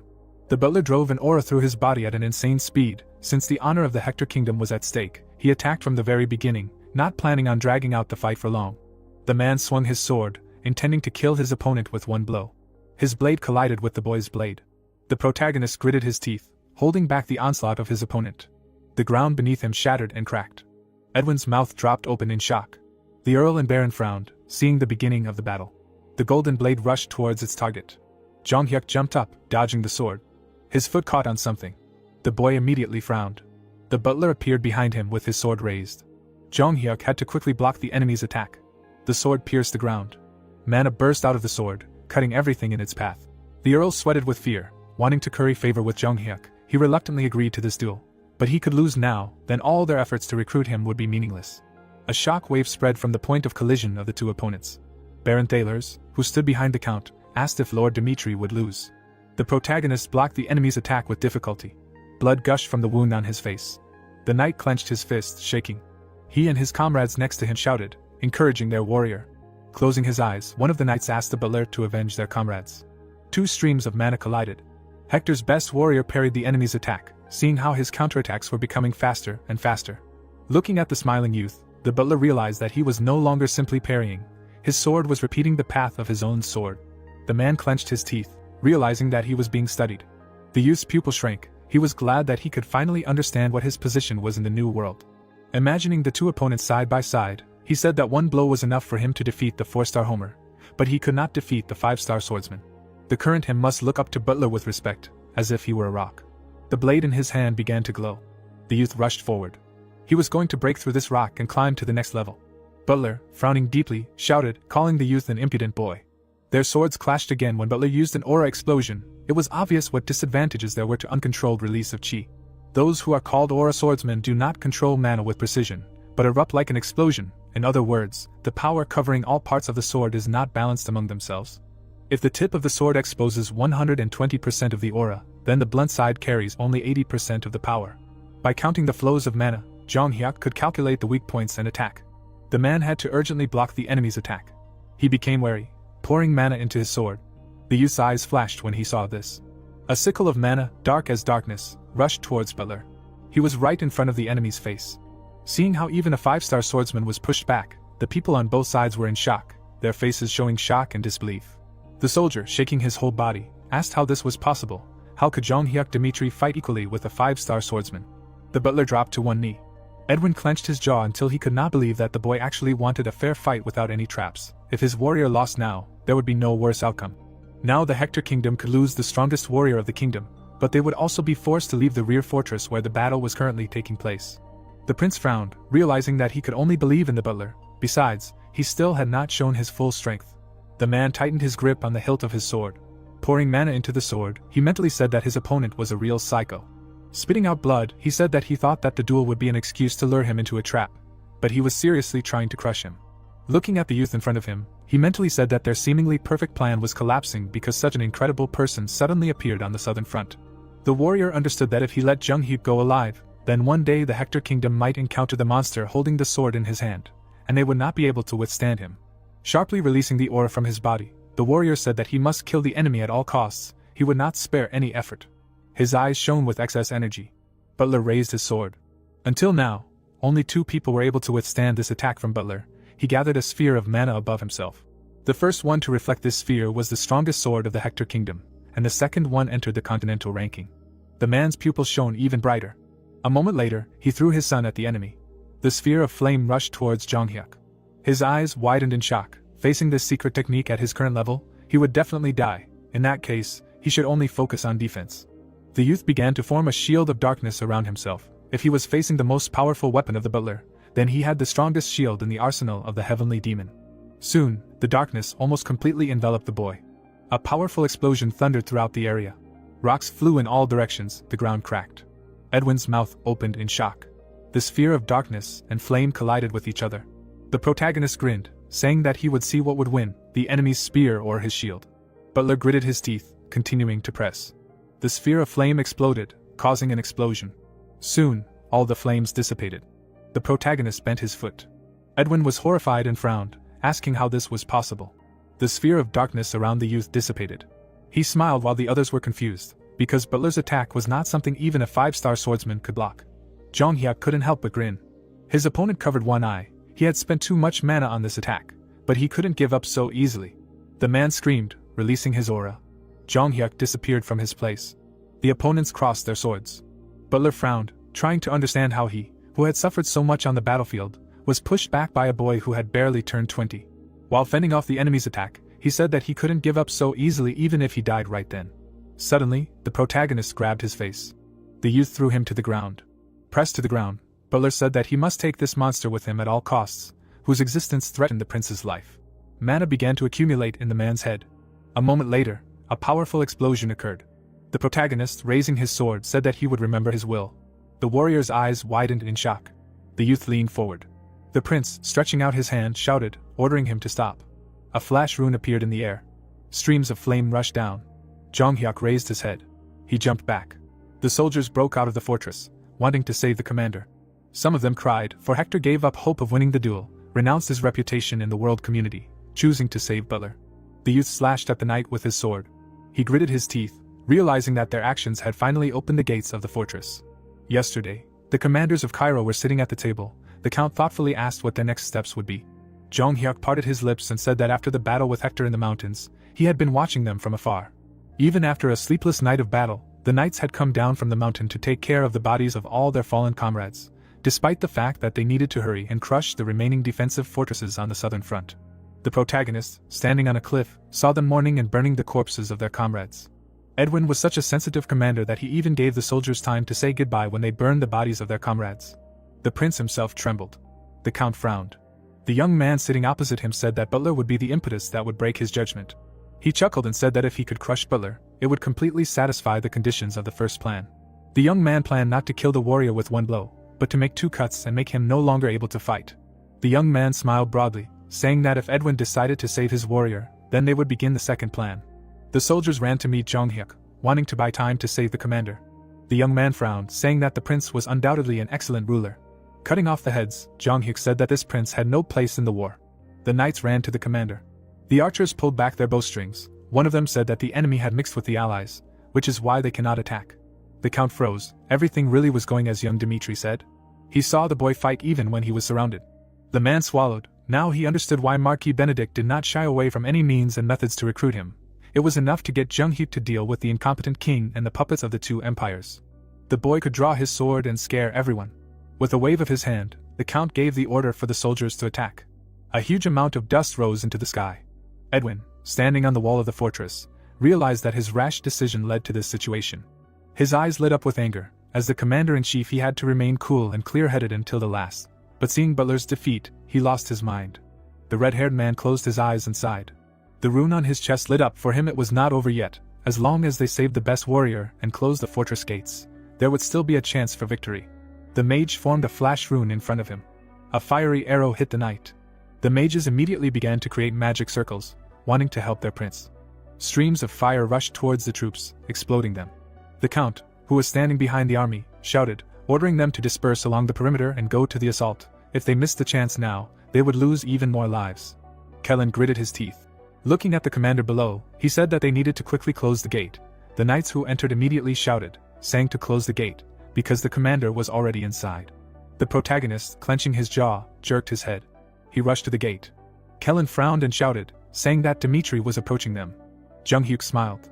The knights lined up in front of him, wanting to stop him. The guy, opening his mouth, screamed. A powerful explosion of mana thundered on the gate. Within a few seconds, not a single plank remained of the gate. Jung-hyuk, standing in the middle of the opening, shouted, saying that the fortress gate was open. Count Fabius, frowning, ordered to defeat the remaining enemy forces. The two armies rushed towards each other. Shields and swords clashed on the battlefield.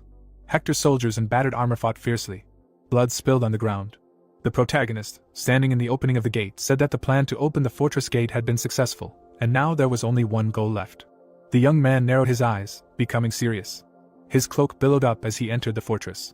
Edwin stood right in front of him. A shadow covered the prince's eyes as he tried to figure out where everything had gone wrong. The fact that they had attacked and captured the fortress of the rear proved that he had made the right decisions. The red-haired prince's plan had been perfect. Until Jung-hyuk Dmitri, the black-haired youth in front of him, showed up. Releasing mana from his body, the mage said that it was definitely his fault. Because of him they had failed to capture the fifth line of defense and lost about 1,000 of Hector's soldiers. Chris cut off the enemy's head. Meanwhile, Kevin was chopping his opponents into pieces. Cullen, having fallen to the ground, barely raised his hand. Edwin, standing in front of Jung-hyuk, wanted to ask the god why he had forced him, the star and hope of the kingdom of Hector, to be born, and why he had sent Jung-hyuk to him.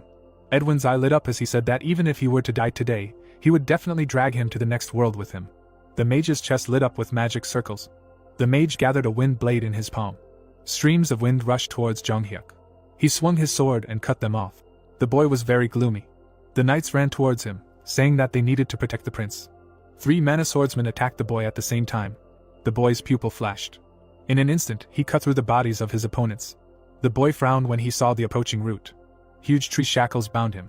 Reaching out, Edwin used Inferno Fire magic. The tree shackles were immediately engulfed in flames. The tip of the sword burst out of the fire. A mana sword was formed, cutting through everything in its path. Edwin gathered a cloud of lightning in his hand and said that Jung-hyuk was not the kind of opponent who would fall after such a thing. A pillar of lightning struck the swordsman. The prince smiled, seeing that his attack had hit its target. The protagonist's leg was smoking. He abruptly moved behind the mage, saying that he acknowledged his strength, but this was the end. The blade of the sword rushed towards Edwin. Blood gushed out from the wound. Cullen covered the prince with his body. Crying, he asked his master to run. The red-haired man roared in rage and despair. The corpse of his subordinate fell in front of him. Edwin raised his head and screamed. The protagonist leaned his sword against the mage's head, saying that it was pathetic. Standing in front of the red-haired man, the youth told him that he would soon follow him. Someone ran across the battlefield. A crowd of swordsmen rushed towards Jung-hyuk. The boy easily blocked his opponent's attack. Afterwards, he had to fight off 2 swordsmen attacking at the same time. Jackson picked up the prince. He scowled and shouted at the prince to come to his senses. Did he really want to die here? As he ran away, he said that even if he was called a cowardly loser, he had to live to the last, so as not to devalue the decision of everyone who had sacrificed their lives for him. Tears welled up in the warrior's eyes. He looked at the walls of the fortress and ordered everyone to retreat. A group of knights surrounded Jung-hyuk. They had to stop him to buy time. The swordsman scowled and shouted, saying that the prince must definitely survive. Suddenly, the young man in front of them exploded. Edwin opened one eye.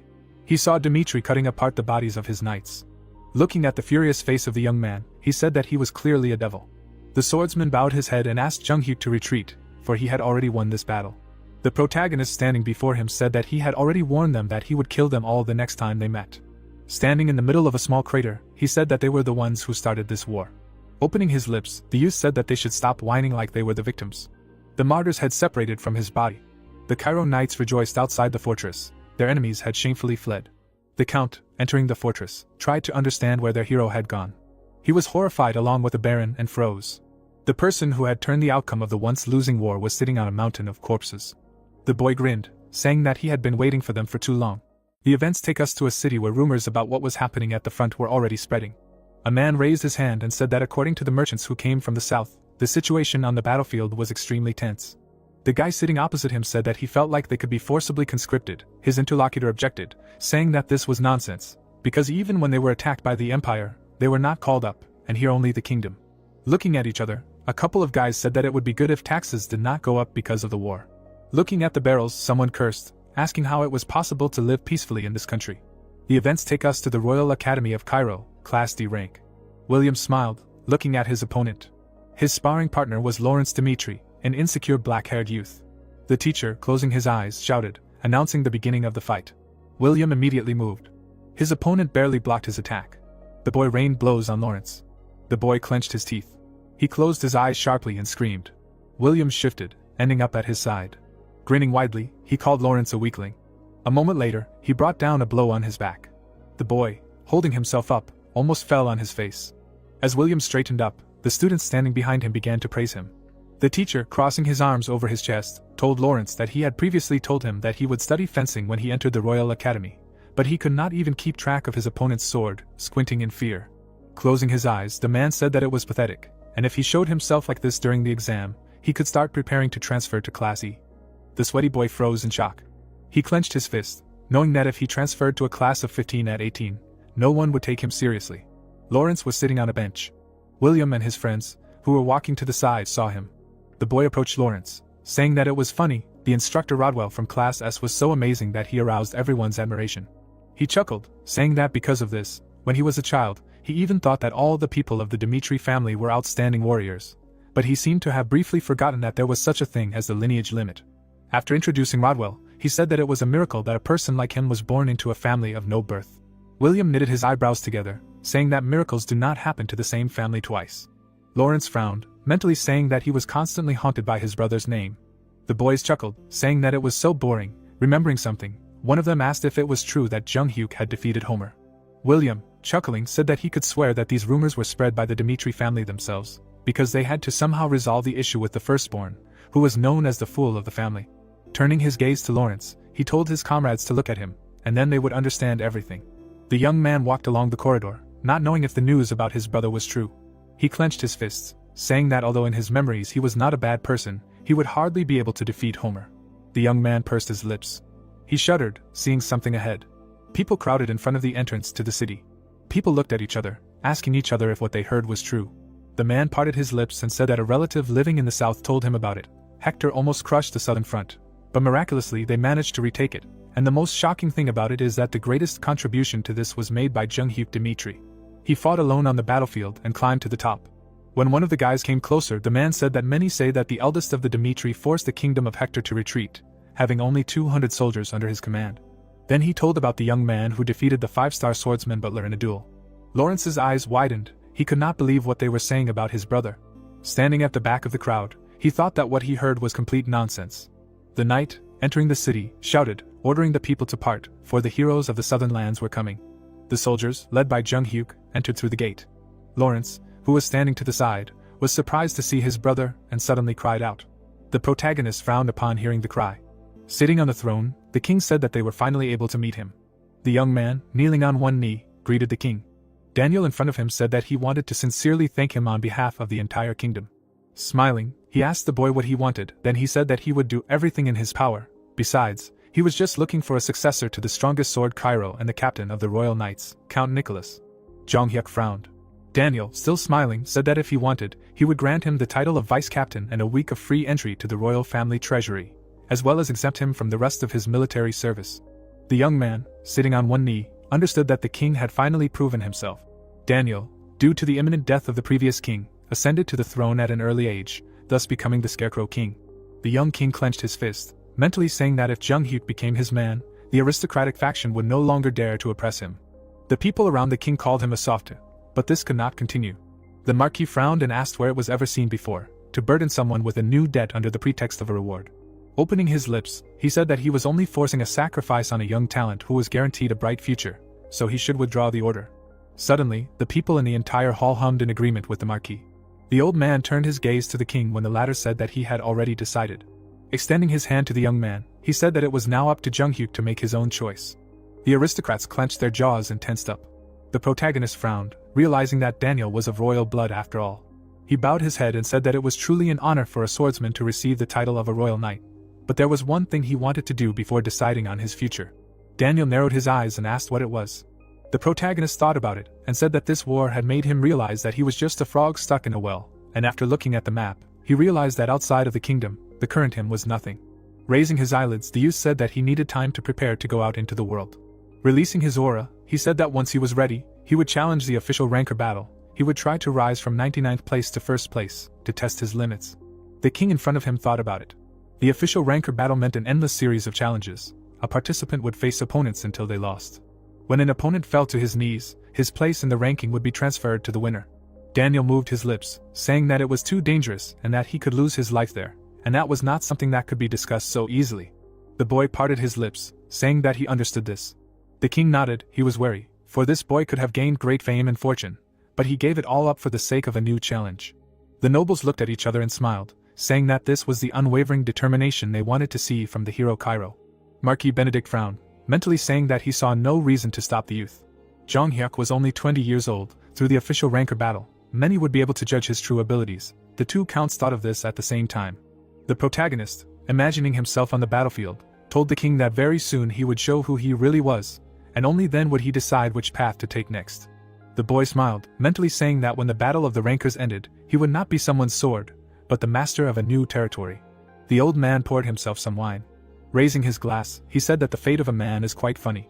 Looking at the interlocutor next to him, he said that, worrying about his safety, he sent him to the southern front, but there was a sudden declaration of war. But he stopped everyone and became the hero of Cairo. The young man closed his eyes. Raising his eyelids, he told the Marquis that thanks to him, he gained good experience. The old man frowned, asking what he meant. The young man, remembering the past battle, said that the war with Hector helped him realize that the world is much larger than he thought, so he challenged in an official war. Swirling the wine around in his glass, he said that he did it to see for himself how strong the kingdom was, and that when there was ultimately no one stronger than him in the kingdom, he wanted to go and become the strongest on the entire continent. The Marquis closed his eyes, saying that he had once had a similar dream. Recalling the warriors he had encountered, the old man mentally said that, unlike Jong Hyuk, he had chosen to settle for his current life only after realizing how big this world was. Opening his lips, he said that he had a daughter. Turning his head towards the boy, he said that since the child had lost her mother early, he had raised her with exceptional care, but he would give his daughter to him. The protagonist frowned. The old man next to him said that he had heard from Fabius that he was no simpleton, and today, looking at him saying that he would challenge the rankers, he realized something. Tilting his head, the old man said that he once again remembered the monsters he had encountered on the continent when he was young. Although he was not an outstanding talent back then, at least he had a way of recognizing people who were ahead of him. Frowning, the Marquis told Jong Hyuk that looking at him, he realized that he could compete with them equally. Turning his head, she said that she knew that his engagement was broken off and that she did not intend to force it on her daughter either, but she would arrange a meeting for them.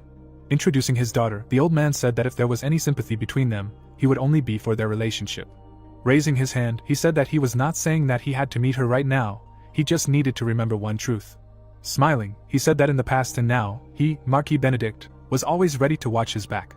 The protagonist narrowed his eyes when the old man said that if he ever said that he was ready to tie the future with them, he would be able to have everything he wanted in this kingdom.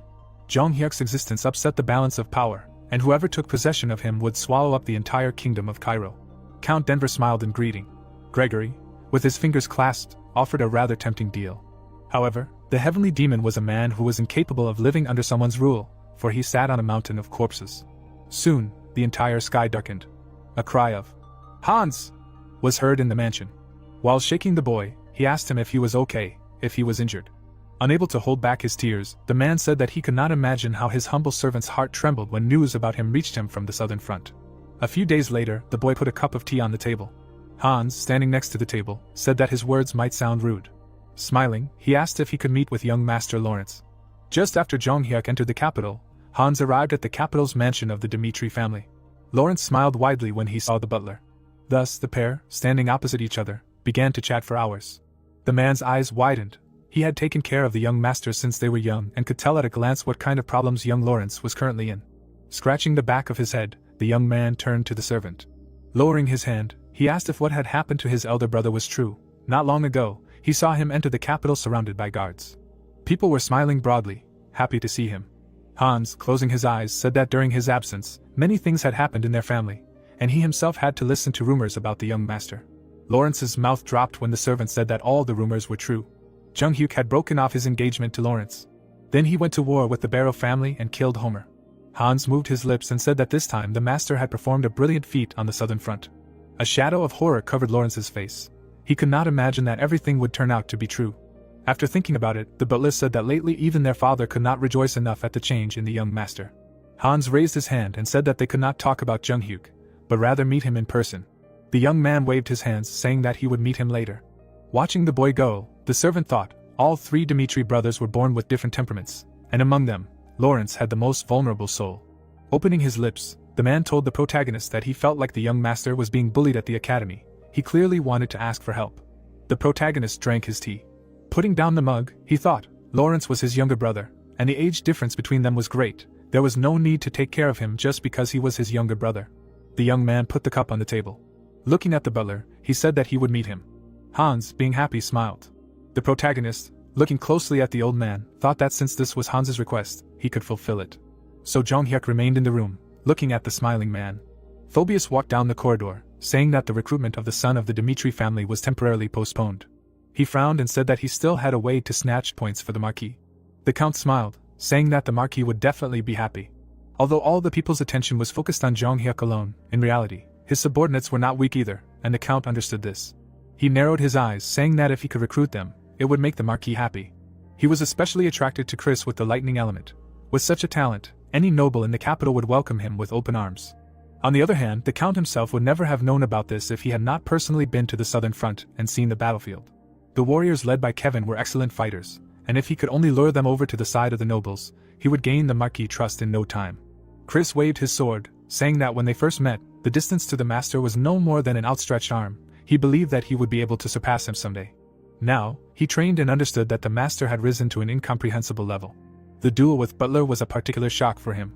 A sigh of relief was heard on the court. The young man enveloped his body in an aura, saying that, following the master over the past 6 months, he had made a qualitative leap in strength, which even he himself found hard to believe. The guy frowned. He was seriously determined to surpass his master one day. Suddenly, the Count, appearing behind him, said that he had business with him. Approaching, the man said that he would like to hire him. The blonde, turning around, said that he was not interested. Phoebus, shuddering with his whole body, asked how he could refuse without even hearing the conditions. What was the matter? He slapped his chest and said that if it was about money, he could expect enough to last a lifetime. There was nothing in Cairo that they couldn't get. The blonde raised an eyebrow, puzzled. The man threw up his hands and said that if he was worried that this would be seen as betraying his master, there was no need, because in the end, Jung-hyuk would become the Marquis' man. Frowning, Chris asked how he could be so sure that his master would become Benedict's man.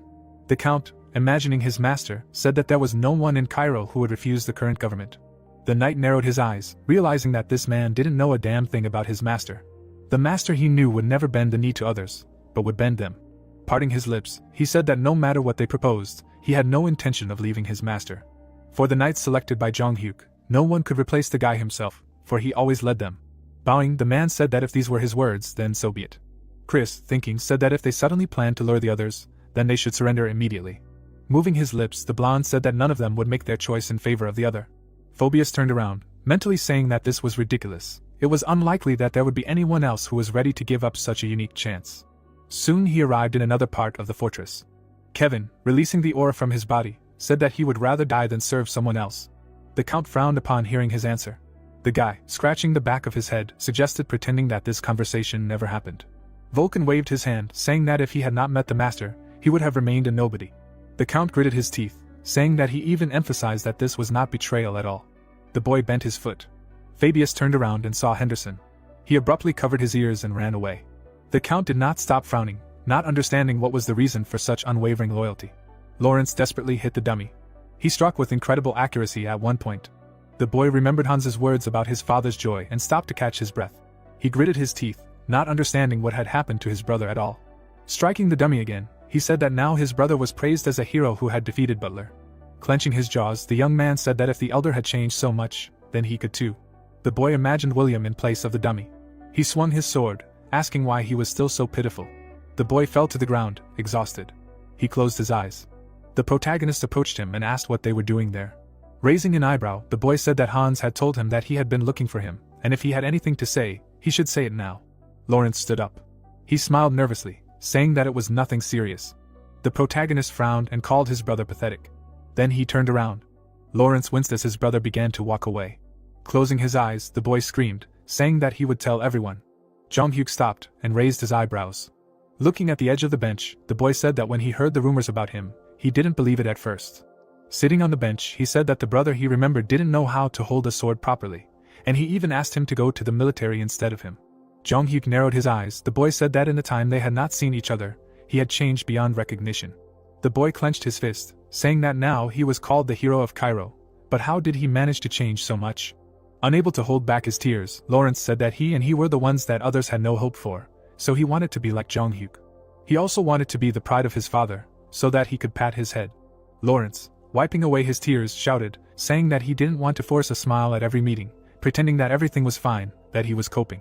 The protagonist, crossing his arms over his chest, realized that he was too young, if he had barely turned 18, and he was not strong enough to withstand reality. The guy looked at his feet, not understanding how he should treat Lawrence. All the locals accepted the new Roman. They did not get hung up on the already formed perception, but looked with a new look at all the changes and smiled. Now the guy frowned, mentally saying that the same thing happened to him, be it Lawrence or Rodwell. His assessment should not be based on memories from the past, but on personal lived experience. He stood in front of his younger brother. He raised his head sharply when Jung-hyuk said that he did not want to see him, who had the same last name as him, being ridiculed and persecuted. He moved his lips, saying that this was not only damaging the family's reputation, but also his own. Lawrence's eyes widened when Jung-hyuk told him that if he wanted to know the answer to the question, he should prove it in the fencing exam. In the past life, the brothers had no choice but to kill each other, but the protagonist, standing in front of his younger brother, decided to change everything. The teacher, standing in front of the students, announced the start of the fencing exam. Lawrence, watching the battle, remembered how his brother told him that if he wanted to know the answer to the question, he must prove himself worthy. When he was announced next, the boy immediately responded. William grinned when he was matched against the boy. He bared his teeth. The teacher, crossing his arms over his chest, said that the exam would not be judged by winning, but by how well they applied the knowledge they had acquired. William immediately disappeared from his place. Lawrence, gritting his teeth, blocked the attack. He struck again, saying that he would not be well. William raised his sword. It was immediately at the boy's face. Yesterday, his brother, looking at him, said to make it clear to everyone at the exam what happens if you look down on him. Suddenly, the boy struck his opponent's jaw. William gritted his teeth in pain. Lawrence, frowning, mentally said that he needed to maintain this attitude, and then he would prove his worth. Rushing forward, he said that he would become the same as his brother. Now William was forced to block the boy's attacks. He pulled his hand back, starting to curse. The heir of Castro made a sharp lunge. The boy missed the sword near him. After that, his sword rushed towards the head of his opponent. Lawrence's eyes widened. The teacher parted his lips and told him that he had been on the verge of death. The boy stood up when the man said that when William's attack came down on him, he had dodged a direct hit. If he hadn't dodged at that moment, they probably wouldn't be talking to each other now. The instructor smiled and said that he had done well today, and that he had never thought that he had no talent after watching him all this time. Then he explained to Lawrence that he had always been scared in his thoughts and had started to tremble, which was why he hadn't been able to reach his potential, both in the last sparring and in the exam. The teacher, after thinking about it, had deliberately paired him with William because he had to overcome that. The boy raised his head and asked if he was serious. The man turned his back and said that he wouldn't lie to his student, that he needed to believe in himself more, because in his opinion, he wasn't much different from William. The boy pursed his lips, barely holding back his tears. The man thought for a moment, and said that if he let his spirit break, he would be unable to do anything. The boy bowed his head and thanked the professor. At the same time, the losing contestant was angry. His comrades, worried about him, tried to calm the boy down. Gritting his teeth, the blonde said that he had been too soft with him. And now he dared to look at him with such a look. Turning around abruptly, he said that he would not let this go easily. This boy should at least lose his arm.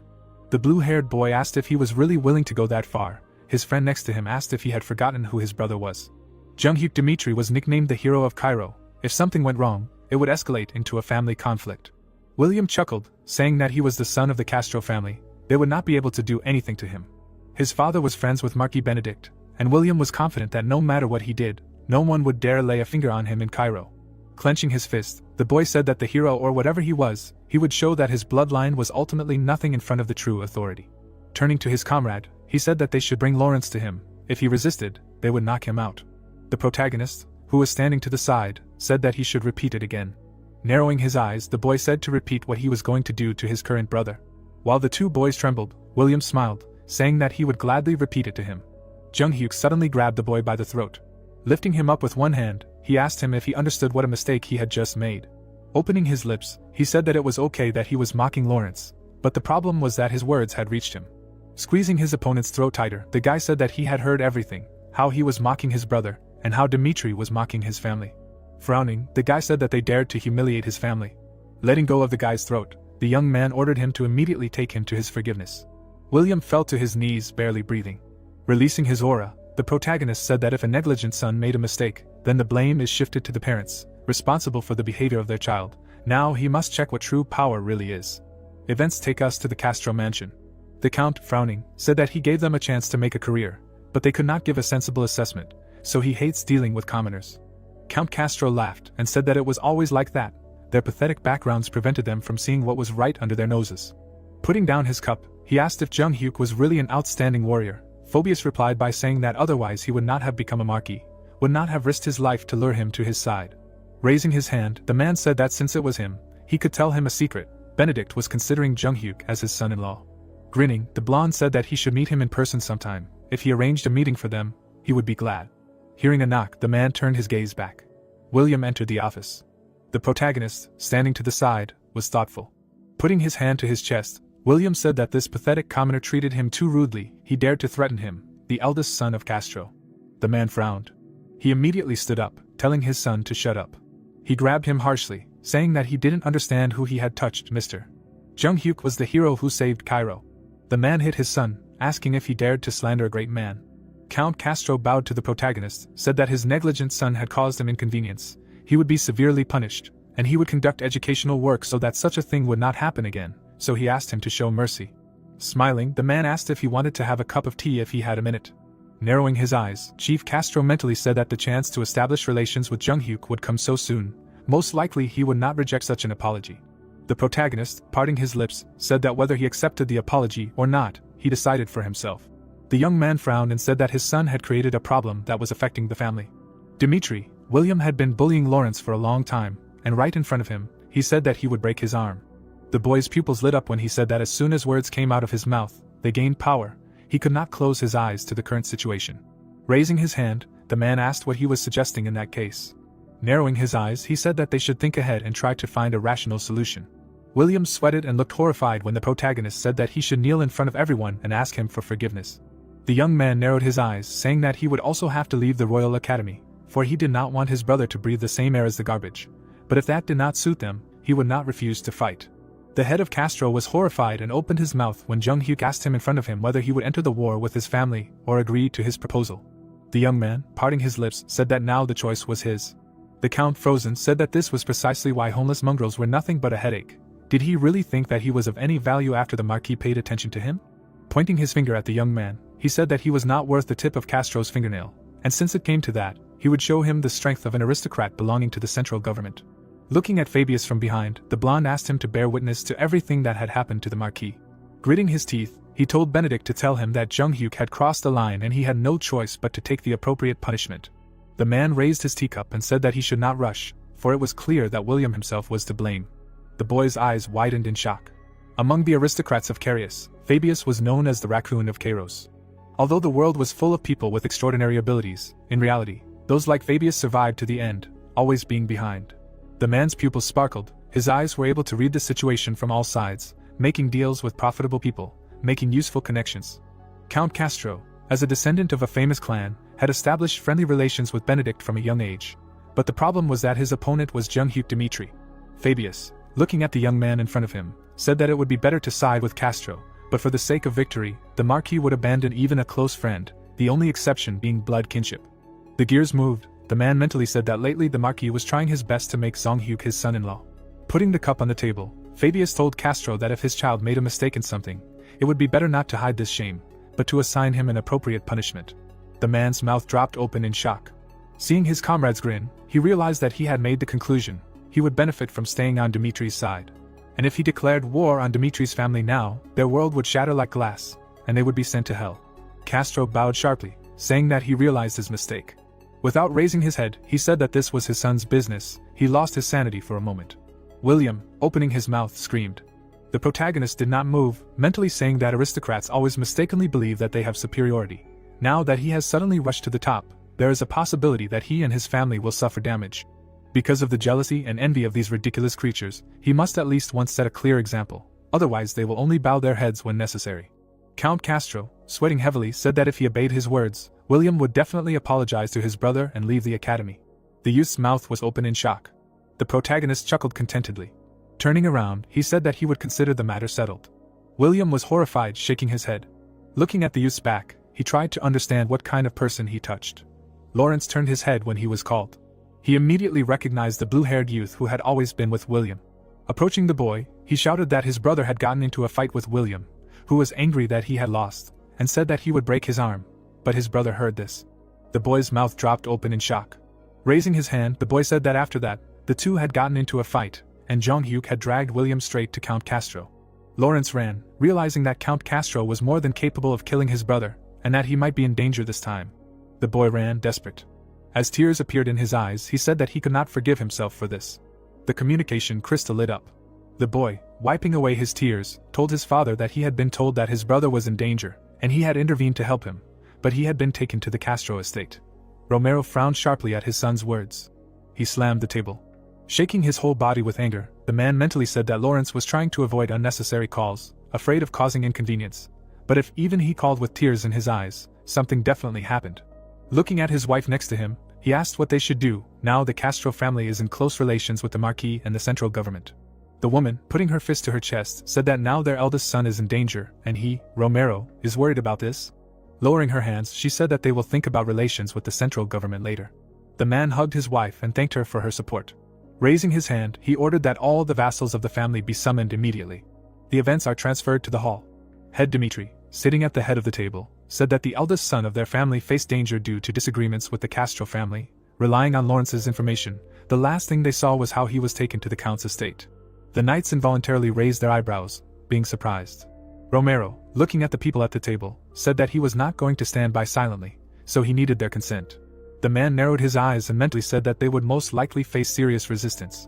Jonathan, raising his hand, expressed disagreement. Raising his hand, he said that it would be dangerous to speak out against a member of the central government, but he was talking about no one, but the firstborn of the family of Dmitri.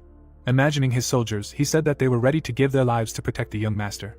Hendrik, clenching his fist, said that he would start all the forges right now. Then he asked how much weapons would be needed for the war. Hendrik slammed the table and said that the young master was the future of the family. Whoever the Castros were, he would not forgive them for touching the young master. Romero looked at the people at the table, listening to each of them agree.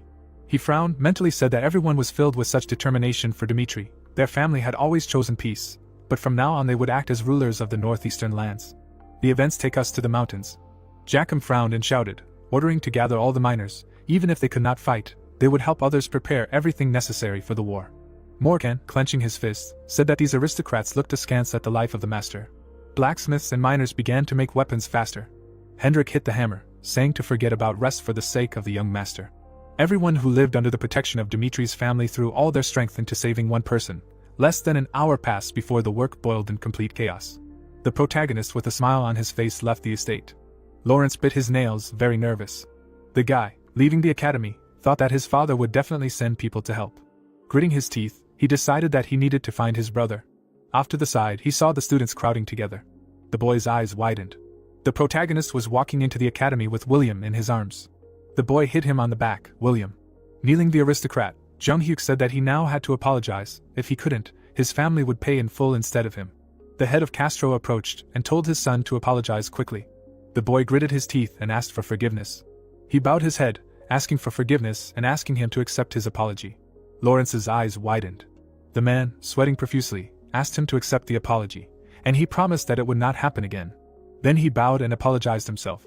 Standing on the balcony, Lawrence asked how he managed to do this. The man, Jung-hyuk, replied that today he intervened not only for him.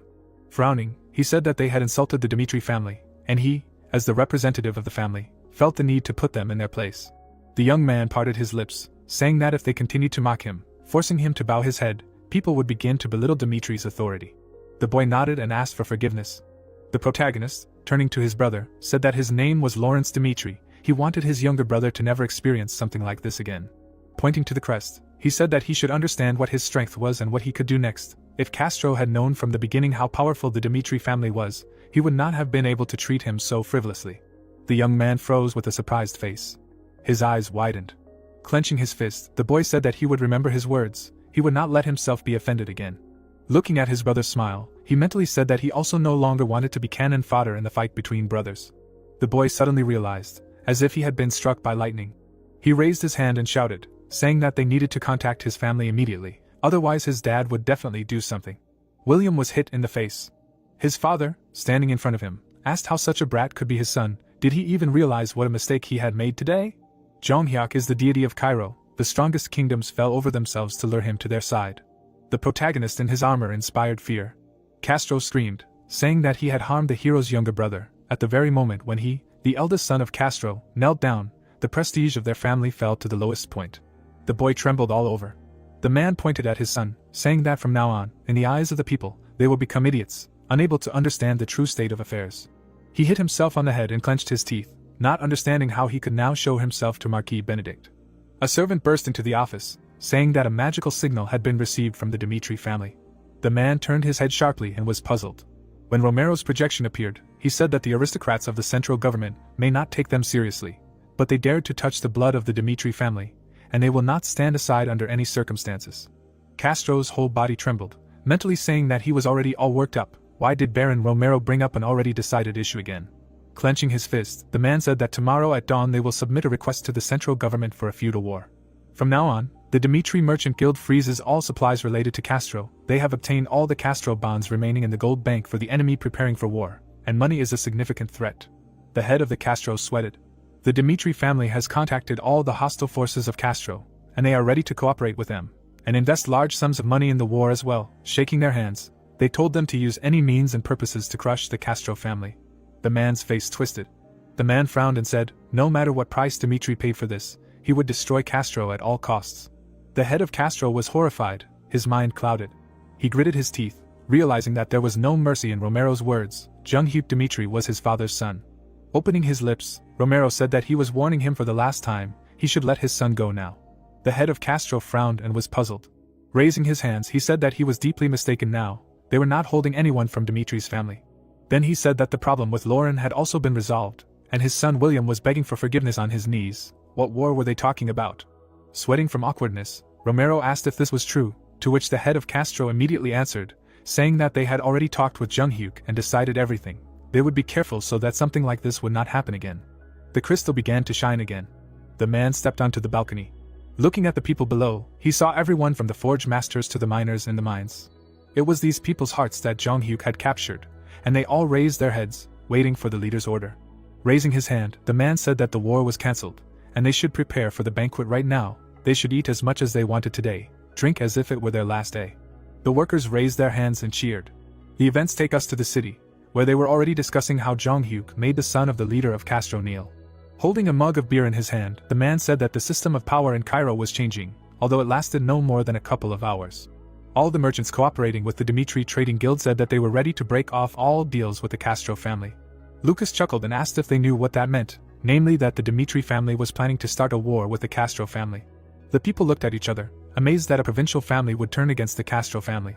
As soon as it happened, large investments poured into the Dimitri family.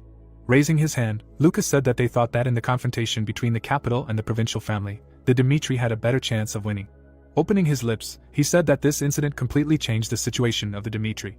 The protagonist, sitting at the table, mentally said that the family rejected wars, but for his sake they made such a decision, and this was not the sole choice of Baron Romero. Lowering his gaze, the guy said that such a thing was possible only with the consent of the key figures who formed Dimitri. A small society called Dimitri, settled on the outskirts, was ready to enter the war to save him. The life of a heavenly demon was held under the auspices of the survival of the fittest in a world where everything was allowed. He had to see many deaths, which radically changed his character. His face was always stern, and the blood that got on his clothes did not embarrass him. The protagonist grinned. This life was different from the past. The events take us to the kingdom of Hector. Jackson and Butler were hanging over the prince. The red-haired one opened his eyes and asked how long he had been unconscious. An amazing man named Junghyuk tore apart all the knights in the forest. If Edwin had the opportunity to turn back time, would he have been able to completely crush Junghyuk? Frowning, he said that it was impossible. Floating in the air, he said that with his own hands he plunged the kingdom of Hector into the deepest abyss of despair. If he had not started a war, he could have bought more time to prolong the existence of the kingdom of Hector. The soldiers died because of him. Kellen died instead of the prince. Edwin gritted his teeth, saying that because of him, Hector faced the worst possible outcome, and from now on, he must do everything to find a way to save Hector. Now the people in the afterlife reached out to him. The boy's pupil flashed. As long as there were people whose eyes were fixed only on him, he could not simply give up. Jackson, frowning, screamed. The prince, opening his eyes, asked how long he had slept. A week had passed in the palace, and although everyone involved in the war bit their tongues, the news transmitted from Cairo plunged the entire kingdom of Hector into despair. People in the streets were horrified to hear how the demon Cairo single-handedly chopped down thousands of soldiers, and even wounded Captain Butler. The boy, frowning, said that they were like frogs in a well. This world was teeming with monsters that they did not suspect. Events take us to the king's hall. The king looked at his son and asked how he felt. Frowning, he said that he was too stupid to hand over the affairs of the royal family to him due to his lack of ability. But he was not willing to solve the problem at the cost of his own son's life. The boy closed his eyes and asked for forgiveness. Raising his eyelids, he asked if he had heard Jackson's report. Lost in thought, the king said that in Hector's village, where the crop failure began, a strange anomaly had caused the land to turn black and all living things to die.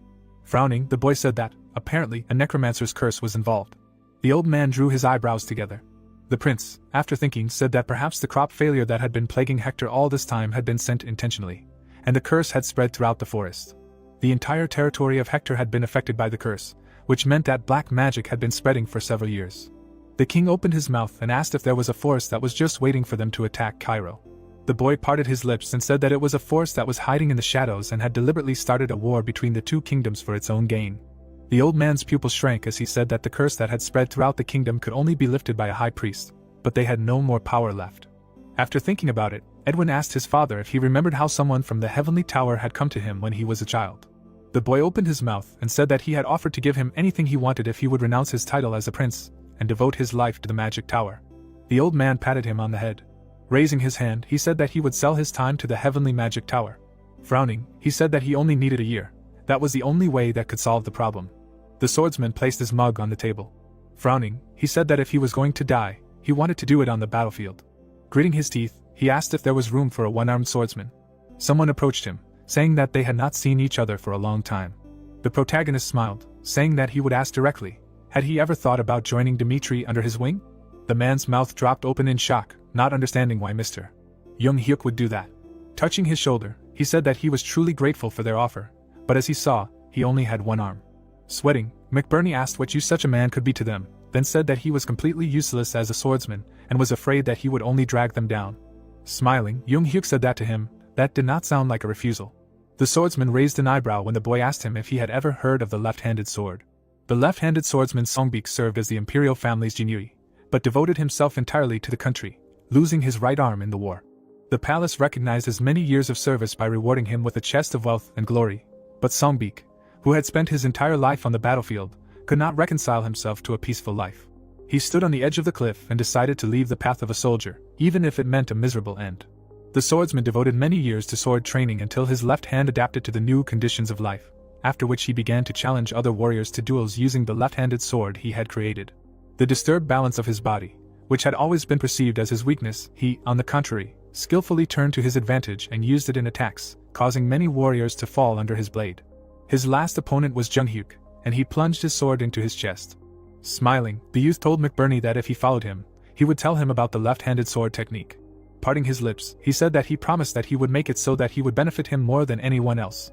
The man pursed his lips, mentally saying that this man was his savior. If only he could live his life not as a one-armed cripple, but among warriors, he would do whatever it took. The man knelt down, saying that it was enough for him that they said he would be of use to them. Standing with his head down, he said that from now on he dedicated his life to him. The war had shed a lot of blood, it had changed the lives of many people. Edwin Hector had donned the robe of a magician. McBurney smiled, being happy. And even the slob of the Elbier family, Henry, was now walking at the head of the group. He raised his head to the sky, mentally saying that Mr. Jung Hyuk was too cruel. After all, they had gone through the war together, and he could have taken him away too. Henry bent over. Sighing, the boy said that it was still better to live among people who treated him with respect. He narrowed his eyes and said that it was enough that he was released from service. Henry had done nothing in the war with Hector, but now many posters were hung up in the city, welcoming him. People waved their hands, welcoming Henry, and the fact that he was on the battlefield with Jung Hyuk was enough. The boy's mouth was open. The old man, showing his projection, introduced himself as a representative of the Cairo Academy, and then asked him to give a lecture on the war that had broken out in the south. The boy smiled widely, realizing that this was an opportunity to increase his value. So he went on stage and gave a lecture, praising Jung Hyuk, acting as a mouthpiece to spread Jung Hyuk's fame throughout the world. Frowning, he shouted, this moment became a turning point in the life of an idle noble. A few days later, the protagonist arrived in the city. Daniel, sitting on the throne, watched everything. The Marquis stood a little to the side. The boy turned his head, realizing that when he returned to the capital again, he would have to make a choice. Until then the entire Northeast would submit to his rule. He chuckled, mentally saying that this was the only way he could resist the central government. The knights followed the protagonist. The knight stopped, hearing the cries of the peasants. Jong-hyuk, looking to the side, saw how the people were cursing, not understanding how to feed their families. Chris, approaching, said that these must be their family's farmers. The boy, surprised, asked how their people ended up on Conrad's lands. Opening his lips, the blonde said that there was not much land for cultivation on their territory. Some of the residents borrowed land from Conrad to farm. The young man bowed his head. He shook his head, ordering that the people be brought to him. He must listen to them and understand what happened. When the farmers approached, one of them said that they had made a contract with the Conrad family, borrowing the land here for 10 years. Raising his hand, he said that in a month it would be time to harvest, but the Conrad family announced that they would vacate the land in a week. It turned out that the people were holding on, saying that they could not leave, but they sent people away and turned the land into a bare field. The man closed his eyes and cried, saying that it was very unfair. If they could not harvest, then how could they live on? Chris nodded and said that what had happened to the farmers was sad, but they could not interfere in this matter. Then he explained that the land borrowed by the farmers belonged entirely to the Conrad family, and interference could cause conflict between the families. Opening his lips, he said that this family was also connected with other aristocrats of these lands. They had formed an alliance. The Northeastern Alliance was a small one, created by powerful families for their own benefit, where everyone covered for each other.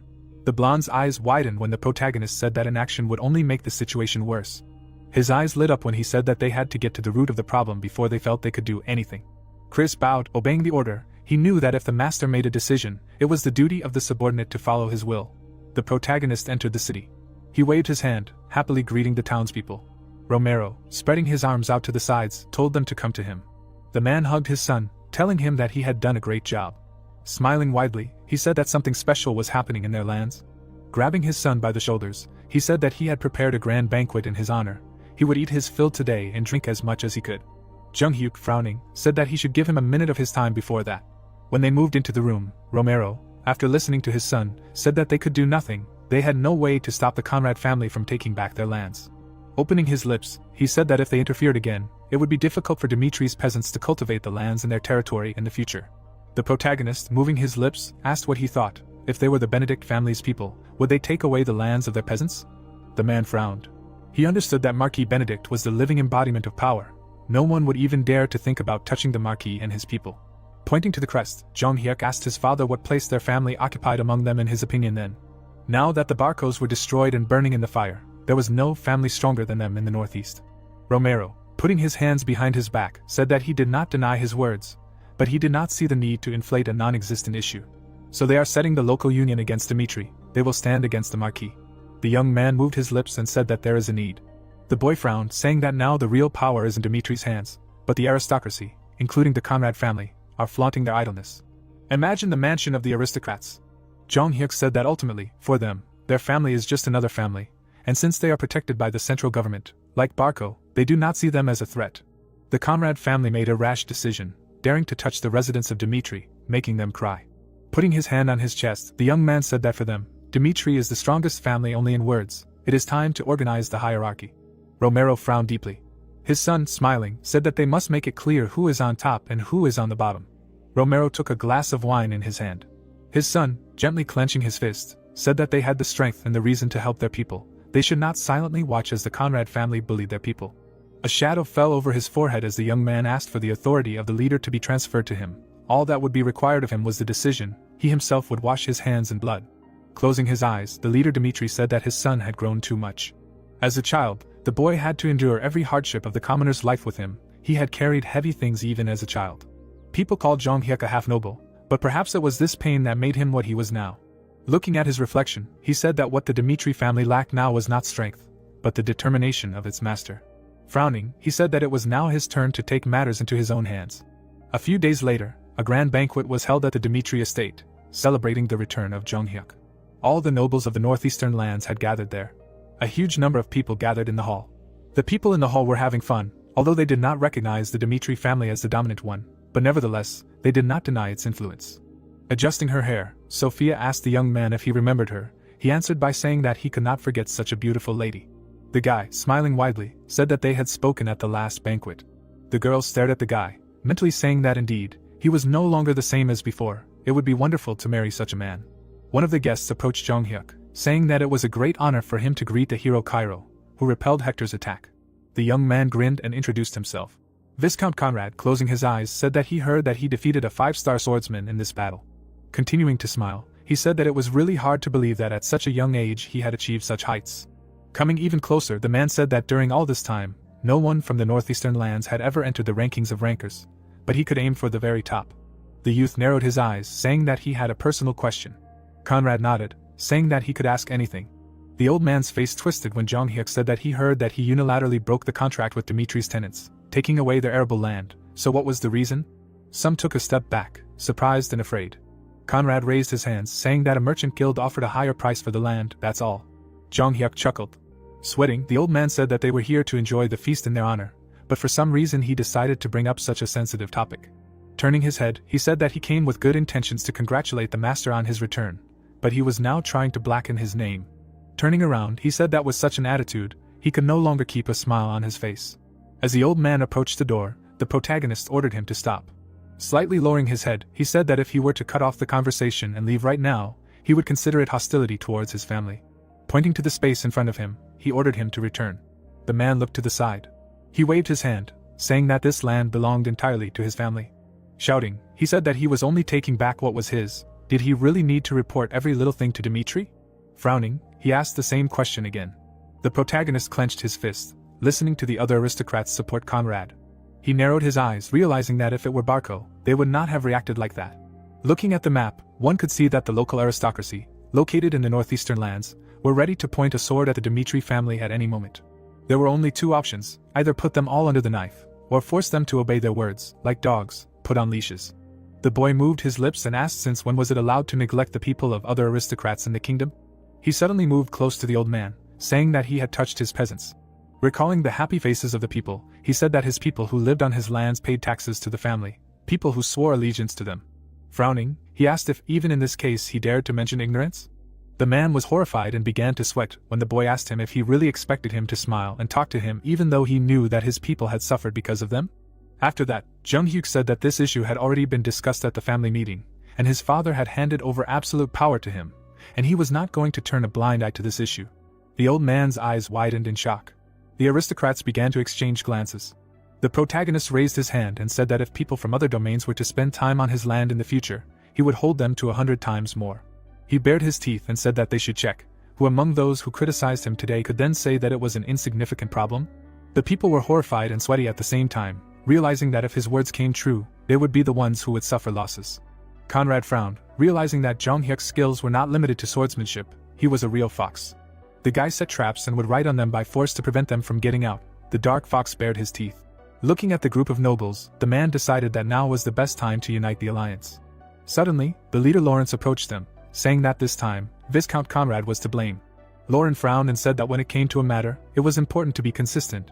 This was the case with Dimitri's people, but they had persecuted them without even informing the family. He extended his hand and said that he should just admit his mistake and apologize. The man frowned. These people had shown no sympathy when they confronted Barco, they only grinned. This alliance was in name only. Spreading his arms out to the sides, Chief Lauren asked the people if he was right. Conrad was taken aback and seemed to be in darkness when many supported Lauren. The old man shook his head, mentally saying that Dimitri's close family had joined forces to drive them into a corner. Bowing, the man said that he would be more careful in the future. Romero, sweating involuntarily, asked if he was sure that their categoricalness would not cause problems.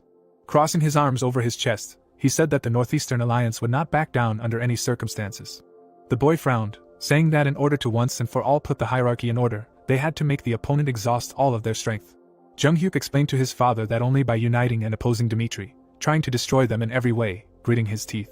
Raising his hand, he said that only in this way could they feel absolute powerlessness and accept the difference between them and Dimitri's family. The man jumped up from his seat, saying that this boy was too arrogant. The nobles crowded around, saying that people would stop taking the Northeastern Alliance seriously. Conrad frowned, asking if they had a way to solve the problem. Everyone at the table suddenly became silent.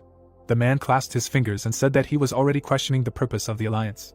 They all knew that Dimitri's family had an incomparably powerful army, and they also had Jung Hyuk, who had defeated Butler. Opening his mouth, the old man said that they could not cope with the usual methods. The nobleman in front of him asked how about contacting the central government. The alliance members began to discuss a way to put pressure on Romero using the hands of the Central Alliance. They decided to grab onto the lifeline. Looking at the two interlocutors, Conrad said that he would contact the Count right away. When the Count's projection appeared, the man asked for permission to make a request. Fabius, smiling, said that he could not help but listen to the Viscount's own request. Frowning, Conrad said that it was because they had a disagreement with Dimitri's family, and wanted him to put pressure on them. Suddenly, the projection disappeared. The Viscount turned around, scolding his subordinate for not being able to maintain contact. When Fabius's projection reappeared, he said that they were blockheads. He drew his eyebrows together, asking, were they really that stupid? The Viscount's eyes widened when the Count told him that the Marquis himself cherished Jung Hyuk like the apple of his eye, and was now even making every effort to make him his son-in-law. After saying these words, the Count turned off the projection. The man was sweating in horror. The nobleman behind him asked why they didn't apologize first. That was how the conflict with the Conrad family was resolved. The speaker read the apology in the square. The Viscount apologized to the landowners and promised that he would not touch them until the end of the term specified in the contract, and they bowed to Jung Hyuk and thanked him.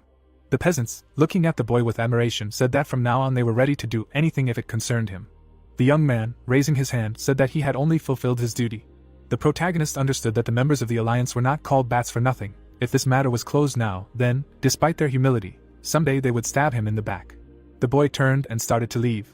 The next day, he stood on the balcony, announcing that Dimitri's family was going to hold a sword tournament, and for the sake of fairness, he and Captain Jonathan would not participate. The people's mouths dropped in admiration.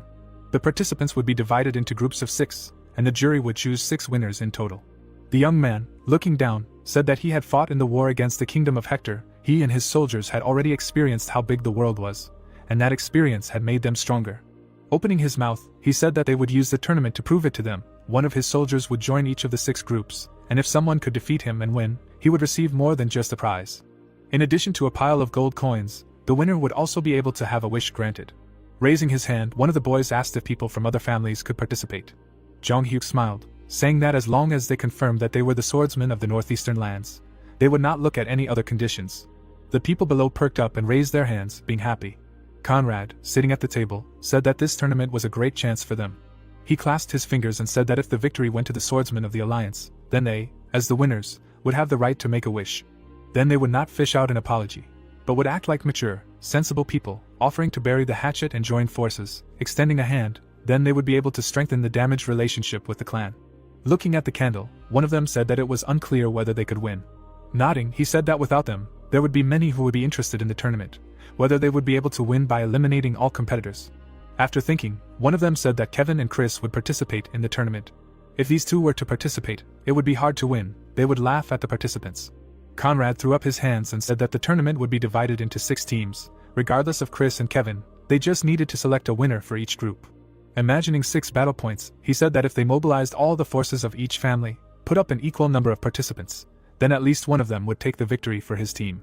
The people at the table agreed, saying that this already sounded like a plan. Narrowing his eyes, the Viscount said that there was exactly a month left until the tournament. If they could not take advantage of the chance, it would be bad. They would be left behind, and Dimitri would absorb them. Frowning, Conrad said that they needed to snatch victory by any means necessary, even if they had to put up a master from another land as a man of the northeast. Crossing his arms over his chest, the young man told his knights that he was sure that they had already heard about the sword tournament. With his lips parted, Jung Hyuk said that from now on, for the next month, they would compete against each other to compare their skills, and he would select 6 warriors to represent the family in the tournament. The knights raised their heads, their mouths gaping. The youth narrowed his eyes, realizing that although they had returned from the battlefield, their war was not over yet. Kevin could envelop his sword in an aura, a power like a sharp blade that was ready to cut off heads at any moment, so that his subordinates would strive for such power. With his lips moving, the youth said that the one who raised the prestige of the Dimitri family by representing them in the tournament needed a worthy reward. Looking at the crowd in front of him, he said that the reward would be a top-ranking technique. Whether it was spiritual practice or sword technique, the youth swore that he would help him rise to a higher level. Fuki couldn't help but smile. Everyone suddenly tensed up, realizing that even a small part of the master's knowledge had strengthened them. The chance to master a top-ranking technique was undoubtedly a huge success. Jung Hyuk narrowed his eyes, mentally saying that this tournament had 2 purposes: to make the aristocracy of the northeastern region realize reality, and to train his subordinates. The boy smiled. After the tournament came to an end, a very interesting situation would develop in the northeast. The soldiers saluted in unison. Jung Hyuk tightly gripped his sword, saying that there was exactly a month ahead. It was also the time to equip himself. Heavenly demon Jong-hyuk was born on the border between death and life. Although he was accustomed to danger, it was quite foolish to bring trouble upon himself. The youth narrowed his eyes, saying that in this month, not only his subordinates, but he himself should also advance. Lucas approached the guy and asked him if he had called him. The guy answered by saying that he was going to go on a closed training for a month. The mercenary, closing his eyes, accepted the order. Holding out his sword, Jung-hyuk said that he would not accept any report unless some serious incident happened in the family, during which time he should take care of selling this sword. Looking at the sword in his hand, he said that he initially called it Firestorm, but it will find a new owner. He decided to give it the name Flame, and how to sell it, he must decide for himself. Lucas stared at the sword in his hands in surprise. Having drawn it, he began to examine it. Picking up the blade, Lucas said that it was immediately obvious that the sword was excellent. It was just unclear why it was sold. Thinking about it, the mercenary decided to put the sword up for auction anonymously. He smiled, saying that those who understand swords will definitely pay a tidy sum. The events take us to Adelin, a city in the northeastern region with the most developed trade. An inspector stood in front of the man in the rope. He began to check the sword on the table. Frowning, the guy felt an unusual energy from the sword. Putting away the crystal, he asked the seller what kind of auction he preferred. He answered, saying that he wanted free bidding with complete anonymity. After thinking, the worker said that in such an auction there is no minimum bid, and the commission is 10%. The man smiled, saying that he was familiar with this. The worker took Lucas along with him. Maurice, smiling broadly, introduced himself as the manager of the auction hall. The appraiser, checking the sword, said that the sword was very solid. After thinking, he said that the sword had the most optimal weight. Presumably it was forged by a master of his craft. Now they need to test the resonance with mana. Resonance with mana was divided into 10 levels. You need to get at least 3 levels so that the sword can receive the title of a true named sword. The appraiser's mouth opened in shock. Maurice turned around when the man shouted, saying that the resonance level reached 10 stars. No, it was even higher. This sword was actually strengthened by the flow of mana, even if it was too powerful. The head of the auction hall was sweating. The next day, the auctioneer raised his hand and said that in the entire history of the auction, such an item had never appeared. Smiling, he mentally said that from the local onlookers to the rich people of the capital, they were able to lure everyone. Pointing to the goods brought out, he said that he would introduce them to the main event of the evening. He picked up the canvas, showing the flame sword. The people immediately stared at the sword in admiration. Looking at the crystal in the sword, the auctioneer said that the true power of flame lies in the response of mana. Raising his hand, the auctioneer said that a rapier named Needle with a 7-level resonance was sold at a shocking price of 300 gold. The seller waved his hand and said that the flame was above level 10, and that it could also expand the power of the aura infused into it. The buyers began to whisper. The auctioneer smiled broadly and said that he had seen many swords with names at auctions, but he had never seen one like the flame. He extended his finger and said that the bidding was about to begin. The man shook his head and waved his hands as one after another people bid different prices. Number 39 raised his sign, bidding 100 gold. Guest number 12 doubled his bid, smiling. The red-haired marquis chuckled. The bidders were cursing, arguing, and laughing as they bid. Number 53 raised his sign. The auctioneer screamed in shock when he saw that the guest had bid 1,200 gold. Number 12 gritted his teeth in anger. The head of the trading guild that operated throughout the continent was the owner of untold wealth. He remained neutral in political matters, but for a good thing he turned into a fighting rooster, rushing forward regardless of who his opponent was. Valentino smiled, watching everything. At that moment, no one could yet guess what a wave would cover the entire kingdom of Cairo because of his purchase. All 6 important figures would be affected. Spreading his hands, the auctioneer noticed that guest number 53 had doubled his bid, thereby raising the final bid to 1,200 gold coins. Turning around, the buyers listened to the words that such an amount had never been heard in the entire existence of the Adelian auction hall. Smiling, the marquis understood that the true value of the signature sword flame was not only in the degree of resonance with mana. Looking at the blade, the man knew that it was a symbol of someone having managed to break through the 10th level. Presenting the signature and magic sword, the nobleman spoke of a dilemma that every swordsman faced. A man with a sword appeared, and the man then spoke of how only by using magic weapons could one reach the peak of one's abilities and release one's aura. But swordsmen with mediocre skills chose magic swords in the hopes that they would help them enhance their abilities. Looking at the knight with a red aura, the marquis said that swordsmen who rose to the rank of ranker only valued signature swords that could make the most of their aura. Frowning, the nobleman knew that such a thing was worth all the treasures, because if the master who forged this sword were to display it for the 2nd and 3rd time, the value of the flame would not be able to rise since this sword was a kind of first in history. On the shelf lay the signature blade. Looking ahead, the collector understood that the collection of a true master was recognized for its rarity only by one criterion, which was first place. Looking down, the boy thought that the marquis was a greedy collector, because if someone was unlucky enough to cross his path, then they could say goodbye to life. Raising his hand, the auctioneer shouted that guest number 53 had bought the lot for 1,200 gold coins. Looking at the buyer, the seller asked what method of payment the visitor would prefer, to which he received the answer that the payment would be made right now, because he needed to see the flame as soon as possible. Looking at the chest of gold, the aristocrat pointed out that there were 1,300 coins here. Spreading his arms, Maurice reminded that the amount to be paid was only 1,200 gold coins, after which the collector explained that 100 gold coins were a gift from him. Sweating, the fat man thanked the rich man for such a generous gift. Frowning, the Marquis asked to tell about who forged the sword he bought. The auctioneer closed his eyes and said that he could not reveal the identity of the one who made this blade. Looking forward, the nobleman admitted that nothing could be done about it, in response to which the seller thanked the understanding visitor. Smiling, the guest asked to inform him about new things from this master. While in the carriage, the man thought that his purchase was a real work of art, because this blade had a smooth edge and the ability to resonate with mana.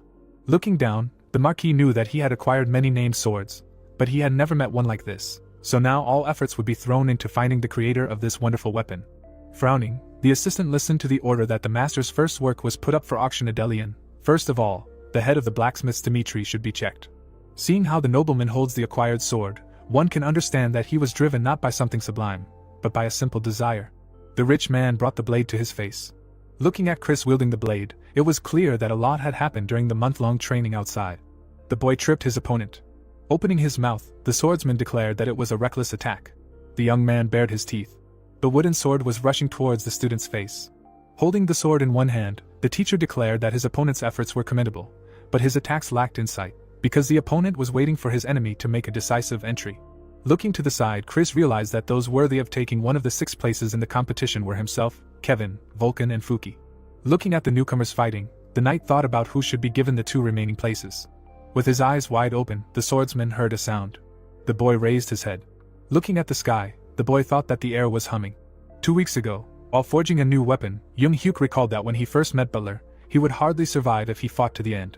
The warrior made a strike with his sword, and the protagonist understood that the reason he remained undefeated until now was because he always had time to prepare for an attack. But if he did not have this time, he would not have withstood the onslaught of the 5-star aura. Sweating, the protagonist scolded himself for the fact that this was an arrogant choice dictated by memories from his past life, because now he is Roman from the Dimitri family. Standing next to his past reincarnation back to back, the guy knew that his past incarnation was confident in victory no matter who the enemy was, and the current him cannot boast of such an attitude. Hitting the piece of metal with a hammer, the Nosha thought that there would be many battles in the future, so this could happen again. Standing on the cliff, the boy understood that even if he met an opponent who was stronger than the butler, he needed to live and not waste his time on doubts, because this was called the summit. Jung Hyuk stood in front of the anvil and continued to pound the iron tirelessly. Looking at the charred patches of skin, one could see that the protagonist's face was red-hot from the heat, and the burnt skin began to melt. Baring his teeth, it was obvious that the protagonist's body was endlessly sending signals that it had already reached its limit. There was not even a shadow of hesitation in the boy's gaze, who was looking down. Covered in fire, the young man understood that everything must be reborn. With his mouth wide open, the boy knew that not only he had to be reborn, but also the sword that would accept him as its master, because thanks to the fire-breathing technique, he inhaled the flames and absorbed its mana. Bending over, Jung Hyuk's body rushed towards the ideal, because it was effectively used as a conductor between the sword and the fire. Exuding a bright light from within, the protagonist began the second reconstruction of the bones, which meant that he had once again set foot on the path of change. At present, the protagonist walked out of the forge. Frowning, the boy was pleased that he had managed to lay the foundation for reaching a new level. The young man, closing his eyes, decided that it was time to take a risk. The butler held his weapon in his hands. The golden projection of the 5-star knight looked towards the opponent. Standing in front of the enemies, the boy wanted to fight 2 warriors at the same time. The illusions jumped high. Watching the men swing their swords, the young man realized that the heavenly demon sword was divided into 3 levels. Watching the blows flying at him, Jung Hyuk knew that his blade had 3 styles on the first level, 3 on the second, and 3 on the third. Reaching out for his weapon, the protagonist realized that until now, he could only use the first level styles. Raising the sword in front of him, the protagonist thought that now everything had changed, and if he survived the third bone reorganization, he would be able to use the 3 styles of the last level. Frowning, the boy decided that he would leave no opponents who could stop him. There was a man standing on the mountain, and the boy understood that he had the experience of the invincible master he had been before. Making 2 sweeping blows, the young man was confident that with the second level styles, he could defeat the 2 butlers. Looking ahead, the young man thought that it would be a mistake to use the methods from his past life as they were. The knight was covered in a golden aura, And the boy thought that the aura that the swordsman of this world released was sometimes even stronger than the power of his world. Grabbing the sword with both hands, Jong Hyuk decided that he needed to adopt the methods of this world and use them according to the situation. Smiling creepily, the protagonist realized that he needed to destroy the stereotype in his head that the aura control technique in this world was fundamentally wrong and find a middle ground between this life and the past. Creating a powerful blast wave, the protagonist used the technique of the 3 styles of the second level. The explosion scattered stones around. Body parts of illusions floated in the air. The boy looked in front of him. Blood began to drip onto the floor. The youth stood in place. A bloody wound was visible on the young man's palm. Looking askance, the young man realized that following the same path he had taken in his past life was the wrong decision. Smiling, the boy noted that it was very funny. Looking at the huge crater, Jung Hyuk was glad that the Heavenly Demon Sword technique did not reject his new method, because it took a direction that was completely different from the previous foundations. The protagonist's previous reincarnation stood behind him, and he thought that his technique was capable of evolving. Clenching his fists, the protagonist hoped that there were still many variables in this world that he did not know about. Closing his eyes, the boy resigned himself to the fact that these innovations always appeared on his path and put him in danger. Frowning, the young man decided that the trials bestowed upon him in this world would become his incentive to live. As he climbed up, the young man set a goal for himself, which was to bring the life in Roman's body from the bottom to the top. Sweating, Chris asked if his master was okay. The knight silently looked forward. Looking at the hole in the ground, the swordsman could not understand what had happened. Looking back, Jung Hyuk replied that nothing had happened. Opening his mouth, the fighter was extremely surprised that his master did not even use magic to do all this, after which the latter declared that everything was fine. Bowing, the soldier said that they would return back. Standing in front of the giant statue, one could understand that a person falls into awe when faced with a wall that he cannot overcome. Biting his lip, Chris thought about his master climbing another level. The man in the cloak looked at the stars, while the knight scolded himself for simply looking after his subordinates, while the young master was exhausting himself with training. The assistant closed his eyes. Clenching his fists, the warrior decided that in addition to winning the tournament, he must defeat each opponent, because then he would show the colossal difference between them. As he walked away, the soldier wanted to become even stronger. A month later, holding his blade in his hands, the master was happy with the work he had done. Smiling, Jong Hyuk could not decide what to call the new weapon, because the swords named Flame and Salamander signified his new life. Looking up, the protagonist wished for the third sword to express his current self. Raising the blade above himself, the protagonist decided that his heavenly demon sword would plunge his enemies into despair. Opening his mouth, the guy decided to call his new weapon Darkness. Standing next to the table, Chris reported that they had been sparring every 3 days for the past month, leaving notes after each fight, based on which swordsmen with a high percentage of victories were selected. Handing over a stack of papers, the assistant explained that it was a list of names. Looking at the documents, the young man saw the names of Chris, Kevin, Voken, and Fuka. Frowning, the young man noticed the names of Henderson and McBurney, whose presence on the list was extremely surprising. Putting his hands behind his back, the knight asked if everything was alright with the list. Turning his head, Jong Hyuk expressed his opinion that there are no defeats with meaning in the world, especially since his own name is at stake in this tournament. Closing his eyes, the warrior listened to the words that the fighters must prove that they live up to the name of the Dmitri family.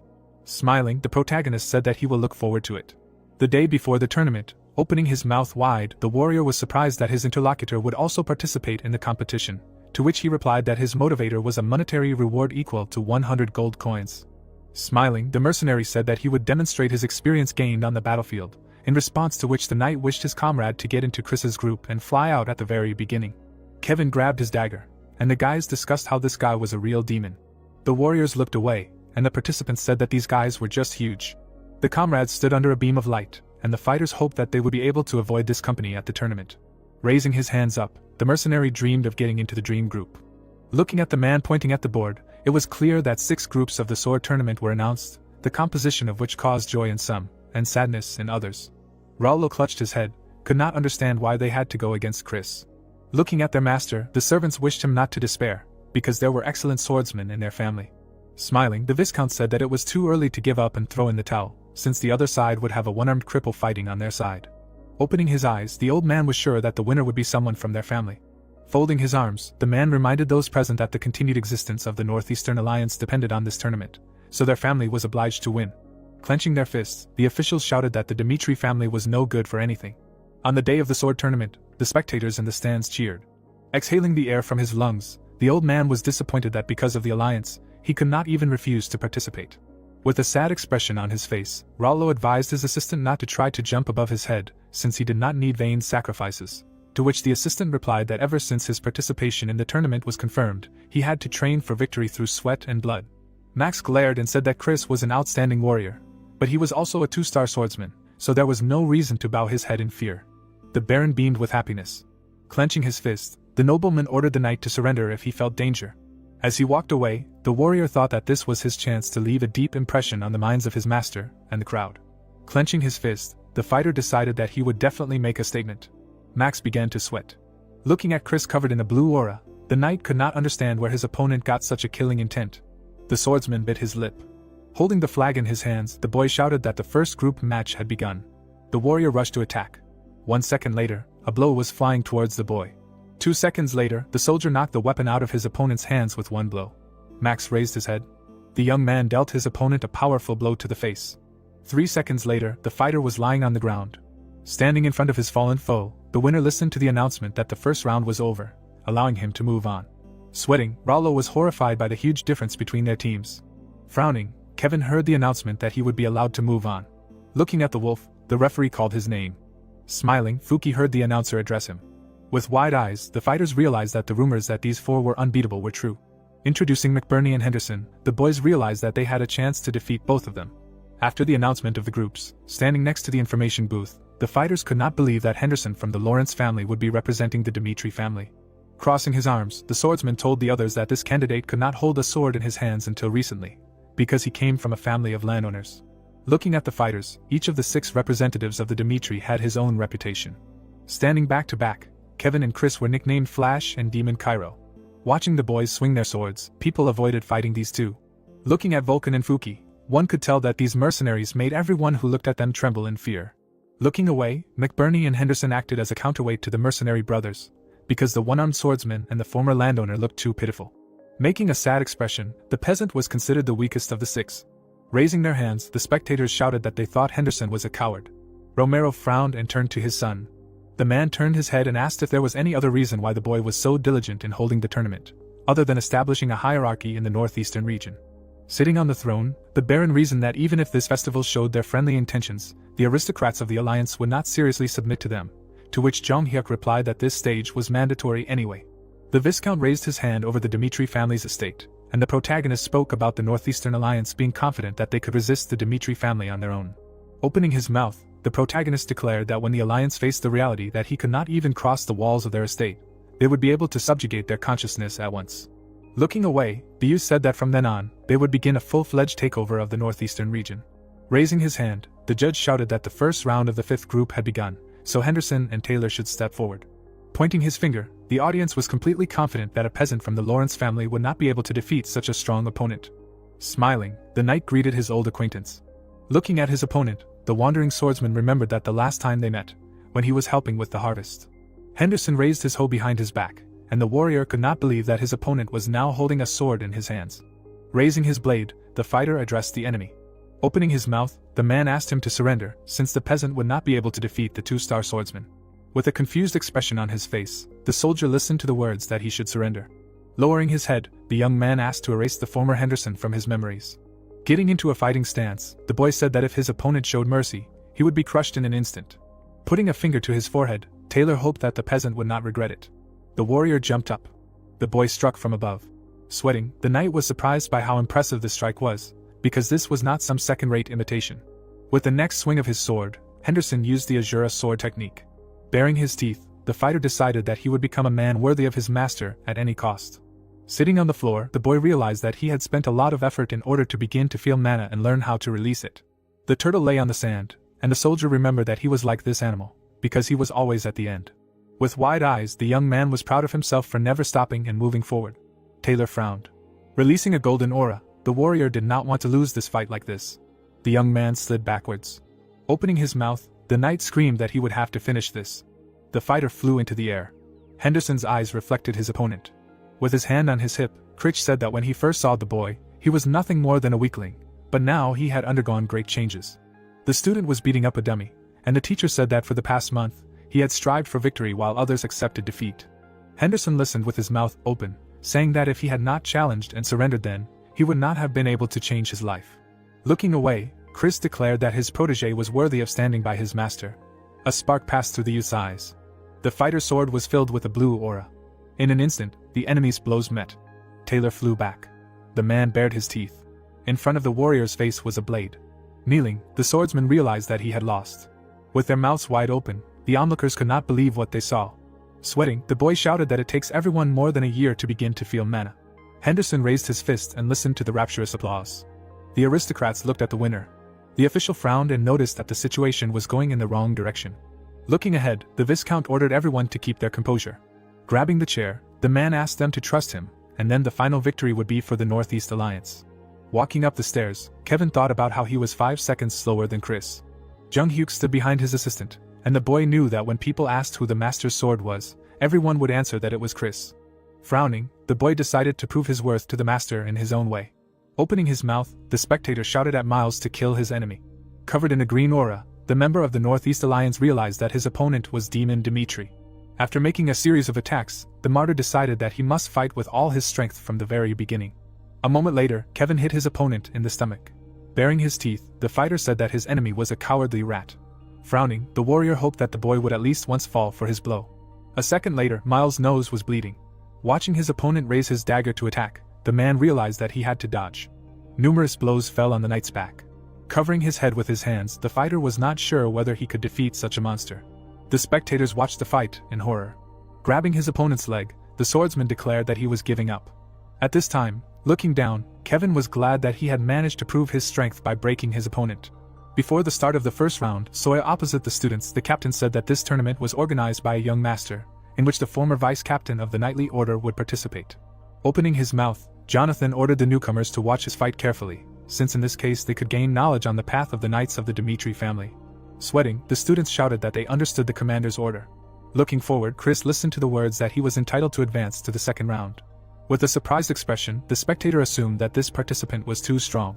Looking down, the captain was surprised at how much his former student had grown.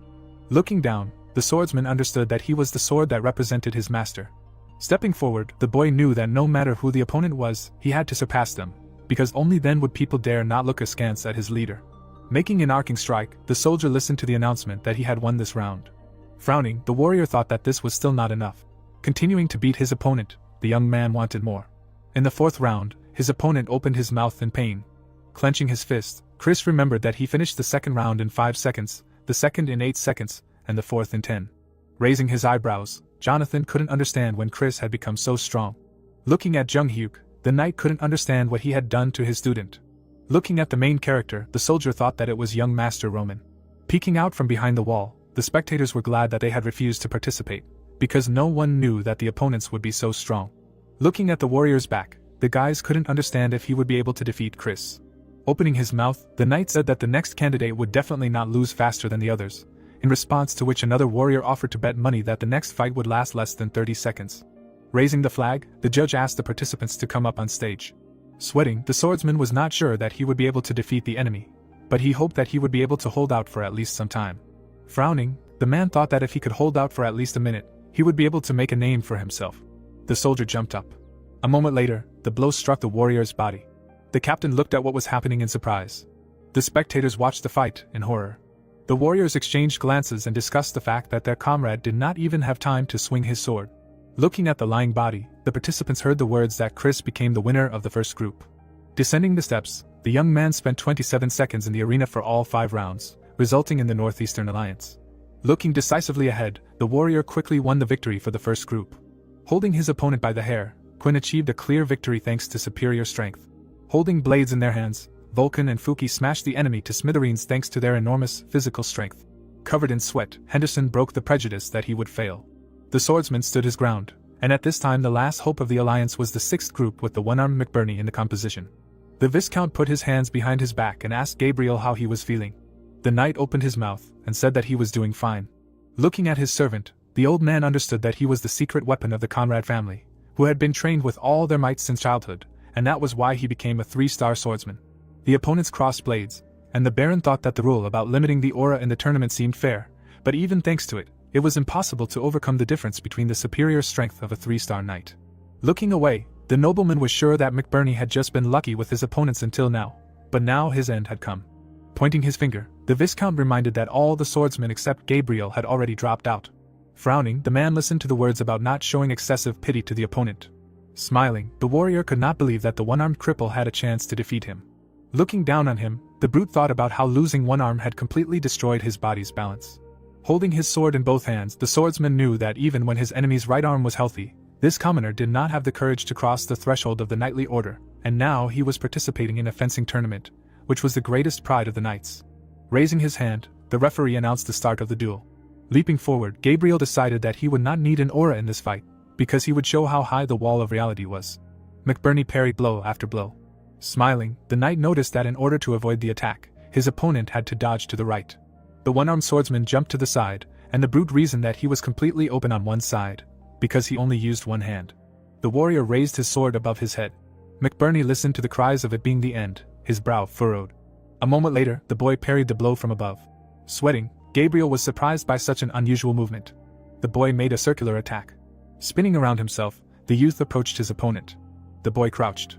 Baring his teeth, the knight shouted that his opponent would regret what he did. Standing in place, the warrior released the red aura. Sweating, the fighter realized that this participant had not reached the third round by accident, because it was not even his imbalance that was the problem. Imagining many geometric shapes, Gabriel realized that the imbalance that arose from the loss of his arm was now used intentionally. Folding his arms over his chest, Jong Hyuk explained that the basis of fencing is the use of body balance. Looking at the student, the protagonist said that losing one arm is a fatal weakness for a swordsman, but the left-handed sword technique compensates for the loss of balance with specific movements. With his mouth open, Kevin thought about the fact that the creator of the left-handed sword technique also lost an arm, and then independently came up with a way to deal with it. The stranger stood on the white road, and the boy decided that this master did not stop looking for a new path, thanks to which he was able to create a left-handed sword. Squeezing the earth, the boy considered himself a powerless cripple. Raising his head, the young man assumed that he had seized on an illusory hope. Inflicting many blows, the young man firmly decided to achieve victory in the name of the master at all costs. Baring his teeth, Kevin knew that his life as a swordsman was not over yet. The blow struck Gabriel in the chest. Standing over the body of his opponent, the boy remembered his leader. Smiling, the young man was grateful to the master for giving him a new life. The young man lowered his gaze.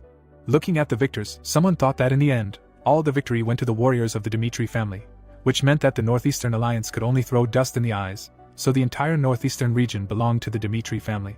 The man's fist began to tremble, and he himself decided that it was all over. The swordsman looked at the Viscount, and he realized that the prestige of the Alliance had now fallen to the lowest point.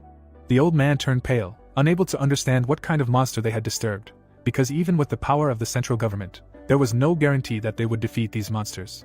Opening his mouth, the assistant asked what they should do now, to which the Baron replied that there was no point in asking now. As he walked away, the nobleman said that now that all their swordsmen had been knocked out, they would become errand boys. Sweating, the fighter guessed that the eldest son of the Dmitri family had done something to McBurney to make him so strong. With his head down, Taylor said that in a line of swordsmen with great names, there was always that first swordsman. Jung Hyuk stood on the ledge, and the knight said that the title of first swordsman was given to the one whose great power was known throughout the continent.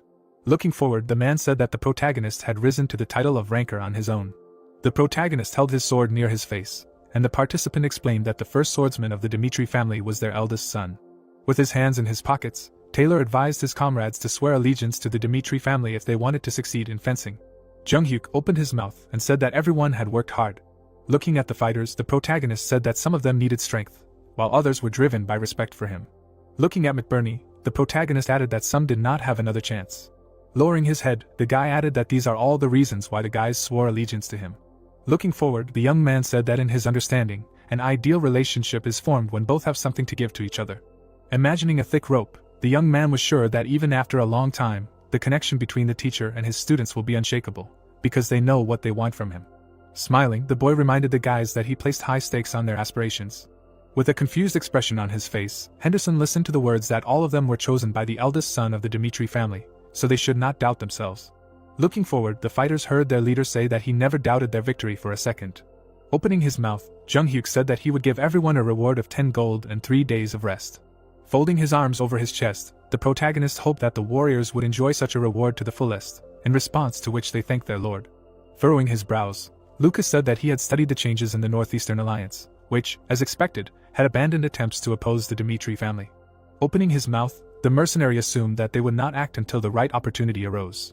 Placing his hand on the table, The protagonist assured his interlocutor that there was no perfect government in the world, because no matter how wise the ruler of a country was, there would always be those who were against him.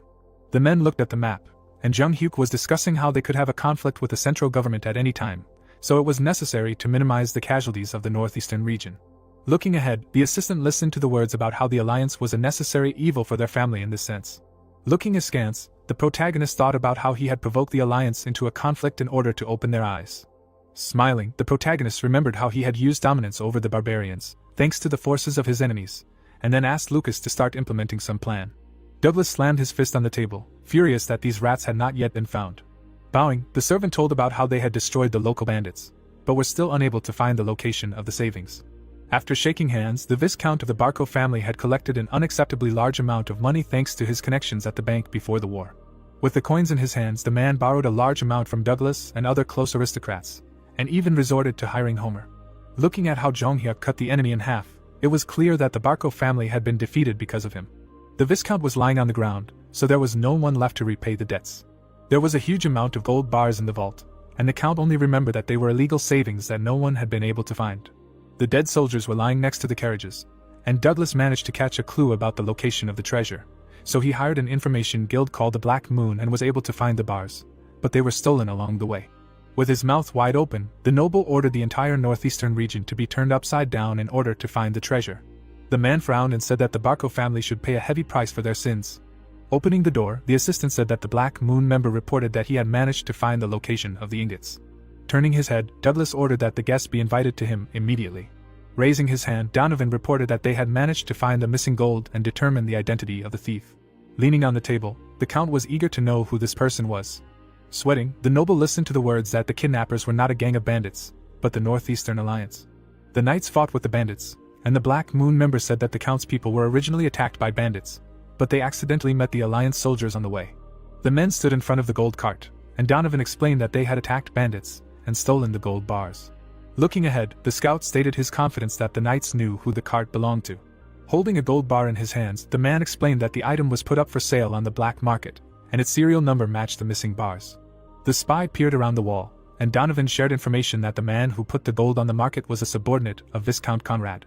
Looking askance, the Black Moon member was sure that if he did not reveal the truth, it could be called the perfect crime. Smiling, the scout thought about how Douglas brought trouble on himself the moment he turned against his master. The mercenary held the informant by the shoulders, which meant that the Black Moon Guild had already been absorbed by the Hao clan under Lucas's leadership, so the organization was now under the orders of Jong Hyuk. Stretching out his hands, the Count ordered to contact the Alliance, because he wanted to personally tear to pieces the little rats who coveted other people's money. Sitting at the table, the aristocrats discussed the fact that Douglas was nicknamed the Northern Predator, so now it was scary to imagine what would happen to them after they ruined their relationship. Raising his hand, the man said that everyone knew about his character. Frowning, Viscount Conrad said that the savings did not only belong to the Count, because they also lent money to Barco, so they had the right to take their share. Looking forward, the old man ordered no one to bow their heads to the Northern Predator, because he himself was planning to secretly take the wealth into his own hands. Leaning forward, the fat man asked his comrades to return the money they earned from selling the ingots. Viscount Conrad pointed his finger, and said that they should now insist that Douglas had struck first. The conspirators raised their hands and agreed to this plan. As he strode forward, the servant shouted that the Count wanted to contact them via a magical device. The old man began to sweat. The man closed his eyes and demanded an explanation from those who had stolen his money. The fat man spread his arms and asked his interlocutor to calm down, as they had also owed the Barco family. The nobleman raised his head and said that these savings did not belong to any one person, but Douglas intended to appropriate them for himself. Viscount Conrad frowned and was pleased that he had perfectly blurred the essence of the problem and shifted it to the Northern Predator, to which the latter declared that thieves had no right to open their mouths. With an angry expression on his face, the man shouted that it all belonged to him from the moment he found the gold. The fat man raised his hands and listened to the shouts of his interlocutor. Douglas, looking down on him, promised that he would contact the central government and request permission for a feudal war. The Count, opening his mouth wide, shouted that he would show how pathetic the Northeastern Alliance was without the protection of the Barco family. Looking back, Viscount Conrad guessed that they were in deep trouble. Lucas, looking forward, said that as he guessed, Count Douglas had declared war on the Alliance. Jong Hyuk raised his glass to his mouth and noted that Count Douglas would not say anything thoughtless, and so far everything had been going according to plan. A man appeared in the reflection of the drink, after which the protagonist added that Conrad was not the type to rush forward without looking back. The Viscount could be seen leaning forward, and then the protagonist said that he would most likely sacrifice his pride, but he raised the white flag until Count Douglas began to press harder. Opening his mouth, the boy asked to start spreading rumors so as not to let him do it, and also added that the battle must take place. Frowning seriously, the young man thought that being cornered, he would definitely be able to renounce his lousy pride. After a while, the old man, hearing the question of what he meant, raised his eyebrows and replied that the lands were currently unsettled.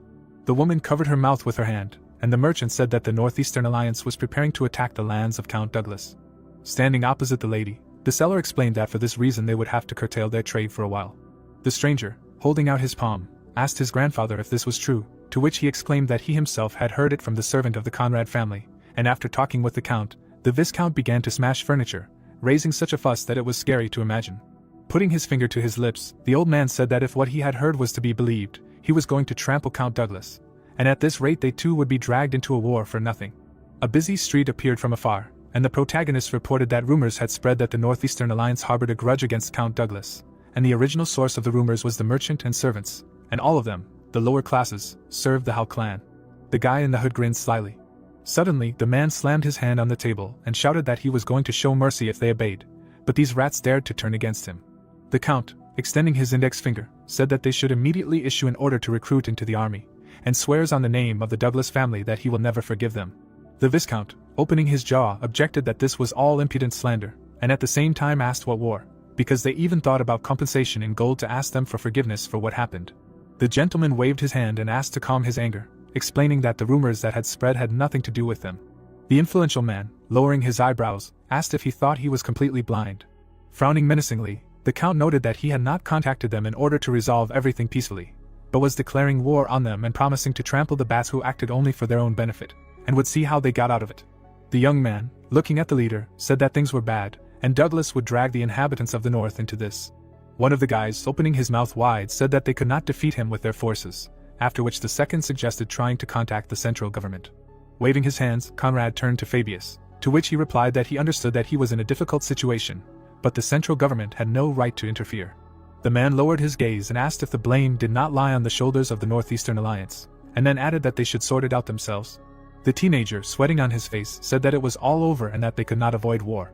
Suddenly, the boy, opening his mouth in surprise, exclaimed that a request for a conversation had been received from the heir of the Dmitri family. The lord, looking at the image of the protagonist, asked what interested him. The protagonist said that he had heard that the alliance had a problem, and at that moment the Viscount, closing his eyes, thought that he had contacted them to gloat. The aristocrat said that he wanted to hear the whole situation in person so that there would be no misunderstanding, and Conrad, lowering his eyebrows, muttered that his voice was very serious and began to talk about what had happened. Crossing his arms, the Baron's son clarified what they were going to do now, because they could not ignore the fact that the northern authorities were going to attack the northeastern region. Sweat was trickling down the man's cheek, and he wondered if Jung Hyuk would help them. The protagonist frowned seriously and replied that no matter what kind of relationship they had, the Dmitri family would not turn a blind eye to what was happening in the northeastern region. The lord imagined Douglas in front of him, and wondered why he could not stay away just because it was a matter for the northeastern region, and whether the Dmitri family would benefit most if the two of them entered the war. The lord narrowed his eyes and wondered if he had any purpose. The protagonist raised the corners of his lips, and Conrad realized that now was not the time to treat him with disdain. The man stretched out his palms and said that although their relationship had not worked out, they were now in desperate need of the Dmitri family's help. With sweat on his face, the lord added that if they forgot all their differences and helped them, they would do whatever they wanted later, and muttered that now was not the time to cherish pride. A handshake was shown, and the lord thought that if he only extended his hand, they would be able to minimize the losses in the war. The nobleman's back was visible, and he said that it would be more beneficial for him not to help the alliance, but he did not want to lose the whole picture for a small victory. Presenting a map, the Baron's son noted that if they looked at the situation in Cairo, they would understand that they needed to combine their forces. Crossing his arms, Jung Hyuk added that Dmitri and the Northeastern Alliance coexisted behind the same fence of the northeastern region. Frowning in confusion, Conrad wondered if he was saying this out of pure kindness. Opening his mouth, the protagonist said that he had a clear demand, namely, let him sincerely repent of what he had done and show that he was eager to cooperate in the future. The man lowered his eyebrows, listening to him say that he should promise only this, and he would not turn away from their misfortune. Biting his lips, the lord thought that this was unheard of. Clenching his fist, the lord muttered that the Dmitri family, which they despised because of their lowly origin, was now acting as a great commander who would lead the entire northeastern region. Looking towards the guy, Conrad said that he would contact him again, as he discussed this in detail with the members of the alliance. A few days later, the Douglas army appeared, and at that moment the young man said that when the war was over, he should not forget about a decent payment, to which he received a positive answer.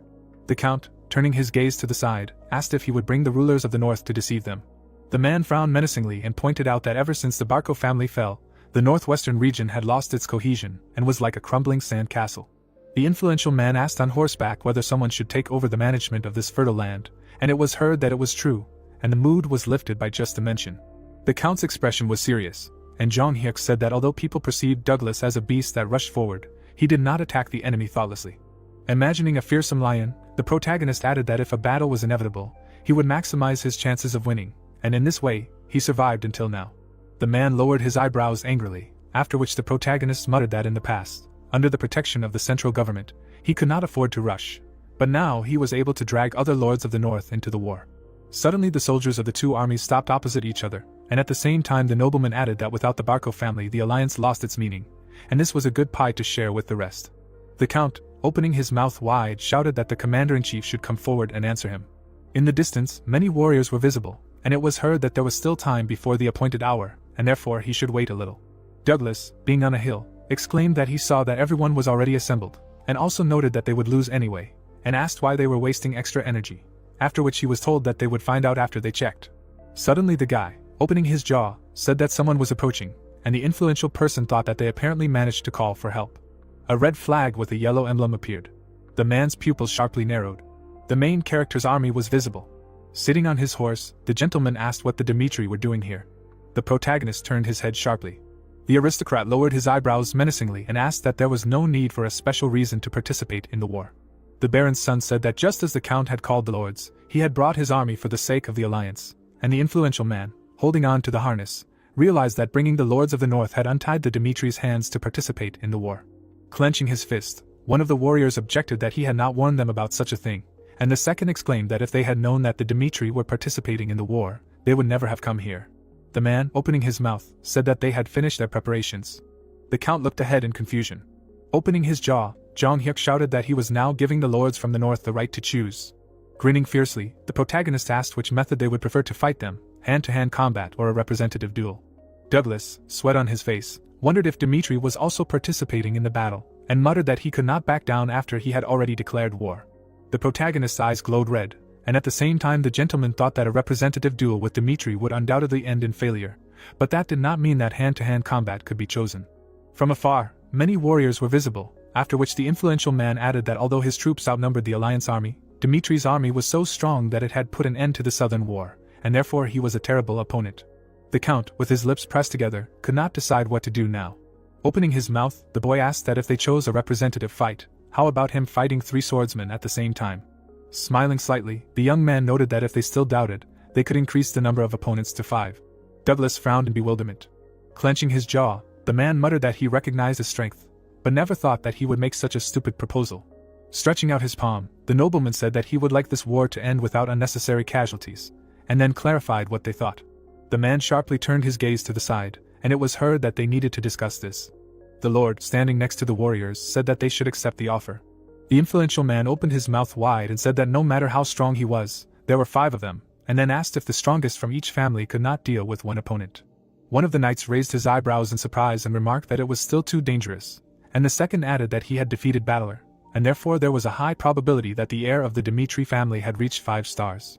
Looking forward, the count said that it was as if they had another choice, and no matter what they chose, they would have to confront this monster.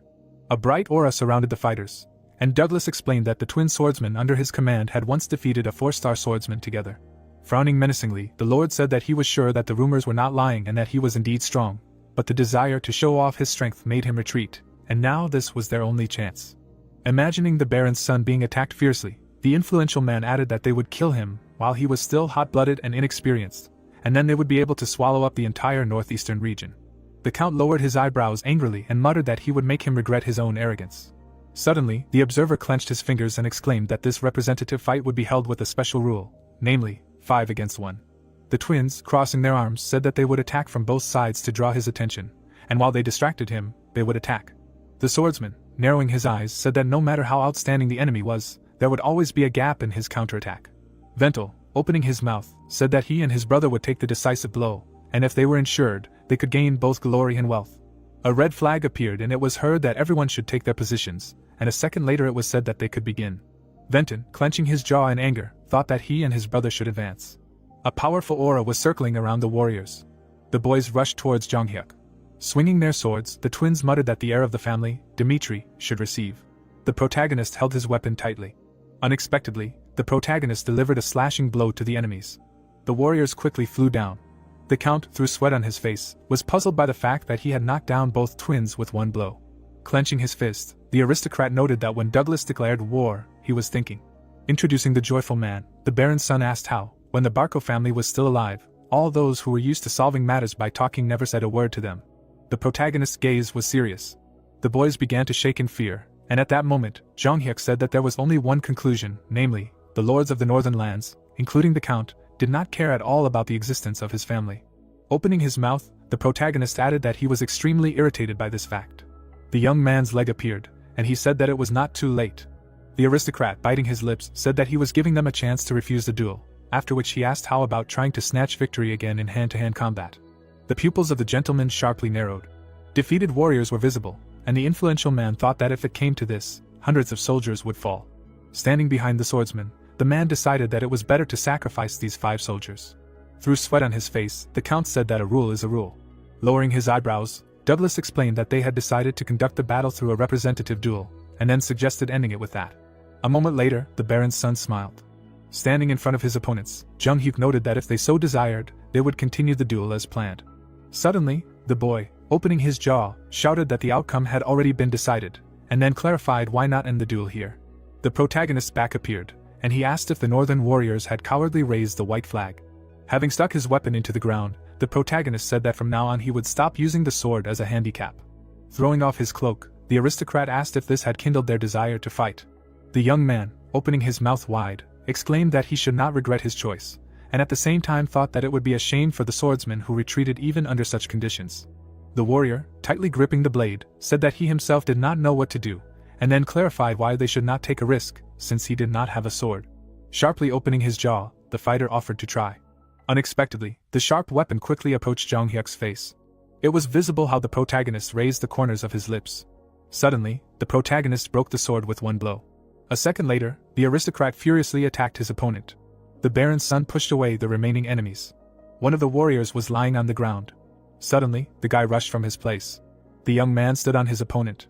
His eyes glowed purple, and he asked if there were any objections. Lowering his head, the count replied that there was no way. Then Jonghyuk walked towards the viscount. Conrad, leaning forward, noted that he had worked hard, and the protagonist said that he hoped that they would get along in the future. Through the sweat on his face, the man thought that if they had chosen an open confrontation with the Dmitri, then now a cruel reprisal would await them, not their opponents. The protagonist smiled slightly, after which the gentleman said that, as the heir of the Dmitri family had planned, this moment had finally established the hierarchy in the northeastern region. A few days later, a tall building appeared. People were sitting at the table. The aristocrat, crossing his fingers, said that his father had given him the right to lead this meeting, and also asked if there was anything they were still dissatisfied with. The men calmly closed their eyes. Opening his mouth, the Baron's son decided to tell the gentleman about the new agenda. Lowering his eyebrows, Jonghyuk asked them if they thought the Cairo kingdom was on the right path.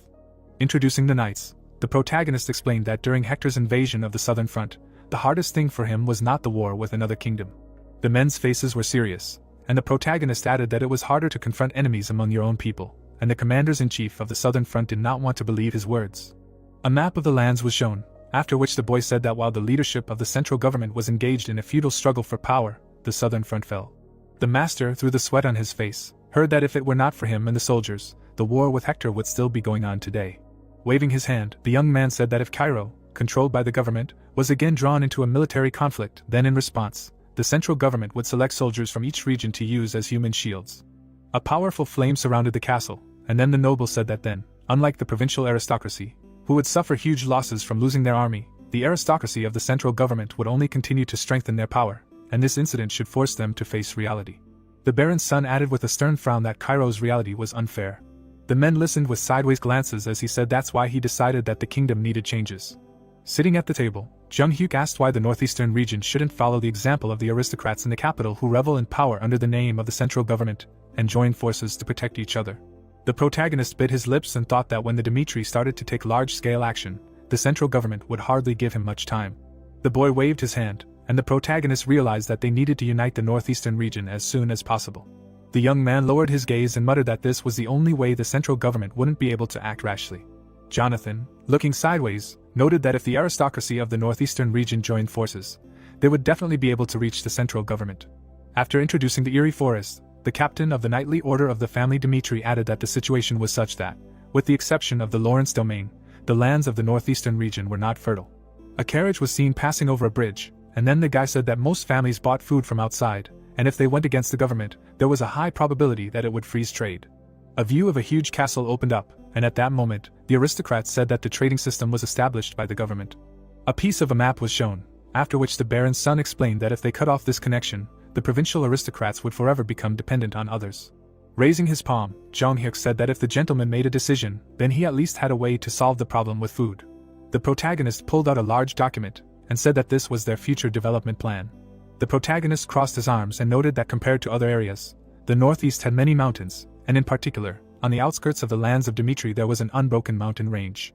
Wooden fences were visible, and then the guy said that they were in an advantageous position to repel an enemy attack, and first of all planned to build a huge fortress where they could evacuate people. Having imagined the lands sown with wheat, the young man added that they had also cultivated the mountain lands, and would henceforth engage in agriculture in order to be able to provide for themselves. The Viscount, looking at the aristocrat, asked if this was possible, since it was not so easy to make the mountains suitable for agriculture, to which he received the answer that it was possible. The guy's eyes glowed purple, and at the same time the baron's son said that the shelter of the heavenly demon was an ideal fortress, capable of withstanding dozens of years of attacks from the righteous Miram clans. The warriors abruptly rushed from the place. The tall mountains were visible, and Jong Hyuk added that it was located on a mountain range that stretched for hundreds of kilometers, called Shawandishan. Lowering his eyebrows, the protagonist thought that the mountain range was similar in shape to Shawandishan and the revival of the blacksmith clan. Biting his lips, the protagonist wondered whether it should be called a coincidence or fate. A piece of paper appeared, and it was heard that it separated land suitable for farming, and part of the land was already being cultivated, and it would take some time. Raising his hand, the guy noted that if everything went well, they would be able to gain power, thanks to which the central government would no longer be a threat to them. The Viscount, clenching his fist, said that this was simply amazing. Jonathan muttered through sweat on his face that the land cultivation plan and the fortress blueprint were thought out to the smallest detail, and it did not indicate some abstract direction, but provided a concrete way to improve the situation. The man, placing his palm on his chest, said that Lawrence obeyed the decision of the Dmitri family. The gentleman, closing his eyes, said that the same applies to the Conrad family. Smiling, the nobleman said that from now on, Dmitri proclaims their union and alliance, and also realized that they managed to get the northeastern region. After some time, a glass of wine appeared. Romero, bringing the drink to his mouth, thought that the current Dmitri family, under the leadership of the heir, was following the right path. Frowning seriously, the famous blacksmith thought that he was ashamed in front of Rodwell, who had spent a lot of effort, but no one could replace the current heir. Holding his hand behind his back, the gentleman said that the moon was very bright. The Marquis, sitting at the table, read that Hendrik had not sent any of his swords to auction, and it was said that he had spent the past month in tossing and turning. The man, lowering his eyebrows, wondered that if this was not the head of the blacksmiths of Dmitri, then who was the master who could forge such a sword? Valentino clutched the paper on which it was written that this was not his sword, and there was no one in Cairo who could forge such a sword, and he could turn the entire continent upside down, but he would not find such talent. Suddenly, the assistant, opening the door, exclaimed that it became known that the head of the blacksmiths of Dmitri had been seen with a sword that looked like flame. The gentleman, stunned, opened his jaw and shouted that they should take it to Dmitri immediately. After some time, Hendrik, looking ahead, asked why he was looking for it. Closing his eyes, the Marquis decided to get straight to the point, and said that a month ago at a Delian's auction he had bought a sword named Flash, after which the head of the blacksmiths noted that he had written about it in a letter. Raising the corners of his lips, the richest man in the kingdom said that his instinct told him that Flash was a real treasure. It was clear how furiously the blacksmith worked, and then the greedy collector added that the master who forged the sword that perfectly resonated with mana could safely be called the best in all of Cairo. A sharp weapon appeared, and Valentino explained that this was the very same sword Flash. The master's pupils sharply narrowed. Grinning, the Marquis muttered that he thought so. Stretching out his palm, the gentleman said that he recognized it, and he had heard that in their collection there was a sword similar to this one. Hendrik brought his fist to his mouth. The richest man in the kingdom looked pleased, and then the best blacksmith in Dmitri said that he would show him the sword, and let him wait a little, and he also understood that a collector like Valentino would be able to discern the value of the sword. Putting down the weapon, the man said that the name of this sword was Salamander. Opening his mouth in surprise, the greedy collector muttered that one only had to look at the blade, as the heart ran cold, and he was sure that this was the creation of the master who created the Flash. Sitting opposite the Marquis, the master said that he was right in his belief, because Samandra and the Flash were forged by the same person. A dark aura swirled around the swords, and then Hendrik added that Salamander was his first creation, and the Flash was forged next. Through the sweat on his face, the Marquis decided that he wanted to get it for himself. Valentino apologized for his impudence, and then asked if he could sell him the sword, to which the best blacksmith in Dimitri, lowering his head, replied that the sword was not for sale.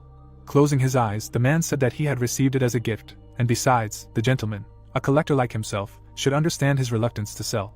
The expression on the face of the richest man in the kingdom was confused, and he asked again about the gift.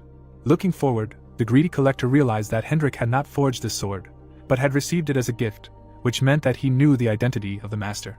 Introducing Romero, the Marquis asked if it was possible that it was forged by a Baroque who had already retired, after which the blacksmith noted that it was not at all. Opening his mouth, the man explained that this sword was the creation of the eldest son of the Dimitri family. The menacing protagonist appeared, and then Valentino wondered if the youngest ranker Cairo had created the best sword in the kingdom.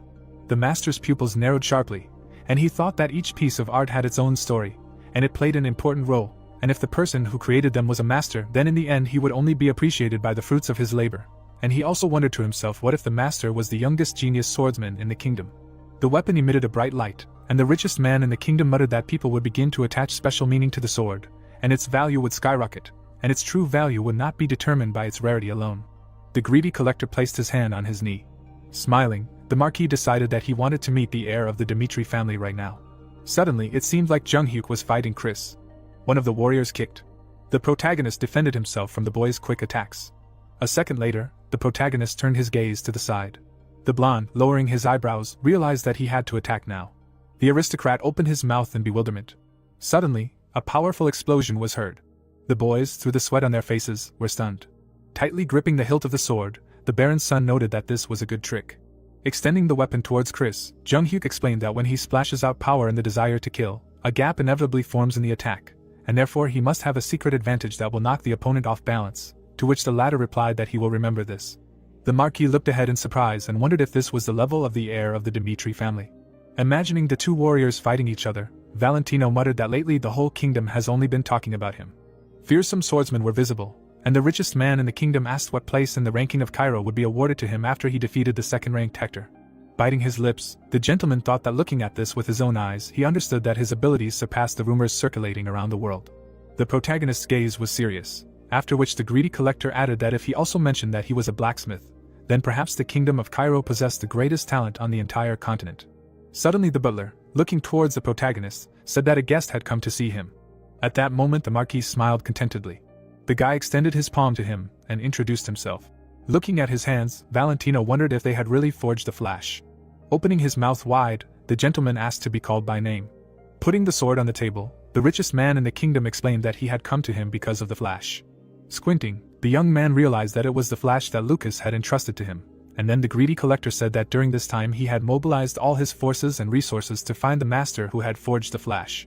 Looking ahead, the Marquis asked if he really was the one who had created the Flash.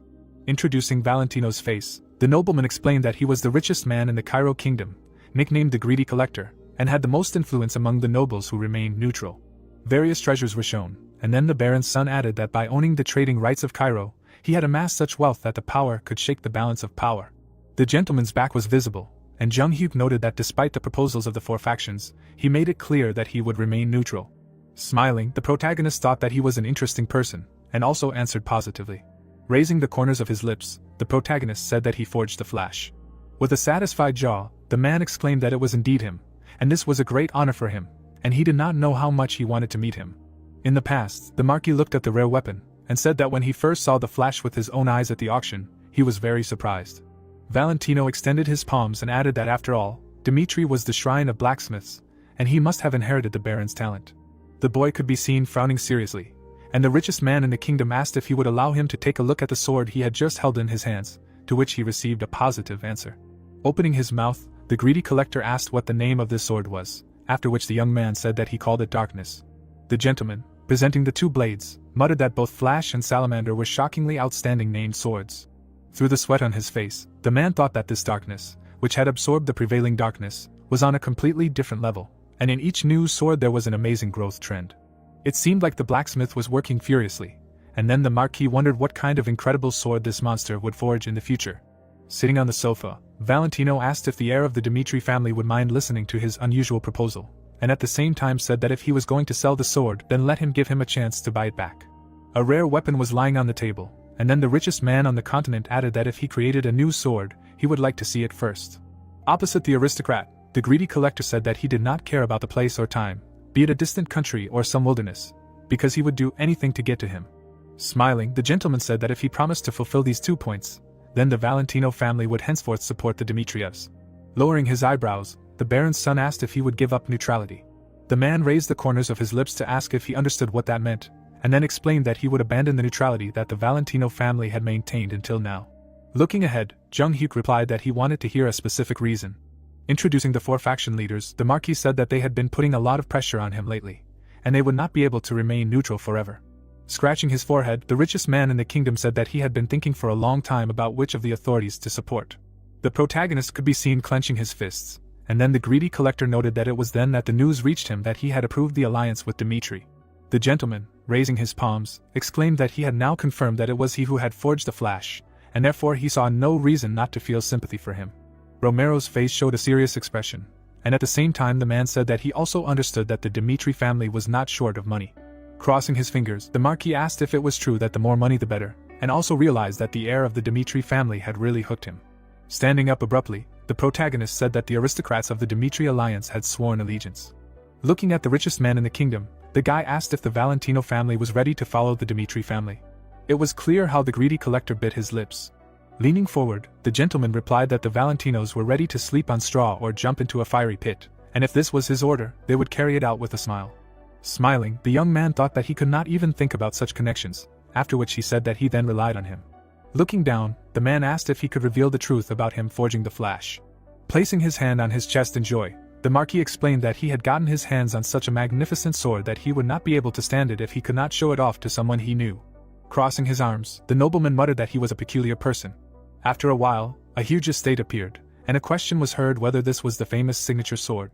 Valentino, standing next to the table, said that this sword surpassed all rumors, and it would allow a 1-star swordsman to repel an attack with a 2-star aura, to which one of the guys asked if this was true. The richest man in the kingdom, stretching his palm out to the side, asked in return if he had ever lied about the items in his collection. The protagonist could be seen lifting the corners of his lips, and the greedy collector said that the master who forged the flash was the hero Cairo, who put Hector to flight, and the descendant of a family of blacksmiths, the heir of the Dmitri family. The young man, with his mouth wide open, asked if this sword belonged to the protagonist then, and then the gentleman answered that it was this sword that he had used to defeat Battler in a duel. Raising his gaze, the man added that the heir of the Dmitri family had forged 3 swords in his entire life, and the flash was his 2nd sword. Imagining Hendrik working hard, the Marquis explained that people had dubbed all 3 swords the collection of the heir of the Dmitri family, and thanks to the reputation of the Baron's son, the business of the Dmitri forges had gone up so much that it had become difficult to withstand such a volume of work. After some time, it seemed like Jung Hyuk was walking down the corridor. The protagonist stopped abruptly, hearing that he had repelled Hector's attack, and had also defeated Battler. McKean narrowed his eyes and noted that they had underestimated him too much, and he had even united the northeastern region, monopolizing power. A member of the Valhalla intelligence agency, standing behind the protagonist, said that the Valhalla Empire could not ignore the possible future threat, and now let him choose whether to submit to Valhalla or become an enemy. The nobleman grinned slyly and asked why he should follow their choice. The moonlight fell on Jung Hyuk's silhouette, and his interlocutor asked if this meant that he was ready to go against them. Looking down, the protagonist asked to call things by their proper names, and then added that they were the ones who threatened him first. It seemed like the strongman was holding a pedestal with a throne above himself with his hands, and the nobleman said that he was not going to swear allegiance to anyone against his will. Presenting a map of the lands, the swordsman of the Aura thought about the fact that the kingdom of Cairo was a tasty morsel for the Kronos Empire, which it had been trying to get for many years. But if Valhalla intended to attack Cairo, then Kronos would not stay aside under any circumstances. Angrily frowning, the protagonist noted that if they did not plan to feud with him, then they should wait. Makin's pupils bulged in bewilderment when the Baron's son explained that the power he would choose would definitely elevate Cairo to the top, and people would start calling people Dmitri the creators of the king. Clenching his fist tightly, the Information Bureau employee noted that he was extremely bold in solving problems. The guy thrust his head forward and said that if he strained his neck all the time, then one day it would break. Butler's silhouette appeared in the fire, and the intelligence officer said that even the one he had managed to defeat with such difficulty was nothing to Valhalla, and the continent was large. The youth began to dissolve in the streams of dark magic, and at that time he said that they would give the heir Dmitri more time, and hope that he would make a balanced decision. The sheets of paper fell down, and it turned out that with the founding of the alliance Dmitri, four factions contacted Jonghyuk one after another, and insistently demanded that he make a decision. The servant folded his hands behind his back and asked whether his master was going to leave the protagonist alone. The Marquis of the Benedict family held the letter in his hand and said that if he was elected, he would not make a big deal out of what had happened. Crumpling the paper in his fist, the old man noted that if he, an aristocrat, chose another direction, then he would make him pay. Standing in front of the window, the Aura swordsman thought that he could no longer use the balance of the power system. A memory of the protagonist standing on the battlefield among the dead knights appeared, and now he realized that if he did not use the last year to good effect, then casualties in the coming war would be inevitable. The Baron's son lowered the corners of his lips and thought that first of all, he needed to find an effective way that would ideally help resist magic. A view of a tall building opened up, and it was said that there were 13 magic towers on the continent, the very first of which was the Heavenly Magic Tower, which held a scientific conference in which representatives from each of the towers participated to testify to the successes. A fire sphere appeared near the man's palm, and it turned out that the Phoenix Magic Tower had displayed powerful fifth circle magic. The people in the stands watched the scene in the arena, and their gazes were filled with coldness. The sorcerers frowned angrily, and it was said that the reason for this attitude towards the Phoenix was the fundamental problem that had been plaguing the tower recently, and that was that this tower had no identity. The old men bowed their heads, and one of them pointed out that it was true that the Phoenix Tower had lost the magical teachings that had accumulated over generations. Felix put his palm to his head and thought about how he had been confused 3 years ago and had agreed to temporarily replace the head of the tower, but this could not continue. Closing his eyes, he realized that because of the mentor's protocol, he had failed to inherit the magical teachings of combustion, which was the secret weapon of the Phoenix Tower, and because of this, the tower began to lose magicians. The acting head leaned his back against the chair and thought that the Frank Kingdom had also cut off its sponsorship, so he could be kicked out at any moment, and then said that his head was spinning. Suddenly, he looked down. Under the documents was a letter from the eldest son of the Dmitri family. Sitting at the table, Felix read that the conditions were simple. The man imagined in his mind the image of the person who sent him the letter, which said that if he became his sparring partner for the next 6 months, he would pay him 1,000 gold pieces every month.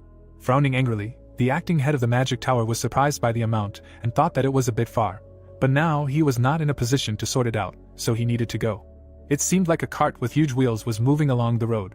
Holding the book in his hands, the Phoenix Tower member wondered if this person was called the Shrine of the Blacksmiths of the Cairo Kingdom, because he did not know about the swordsman, but the magicians would hardly be interested in this place. A map of the Kronos Empire was visible, and it was said that there were 13 magic towers on the continent, and 7 of them, including the heavenly one, were located in Kronos. A view of the upward-reaching magic seals opened up, and it turned out that although the magic towers strictly adhere to the neutral power, but Kronos, where most of the magic towers are located, is rightfully called the Shrine of Magicians.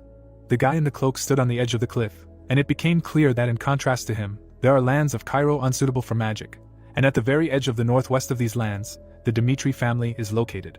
Sitting in the carriage, Felix thought that if it were not for the offer of the Baron's successor, he would never have ended up here, because for him, as a representative of the Magic Tower, it was only important to get 6,000 gold, which would be enough to extend its existence for exactly 6 months. In bewilderment, the man opened his mouth, surprised that this was really the land of the Dmitri family. The gates of the protective wall appeared in front of him. The guard looked ahead and asked the stranger to stop and state the purpose of his visit. Having shown him the document, the acting head of the Phoenix Tower said that he was a member of the Magic Tower, after which he added that he had arrived at the invitation of the young gentleman.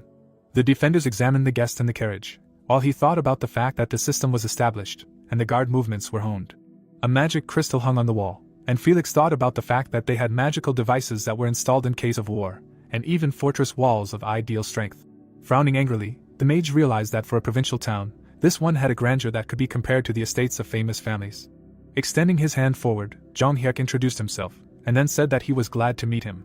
Shaking his interlocutor's palm, the man said his name and thought that this guy did not look like an ordinary person. Lowering the corners of his mouth, the acting head of the tower said that he would not say unnecessary things, and sharply asked whether the swordsman of the aura confirmed the conditions stated in the letter. Smiling, the protagonist replied that everything was as stated in the letter, and for becoming his daily sparring partner, he would pay 1,000 gold per month for 6 months. Felix closed his eyes and admitted that he did not quite understand, because if this was a simple sparring, then there were many other mages, and then clarified why he chose him. A bird surrounded by flames appeared, and the Baron's son said that he had heard that the Phoenix Tower's fire magic was the strongest of all offensive magic. The young man extended his palm forward and noted that the tower had not been doing well lately, so he decided that for a reasonable fee he could buy the time of such an outstanding mage. Standing opposite his interlocutor, Jong Hyuk said that if he got hurt or died during the sparring, he would not be held responsible for it, and then added that he only asked for a promise to give it his all. Felix's eyes shone brightly, and he asked if the protagonist was sure that he would not regret it, and then wondered if he was serious or looked down on mages. A view of the protective barrier around the Dmitri family's training ground opened up, and one of them could be heard suggesting that the opponent attack first. Lowering the blade down, the Aura swordsman declared that he would give him the right to choose, to which he replied that he would not refuse. Creating an energy sphere between his palms, the Phoenix Tower member thought that this was the first duel, so he should start by defeating Romero's eldest son. Suddenly, he released several fire blades forward. The sword surrounded by flames headed straight for the protagonist's body. At the same moment, a powerful explosion occurred. The guy spread his legs to the sides, dodging the attack, which his opponent was indignant at. A bright flash of energy was visible, and the magician used the fourth circle release. Gritting his teeth, Felix used the Inferno skill. A moment later, the man released 2 streams of flame. Lowering the corners of his lips, the aristocrat was surprised that these were walls of fire on both sides of him. Putting 2 fingers forward, the Phoenix Tower member mentally said that this would be the end of him. The flaming blade flew behind the mage. He extended his palm forward and threw the flash rune. Frowning angrily, the acting head of the tower mentally said that although it was weak, he would not be able to move with it. Suddenly, Jong Hyuk appeared behind his opponent and asked if he was going to use the magic of the 5th circle, which scared him. Raising his elbow, Felix did not understand how there was not a single burn left on him even after the pillar of fire. The protagonist began to move his fingers from top to bottom. Having created a magical portal of flickering in front of him, the aristocrat decided that he should retreat first. Suddenly, his pupils noticeably narrowed. At the same second, the swordsman of the aura rushed forward, and his opponent was surprised that he had already managed to catch up. Gritting his teeth tightly, the mage used restraint. A green barrier hovered in front of the protagonist's face, and his opponent noticed that he had shackled him at the legs, which would help him gain 10 seconds. A moment later, the guy bent his body down. The enraged successor to the head of the family, Dmitri, clenched his fists tightly. Gritting his teeth, Felix cried out in alarm, after which he thought about proving to him that he was worth thousands of gold. Streams of fiery energy flew around the magician. Jong Hyuk turned his gaze to the splash of magic flying next to him. At the same second, the protagonist swung his sword. With bulging eyes, the acting head of the Phoenix Tower said that this could not be. Approaching his opponent, the aristocrat declared that this would be the end of today's sparring. The boy grinned and suggested that they meet at the same time tomorrow. Lying on the ground, the wizard thought about how he was sure that this man had predicted every spell he cast, since he could even resist the flicker. Spreading his arms and legs wide, the man thought that there was no technology in the world that could predict spells, but he did not understand how he had managed to do it then. Closing his eyes, the member of the magic tower wondered if he would be able to win if they clashed again in battle. Squinting his eyes, the wizard decided that at this rate he would never see victory, and then asked himself to think and turn on his brain. A man with a braid of hair appeared, and Felix said that when the head of the tower disappeared without a trace, the burning that was passed down by inheritance was also lost, and then everyone said that the end had come for the tower. Sitting at the large table, the acting leader noted that he had thrown himself into research and had successfully restored part of the burning spell, and for this, people called him obsessed. The next day, the heroes met again at the training ground. A bright seal appeared under the mage's feet, and he thought that if the opponent was able to predict the trajectory of magic, then he needed to make it so absurd as to make it impossible to calculate. Due to the use of the stone edge skill, the ground under the man's feet began to fall apart into pieces. The wizard stood on the edge of a high cliff. A smirk appeared on Jong Hyuk's face. Lowering the corners of his lips, the acting leader thought that the main advantage of magic was that it was not necessary to aim at the opponent. At the foot of the mountain, a wave of fire swept across the ground. The protagonist began to rush forward, and his opponent decided that he needed to act now. A powerful stream of magic hit the aristocrat straight. Magic waves protected the protagonist's silhouette, and his enemy wondered if it was an aura shield. Felix frowned angrily, not understanding if it was an artifact, and then cried out indignantly. The aura swordsman struck with his fist, and the sorcerer realized that he had made the shield with his own strength. Suddenly, the man began to fall down from the high peak of the mountain. The Phoenix Tower member narrowed his eyes, and the heir of the family, Dmitri, said that this would not work. Standing over the body of his opponent, the guy noted that from now on he allowed him to use any means. Looking down, the Baron's successor said that he could bring more mages with him and fight him as a crowd, after which he added that he would also change the condition. The wizard's eyes widened in surprise when the young man explained that if he managed to defeat him even once, he would immediately pay 10,000 gold as a reward. The view of the buildings in the city opened up, and the man realized that this amount was enough to feed 40,000 people for a year. With his fingers wrapped around the hilt of the sword, Jung Hyuk asked how he liked the deal, while Felix thought about how he had not considered him as an equal to begin with. Clenching his hand tightly into a fist, the member of the Phoenix Tower decided that from now on it was a matter of honor, so he would definitely bring him to his knees and empty the treasury of the Dmitri family, and then said that he agreed. The magician created a protective barrier in front of himself, and it was said that in the first week there was a series of endless losses and an attempt to study the strategy of the aristocrats' battle, and starting from the 8th battle, the sorcerer began to actively use the immobilizing spell. Putting his palm in front of himself, the man used the slowdown skill. Clouds of white smoke scattered in space after using the fog ability. At the same second, a magic trap appeared under the protagonist's feet. Felix clutched his head, not understanding why he was figuring out all of his attacks, and then added that he had suffered his 30th defeat during the 30th duel. Sitting in his chair, the mage decided that it was time for him to admit that he shouldn't dwell on his self-esteem. Teleportation beams appeared in front of the man's face, and he realized that he couldn't defeat the aristocrat alone. The old man lowered his chin and asked if the acting head of the tower was suggesting that they fight as a crowd. The mage placed his hand on the table, and his subordinate explained that magic was a force that was difficult to control, and he was talking about duels, and then added that he was also the tower head's confidant, so he needed to stop messing around on foreign soil. Nox frowned angrily and noted that if something went wrong and the family's eldest son, Dmitri, was hurt, they would not be able to cope with the consequences. Lowering his chin, Felix said that he understood what was being discussed, but that there was a whole 10,000 gold coins at stake in the duel. The man said that if they joined forces and defeated the nobleman, he would give them half of that amount, to which the nobleman pressed his lips together and asked if that was true. Slightly tilting his head down, the 5th circle mage asked if they only needed to win once, to which the nobleman replied that it was true, but one should not think that everything was that simple. In the magical rays, the silhouette of the acting head of the tower was visible, who explained that he should be called the worst enemy of the mages, so they needed to develop a strategy, to which he was told that there was no need. Waving his fingers, Nox asked the chief not to worry, because they could solve this issue in no time. A few days later, Jong Hyuk stood in front of a group of mages on the training ground, saying that he would give them the first blow. A magic sphere appeared in the wizard's hand, and he released a fiery explosion.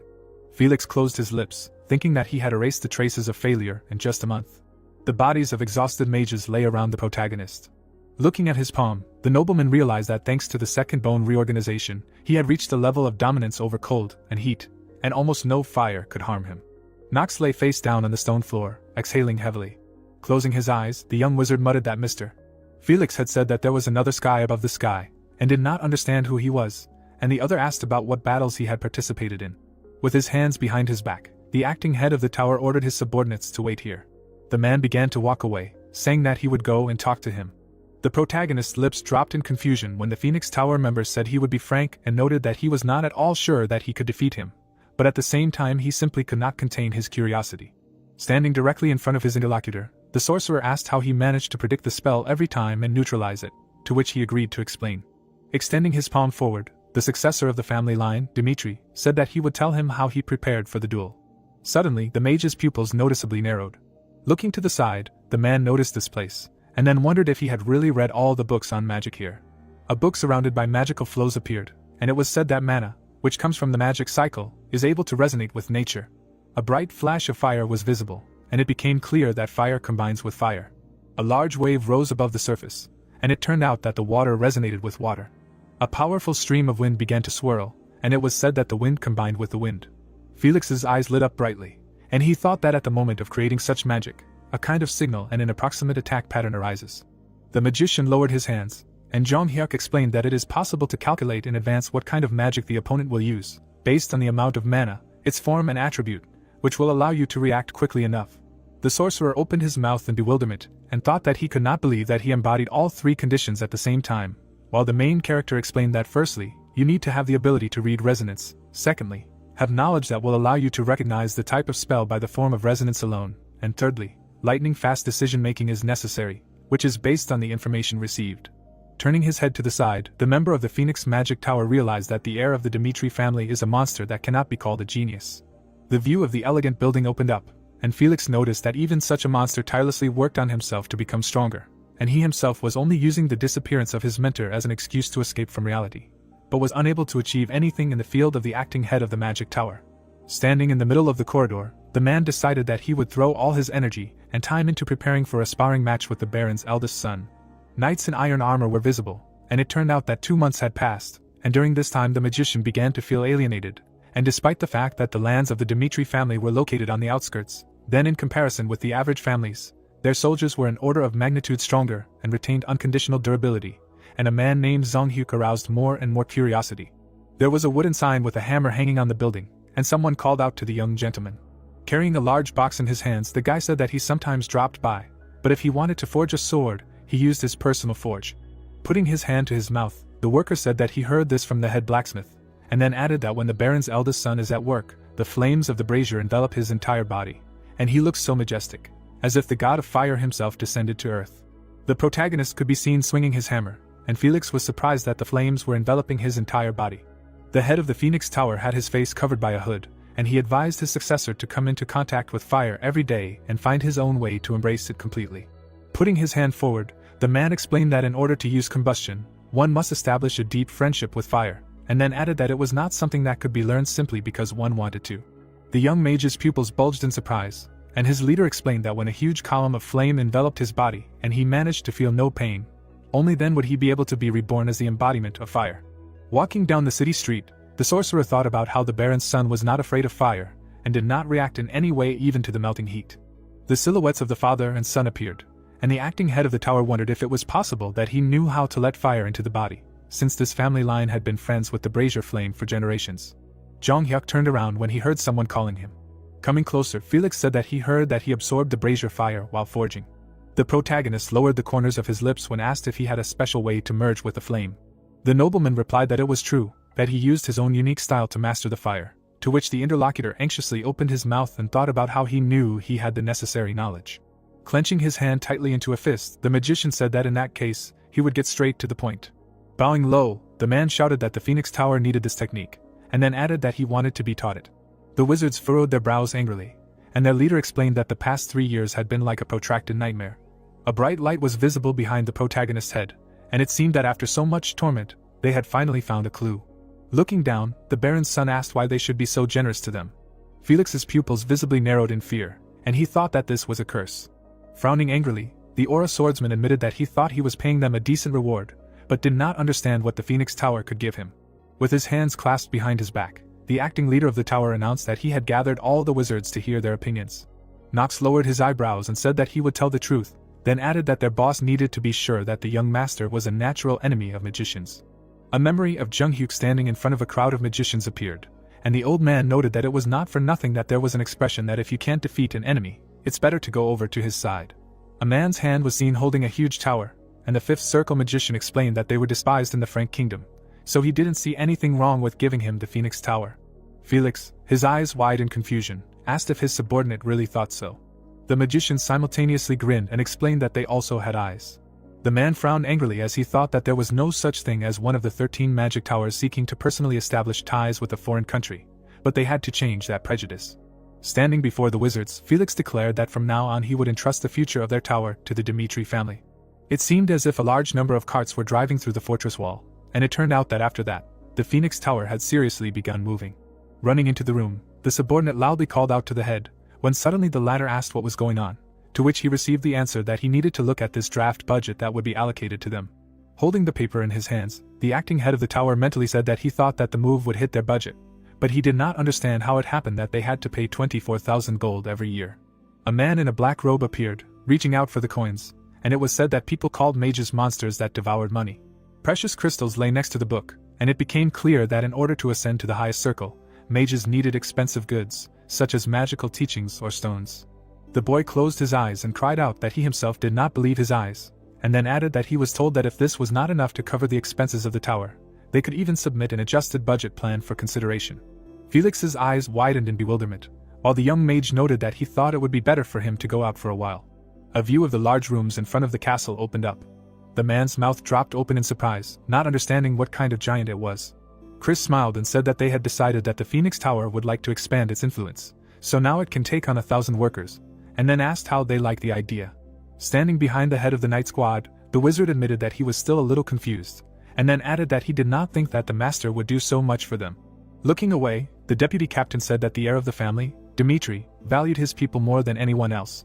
The young man noted that they would have to get used to it, to which the magician's pupils bulged in fear. Raising a finger up, Hans said that in his absence, the assistant should not deviate from the young master's daily routine for a second. Mofi wrote everything down on a piece of paper, while his mentor explained that he needed to hand him a towel on time to wipe off the sweat, and also prepare water of the right temperature in advance. The butler closed his eyes and thought that although he was worried, this guy had graduated from a Delian academy, so everything would be fine. There was a doll in the box, and the servant thought that his sweet granddaughter would like this gift. Bowing, the subordinate said that he had been waiting for him, to which he asked what that meant.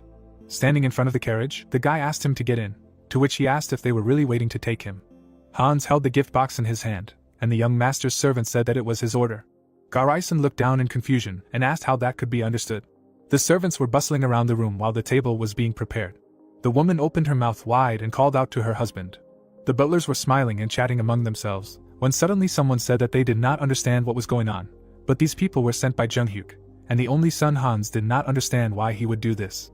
Waving his hand, Lucas introduced himself and explained that the successor of the Dmitri family sent him to repay Mr. Hans for his loyalty and service. The guy asked to trust them with the preparations for his daughter's birthday, to which Garrison's jaw dropped and shouted that he did not understand at all, because his father was only the butler of the Dmitri family. The man's pupils bulged in bewilderment when he was told that the young master greatly appreciated his father, and then asked if he had told him about it. It seemed like the protagonist was leaving the table, and the butler's only son said that there was a time when he was called a fool who did not understand at all how selfless his father was and what sacrifices he made for him, so he did not agree. But his father did not completely lose faith in him. Hans closed his eyes and said that the young gentleman had been through a hard time and had lost his way, adding that he was actually very kind.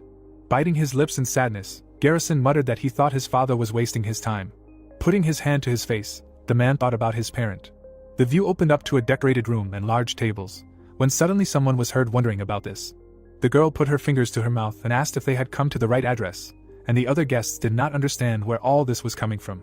Taking a step forward, the knights shouted for everyone to move aside. A dark silhouette was visible in the doorway, and the butler's only son wondered why a guest had suddenly arrived with guards. Hans's eyes widened and he called out to his son, who was surprised by his appearance. Closing his eyes, Garrison ran towards him. Hugging his son, the servant exclaimed that his father had returned. There was a pile of chests and boxes near the wall, and the young master's subordinate announced that it was time to open the presents. Untying the bow on the box, the butler's only son noticed that his father had prepared the first present for her. Smiling broadly, the little girl exclaimed that it was a very beautiful doll, which she asked to buy for her every day, after which she expressed her gratitude. Turning his head to the side, Garrison noted that the next present was coming, after which he thought about it. In a small box, he noticed a ring with a ruby from Viscount Conrad. The corners of the mouth turned down, wondering why the aristocrat would wish a child from a commoner family a happy birthday. There were letters lying next to the jewelry boxes, and they turned out to be gifts from Count Adelian and Viscount Lawrence. The man held another box in his hands and remained silent, and then wondered why the vaunted aristocrats would send them gifts, and then realized that all the expensive gifts were given by them only to prove themselves to Hans. It seemed like the butler was carrying the young gentleman on his shoulders, and it was said that he looked after him even when he was called a fool, and raised him from the cradle. The glare of light reflected in the round eyes of the servant of the Dmitri family, and it became clear that he had become an important person for the aristocrats, who would act as a link between them and the baron's son. Hans's granddaughter closed her eyes in satisfaction, and her father thought that these were too serious gifts for a small child, but that did not mean that he would not be able to accept them. The man looked away, realizing that this was a difficult situation, and then said that he would open the gift from the young master last. Hans's eyes widened, surprised that Junghyuk had sent a gift. Suddenly, Garrison's pupils visibly narrowed, and he cried out in alarm. At that moment, a letter of recommendation for admission to Glory Academy was visible in his hands. Lowering his head, the butler's only son muttered that for the sake of his daughter, the successor of the family, Dmitri, wrote a letter of recommendation to Glory Academy. The academy building opened up, and it turned out to be the best educational institution that a commoner could dream of, because it was not so easy to enter even with money. A moment later, the man turned his head towards his father. Garrison put the paper to his face and thought about how grateful he was to his parent and the young master. The lights were on in the windows of the Dmitri family castle, and he could hear someone saying that it was too expensive a gift. Raising his hand, Hans explained that the fact that he remembered and acknowledged him was enough to feel that his efforts were useful. The protagonist closed his lips in confusion. The fighter clenched his teeth tightly from the effort. The blond boy looked away and asked if the blood demon regretted following him. The young man put his knee to the ground and said that he did not regret it. Grinning evilly, the martial artist noted that the fact that they believed in him made him want to follow the master for the rest of his life. With his hands behind his back, the aura swordsman said that looking back on the years, he realized that he had spent more time with the butler than with his father, and then added that despite the difference in social status, the man named Hans was special to him, although it was said that he was the bond that was left behind by the heir of the family, Dmitri. The servant pressed his fists to his chest while his superior stated that he was his man, and by showing him loyalty and sincerity, he had the right to receive something from him in return. Smirking, Jong Hyuk said that he sincerely congratulated him on his granddaughter's birthday. A year later, the Valhalla temple in the Cairo region appeared. Water dripped from a watering can onto the flowers. The priest put his hand in his pocket, and remarked that he was very sad. Willis raised an eyebrow and thought about how when the young master who had returned from the southern front mentioned the Battle of the Rankers, an unprecedented event had occurred in the Cairo kingdom. The silhouettes of the swordsmen were surrounded by a magical aura, and the man said that the Rankers of Cairo had stopped competing with each other, and had begun preparing for a duel with the heir of the Dmitri family, devoting a whole year to this. The protagonist's cloak was fluttering in the wind, and it turned out that it was quite difficult to say where the line of the Baron's son was drawn, because after the duel with Homer, he was officially awarded the 100th place in the Cairo ranking. Blood began to splash from the warrior's head, and it was said that the aristocrat had defeated Butler, who was in second place in the Hector Kingdom's ranking, and thus showed his ability, so this is where the dilemma arises. A wicked smile appeared on Jong Hyuk's face, and the priest thought that everyone from the 1st to the 99th place could become his prey. Grinning, Willis decided that no matter what choice they made, once the protagonist took action, there would be a huge change in the rankings of Cairo. Waving his arms from side to side, the subordinate called out to the reverend and shouted that there was a message from the young master. Smiling widely, the priest asked if it was true when his assistant shouted that he was going to start the official battle of the rankers. Holding the paper in his hands, the man asked if he had finally made his move. Sitting at the table, Butler thought about the strange things that had been happening at the border of Cairo lately. The rays of light fell on the elegant chairs, and it was said that it all started with the head of the Phoenix Magic Tower of the Frank Kingdom, and then the important figures of the magic towers that are located in Kronos disappeared. A shadow fell on the castle towers, and it turned out that the Kronos Empire, which suffered the most damage, was sure that this was the work of other countries. The ruler of the empire put his hand forward and declared for everyone to conquer the continent. Maps of the lands of the two countries were visible, and it was said that at such a time, the smaller countries suffered the most, and especially Cairo, which borders Kronos, because the reality was that war was inevitable. The old man frowned seriously and decided that in order to resist, they needed a solid system of power sharing, otherwise they would not survive the era of turmoil with a weak king. A memory of Jong Hyuk attacking the knights appeared, and Butler thought that if the noble faction managed to recruit the Baron's successor, then they would no longer be able to ignore the current power distribution system. The general wrapped his fingers around the glass and began to think about what would happen if the protagonist did not give them the answer they wanted. Suddenly, the glass in the five-star swordsman's hand shattered into pieces. The old man frowned angrily and asked about the current location of the heir of the Dmitri family. The subordinate spread his arms and explained that it was because he was currently in the north, to which he was asked again. Hector, the kingdom's best warrior, pursed his lips and wondered if he really wanted to rise from the bottom. Unrolling a paper scroll, Willis shouted that they were starting their official ranker battle. Jaden gripped the hilt of his sword with his fingers and wondered if he had said that he was aiming for the very top, and had ended up challenging him. The opponent took a step forward and the man in 99th place in the rankings thought that if he really was such an incredible master as they said, he would hardly want to get involved in a protracted war, thereby wasting his strength on low rankers. Jong Hyuk closed his lips and his opponent mentally said that if you look closely, he is an ordinary little boy. The protagonist put his weapon forward and his opponent remembered that he heard that he had already set a fight for the next ranker, so he was being impudent. Suddenly, powerful magical flows appeared around Jaden, and he decided that in this case, he would fight with all his strength from the very beginning. At the same time, the aura swordsman kicked off the floor with his foot. A moment later, he stabbed his opponent in the neck with his blade. The boy began to fall down and groan in pain. There was a defeated opponent on the ground, and someone said that the fight was one-sided and there was no point in it. The priest crossed his arms and asked if it was necessary to go down the thorny path of fights, wouldn't it be better to start right from the 30th place? The main character smiled and answered that even if people called him a hero, they constantly questioned his abilities. He remembered how he had defeated many rankers and said that he would prove that he had achieved this solely with his strength. The boy frowned in shock. Then he smiled madly and thought that this was the Jung Hyuk he wanted. In front of the protagonist stood an army of soldiers. There was a popular belief that he would not be able to rise from last place to first place through a series of victories, because even if he defeated a person a day, he would spend at least 99 days. The boy stood in the arena, having defeated the enemy in the second to last place, and not even a week had passed before their fears were completely dispelled. Willis raised his hand and shouted loudly that the boy had won and moved up one place in the rankings. The warrior turned around. With a serious face, he said that he was ready for the next enemy. The boy received a blow to the face. Then he fell backwards. The audience watched the fight attentively, not understanding how it was possible that the protagonist defeated 3 rankers in just one day, since they had the power of 3 stars. The protagonist was radiating a red aura, and the audience said that he spent no more than 10 seconds on all three, and in just 2 days he defeated all enemies up to the 91st place. Someone was walking on water. The blonde was running away from a huge mouth that was trying to devour him. Suddenly the mouth closed, and blood leaked out between the fangs. Jae-jin suddenly rose up on the bed and screamed loudly. He frowned, not understanding what it was. The doctor turned around and asked if he was awake, to which the guy asked him a counter question about what he was doing here. The man raised his eyebrows and replied that he rushed headlong at a strong opponent and was flattened with one blow. The warrior lay on the ground, and the doctor added that a whole day had passed since he lost consciousness. Putting the bottles on the shelf, he said that he was at least glad that out of all those who fought the protagonist, he was the only one who woke up. The blonde opened his mouth in horror when the man said that this guy defeated 5 enemies including him that day. The doctor put the bottle back and asked the young man if he understood what that meant. He introduced Jung-hyuk and said that they were not his rivals to begin with. Jaden suddenly grabbed his chest and let out a painful groan. He clenched his teeth and thought that his body was about to fall apart. The man turned around and said that he would not be able to move fully for a whole month. The blonde began to tremble in horror when the doctor said that he did not know what kind of magic the protagonist used, but the muscles in his opponent's body turned into a complete mess. He clenched his teeth and decided that he needed to stop the others. Letters and envelopes were visible. The blonde wrote a message that the protagonist was a monster, and that he couldn't put up a second against him. Today he turned his muscles into mush with a blow, and according to the doctor, he won't be able to move for a month. The man opened his mouth in shock, looking at the letter. 2 men were talking at the table. Jaden also wrote that a fight with this guy leaves only fear behind. Jung-hyuk pressed another opponent into the ground with one blow. He defeated them again and again, rising higher in the rankings. People held white flags in their hands. A week passed, and rumors about the protagonist, as if they had never happened, feeling an insurmountable difference in abilities. All the rankers from 31st to 39th place surrendered without a fight.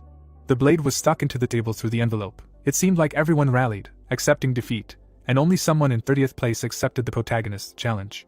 The blonde opened his mouth wide and loudly asked if his comrade had heard what they were saying about this monster. His friend remained silent, and did not even look at him. The boy frowned bloody brows and shouted that only warriors from the 10th place could become worthy opponents for him. Fernando looked down and replied that it was his choice. Then he approached his comrades, who shouted what kind of raid on their reputation was this, and said that it would only concern them, not him. He frowned and added that they were the ones who chickened out by accepting defeat, so they should not force him to surrender. The blonde walked to the door and called his comrade a stubborn donkey. The young man clenched his hand into a fist and thought, the reputation of a ranker does not matter to him at all, and all he needs is experience with a strong opponent that will compensate for his lack of ability. In front of him on the floor was a huge shadow. There were 2 opponents in the arena, while the spectators were actively sharing their opinions about the upcoming fight. Fernando frowned and thought that he wanted to become a scapegoat for the protagonist, but in return, he must show him the world he lives in so that he can move forward at least one step. Jung-hyuk looked at another opponent seriously. Then a red flag rose up, because it had begun. The less experienced warrior immediately rushed forward, emitting a bright orange aura. The protagonist did not move even when he was right in front of him. The youth held the weapon tightly in his hand. His face was focused. When he swung his sword, the protagonist dodged the blow. He froze in this position. Then he looked to the side and saw a bright flash of light next to him. After that, he straightened his back. Fernando stood behind him, breathing heavily and thinking that this guy was only dodging and that he was probably too weak in his eyes. The boy gritted his teeth and thought that the enemy could trample on his pride as much as he wanted because he had long forgotten what it was. Suddenly, he opened his mouth in surprise when he heard Jung-hyuk telling him to direct the flow of mana as he said from now on. He widened his eyes in surprise, not understanding if it was magic. The protagonist turned around and said that the reason he was weak even with 4 stars was because his mana output was unstable, and if he continued to use the same methods, he would never be able to become stronger.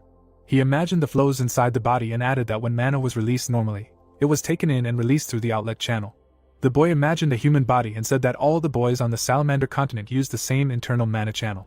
Jung-hyuk smiled and said that however, there was more than one mana channel. Fernando sweated in shock when he heard these words and thought that this was the ravings of a madman. A blue glow was visible. When an aura was emitted, a person splashes out mana through the corresponding channels, and although everyone uses their own technique, different from others, but the formation of a channel using a generally accepted algorithm is known to everyone and the only correct principle. Fernando looked at the protagonist with distrust. He frowned when Jung-hyuk said that it was difficult to learn a new channel that had already been formed, but it was worth the risk at least once. The guy gritted his teeth in anger and thought that he would win back the enemy once, and that he still did not care about other people's views and reputation. Suddenly they began to fight again, and the protagonist advised the young man to suppress the energy of mana and delay it. He imagined the sea waves and added that then the man itself would show him the exiting path. He imagined a powerful splash of water and said that once Fernando felt a new path, he should push the mana out. The boy closed his eyes. When he opened them, his body was already studying the golden energy. He was shocked that this was actually possible. Jung Hyuk smiled and decided that it was time to end this. He then raised his sword high. The blade was right in front of his opponent's astonished face. Fernando lay on the ground while the spectators talked about how he only proved how incredible his enemy was. The boy suddenly sat up and frowned his thick eyebrows. He looked at the skilled fighter who was already walking away and called out loudly. The spectators looked away, not understanding where he suddenly rushed to. Fernando caught up with the boy and asked how he knew about his dilemma. He thought that he simply did not have the talent of Kaori, but he did not even think that the problem was in its release. The protagonist looked at him seriously and replied that the fact that he was using a 4-star aura already indicated that he had reached a high level.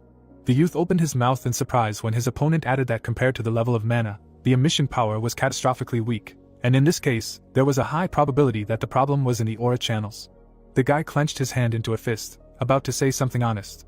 Then he put his hand on his chest and said that he saw hope in these words, but so far he had only managed to grasp a thread, and it would be difficult for him to make progress on his own.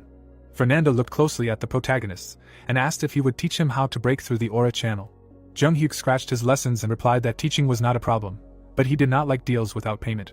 The guy bowed slightly and asked what he wanted then. The experienced warrior looked at his former opponent and said that he should follow him and live for him. The young man got down on one knee, thinking that this man would guide him on the true path. He swore allegiance to him. The members of the noble faction were sitting at a round table, discussing how the protagonist had been acting so unpredictably lately, and that at this rate he might actually be able to defeat Count Nicholas.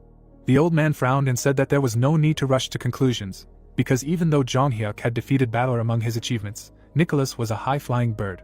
He presented two silhouettes. Nicholas was the royal knight and Cairo's first sword. He was known for being unable to get close to others. The count stood in front of the protagonist. The latter's actions had revealed a new potential that no one could have imagined. The man looked away and asked what would happen if the protagonist defeated the royal knight. The nobleman furrowed his grey brows and replied that the reason the royal faction had been able to survive until now was because of Nicholas, and if Jung Hyuk were to defeat him, it would pave the way for a new government in the Cairo kingdom. He presented a map of the continent, and decided that they had to prevent this. He then clenched his fist and thought that if he did not accept their offer, they would have to eliminate the protagonist by any means necessary. The old man looked down and ordered that everyone secretly summon an army to the capital with their family, and no matter what choice the protagonist made, they would not let him escape their hands. The ranker in 10th place fell to his knees and surrendered. The boy furrowed his brows and turned around. He looked at the stands and thought that the stage was set. He then opened his mouth wide and shouted loudly that he was truly disappointed.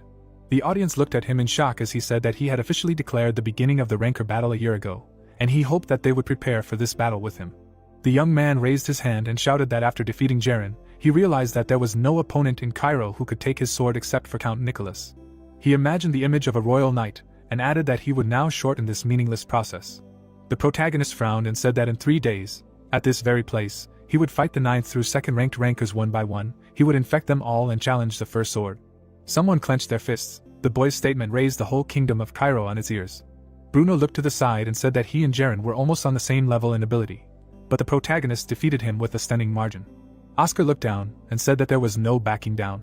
He introduced Jung Hyuk's face and added that he had denigrated the ranker in 10th place in front of everyone, saying that his abilities were too weak, and also announced that he was going to fight them all on the same day. The boy slammed his hand on the table and said that if the warrior refused to participate, people would call him a coward. Then Oscar introduced Marquis Benedict, and said that this old man promised to reward them all for this. The young man frowned and swore on his life that he would definitely infect the protagonist, and defend their pride as swordsmen for everyone to see. The others raised their fists in the air, loudly shouting that they agreed with him. Oscar smiled slyly. 3 days later, a crowd of rankers walked forward. The spectators looked at them happily, saying that they did not expect that they would really react to the provocation, and that now it was difficult to predict who would win. They approached Jung Hyuk, who thought that he felt threatened. The aristocrats always joined forces, becoming one. He frowned and thought that Cairo would not let him drag it out any longer. Looking straight ahead, he came to the conclusion that there were only 2 ways left: either he would absorb them or let himself be eaten. The boy took out his sword, preparing to fight Bruno. The opponents stood opposite each other, and the aristocrat thought that from the very beginning his enemy aimed for a quick fight. But not everyone would hold out until the end to turn this into a protracted war. Suddenly, he opened his mouth wide when the protagonist suddenly attacked him. Bruno coughed up blood. The youth turned around and said for the next opponent to come out to fight. He also easily attacked another aristocrat. Another enemy was defeated, coughing up blood. The next opponent received a strong blow to the face. The protagonist attacked another aristocrat with his foot. The third ranker was lying on the ground. The remaining ranker was sweating and shaking in fear. Jong Hyuk turned around and asked if he was the last one. A soldier came running to the king after a while and, kneeling down, shouted loudly that the fight was unequal. In just one day the protagonist had defeated all the rankers from 9th to 2nd place, and no one would stop him from challenging the very first one. Hearing this, Daniel raised his hand to his face and said quietly, "This is what it all led to," and then asked Nicholas if there was any way to avoid the fight with Jung Hyuk. The first sword Cairo looked at the king tensely. Daniel then imagined that several hands were reaching out to him, and added that he did not doubt him. But if the first sword was defeated in the current situation, then his already precarious position would be destroyed by the aristocrat faction. Hearing this, Nicholas frowned and firmly replied that this would not happen, adding that he should just believe in him, and then he would prove to him again that he was not called the first sword Cairo for nothing. Daniel, hearing this, looked at the man with surprise in his eyes. Nicholas suddenly began to leave, asking the king to wait for him, as he would be back soon. The door to the king's office slammed shut. The first sword suddenly saw Vanner from the royal faction, who put his hand to his chest and asked if he was confident that he could handle it. Without looking away, the man asked in response what kind of person the protagonist was.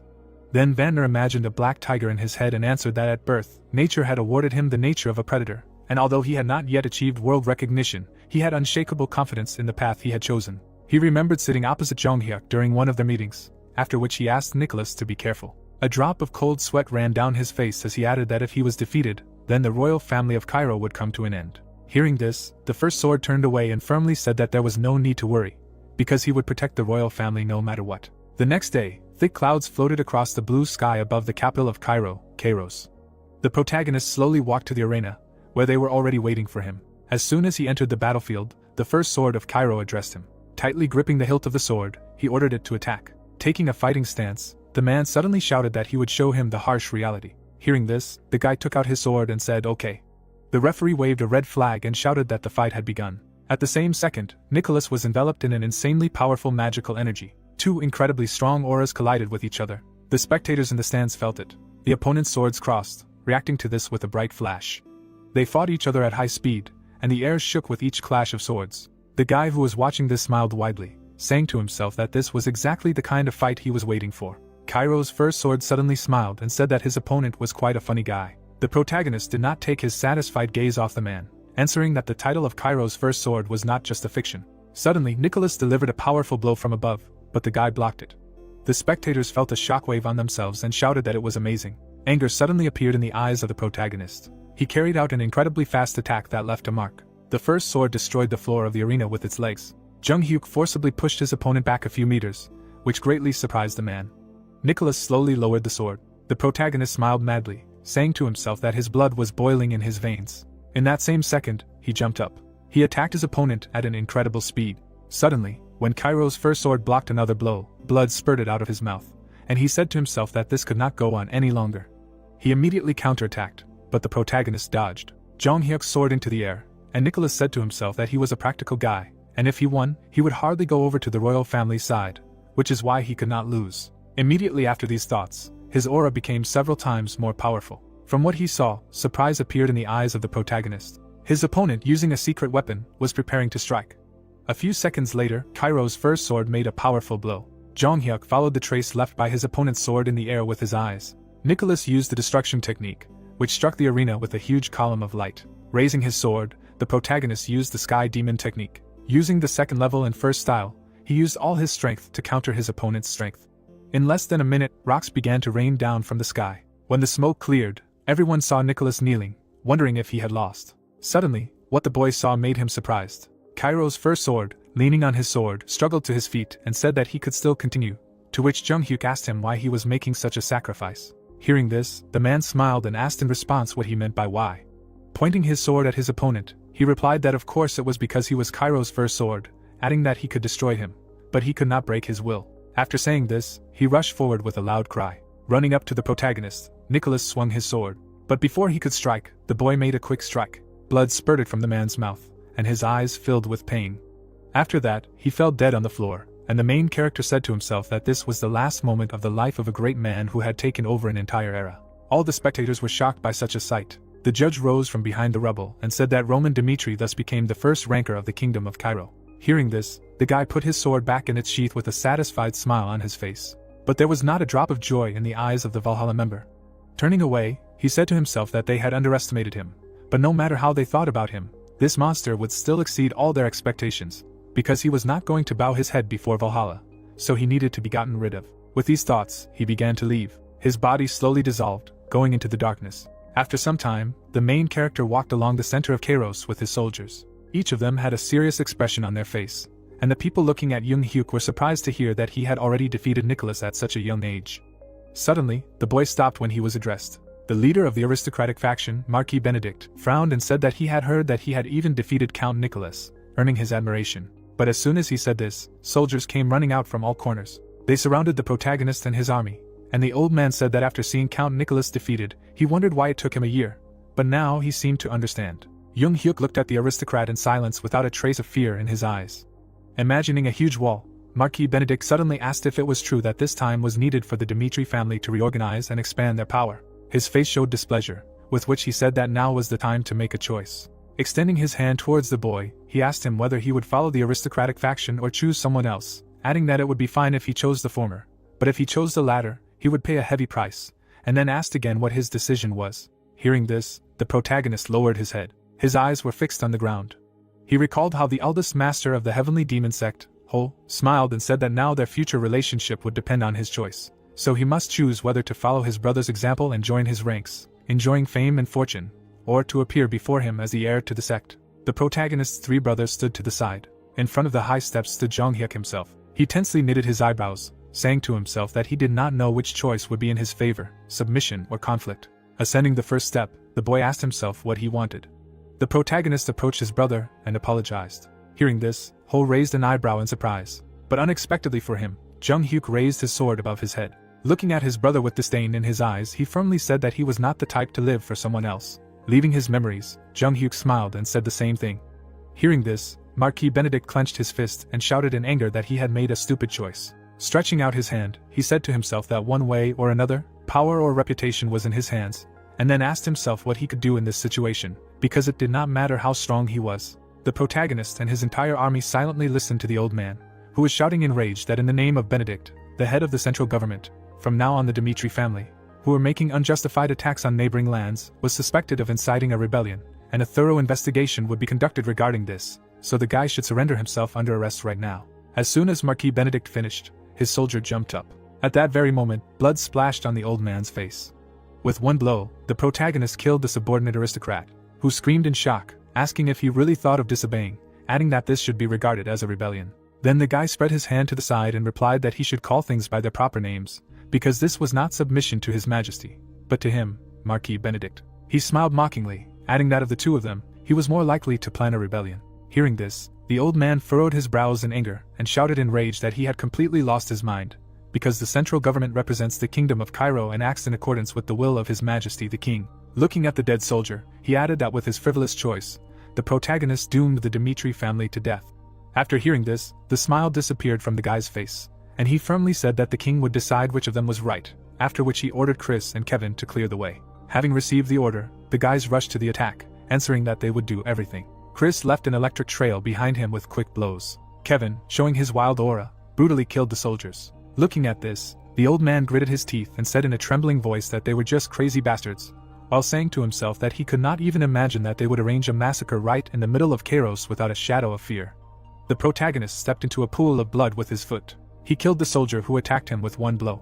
Marquis Benedict, along with the other nobles, began to run, while ordering his men to attack, adding that if someone was found who brought the head of this troublemaker, a generous reward awaited him. The Aura Knight blocked Jung Hyuk's way and shouted in rage at him to stop, because he was in Kairos, and then asked him if he really thought that he could get away with it after this. But before he could finish speaking, the protagonist cut off his head from his shoulders, telling them to do what they had to do, and he would do his own thing, while saying to himself that it was time for repression. At this time, the palace of King Cairo was brightly illuminated by the rays of the sun. A soldier ran into the king's hall and shouted loudly, reporting that a battle was unfolding right now in the very center of the capital, and he was told that the protagonist was unilaterally exterminating the faction of the aristocracy. Hearing this, Daniel grabbed his head with his hands and asked in fear if there was a massacre in the capital.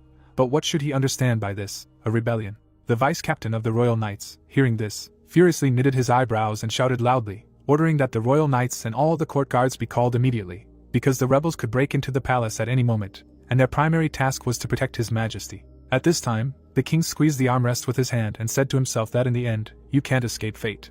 But suddenly he raised his head in shock when a soldier told him that the protagonist was asking for an audience. After some time, Jong Hyuk knelt in front of Daniel and greeted him. With some apprehension in his eyes, the king looked at the guy and asked how he could explain his actions. Jong Hyuk held his hand over his heart and replied that immediately after the Battle of the Rankers ended, Marquis Benedict came to him with a couple hundred soldiers and demanded that he join the noble faction. Opening his eyes, he added that he only obeyed him, not Marquis Benedict, and therefore rejected his offer, and if His Majesty promised him one thing, then the Dmitri family, as the Sword of Cairo, would destroy the entire noble faction and eliminate the chaos reigning between the authorities.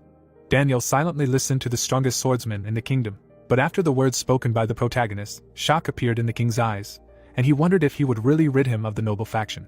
Without getting up from the throne, he asked if the guy was really offering him a deal, to which he replied that he was at the southern front when the Hector kingdom crossed the border. Recalling the sword stuck in the ground, Jung Hyuk added that although Cairo's defensive line had time to repel the attack, it fell in a matter of seconds, and the root of all of Cairo's problems was the four factions, because if only the power system had been debugged, the southern front would never have been taken away from them. As he said this, the boy imagined the king holding his hand over a scale. Leaving his imagination, the protagonist, without taking his eyes off Daniel, asked if Cairo had undergone any changes over the past year, adding that the current situation on the continent was quite ambiguous, so he wanted to know how long he was going to turn a blind eye to it. Hearing this, the king leaned his body forward in shock. Suddenly, anger appeared in the protagonist's eyes, and he firmly said that he believed that the center of Cairo's unification should not be Marquis Benedict, who had crushed the central government, and imagined himself a king, but their Highness Daniel. The king listened to Cairo's first sword with his mouth open in surprise. Vantner, hearing this, frowned tensely and asked himself if this did not mean that he had chosen His Majesty. The vice-captain of the Royal Knights turned his head sharply after these words and asked himself if this was not a rebellion. The protagonist continued to kneel down, saying that Daniel, as the king, may doubt his intentions, but in this matter, the Dmitri family had put their lives on the line. There was no doubt in his eyes when he suddenly asked if the king was willing to take the chance given to him by the Dmitri family. The warm rays of the sun fell on Daniel's head, who replied that before making a decision, he wanted to ask one question. Without taking his eyes off Jong Hyuk, he asked what the Dmitri family wanted as payment for this. Then the protagonist presented a huge tree and replied that he wanted the independence of the entire northeastern region, including the Dmitriev lands, adding that if he declared the northeastern region a duchy and also granted it independence, he would not forget that they had the same roots, and would always be ready to throw his forces to help Cairo. After such a statement, the king's eyes were filled with shock, and he asked himself if he really wanted Dmitriev's independence. Continuing to hold his hand to his heart, the boy continued to say that if Daniel could not have everything, he should choose what was best for Cairo. Hearing this, the king lowered his head and asked himself what would be the best choice for Cairo. After a short pause, he raised his head and asked the boy if he could imagine how the Empire would react if they captured Count Denver and Count Gregory. Closing his eyes, the protagonist replied that it was unlikely that the Empire would act immediately, since the borders with Valhalla were too far away and there were quite a few obstacles, and Kronos was currently busy with the conflict with the Alliance of Kingdoms in the south. He suddenly opened his eyes and added that their primary concern was not Cairo, but resolving the conflict in the south. Hearing this, Daniel frowned and said that he planned to repel a large number of enemies in a short time, adding that their elimination was necessary for the Cairo kingdom, but the empty seats after their disappearance could create new problems. After saying this, the king introduced the dissatisfied Marquis Benedict, who had 2 empty seats behind him. Then, bloodthirst appeared in Jung Hyuk's eyes, and he replied that they would only choose the best option, since it was their duty to eliminate them and thereby reduce the risks. After that, the royal hall was silent, and Daniel, continuing to look at the guy, said to himself that he was not just relying on luck, because in order to build a strategy, he studied the situation on the continent, which means he really is worthy of respect. The king's eyes were filled with excitement, and his lips trembled, when suddenly, the vice-captain of the Royal Knights approached him and loudly shouted that this was all wrong, because the protagonist was using the aristocratic faction as an excuse to extract his own benefit.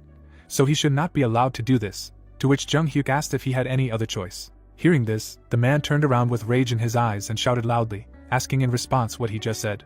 The protagonist looked at the vice-captain of the Royal Knights with hatred and replied that while everyone present here turned a blind eye to the atrocities of the aristocratic faction, he chose to draw his sword against them. Drawing a map in his head that showed the territories of Dmitri and Cairo, he added that all they wanted was to be paid for their sacrifice, because even if Cairo became a duchy, it would not change their common roots. Hearing this, the vice-captain gritted his teeth in anger, saying to himself that he was making it clear that this was not a rebellion. Daniel watched the 2 knights negotiate, and said to himself that there was no mistake in his proposal, and the fault lay with the useless king who allowed Cairo to be torn apart, and that king was him. Having said this, he closed his eyes. Imagining himself as a small person against the huge protagonist, Daniel thought that the royal family could no longer restrain him, and in that case, he had to make a choice: continue living contentedly with what he had, or give up the impossible and create a new kingdom of Cairo. Thinking about this, he gritted his teeth. Imagining a hand reaching out to him, he said to himself that even if he had impure intentions, it would be better to join forces with the protagonist who did not hide his ambitions than to dance to the tune of the vassals who perceived him as a scarecrow. After these thoughts, the king raised his hand and asked the quarreling to stop, after which he said that in the name of the royal family of Cairo, he named the entire northeastern region, including Dmitri, a duchy, and granted Baron Dmitri the title of duke. Hearing this, Jong Hyuk smiled contentedly. Then suddenly, rage and hatred filled the eyes of the king, and he ordered the boy to crush the rebel Marquis Benedict, who was sowing discord in the country. Count Denver sat in his office and tensely said that the protagonist was truly a scary person. He suddenly knitted his brows in fear and added that after he attacked Marquis Benedict in the capital, either Dmitri nor the aristocratic faction would stop until one of them was destroyed. The count leaned back in his chair in relief and said to himself that the protagonist had chosen the palace, and he must have intended to lend the king his strength in the confrontation with the aristocratic faction, which meant that there would be a duel between the king's faction, Dmitri, and the aristocratic faction. Realizing this, Denver smiled contentedly and added that when the two forces collided in a mortal battle, Valhalla would be able to seize the moment and benefit from it. But as soon as he thought about this, a soldier burst into his office and shouted loudly that things were bad. There was fear and horror in his eyes as he shouted that the protagonist and his army had broken into the estate, so the count needed to flee immediately. But before he could finish speaking, he was firmly grabbed by the throat. With all his strength, Jung Hyuk slammed his head into the floor. Leaving the dead soldier on the floor, he turned to Count Denver. Taking a few steps towards him, the boy ordered him to bow his head before the royal order. Seeing the strongest swordsman of the Cairo kingdom, beads of cold sweat appeared on the count's face, and he wondered if the protagonist had really come here even though he was not part of the aristocratic faction. Realizing that he needed to calm down, he jumped to his feet and shouted, asking what kind of royal order he meant. Without moving from his place, Jung Hyuk replied that he had colluded with Valhalla by passing secret information to Cairo, and as a result, His Majesty ordered him to be taken into custody. He glared at Denver, full of hatred and contempt, continuing to say that one extra move on his part and he would execute him on the spot, considering these actions as the beginning of a rebellion. Hearing this, the count clenched his fist and shouted in a shaking voice what a rebellion meant, simultaneously saying to himself that everyone knew that he obeyed Valhalla. Waving his hand, he shouted in rage, asking if the guy really thought he could withstand the consequences of his actions, because Valhalla would never leave them alone. Hearing this, the protagonist grabbed his sword and said that he had better start watching what he said. Veins stood out on Denver's face from anger, and he shouted loudly that the guy was just a bastard. At that very second, the protagonist appeared in the count's face, ordering him to lower his voice. The blade of his sword touched Denver's neck, and Jung Hyuk suddenly said that, apparently, he still did not understand the situation, because this battle did not matter if it was limited to eliminating the faction of the aristocracy. The boy's eyes were full of killing intent, with which he said that his task was to uproot all the rebels like him who obeyed Valhalla and Kronos. With horror and fear in his eyes, the count listened to the first sword in Cairo, who added that from now on he would have a very exciting pastime. At this time, a weapon was pointed at Count Gregory, and he shouted in anger, asking if they really thought they could get away with it. He looked at Simon and shouted in rage that he should know what would happen if they touched him, adding that the Kronos Empire would use this as an excuse to bring troops into the kingdom, and then asked if Cairo could handle it. The vice-captain of the Royal Knights looked at the count with displeasure. Taking a step forward, he said to himself that Gregory was right. The Kronos Empire was trying its best to take over the entire continent, but His Majesty had made a decision, and now Cairo had set out on a path of no return. With these thoughts, Simon approached the count. Gregory smiled through his fear and asked if he had finally realized the situation. At that moment, the vice-captain hit the man in the face with all his might and ordered him to shut up, since he had no choice anyway. Veins stood out on his face from anger, and he continued shouting that if Kronos suddenly crossed the border, he would cut off his head and hang it on the fortress wall, while saying to himself that, as the protagonist said, they should not be left with any chance. At this time, in Benedict's domain, the Marquis walked down the corridor, saying to himself that Jung Hyuk had joined forces with the king. He breathed heavily and quickly, adding that although he knew that he would have to usurp the throne someday, he did not think that this moment would come so suddenly. Imagining a chessboard in his head, the old man thought that if he gathered all the military power of the aristocratic faction, it would not be so difficult to crush Cairo by force. His eyes suddenly filled with hatred, with which he said that the protagonist, having defeated Count Nicholas, became the strongest, but not everything in this world would obey his wishes, after which he ordered all the aristocrats to be gathered and told to send all the soldiers to the capital. The corridor was brightly lit by massive chandeliers. Less than a minute later, the soldier returned to the Marquis and said in a trembling voice that Count Fabius replied that he could not come. The magic crystal established a connection with Count Fabius, and Marquis Benedict shouted in rage that he had really gone mad, not only for not sending soldiers, but also for refusing to attend the gathering. The old man's face twisted into a grimace of rage as he continued to shout, asking if this was really his choice. Then Count Fabius put his hand to his chin and said that if it came to that, they should be honest with each other. He was betting that the main character would win this fight, which is why they should not look at him as a lackey who would run at a single call. Hearing this, Marquis Benedict began to shake and asked if he was sure that he would not regret his choice. The Count, hearing this, grinned and answered that of course, if he made a mistake in his choice, nothing awaited him except death. He furrowed his brows in anger and added that he might start out as a traitor, but he would do anything for him from now on, and asked if the old man hadn't heard rumors of how much he valued his men. Cold sweat appeared on Marquis Benedict's face at these words. Count Fabius put his hands behind his back and continued to say that their respected faction leaders seemed to be unaware of the current state of affairs, and didn't even know that the noble faction had almost fallen. As soon as the Marquis heard this, veins appeared on his face in anger. At the same time, Valentino extended his hand forward and shouted loudly that he swears to support the Dmitri family. The Dmitri family's ally, Valentino, bribed all of Cairo's mercenaries, so they all gathered into one army. Due to the actions of the neutral forces led by Marquis Valentino, the noble faction could no longer recklessly throw soldiers around. The protagonist was in the court conference room, reporting to the king that a few days ago, Count Paulos of the aristocrat faction and several families under him had decided to go over to their side. As soon as Daniel heard this, shock appeared in his eyes, and he said to himself that these aristocrats, even if he had not accepted the Dmitriev's offer, they would have successfully carried out a coup on their own, and this war was led by the first sword of Cairo. At this time, the protagonist pointed his finger at a small 3D model of the map and said that if the aristocratic faction managed to successfully gather troops, they would move to the capital, but under the current circumstances, they would be forced to take up defensive positions. Frowning, the guy added that now that the faction had mobilized all its forces, they had a chance to deal with all the rebels at once. The king looked up at the guy and firmly declared that the palace would support him with all its might, and let every order he gave be considered his will, so he appoints him as the commander-in-chief in this war. Putting his fist to his heart, the protagonist firmly replied that he would listen and obey. At the same time, in the Benedict castle, the aristocrats gathered in the conference room, and one of them said that in a week the royal troops would invade the land of Benedict, so first they needed to lock the gates, take up defensive positions and wait for the moment to strike back. The man turned his head and said that Marquis Valentino was extremely strict about his neutral position, but even such a person declared that he would support the protagonist, and then asked if they could win this war. Marquis Benedict folded his arms and remained silent. One of the nobles looked away and said that the faction could not use even half of its fighting power at the moment, and then asked how about turning to the supporters of Kronos and Valhalla, since their leaders had also been taken into custody, so if they offered them favorable conditions, he was sure that they would agree to take their side.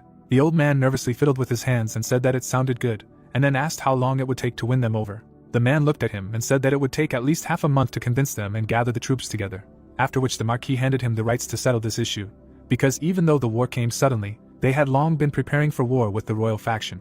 Looking at everyone present, the old man suddenly shouted loudly that those who would seize power in Cairo would be their faction of nobles. Daylight entered the room through a small window. Nicholas suddenly woke up in bed and quietly said that he was not dead. With pain in his chest, he sat up on the bed and said to himself that only his external injuries looked serious. But the protagonist did not intend to kill him. From the realization of this, surprise appeared in his eyes.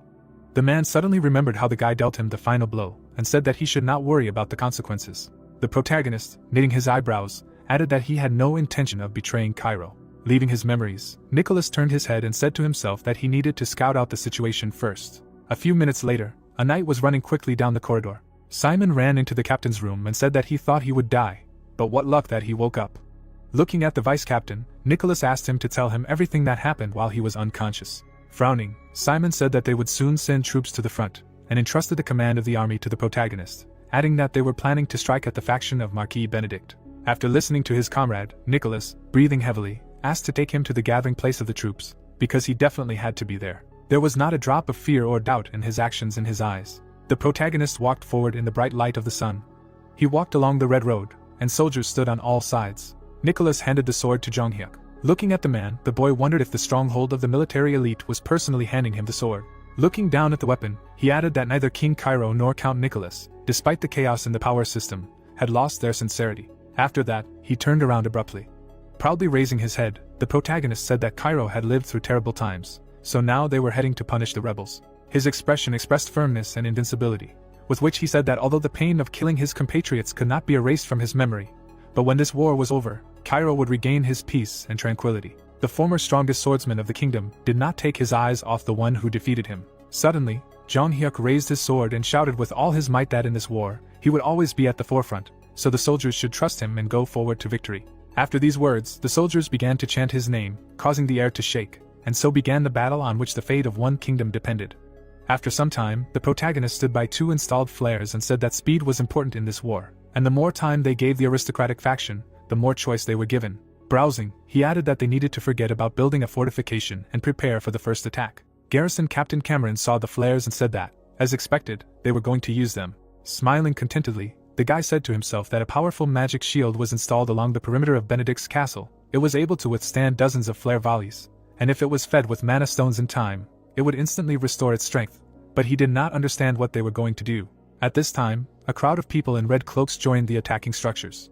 They stretched out their hands and shouted loudly that the first and second groups were ready. The protagonist stared into the distance, and said to himself that in case of such a siege, he had attracted the magic tower to his side, and their task was to crush the opponents. The owner of the magic tower, Felix, waved his hand and shouted loudly that all the students of Phoenix had a chance to repay the master for his great mercy.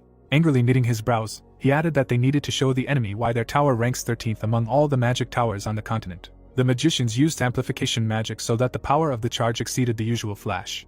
The guy's aura increased several times, and one of them shouted loudly that the activation of the fire attribute amplification spell was being carried out. A few seconds later, the flash released a huge fireball. At great speed, it collided with the magic barrier of Benedict's castle. The walls shook from a powerful explosion. One of the soldiers turned his head to the captain and shouted loudly that the strength of the first defensive circle was rapidly declining, and if this continued, they would not last long. Hearing this, Cameron gritted his teeth and said to himself that the mages from the magic tower, who usually maintain neutrality, were suddenly involved in a feud, and at such a level. After these words, he looked in fear at how the mages were charging the flash with their powers. There was a huge crystal on the wall, and the captain suddenly shouted that it was necessary to activate the emergency defense system, because even if a hail of attacks fell on the mana stone in the protective magic circle, it was necessary to protect it at any cost in order not to let the defensive power fall. At this time, Simon looked around in surprise and asked where this army of mages came from. Then Chris, standing nearby, answered that not long ago the Phoenix magic tower settled on the lands of Dimitri.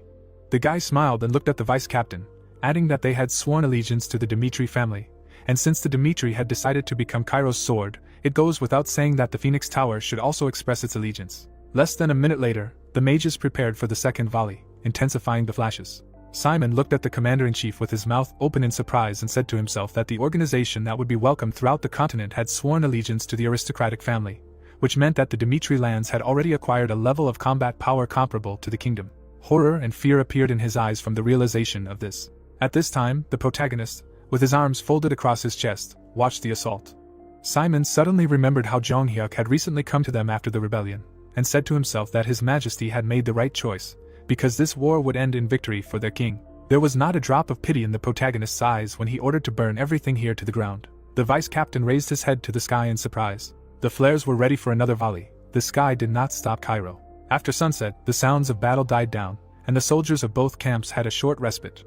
In the meeting room of Benedict Castle, the nobles gathered, and one of them asked how much longer they could hold out, because if such attacks like today continued, it would be difficult for them to hold out for more than 10 days. But was that all they could do? Then Marquis Benedict looked at Viscount Owen and asked about Baron Winston, to which he replied that the combined forces of the noble faction were currently stationed in the vicinity of the northeastern region. Hearing this, the old man folded his arms and asked what the probability was that the attack on the Dmitrievs would fail. Then Viscount Owen introduced Baron Winston and replied that they would certainly win, because it was not for nothing that he was called a great commander and the pride of the entire faction. Looking at the Marquis, he added that 3 days would be enough for them to crush the Dmitriev gang. The old man's eyes were full of anger, with which he said to himself that this was a deceptive maneuver, and that was true, because one should not rely on one imperial faction. Slightly lowering his head, he added that he was handing over command to Baron Winston, and may he certainly return victorious. The Marquis's eyebrows were tensely drawn together. At this time, the guy hit the map with his hand and said that if they set out from here, then the lands of Count Adelian began beyond this area. He frowned and added that he had just contacted headquarters. They would last no more than 10 days, and if they attacked the Dmitrievs now, 10 days would be enough, to which the man in front of him replied that pointless battles would only make the situation worse. Baron Winston of the noble faction picked up a needle and added that in that case, they would need to minimize battles on this expedition, and the only shortest route would be through the 3 areas marked on the map. He marked the areas of Adelian, Rollo, and Conrad. After introducing the 3 men, The leader explained that these three were not true confidants of the Dmitrievs, but simply that their domain had been swallowed up during the northern battle, and unlike many of the Dmitrievs' confidants in the northeastern region, Adelian, as a major trading city, would not want to lose relations with the central government, so they would try to regain their neutrality. After saying this, Winston introduced Adelian. After leaving his thoughts, he put his hand to his chin and added that on the other hand, Baron Rollo and Viscount Conrad might have some grudges against the Dmitri family, so they could try to contact the three lords. Smiling widely, the man finished. If only they opened the way for them to pass, they would repay them in full for it, and an hour later, the three lords accepted the offer of the aristocratic faction. When night fell, the horse suddenly stopped. The guy looked at the commander and asked if he really trusted the aristocrats of the northeastern region. What if they deliberately lured them into a trap? To which he firmly replied that he knew it. He rode ahead, adding that even if it was a trap, all of Dmitri's elite warriors were busy besieging Benedict, which meant that the remaining soldiers were nothing more than a bunch of ragamuffins. Winston looked ahead, asking if the boy really thought they could stand against the elite army of the noble faction. The boy's brows drew together, and he firmly replied that it was impossible. The general looked at the field they were riding through and explained that in a terrain open on all sides like this, their forces would not be enough to repel an attack even if the entire northeastern region came running. Hearing this, the boy opened his mouth in surprise and said to himself that he had thought of everything down to the smallest detail, adding that after all, those from the western front were birds of a different feather. But suddenly, a fire appeared in the darkness. As soon as Winston saw it, shock appeared in his eyes. Dozens of torches lit up in the darkness in front of them. Captain Jonathan of the Knightly Order rode out towards them on a horse and shouted loudly that the Marquis Benedict faction was rebels, so they must lay down their arms right now, otherwise they would be tried for mutiny. Seeing the opponents, the guy turned to the commander in fear. Winston suddenly furrowed his brows in anger and shouted loudly, ordering them not to talk nonsense, because Marquis Benedict was not a rebel. Without taking his angry gaze off Jonathan, he continued to shout that on the contrary, he had an offer for them. If they let them pass, then the Marquis would show them mercy and accept them into his ranks, but if they continued to show hostility, they would kill them all right there. Having shouted this, the commander swung his sword. A powerful aura enveloped his body. Hearing this, the man on whose head the hood was quickly nodded. Folding his hands, the fifth circle Mage Nox said that he would do everything. After these words, fire appeared in his hands. Using the fire cannon, the old man directed a stream of fire towards the opponents. An insanely powerful explosion was heard. The enemy soldiers began to be devoured by fire. Immediately after that, Jonathan waved his hand and ordered all the soldiers to rush into the attack. The warriors killed their opponents with quick strikes. Winston looked at this with horror in his eyes and said to himself that this could not be, because he had never encountered such a powerful army even on the western front. Jonathan, putting magical energy into his sword, rushed to attack on his horse. Hearing the sound of hooves, the enemy commander turned around in fear and said that some knight from the outskirts would not be able to kill him. But before he could finish speaking, Jonathan, using the Azura sword technique, cut the enemy into two parts. A week had passed since the beginning of the siege of Benedict, and another flash charge exploded after colliding with the wall. Marquis Benedict, with horror in his eyes, ran along the corridor and shouted, asking what was happening to Baron Winston, why he still had not contacted. Then a soldier approached him and said that they had received a message from Baron Winston's adjutant, and the fact was that the entire army that stormed Fortress Dmitri had fallen, and the Baron had died on the battlefield. As soon as the old man heard this, his mouth involuntarily opened. A few minutes later, he gathered all his confidants in the meeting room and said that it was all over. Baron Winston's army had been blown to smithereens, and Castle Benedict could collapse at any moment. Then the guy with green hair turned his head and said that the connection with the aristocrats of the Imperial faction had also been cut off, after which he asked if it was perhaps not too late to open the gates and simply surrender. Hearing this, Viscount Owen slammed his hand on the table and shouted loudly, asking what it meant to surrender. He jumped to his feet and continued shouting that the guy seemed to not understand what he was talking about, because the main character had razed to the ground all the forces hostile to him. After saying this, he turned his gaze to the Marquis and asked him what he thought about forgetting about the Imperial faction and directly addressing the Empire. Hearing this, the old man looked at the Viscount and asked what he meant, to which he shouted that this fight was over for them anyway, and rather than humbly wait for death to come, it was better to survive, even if they had to bow their heads. Marquis Benedict listened to Owen with displeasure in his eyes. After thinking for a while, he opened his mouth and ordered that Kronos be contacted immediately, and then he himself would make an agreement with them. A few minutes later, a connection was established with the Kronos Empire, and Baron Charlton, who accepted the call, frowned and said that they were cooperating with Count Gregory, not Marquis Benedict, after which he asked why they needed their help. The old man kept his hands behind his back and replied that King Cairo had launched a total purge, and their subordinates, Count Gregory and Count Denver, had been taken into custody. He frowned angrily, adding that this choice would not affect the Kronos Empire in any way, and it did not matter who the ally was, because all the Empire needed was to seize on the mistake. Hearing this, the Baron, without taking his eyes off the Marquis, replied that he spoke too smoothly, But then he had to answer one question: what did he expect from the Kronos Empire? The old man's face expressed hatred and discontent, with which he asked to attack the western front of Cairo, and immediately after Kronos accepted the offer, less than 12 hours later, 3 border lines, 2 of them, were broken. After that, Marquis Benedict contacted Daniel and said that they had not seen each other for a long time, after which he asked if he liked his gift. The king frowned in anger and shouted in rage, asking what the hell he was doing.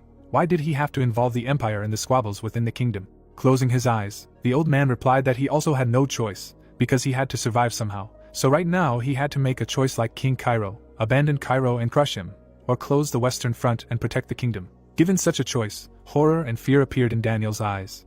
Cold sweat began to run down his face, and the Marquis continued to say that he needed to think carefully, because he was the king and had to make a wise decision. After these words, the connection was severed. The king looked at the extinguished crystal and said to himself that he once called Marquis Benedict uncle. Clenching his hand tightly into a fist, he added that now he had driven him and the entire kingdom to the very edge of the cliff. Drawing a map in his head, he thought that if he now called off the attack on Benedict Fortress and the noble faction and transferred his forces to defend the western front, the Cairo kingdom would survive, but the surviving noble faction would become even more brazen, hiding behind Kronos.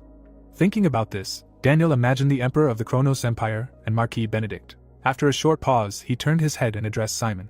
With his brows furrowed in anger, he ordered the protagonist to be contacted immediately, while silently saying to himself that even if he remained a weak and incompetent king, he would not go down in history as a traitor to the motherland. When the connection was established, the king said that Marquis Benedict had entered into an alliance with the Kronos Empire, and the second line of defense on the western front had already fallen, and it was only a matter of time before the third one would fall. He frowned, adding that the elimination of the aristocratic faction was an important matter, but the imperial army could not be allowed to do whatever it wanted. Hearing this, Jonghyuk, looking at Daniel, calmly said that he would regret it in the future if he could not suppress the entire rebellion at once, to which Daniel firmly replied that he understood this, but the horror that had engulfed the west would soon engulf the entire kingdom.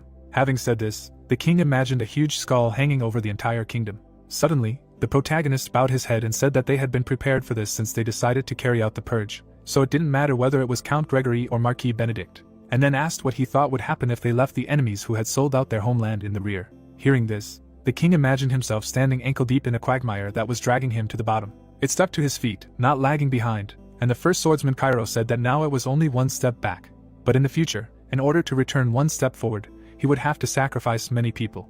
Without a drop of fear in his eyes, the boy continued to look at Daniel, thinking that perhaps if he were born in a peaceful time, he could have become a good king, but he still could not accept reality, and this is exactly what was needed to fight in such a dark time. Daniel closed his eyes from the tension.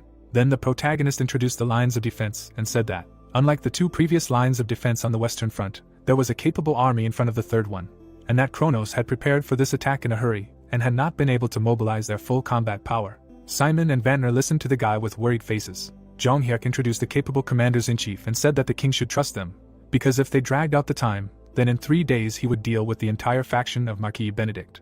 Proudly raising his head, he finished by saying that after that he would reach the western front and stop the attack of the Kronos Empire. After listening to the first swordsman Cairo, the king looked at him and firmly said that he was giving him 3 days, and at all costs he must punish all the rebels. After this conversation, the protagonist moved his troops into the night when the aristocratic faction let down their guard, thereby blocking the path for retreat from Benedict's fortress. The soldiers were waiting in ambush until the magic shield on the fortress walls reached its limit. Jonghyuk stood in front of his soldiers and said that the shield covering the wall could not withstand it any longer, so they would deal the final blow tomorrow. Suddenly, a man came out to him. There was an army behind him, and he asked to be allowed to stand at the forefront. Approaching the protagonist, Count Fabius said to himself that as he had found out, he was one of those who fairly requited what was deserved. He suddenly remembered how Marquis Benedict contacted him and told him that he was a member of the aristocratic faction, but refused to carry out the order to gather, thereby joining its ranks. Frowning, he asked for a chance to prove his loyalty. Hearing this, Jonghyuk smiled contentedly and said to himself that he was similar after all, adding that the blood demon was distinguished by his boundless loyalty, and the mad demon was driven by the desire to become stronger. Drawing an image of a two-faced demon in his mind, the boy said to himself that he had changed as many as 3 masters before rising to the rank of the 4 heavenly kings, and was quite a quirky old man. The two-faced demon was constantly smiling and muttering to himself. He fought for his life until the last and stayed by the side of the final winner, Jonghyuk. And like that day, the protagonist looked at the man in front of him and said that there was no need to flash a fake smile in front of him, because if he proved his usefulness, he would turn a blind eye to his past. Hearing this, Fabius put his fist to his chest. Suddenly, the boy pointed at him and said that he would be the one to go to the front lines in this war. Hearing this, Count Fabius, a traitor to the noble faction, smiled madly with shining eyes, said that he would fight without sparing his life. The next day, after learning of the support of the Kronos Empire, the soldiers of the noble faction perked up, becoming much more proud. At this time, the man in the cloak took a step forward. He walked alone to the castle walls and said to himself that it was his turn to repay his master for his faith. Felix's eyes lit up. He used the secret weapon of the Phoenix magic tower called Combustion, and a fire dragon appeared behind him. Feeling the heat, one of the soldiers turned around. Suddenly, everyone on the wall saw the fire dragon and screamed in horror, asking what it was. Fire penetrated the eyes of Felix, who used fire rain. A huge magic seal appeared above the walls of Benedict Castle, and a fire rain began. The attacks were blocked by magical protection, but a few seconds later, an insanely powerful explosion was heard, which destroyed the barrier. Felix, with his arms outstretched, smiled contentedly. The fortress wall collapsed, and a huge hole appeared. Seeing this, Fabius smiled widely and ordered his soldiers to follow him. He and his men rushed to attack, shouting loudly that they would punish the evil rebels without sparing their own lives. But suddenly an enemy or a soldier appeared in front of him. He struck the count's horse with a huge hammer. The man did not lose his head and used acceleration. He soared into the air, taking on a task that others would try to avoid, and risking his life proved his worth. At high speed, he fell right on the enemy soldier, killing him. When Fabius was surrounded, he got rid of the opponents with a quick circular strike, and the protagonist said to himself that he was no longer young, and no one would blame him if he decided to stay behind the soldiers like the other aristocrats. But in this choice he put his life on the line. He fought his way forward, killing the enemy soldiers, and when the enemies ended, his body was already shaking. Count Fabius fell to the ground, saying to himself that he had played his part, and from that moment on it was the protagonist's turn. Jong Hyuk entered the castle grounds through a hole in the wall, and everyone screamed in horror that he had to be stopped, because the demon Cairo had appeared. Hearing this, the guy smiled contentedly, and said to himself that he liked being called. Cameron, who was standing on the ruined wall, looked at the protagonist and said that he was a demon incarnate, a truly incredible monster. The protagonist killed everyone who stood in his way. At that time, the magic crystal in the conference room caught fire, after which information was transmitted that things were too bad. The troops had broken through the fortress wall, the protective magic had exhausted its power, and the soldiers sent by each family were being mowed down by the protagonist in stacks. Marquis Benedict and his entourage listened to this information in silence. But when a soldier was killed during the transmission of information, it greatly frightened everyone present. Jong Hyuk put the communication device to his mouth and asked if Marquis Benedict and the other traitors could hear him. He held the sword tightly in his hand as he continued to say that they should be sure that they would not have a chance to survive, so they could resist to the last. Because even if they kneeled down, bowed their heads, and burst into tears until their throats were torn, he would still punish them and their 3 generations for betraying the motherland. After these words, the old man's mouth opened involuntarily from the horror he felt. At this time, Jong Hyuk's eyes were filled with bloodlust, and he firmly told them to wait for him, because they would meet soon. A few decades ago, Marquis Benedict knelt on one knee in front of the king, who said that they could not endanger the people because of the war with the empire, and that was all. There was surprise and confusion in the Marquis's eyes. In the past, Cairo was ruled by an indecisive king, and while he hesitated, the imperial faction, subordinate to Kronos and Valhalla, rapidly increased its power, crushing Cairo's power. The ruler of the empire and Kronos and the ruler of Valhalla stood with their backs to each other. In those years, the funeral of the queen, Benedict's younger sister, was also held. He looked at the coffin while he was told that this was a hereditary disease of the Benedict family, and the weak medicine of the small state was to blame for everything. If she was treated according to the progressive methods of the empire, perhaps she could have survived. Tears flowed from the Marquis's eyes, and then he was filled with doubts about whether the path that the kingdom of Cairo was heading towards was correct. Standing on a pedestal in front of the other aristocrats, he shouted loudly that he could no longer trust the Cairo royal family, so he would form an independent government in order to lead Cairo down the right path. Raising his fist above his head, he added that the aristocracy should follow him, and everyone agreed, and the aristocratic faction was born, but its ideals gradually began to change. Marquis Benedict stood on the invisible throne. Currently, the old man lowered his head and wondered when things had gone downhill. He imagined the protagonist reaching out to him, and saying to himself that this bastard had scattered his plan to absorb Cairo into ashes. Gritting his teeth in fear, he added that at this rate, he would not escape death. Realizing this, the Marquis jumped to his feet and shouted that they should first flee from here, and then borrow the Empire's strength to turn the situation in their favor.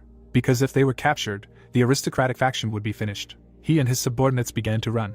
But suddenly, what the old man saw made him horrified. His soldier was dead, and his killer was saying that they were late. Kevin sat on a pile of corpses and added that he had been waiting for them for a long time. Marquis Benedict immediately pointed his finger at him and shouted in rage, ordering his subordinates to attack him. The soldier, surrounding himself with an aura, rushed to attack. But before he could do anything, Kevin killed him with a quick blow. With the next lunge, he got rid of the second soldier. The third soldier also died from one blow. Blood spurted from the warrior's mouth. Crimson blood covered the entire floor. Kevin, with burning eyes and a mad smile on his face, slowly cut the neck of the enemy soldier. Horror appeared in the old man's eyes from what he saw. With a loud cry, he began to run. Breathing heavily, the Marquis ran wherever his eyes looked. Suddenly Chris came out to him and asked where he was rushing to. Seeing the sword covered in lightning, the old man stopped. Suddenly, the main character's subordinate rushed past the old man. With quick and strong blows, he killed all the enemies. In a few seconds, there was no one left alive in the corridor except them. Suddenly, Marquis Benedict started running. Cold sweat was pouring down his face while he was saying to himself that they could chase him as much as they wanted. But he would get out of this hell by any means necessary and would certainly take revenge. Less than a minute later, he found himself on the street. Looking around, Marquis Benedict saw a ravine and realized that this was it. With difficulty, he squeezed inside. The protagonist's people walked along the streets and shouted that the old man could not escape and they needed to find him. Shaking with fear, Marquis Benedict sat in the ravine and said to himself that Cairo's throne was right before his eyes. But everything collapsed because of one scoundrel. Gritting his teeth with anger, he swore that he would avenge this shame, when suddenly he heard a familiar voice that said that it was all over. The old man glanced behind him and wondered if it was Viscount Owen. The boy spread his arms wide and asked if he hadn't felt anything strange when he had escaped, adding that they had no chance of escape in the first place. Horror appeared in the Marquis's eyes and he wondered if he had been discovered, which was unlikely, but he was getting closer and closer. Stopping 10 meters from the gorge, Owen asked the old man to come out. Marquis Benedict covered his mouth with his hands, when suddenly the Viscount's voice changed, and he asked angrily if he really thought he didn't know where he was hiding. Tears poured out of his eyes and Owen declared that he was a complete loser for trusting a ruler like him, so he wanted him to go to hell. As soon as he said this, a sharp sword pierced his chest. Immediately after that, the man's hand hit the gorge. The protagonist looked inside and ordered the old man to come out. A few minutes later, Marquis Benedict was walking without one shoe. He was handcuffed and told that since he wanted to escape alone, he should now enjoy it. The old man fell to his knees in front of the protagonist. Raising his head, he suddenly screamed that he was slandered, but he dedicated his entire life to serving this country, then asked why they were going to kill him, because while the weak-willed king was destroying the kingdom, he was the one who kept Cairo afloat so as not to let it disappear, then asked if a guy in his place could sincerely obey such a king. Jong Hyuk silently looked at the screaming old man. Sweat poured down Marquis Benedict's face, and he continued to scream that the Kronos Empire had crossed the border of Cairo more than once, and the country itself was literally teeming with traitors, and let him just try to say that he was wrong. The protagonist frowned. When the old man finished, he explained, without taking his eyes off him, that he would not criticize his choice, because he was sure that Cairo had a chance to resist the influence of the empire. Well, let him look at the results, what he was able to achieve in the end. Surprise appeared in the Marquis's eyes from such words. The protagonist introduced the king and 3 aristocrats, saying that even the creation of the aristocratic faction did not change the system of power. Besides, he did not think about the safety of the country at all. Was this really the moral duty he was talking about? Surprise quickly turned to horror and fear. While the Marquis was thinking about what to say, the guy put a sword on his shoulder and said that there was nothing shameful in the weak bowing their head for the sake of protecting the people. His eyes were filled with anger and hatred, with which he finished saying that he should have thought for himself what he had renounced in the first place. Hearing this, the old man pitifully knitted his brows and screamed with all his might, begging for mercy, because from now on he would live for the sake of the royal family or even for his sake. Hearing this, the boy narrowed his eyes and replied that it was too late. Having said this, he took the life of the Marquis, and these were the last seconds of this outstanding personality, who was once called the current government. At this time, the evening rays of the sun were entering the royal palace of Cairo through the massive windows, when suddenly a loud cry was heard that a report of victory had arrived. The king's subordinate bowed his head and said that the protagonist had besieged Benedict's fortress. Hearing this, Daniel waved his hand and shouted loudly that he ordered him to immediately go to the border front right now, and later he would fully reward him for his military merits, simultaneously saying to himself that he had succeeded. But now was not the time for joy, because Kronos' actions did not inspire confidence. At this time in the west, the ground was soaked in blood and littered with weapons. On the western front, on the third line of defense, a communication crystal lit up, through which the king's order was transmitted that they needed to hold out for 3 days, and during this time the rebellion would be suppressed, after which the main character would be sent to help them. Flora, with her brows drawn together, heard that she was right. The only woman on the western front and a famous person. After meeting Roman, she left Florence, entered the Royal Academy and learned the art of combat there. She volunteered for the western front and became the first female advisor in the history of Cairo. Standing on the defensive wall, she gave orders, and due to the uniqueness of the case, society was divided in opinions, but she proved her competence and began to gain recognition. There were chess pieces on the map, and a male voice shouted that from the point of view of common sense, it was impossible to suppress the Marquis' rebellion in 3 days. The head of the circle of advisors, Baron Noel, spread his hand to the side and added that they needed to prepare for a protracted war, because even if the rebellion was suppressed and they used the teleportation gate, it would still take a day or two to get there, after which he asked his comrades if they thought it was feasible. The guys who were sitting at the same table with him listened to him silently. Count Brandenburg, the commander-in-chief of the Western Front, folded his arms and said that they were all absolutely right, adding that in the worst case, they might not be able to suppress the rebellion. When suddenly Flora, who was sitting at the same table with them, firmly said that she thought differently. She looked at her comrades without a drop of doubt in her eyes and explained that most likely the main character himself set the deadline of 3 days, and in that case, everything would take a maximum of 5 days. Hearing this, Brandenburg frowned and asked where the guarantees were. The girl then drew an image of Jonghyuk in her mind and firmly replied that she could tell from personal experience that he could not be judged by conventional standards. The man looked at her and said that this was an unfounded statement, to which she calmly replied that Kronos was also pressed for time. Without taking her eyes off Brandenburg, she explained that they needed to invade Cairo before Marquis Benedict was defeated, which meant there was only one way.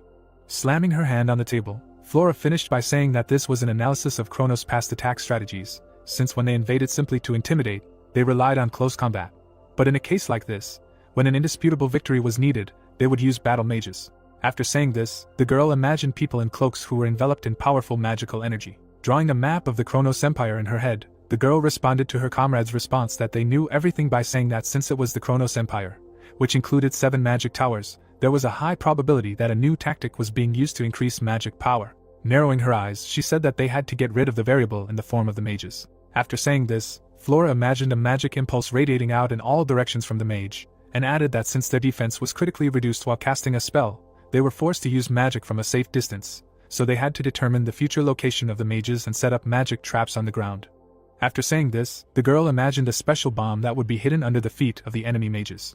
After hearing this suggestion, Brandenburg frowned and said that it was impossible, since they could not calculate the exact location in the first place, and the mages would determine the traps using mana. Flora knitted her brows at this statement, and replied that that was why they should propose a duel of representatives. When the man heard this, a drop of cold sweat appeared on his face, and he asked in surprise, "Really?" But before he could finish speaking, the girl, burning him with her gaze, said that it was true. In order to participate in a duel of representatives, they would have to redeploy military forces, and when that happened, they would be able to determine the location of the mages. Having said this, she imagined how she would observe everything from a high defensive wall. Brandenburg did not take his eyes off her interlocutor, asking what she proposed to do with mana tracking, to which she replied that the swordsman who came out to duel would play a very important role here. Slightly tilting her head, she explained that when the swordsman exposed an aura, increasing the concentration of mana in the air, even a mage would not be able to detect the traps. Having said this, she imagined an enemy mage around whom there was too much magical noise. The protagonist's brother had been standing behind them all this time. Flora put her hand to her chin and said that the question was who would participate in the duel, because, frankly speaking, the chances of survival were negligible. Hearing this, her comrades in strategy were horrified. Then suddenly Rodville stepped forward and firmly said that he would participate in the duel. He kept his hands behind his back, adding that someone had to do it, so they should let him participate. All three looked at the guy in surprise. After a short pause, Brandenburg turned away and said that he would participate in this duel of representatives. Evening came, and the sky was painted in warm colors. Flora met the protagonist's brother and asked why he always took on the most dangerous assignments. Folding her arms across her chest, she added that his service was already over, but she did not understand why he was still here. There was displeasure in her eyes, with which she said that in her opinion he was out of his mind, because people call him a patriot, but for her he is just a psychopath who is eager to die. Rodwell looked at the girl without any emotion on his face. Flora continued to burn him with her gaze, telling him to think about his future, because one day he will become the main commander, so he cannot die here. Then the guy put his hand on the wall and said that he needed it, and then asked what kind of person his brother was, because she saw him. From what he heard, Flora's eyes appeared shocked, and she asked in surprise what he just said. Rodwell looked down and said that at first he denied the changes in his brother, not wanting to accept him, but now he is ready to do anything to gain his recognition and surpass him. Having said this, he introduced the protagonist, who had a satisfied smile on his face. Having left his performance, the guy raised his head and finished saying that this was why he extended his service, and then asked what she was doing here. Flora looked into the distance, and replied that she was here only to avoid making the same mistake, but it was time to end this conversation. Coming closer, she added that this question brought her to her senses. Suddenly, she lightly hit Rodwell's hand with her fist and ordered him to return victorious. Looking into the distance, the girl said that she hoped that he would certainly return alive. The next day, the protagonist's brother raised his sword to the sky and, loudly calling his name, challenged the Kronos Empire to a duel of representatives. Exhaling heavily, he said to himself that today he could die, because now he stood at the crossroads of life and death. The enemy's foot firmly stepped on the ground. Leaning his hand on his hip, a 3-star swordsman without a rank named Osford said that he would be his opponent. The referee waved a red flag and loudly shouted that the fight had begun. Osford immediately launched a quick attack, which Rodwell managed to block. Unlike Cairo, where it was enough to rise to 3 stars to become a ranker, even the last place in the Kronos Empire ranking belonged to a 4-star swordsman. The guy gritted his teeth from the tension he felt. At this time, his opponent launched another quick strike. In other words, they lived in different worlds. The enemy soldiers raised their fists and shouted for Osford to finish the guy. Hearing the support of his comrades, the soldier began to attack even more furiously. Rodwell gritted his teeth in anger, and with burning eyes said to himself that this was an expected result, adding that he could not close the gap between him and his brother, and yet he would fight to the very end. But as soon as he said this, the enemy bypassed his defense. The protagonist's brother saw the blade of the sword in front of his eye and realized that if he dodged, he would lose his eye, and if not, he would lose. Unexpectedly for everyone, the next second, the guy launched a fast attack. Blood spurted from Osford's mouth. Rodwell stood on his feet with the enemy's blood on his clothes. His opponent fell to the ground dead. Having won, the boy threw his sword over his shoulder and told the enemies to get out of Cairo. Rodwell, after winning the duel, returned to his comrades. He held the wound on his hand and asked if the plan was successful. Then Flora came up to him and answered that it was definitely so. She looked at the boy with a warm smile on her face. At this time, the commander-in-chief of Kronos, Count Fabio, frowned and ordered the preparation of the flare and the mages. The battle mages in blue capes stood in front of the flares. Clouds hung over the Cairo bastion. Vandenborg looked at the enemies from the wall and asked Flora when she was going to detonate the magic traps, to which she replied that a hasty explosion could give the enemies time to prepare. Having imagined a magic bomb in her head, she said to herself that the trap was effective within a radius of 300 meters. If the enemy went beyond it, they would not be able to kill everyone with one blow, and therefore, according to the plan, the error in calculating the radius was about 100 meters. Leaving her imagination, she, looking into the distance, explained that the mages were most vulnerable when the spell reached its peak. Having imagined how the enemy mages were caught by the bomb, the girl added that if at that moment they activated the traps, the backflow of mana would deprive the mages of combat effectiveness. Hearing this, the man turned his gaze to his partner and said that he understood everything, so now he was waiting for her signal. Magical energy began to concentrate in the hands of the enemy mages. It grew stronger with each passing second. Seeing this, Flora screamed with all her might that it had to be done now. Vandenborg frowned and screamed with all his might, ordering to detonate the bombs. At that very moment, an explosion occurred under the enemy mages. Each of them was caught by a magic bomb. Seeing this, Count Fabio stood up and said that the pathetic bugs would not calm down. Coming out of his tent, he shouted loudly to all the soldiers of Kronos. Waving his hand, he ordered to show the true power of Kronos to these losers who imagined that they could resist the Empire. The enemy soldiers, having received the order, rushed into battle. They stormed the wall, but Cairo's warriors broke their ladders. Suddenly, one of the opponents climbed the wall. At that very moment, an arrow pierced his head. The guy immediately fell down.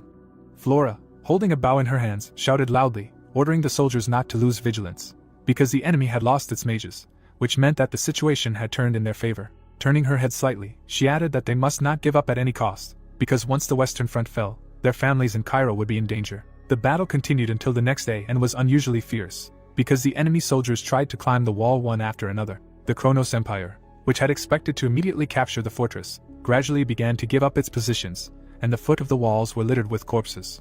On the third day, the sun, as always, came out from behind the horizon.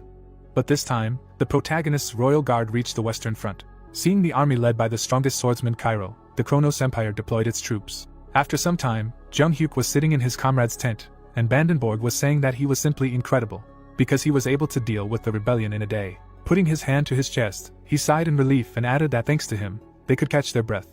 But the protagonist interrupted him and firmly said that it was not time yet, because now they needed to mobilize all their forces. Hearing this, the man tensely drew his eyebrows together and asked why they needed this. Because Kronos and his minions had fallen, and having suffered a defeat in the siege, the enemy should retreat soon, and then asked if he could find out the reason. Then the guy pointed his finger at the map and replied that the enemies had invaded Cairo's territory. His finger pointed to the foot of the mountains, while he continued to say that if they had put up with Kronos' oppression until now they should show a different side of themselves. Removing his hand, he continued to say that His Majesty the King had given him power in this matter, so they needed to gather an army and prepare to open the fortress gates. There was not a drop of fear or doubt in the guy's eyes when he said that they would go in pursuit of the enemies returning to the Empire and fight them back. After hearing this, Rodvo opened his mouth in surprise and asked himself if this man was really his brother. Descending into his memories, he remembered how he always saw the main character drunk, sleeping on the table. Nights constantly carried him out of bars, and his life was far from fencing, so it was common to see how the guards kicked him out of the tavern for another rowdy behavior. Leaving his memories, the guy continued to look at his brother, asking himself how in such a short time he had changed beyond recognition. Rodville compared the protagonist to the past, and said to himself that this was his voice, his face, and although he was not the same as before, he was definitely his older brother. Lowering his head, the boy said to himself that he had lived only for the desire to raise the prestige of his family on the Western Front, but in the blink of an eye, he had devalued everything he had achieved. Thinking about this, he imagined how everything around him was covered in cracks. Rodville used to see the light in front of him, because everyone around him called him the future Dmitri, but in reality, it seemed like he was just marking time. Right now, he was in pitch darkness, asking himself what he had been trying for all this time. At this time, the protagonist raised his head. Baron Noel brought his fist to his mouth, and said that even if they caught up with the Kronos army, he did not understand what benefit Cairo would get from this. Flora then raised her hand and said that the soldiers of the Western Front had fought tirelessly, and without sparing themselves for the past few days, so opening the fortress gates now would be akin to a death sentence. Vandenborg looked at his comrades and, not standing aside, said that the Western Front was a strategically important object, and their duty was not to exterminate the Imperial Army of Kronos, but to protect the safety of Cairo. Turning his head to Jung-hyuk, he asked if they really needed to stir up the hive and fan the flames of conflict, to which the protagonist asked them in response if they really thought that was the best way out. Drawing a map in his head with the locations of Kronos, Cairo, and the Southern Alliance, he said that they knew the true state of affairs. Kronos was in confrontation with the alliance of the Southern Kingdoms, which meant that the enemy could not concentrate all their forces on them. His eyes filled with anger, with which he firmly stated that the Kingdom of Cairo will no longer tolerate the atrocities of the Empire and Kronos, and this alone is enough to understand the significance of such a decision. Hearing this, Vandenborg swallowed hard, and then asked what he should do. Night fell, and Flora went outside. Remembering the protagonist, she said to herself that he was still the same, but she thought that he had changed at least a little since that carefree time, but she could not become like him. Suddenly, surprise appeared in her eyes from what she saw. Two brothers were standing on the wall, and the protagonist said that he heard that Rodwell was wounded in the eye in this battle, and thanks to this, it was possible to deal with the mages of Kronos, to which he replied that there was nothing to worry about. The younger brother suddenly turned to the elder, who said that if it were not for him, the Western Front would not have been able to hold out until his arrival. The boy was taken aback by these words and turned away, asking what kind of nonsense he was talking about. The protagonist introduced all the people dear to him and said to himself that Rodville was his blood brother in this life. He had built new relationships with the people around him and was going to get closer to him in the same way. Leaving his introductions, Jung-hyuk, looking at his brother, said that he might not be so happy to see him now, but he still had to remember one thing. Turning around, he firmly said that if he followed him tomorrow, he would see what the price was for Kronos touching a member of the Dmitri family. The protagonist showed his powerful aura and firmly said that for the lost eye of his brother, the Kronos Empire must pay with many lives. After saying this, he looked at the boy again and asked him to remember that they were brothers. A connection was established through the magic crystal with Baron Charlton from the Ministry of Foreign Affairs, who frowned and reported that Marquis Benedict's rebellion had turned into a complete failure. The Royal Guard had arrived at the Western Front, so he had better deploy his troops. Hearing this, Count Fabio clenched his fist and shouted that Marquis Benedict was nothing but a pathetic worm. They had come to meet him and attack the Western Front, and he had not been able to hold out for even a day, but he could not give up and flee. After all, they had suffered considerable losses in these past few days, and his honor did not allow him to flee like that. Hearing this, Charlton closed his eyes and replied that he shared his feelings, but at the moment, the Kronos Empire was focused on the conflict with the Alliance of Kingdoms, and if their army ranks were thinned even a little, the consequences would certainly be felt in the south.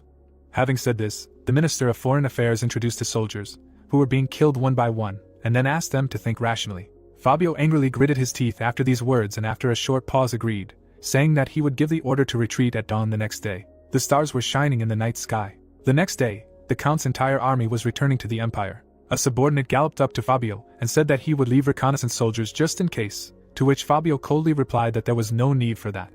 Gritting his teeth, he glanced at the guy out of the corner of his eye and added that he would only be glad if they sent a detachment in pursuit, because then he would have a chance to crush them and destroy the Western Front. But as soon as he said this, black dots appeared on the horizon. One of the enemy soldiers looked into the distance in surprise.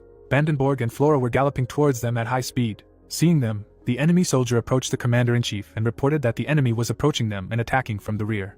These words brought surprise to the Count's eyes. Suddenly, a mad smile spread across his face, and he said to himself with satisfaction that the Cairo had made a stupid mistake. At that very moment, he turned his horse and shouted loudly. His eyes were filled with anger and hatred, with which he shouted, ordering to kill all the pathetic bugs that did not know their place. At the same time, Vandenborg waved his hand and ordered his entire army to rush into the attack. Two huge armies ran at each other. The previous night, When the protagonist was sitting in the tent for negotiations, he said that, as they assumed, the Kronos Empire was preparing to deploy an army, so their plan was simple. After imagining the central attack and the rear attack in his mind, which would be carried out on 2 separate units, he explained that since the enemy had spread out into a long column, they would split their forces in 2 and attack them from the center and rear at the same time. So he wanted Rodwell and Chris to attack the center, and Marquis Vandenborg and advisor Flora to attack the rear. Hearing this, Noel looked at the boy and said that it was a good plan, but dividing the forces was too risky, especially attacking the rear. Then Jung Hyuk frowned and said that once they attacked the center, he would send the soldiers, including Chris, to the rear, because they needed to break the column, sowing chaos among the enemy, and push through their ranks. Then they would be able to hold on to an unconditional victory. Imagining the crest of Kronos itself shattering into small pieces, he firmly said in his mind that Cairo would definitely win. At this moment, blood spurted from the mouth and throat of the enemy soldier. The captain saw this and shouted loudly that his men were idiots who could not control themselves. Raising his head proudly, he shouted with all his might that their opponent was Cairo, and they were brave soldiers of the Empire, and they should not let themselves be broken. The soldiers of Kronos suppressed the opponents, attacking them relentlessly. While holding back the enemy's attacks, Vandenborg gritted his teeth and said to himself that as expected, the Imperial soldiers, who were used to fighting, were an order of magnitude more skilled, and at this rate they would be outnumbered. But suddenly he raised his head and shouted at the top of his lungs, ordering them not to retreat even a step and to show the Imperial fiends the will of Cairo. At the same time, unlike Vandenborg's soldiers who were engaged in heavy fighting, a one-sided massacre unfolded in the center of the column, and the enemy soldiers, raising their shields, retreated back. The protagonist soldiers, using the spiritual practice of Azura, rushed into battle. Seeing this, the opponents screamed with horror in their eyes that they could not believe their eyes, because they looked like ordinary soldiers. But at the same time they knew how to use aura. And while they were shouting this, Jong Hyuk's men destroyed the opponents. The protagonist and his brother watched the massacre while sitting on horses. There was horror in Rodwell's eyes from this picture, because he did not understand anything. He held the horse's reins and said to himself that Dimitri's soldiers were not just fighting on equal terms, but suppressing the soldiers of the Empire, who were famous for their strength. The soldier of Jong Hyuk killed the enemy with one blow. Rodwell looked at this with his mouth open in surprise and understood that it was not that this soldier was special, all of Dimitri's soldiers had turned into monsters. He suddenly turned his gaze to the side, thinking that his older brother had started this. The protagonist looked at his men with a cold expression on his face. Then Rodwell suddenly remembered how his brother had turned away last night, and said that if he followed him tomorrow, he would show him what the price was for touching a member of the Dimitri family. Leaving his memories, the guy continued to look at his brother, saying to himself that at that time he did not understand what these words meant, but now he seemed to understand. Suddenly, the protagonist, without turning his head, turned to Chris. He glanced at the soldier out of the corner of his eye and said that from now on they would split the remaining squad in half, as planned, so he should immediately take the soldiers and head to the rear. Chris silently looked at his master. Without taking his eyes off the soldier, Jong Hyuk finished saying that he would deal with the Kronos soldiers who would move in that direction himself. As soon as Rodwell heard this, beads of cold sweat appeared on his face. Chris and the soldiers rushed to help in the rear. Horror appeared in Rodwell's eyes, and he wondered if his brother would really leave him. At that moment, an arrow flew into the head of an enemy soldier. Flora, turning back, called out to the commander, simultaneously saying to herself that they were starting to be pushed back. Hearing this, Vandenborg waved his hand and shouted that it was time to build a wall of shields. All the soldiers immediately created a defensive structure, and the enemies, seeing this, screamed, asking if they themselves had attacked and now went on the defensive. Vandenborg's soldiers pressed their entire bodies against their shields so that there would not be a single gap, and while they were defending themselves, black silhouettes appeared on the horizon. Seeing them, Vandenborg loudly shouted that reinforcements were already close, after which he ordered to remove the shields and rushed to the attack again. Chris and the allied soldiers ran at gigantic speed to help. Lightning suddenly began to strike from his eyes. The guy carried out a chain attack, killing several opponents at once. He stopped not far from Flora, who said to herself that she expected this from the protagonist's knights. She looked at the battlefield with wide open eyes, adding that they were able to push back the Kronos Empire with a small detachment. Suddenly, the enemy knight kicked the ground and shouted in rage that they were all useless worms. The 3-star swordsman of the Kronos Empire showed his aura and shouted in rage that he would be his rival. But before he could finish speaking, Chris cut off his head from his shoulders. His eyes were full of hatred and indifference. It was at this very moment that the man who would shake the entire continent truly declared his existence. At this time, a shock wave was spreading in all directions in the center of the Kronos Empire army. The protagonist destroyed everyone who approached him. He killed the enemy soldiers with quick strikes.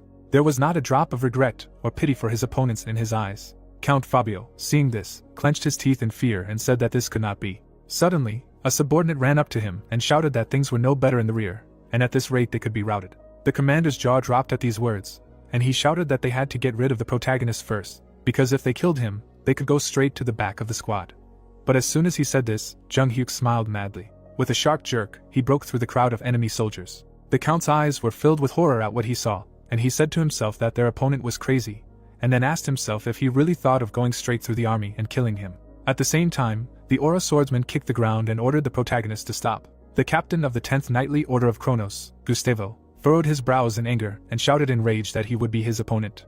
The sword of the 78th place in the continental ranking and the 1st place in the Cairo Kingdom's ranking clashed. Gustavo, who was ranked 35th in the Kronos ranking, was smiling widely, and the protagonist was saying to himself that he was stronger than Nicholas. Suddenly, an enemy soldier pressed his sword hard. Thanks to this, he was able to fly into the air. Gustavo began to attack from above the enemy, but Jung Hyuk blocked every attack.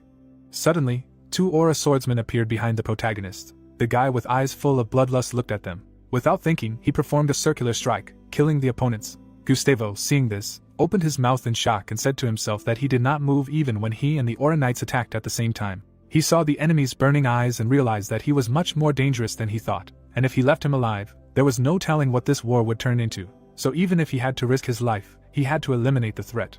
After thinking these thoughts, Gustavo placed his hand on his stomach. By pressing a special point on his body, he removed the restrictions. His aura became several times stronger. Jung Hyuk immediately noticed this and asked himself if he was really using innate energy now. There was a brightly burning ball in the area of his opponent's stomach. Imagining a huge tree with a child lying at its roots, the protagonist said to himself that innate is not a power that can be accumulated artificially, but life energy that a person receives from birth. In the past, he sat in the library and studied materials on the continent, and learned that in this world, they had not yet invented a way to use innate energy. At present, he looked at a powerful opponent and understood that a year ago he would have been in trouble. But suddenly, a bright trace of a blow appeared in the air for him. Gustavo carried out an insanely fast and strong attack. But unexpectedly for him, Jung Hyuk easily blocked it with his sword. As soon as the guy saw this, his eyes were filled with fear and horror. Suddenly, his foot was submerged in water because the protagonist used the Heavenly Demon Sword technique, the 3rd style of the 2nd level. The water quickly rushed towards his opponent. Gustavo, who was carried away by the waves, screamed in horror, begging him to stop. A few seconds later, the water completely swallowed him. A huge column of smoke rose into the sky. The enemy soldiers, with their brows furrowed in fear, realized that their captain had lost. Gustavo turned into coal. After his victory, the enemy soldiers parted in front of the protagonist. Approaching the count, he pushed his horse. Fabio fell to the ground. Raising his hand, he shouted in rage that the guy was just a bastard, and he was an imperial noble. With eyes full of rage and hatred, he continued to shout that even if there was a war, did he really think he could handle the consequences of killing an imperial noble, adding that he would spend his whole life in fear of death at the hands of the empire. As the man screamed, blood rushed to his eyes and beads of cold sweat appeared on his face. Jung Hyuk looked at his opponent with a cold expression, replying that he knew the price of his choice very well. Hearing this, the count began to crawl back in fear, shouting that he surrendered. Then he suddenly saw the insanely scary aura of the guy who said that it was over, and realized that he was planning to kill him. But as soon as he thought about it, the protagonist cut off his head from his shoulders. Sometime later, in the rear area, Vandenborg looked up at the sky in surprise. He looked at the huge column of smoke rising up, asking what the hell was this explosion. Then Chris turned around with a smile on his face, and replied that there was no need to worry. Furrowing his brows, he firmly said that the commander would not make them worry. Vandenborg watched the guy leave, asking himself how he could be so confident. And as soon as he asked himself this, a signal flare exploded in the sky, which meant that the protagonist had succeeded. Clouds floated across the blue sky above the royal palace of Cairo. The king was sitting on his throne. Suddenly, a soldier burst in. Seeing him, Daniel smiled widely. A few minutes later, contact was established in the hall via a magic crystal. Vandenborg, clenching his hand into a fist, smiled widely and said that there was a clash in the western region. They managed to kill Count Fabio, the commander-in-chief of Kronos, and then the remaining soldiers were taken into custody. The king, frowning tensely, asked what their losses were. Then the count, looking at Daniel, replied that thanks to the enormous contribution of the protagonist, the allies suffered minimal damage. Hearing this, the king turned around and said to himself that he had even done his role too well, and now they needed to successfully negotiate with the Kronos Empire. He waved his hand and ordered his subordinates to ensure the safety of the prisoners of the Kronos Empire, as they would complete this task without any additional casualties. Simon and Vantner, who were kneeling on one knee, joyfully shouted that they heard and obeyed. Clouds of black smoke rose above the plain of the Western Front. The bodies of the soldiers who died during the battle were engulfed in flames. The protagonist closed his eyes and placed his fist on his chest. Jung Hyuk lowered his hand and asked his comrade to deal with the encirclement. The boy looked away when someone called out to him. Baron Noel, who was standing behind him, asked if the young master could spare him some time. The man bowed and apologized for challenging his ideas all this time. Standing in front of his leader, the knight said that he would definitely like to apologize to him, as well as express words of gratitude, since with his help they were able to save the Western Front. The young man frowned and decided that the man standing in front of him was not a bad person. The swordsman looked up at him. The cultivator explained that unconditional faith on the battlefield was the same as deadly poison, so he also needed the opposite opinion. The master said that his friend was just doing his duty. The soldier closed his eyes and thanked him for these words. The guards led the prisoners into the fortress. Baron Noel suggested that this would give them an advantage in negotiations with the Empire, but the warrior did not agree with him. The man's mouth opened in surprise. The protagonist asked him not to hope for negotiations. Jong Hyuk sternly knitted his brows and concluded that the Empire would never agree to this. A flag was flying behind the army. They were aggressors who always invaded someone else's territory first, using brute force, and if they were attacked in response, they always resisted it. The emperor sat on the throne. A good reason is always needed for a war between states. But this is nothing compared to logic. The boy explained that what was important to them was that they had lost to the small kingdom of Cairo. The knight's eyes widened and he asked what they should do in that case. The boy gave him a stern look and said that they would have to endure that someday for the sake of the kingdom's continued prosperity. The cultivator picked up a chess piece and added that the side that took a step back would only have to shoulder all the losses, so they would have to endure another war called negotiations. The sun was shining above the palace. Someone decided to announce the position of Kronos on behalf of His Majesty. Baron Charlton frowned menacingly and said that the Kronos Empire had attacked the kingdom of Cairo at the request of Marquis Benedict. The king stood in front of the hologram. The Minister of Foreign Affairs explained that they had given the order for the troops to turn around, making their position clear since the Marquis had been defeated. The ambassador looked down at the enemy and asked what Cairo had done. In the memory, the cultivator entered the battle, his army not only attacking the retreating Kronos army, but also committing a brutal massacre on the Empire's valuable personnel. The master cut off Count Fabio's head. With a stern frown, the monarch stated that they were waging a war, and asked if they had done wrong in punishing the enemy. The monarch's eyes widened when the noble replied in the affirmative. The noble cast an angry look at the enemy, and said that the Empire wished for them to pay a fair price. With his mouth wide open, Daniel shouted that Kronos had attacked them first, and added that Cairo would officially raise the matter with the world community. With a smirk, Baron Charlton replied that they could do whatever they wanted, and explained that even with the prisoners captured, Kronos would never sit down at the negotiating table. The man furrowed his brows slyly, and decided to give them a choice. The king's mouth dropped open in shock when the minister asked to give them the hand of his eldest son, Dmitri. The protagonist grabbed his hand. The ambassador said that if he personally came to the Empire, gave his hand, knelt down and asked for forgiveness, the Empire would no longer remember what happened. The aristocrat frowned menacingly, and said that they would face a large-scale war with Kronos if they did not agree. The monarch tensely pursed his lips. His hand trembled. The nobleman gave them 10 days to decide this issue. The ruler thought that he had to endure these insults because his country was weak. The hologram disappeared. Vantner ran up to His Majesty. The man furrowed his brows and shouted that Kronos was going to eliminate Dimitri's eldest son in advance, realizing that in the future he would become a threat to them. Daniel lowered the corners of his lips and explained that he was the hero of the kingdom of Cairo. The people welcomed the hero as he entered the gate of Jonghyuk. Every person in Cairo considered him a great warrior. Raising his hand, the king asked what would happen if they renounced him to save their own lives, saying that there would be no more people loyal to their kingdom. The monarch's eyes widened, asking for the hero to be called here, and decided to speak with him personally. 2 days later, the boy knelt before the throne. The ruler briefed him on the situation, and asked what they should do. A bright light illuminated the boy. The cultivator placed his hand on his knee and explained that if they accepted Kronos' offer, the kingdom of Cairo would inevitably become a vassal of the Empire. The master frowned sternly and declared that he would personally go to the Empire and resolve this issue. Daniel's eyes widened in fear. He opened his mouth wide and shouted that he would never follow the lead of the Empire, which was only waiting to punish them. The king, sitting on the throne, said that his comrade could lose his life if he personally came to Kronos. The nobles silently folded their hands behind their backs. Count Fabius put his hand to his chest and asked if he could speak. The monarch turned to him and decided to listen to him. The man explained that the young master knew a way to solve this problem. The knight stepped forward and added that His Majesty believed that his desire to go to the Empire was a rather dangerous choice. The commander sternly knitted his brows and asked why they did not send a person there who could fully express Cairo's opinion.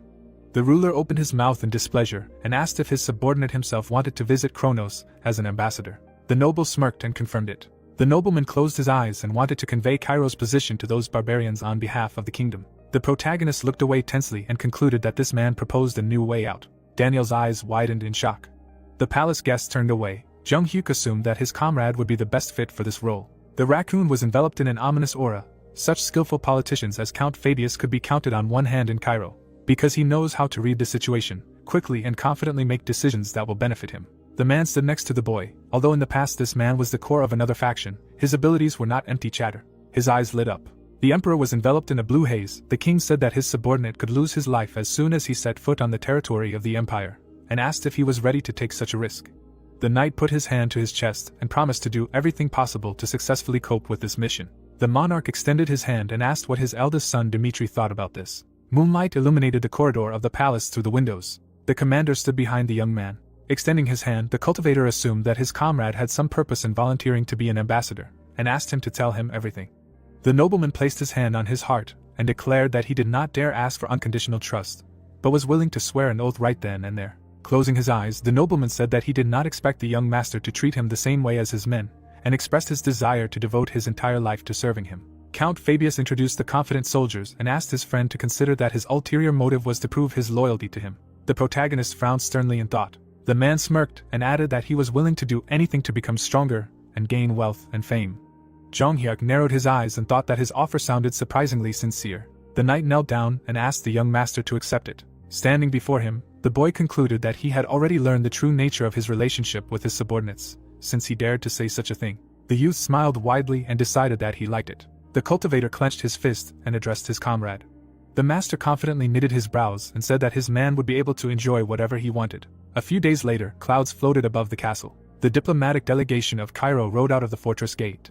Standing on the wall, the warrior watched them go. The heroes rode along the road. The assistant asked how his master was able to survive after betraying his faction.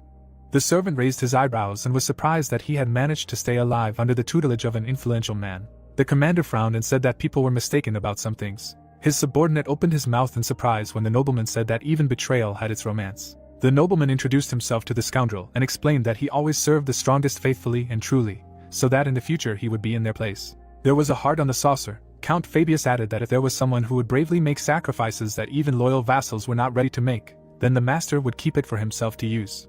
The man held out his heart to the master and said that this unique chance gave a reason to accept even traitors. Looking around, the knight decided to end his lecture here and thought that he also did not like the life of a traitor. His horse walked along the path. The commander realized that the reason he had to betray someone was simply because there was no one in this world to whom he could swear allegiance. The nobleman smiled and decided that his eldest son, Dmitri, might be different. The heroes stopped in front of a palace in the capital of the empire. The nobleman frowned tensely and wondered if this was Kronos. Count Fabius looked away when a guard asked him to follow him. They walked along a corridor where giant statues of warriors stood. The guard's shoulder pad had a pattern in the form of a sun. A blue aura enveloped him. This man possessed powerful energy, despite the fact that he belonged to only the 7th Order. Following him, the man concluded that his escort was even stronger than Count Nicholas. The heroes stopped in front of tall doors. At that moment, they opened, and a bright light burst out from the hall. The knight's eyes widened and he realized that he was about to enter an unknown world. In front of him, on a dais, was the throne. The commander realized that he could lose his life for just one wrong word. The emperor leaned on his hand. The ruler squinted contemptuously and asked if his eldest son Dmitri had come to see him. The aristocrat looked down and felt his greatness take his breath away. As soon as the nobleman introduced himself, the guard grabbed him by the head. The guard pinned the ambassador to the ground. Looking down at him from above, the monarch said that his representative had clearly explained that the heir Dmitri had to come here in person and give his hand. Count Fabius closed his eyes and tried to say something. With a sad frown, the scoundrel said that he understood Cairo's intentions and ordered his subordinate to cut off the guest's hand and declare a large-scale war. The warrior grabbed the man by the hair. The knight opened his mouth wide and shouted that the kingdom did not want war. The guard pinned him to the ground with his knee. The commander said that they could cut off his head or his hand after giving him a chance to explain himself. The villain lowered the corners of his lips, asking him to remember these words, and said that the ambassador would die on this very spot if he could not convince him. The nobleman put his hand to his chest and understood that his words should convince them that for Cairo these were forced measures and that the empire was not in a situation to act rashly. The soldiers pursed their lips in displeasure. Without servility or belittling the pride of his opponent, the nobleman began to speak ingratiatingly. The scroll was sealed. Count Fabius emphasized that Kronos had no serious reason to interfere in the rebellion and that all 5 kingdoms, with the exception of Valhalla, agreed with Cairo's point of view. Some time ago, the protagonist frowned and explained that even if a war with the alliance of 6 kingdoms began, the empire would emerge victorious. The heroes stood opposite each other. Junghyuk said that when Kronos noticeably weakened, the threat of war with Valhalla would hang over them, and this could not help but strain them. Bowing, the man declared that the kingdom wanted peace, and asked the enemy to cut off his head if, despite all this, Kronos still wanted to start a war. The emperor raised his eyebrows and called him quite smart. The knight smiled. The ruler promised to turn a blind eye to the problem if they released the prisoners. Grinning, the monarch decided that the punishment of his eldest son Dmitri was another matter, and warned that from now on, a murderer would come to him every night. The commander opened his mouth in shock. The scoundrel explained that he must collect payment from him for the spilled blood of his compatriots. The nobleman clenched his fists and thought about how his opponent had never wanted a large-scale war with Cairo from the start. The man raised his hand over the map. The villain had driven the kingdom to the edge of a cliff to rescue the captives. The corpse of the main character lay before him. The emperor had staged this farce to raise the prestige of the empire by killing him. The ruler smiled slyly and said that such a trick would not work next time. Bowing, the nobleman realized that he simply wanted to prove his abilities and asked for forgiveness. Standing by the window, Jong Hyuk praised him for his excellent work. Count Fabius asked if this was what the young master expected. The boy looked back and explained that there was not a single time that the Kronos Empire made concessions because he was their target from the beginning. The man opened his mouth wide and asked if his comrade was sure that he could handle this. The young man asked him not to worry about it, since it was his problem. The cultivator furrowed his brows confidently, and remembered that the endless threat of assassination had always been a part of the life of a heavenly demon. The master scratched his chin and wondered who his opponent would send. The monarch smiled slyly. Sitting on the throne, Daniel declared that his subordinate had conspired with the Kronos Empire, thereby putting the country in danger. Kneeling before him, Count Gregory admitted it. The nobleman frowned in displeasure and asked what his fault was. The nobleman opened his mouth wide and asked if it was a secret to anyone that he was subordinate to the Kronos Empire. Gritting his teeth, the king was astonished at his impudence and declared that his confession alone was enough to label him a rebel. The scoundrel smiled and said that his majesty was deeply mistaken. The emperor placed his hand on his knee. The traitor asked if Kronos would really stand aside if he was killed. His eyes were bloodshot. The traitor explained that they always take revenge with blood. Standing in front of the throne, Count Gregory asked to hand it over to the empire and asked if it would not be safer. The ruler narrowed his eyes and thought about the fact that his words were not without meaning. The protagonist looked back. The monarch wanted to deal with the imperial faction once and for all, but in this case, an even greater wave of anger would fall on the eldest son, Dmitri. Daniel looked down tensely in thought. Jung Hyuk lowered the corners of his lips and asked if he could speak. Hearing the agreement, the boy frowned and said that Emperor Kronos wanted to make him pay in blood. Standing in front of the man, the young man reminded him that his words were irrelevant to this matter. The aristocrat's eyes widened in fear when the cultivator explained that Count Fabio and Captain Gustavo were such important figures that he could not be compared to them. The giant eyes fixed their gaze on the master. The entire attention of the empire was focused on him. The warrior looked down at the nobleman and concluded that his execution would not change anything. The protagonist glanced to the side and said that the peace in Cairo had ended the moment Marquis Benedict was sentenced. The king frowned sadly. Jong Hyuk asked him to make a decision for the sake of the future of the kingdom. The ruler lowered his head and realized that he was once again in his debt. The monarch stepped forward and declared that the royal dynasty would not forget the dedication of the Dmitri family. Standing in front of the traitor, Daniel decided that he had not only conspired with Kronos, but also tarnished the good name of Cairo. The traitor opened his mouth wide and tried to justify himself. The king raised his hand and sentenced the traitor, who had endangered the country, to death. There was a gallows in the square. Denver's mouth dropped open in fear and he concluded that he should have not considered this man a target for recruitment, but immediately realized what a threat he posed to the empire and eliminated him. The man looked back and said that it was not too late to swear allegiance to the empire. In the memory, the heroes clashed in battle. The nobleman explained that Captain Gustavo was only ranked 78th by the continent's standards. Standing on the scaffold, the nobleman spoke of the countless talents in Valhalla and asked if his eldest son Dmitri really hoped to cope with these monsters. With his mouth wide open, the traitor asked him to think about it, and shouted that even if the conversation with Kronos was over, the same could not be said about Valhalla. The traitor decided that after his death, their relationship with Valhalla would end. The cultivator grinned and hoped for it. Count Denver gritted his teeth in horror. The executioner raised the noose around his neck. The man said that only a fool could turn two giants of the continent against him. The hatch beneath his feet opened. The rebels were hanged, and thus the three factions of Cairo set out on the path to destruction. Count Brandenburg knelt. Daniel declared that his subordinate had bravely repelled the attack of the empire and raised the prestige of Cairo. The king extended his hand and awarded him the title of Marquis and land. The ruler looked away and added that there were still heroes who had risked their lives in the war with the empire. Baron Noel, Flora and Rodval knelt. The monarch praised them for their brilliant successes and granted them promotions and 1,000 gold as a reward. The chest contained many coins. His Majesty grinned and said that they would never have been able to win this war without the help of the eldest son of the family, Dmitri, and his entire family line. The nobles gathered before the throne. Daniel declared that he had to reward the hero accordingly. The people were outraged that they already had power that all three destroyed factions could not compare to. The nobleman opened his mouth wide and worried about the Dmitri family having power that even surpassed the influence of the royal family. Someone suggested to finish him off before it was too late. Vandner frowned furiously and ordered them to stop talking nonsense. The boy behind him opened his mouth in surprise. The servant asked if they had forgotten how their country suffered from traitors, and explained that if they acted for profit like these politicians, the past would inevitably repeat itself. The king frowned sternly and agreed with him. The protagonist held a sword in his hands. The ruler concluded that Cairo would not be able to contain him. They shook hands. The monarch said that in this war, the eldest son Dmitri had shown that he had a stronger force than Cairo, so they should treat them not as a duchy, but as an equal and friendly country. His Majesty covered his fist with his palm and added that he wanted to wisely use the chance he had earned with hard work and show the world the birth of a new kingdom. Daniel smiled and said that he would congratulate the Dmitri family with all his heart on the day they were officially declared a country. Smiles appeared on Kevin and Chris's faces as well. Junghyuk stood before the king, who declared the entire northeastern region, including their fortress, a duchy. The boy confidently knitted his brows. On this day, the land that was considered a god-forsaken outskirts took its first step. People stood by the fountain and discussed how the eldest son Dmitri had stopped the strife between the factions and repelled the attack of Kronos. No one understood how he could be considered an enemy. The local opened his mouth wide and asked how much longer his strength would grow, since no one his age on the entire continent had been able to rise to the level of 5 stars. The eagle flew high in the sky.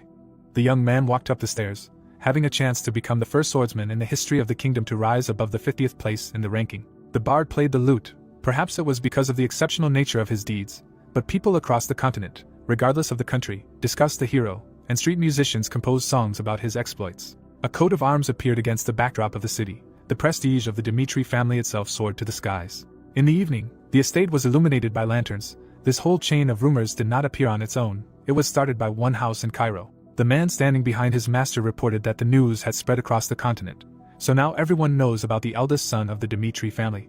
The servant grinned and declared that his plan was perfect. The sun rose above the horizon. It took only 2 years for the humble family of the Baron to become a duchy, and their goal was the entire continent from beginning to end. Henry opened his eyes wide and said that there should be no one left who did not idolize the heir Dmitri. Standing in front of the window, the boy explained that the glory of his exploits should be spread so that he would become a hero of the continent. The nobleman raised his hand and concluded that their meeting was destined for him by fate, so the great warrior should rise even higher. The nobleman looked back. Someone could wonder how his fate had developed during this time. Judging by the diagram, the knight also raised his authority to the skies, igniting interest in the achievements of the main character and people. The swordsman spoke about them in the lecture hall of the Royal Academy of Cairo. He was given the chance to teach children from famous families. The students joyfully raised their fists. Just one lecture caused an unprecedented furor. The Albert family was showered with gold and had recently stopped caring about their financial situation, as fame and fortune followed them. The professor put his hand on his chest and said that he could not calm his raging heart during the lecture. Henry stared at him in surprise. The man said that his words made him face reality. The soldier held a bloody spear in his hands. The heroes of Cairo sacrificed themselves on the southern front so that they could live in peace. The old man asked why they did not even think about gratitude. The boy's eyes widened. At that moment an epiphany came to him, breaking his life into before and after. A bright light illuminated him. The reason why people honored him was ridiculously simple. The protagonist stood behind him. It was through the aristocrat that people watched the eldest son of the family, Dmitri. In the memory, the nobleman was talking to Daniel. The people of the kingdom considered him a great man, but they did not know him at all. The knight frowned and thought that it was not at all that people were stupid. The locals gathered at the statue of Jonghyuk. The swordsman realized that even if the professor of the Royal Academy looked at him with reverence, then it was human instinct. The sculpture had a peaceful expression on its face. Looking back at history, Henry wondered how exactly the heroes whose names thundered throughout the world were able to earn such fame. The boy smiled widely and realized that all this happened because people like him spread the word about their heroic deeds. The aristocrat grinned and found his destiny to tell the whole world about the achievements of his eldest son, Dmitri. The nobleman twirled the glass in his hands and said that they were not that close. The moonlight illuminated the estate. The knight decided to tell the continent about the greatness of his comrade for his own comfort. The swordsman confidently knitted his eyebrows and declared that this was his method of survival. Rodval approached the gates of the fortress. The boy raised his head and thought about returning here after many years. The nobleman showed his ID to the guards. People were walking along the streets of the city. The locals were sitting in the tavern and discussing the latest news. The man smiled broadly and said that since the young master equipped the mine shaft with magical artifacts, they had never heard of anyone dying. The knight held a mug in his hands. The visitors drank to the eldest son of the Dmitri family, who saved their lives. The beer foamed. Taking a sip, the swordsman realized that everyone around him was praising his brother, and concluded that there was no place for him here anymore. Rodval bowed his head and realized that he had lost his way. The brothers went their separate ways, and now the boy would have to choose whether to stay here or return to the west. The doors of the study were closed when a knock was heard. Romero invited his guests, and his sons entered the room. The man approached them and explained that he had called them to discuss the matter of the succession of the family line. The flag fluttered in the wind. In a few days a new beginning awaited Dmitri as a dukedom. The nobleman bowed his head when the baron spoke of the much greater responsibility and duty that would fall on their shoulders. The head of the family folded his hands behind his back and declared that he wanted to choose an heir. The nobleman turned down the corners of his lips and asked permission to speak. Standing in the center of the room, the knight renounced the place of heir. Romero's mouth opened in amazement. The swordsman concluded that his older brother was much more suitable for the role. Rodval looked down and said that he had made a choice for the sake of his family's future and asked his father to let him go. The man's brows furrowed tensely. The protagonist looked at the youngest. The boy said that he needed time to sort himself out. The office door slammed shut. Jong Hyuk was left alone with his father. The baron bowed his head and spoke of how he wanted to place a heavy burden on the shoulders of his middle son. The aristocrat smiled and laughed. The head of the family added that people always said that commoners like them had a limit set by their origin. The child trained in front of a dummy. The blacksmith mastered the sword and watched his son, who surpassed everyone else. Romero smiled and thought that he would be the one to become Dimitri's heir and be responsible for the future of the family. The man stroked the growing swordsman on the head. He had lived with hopes placed on him from a very young age. Rodval closed his eyes and smiled. The baron admitted that he wanted to tell his middle son that he could not allow him to take the place of the heir. The head of the family squeezed his wrist and said that he felt guilty before him. The blacksmith lowered his gaze and said that he did not think that his choice was wrong. The boy frowned sternly. His father explained that he needed to become the heir for the future of the people of Dimitri. The young man looked at him sternly when the aristocrat added that he wanted to ask him for something. The nobleman put his hand on his son's shoulder and asked him to take care of his younger brother, who had lost a lot. The cultivator clenched his fists. Romero said that this was his last request before he inherited the family. The master agreed. The knight gritted his teeth and struck. In front of him stood a training dummy. The swordsman frowned angrily and realized that he had missed again. Rodwell thrust his sword into the ground and thought about how he had been aiming for the head, but as soon as he swung the weapon, the target was slightly further away. The boy leaned on the blade and realized that it was all about the difference in sensations. The warrior stepped into the clearing and said that his brother would never be able to defeat the enemy in front of him like that. The noble looked up in surprise. The protagonist explained that despite long training, losing one eye meant more than just a visual limitation. Jung Hyuk took a step forward and added that everything he knew before had changed because he was affected by an error in his sense of distance, and the fear that came from it. The boy imagined his brother getting into a fighting stance, and said that if he stopped clinging to the loss and wisely used all his knowledge, he would be able to see a different world, different from the one in which he relied entirely on vision. The youth lowered his gaze and offered his help. The knight bowed his head. The swordsman grinned and asked why he should listen to his advice. The cultivator looked down. Rodval asked why he was so worried about him if he had already become the heir. The boy gritted his teeth and asked to be left alone. Standing in front of him, the master explained that the Dimitri family was facing great changes. The scoundrel's eyes lit up. The warrior said that no one knew what kind of intrigues Kronos and Valhalla were planning, and they could not completely trust the alliance of kingdoms. The protagonist frowned sternly and said that they must grow in strength to protect themselves. Jong Hyuk narrowed his eyes and added that so far he had managed to do everything alone, but time would pass and his strength would inevitably reach its limit. The riders rushed forward. The boy said that if the empire attacked them with an army, he would have to go to the battlefield. The nobleman's mouth opened in surprise when the youth called him his younger brother. The cultivator stepped forward and stated that he wanted him to be the person to lead Dimitri in his absence. The master placed his hand on his shoulder. The warrior's eyes widened, glowing. On the map of the southwest of the continent, there were 4 kingdoms: Umberto, Redford, Odelia, and Frank. The people folded their hands together. Being on the border with the empires, they founded an alliance of kingdoms for their own protection. The warrior leaned on his sword, united in order to survive. The factions instinctively felt how important the eldest son Dimitri was. The people gathered around the table in the kingdom of Umberto. Someone said that the rebellion that unfolded in Cairo was a great threat to them. Count Verdi frowned and explained that the heir of the duke had settled the problem without a single hesitation. The protagonist opened the book. He managed to attract the alliance to his side, and this clearly showed that he possessed not only physical strength, but also high intelligence. The man looked away and said that there was no guarantee that the union of the southern kingdoms would last long. Raising his hand, the nobleman called his eldest son Dimitri the key to the continued existence of their kingdom and offered to marry the princess to him.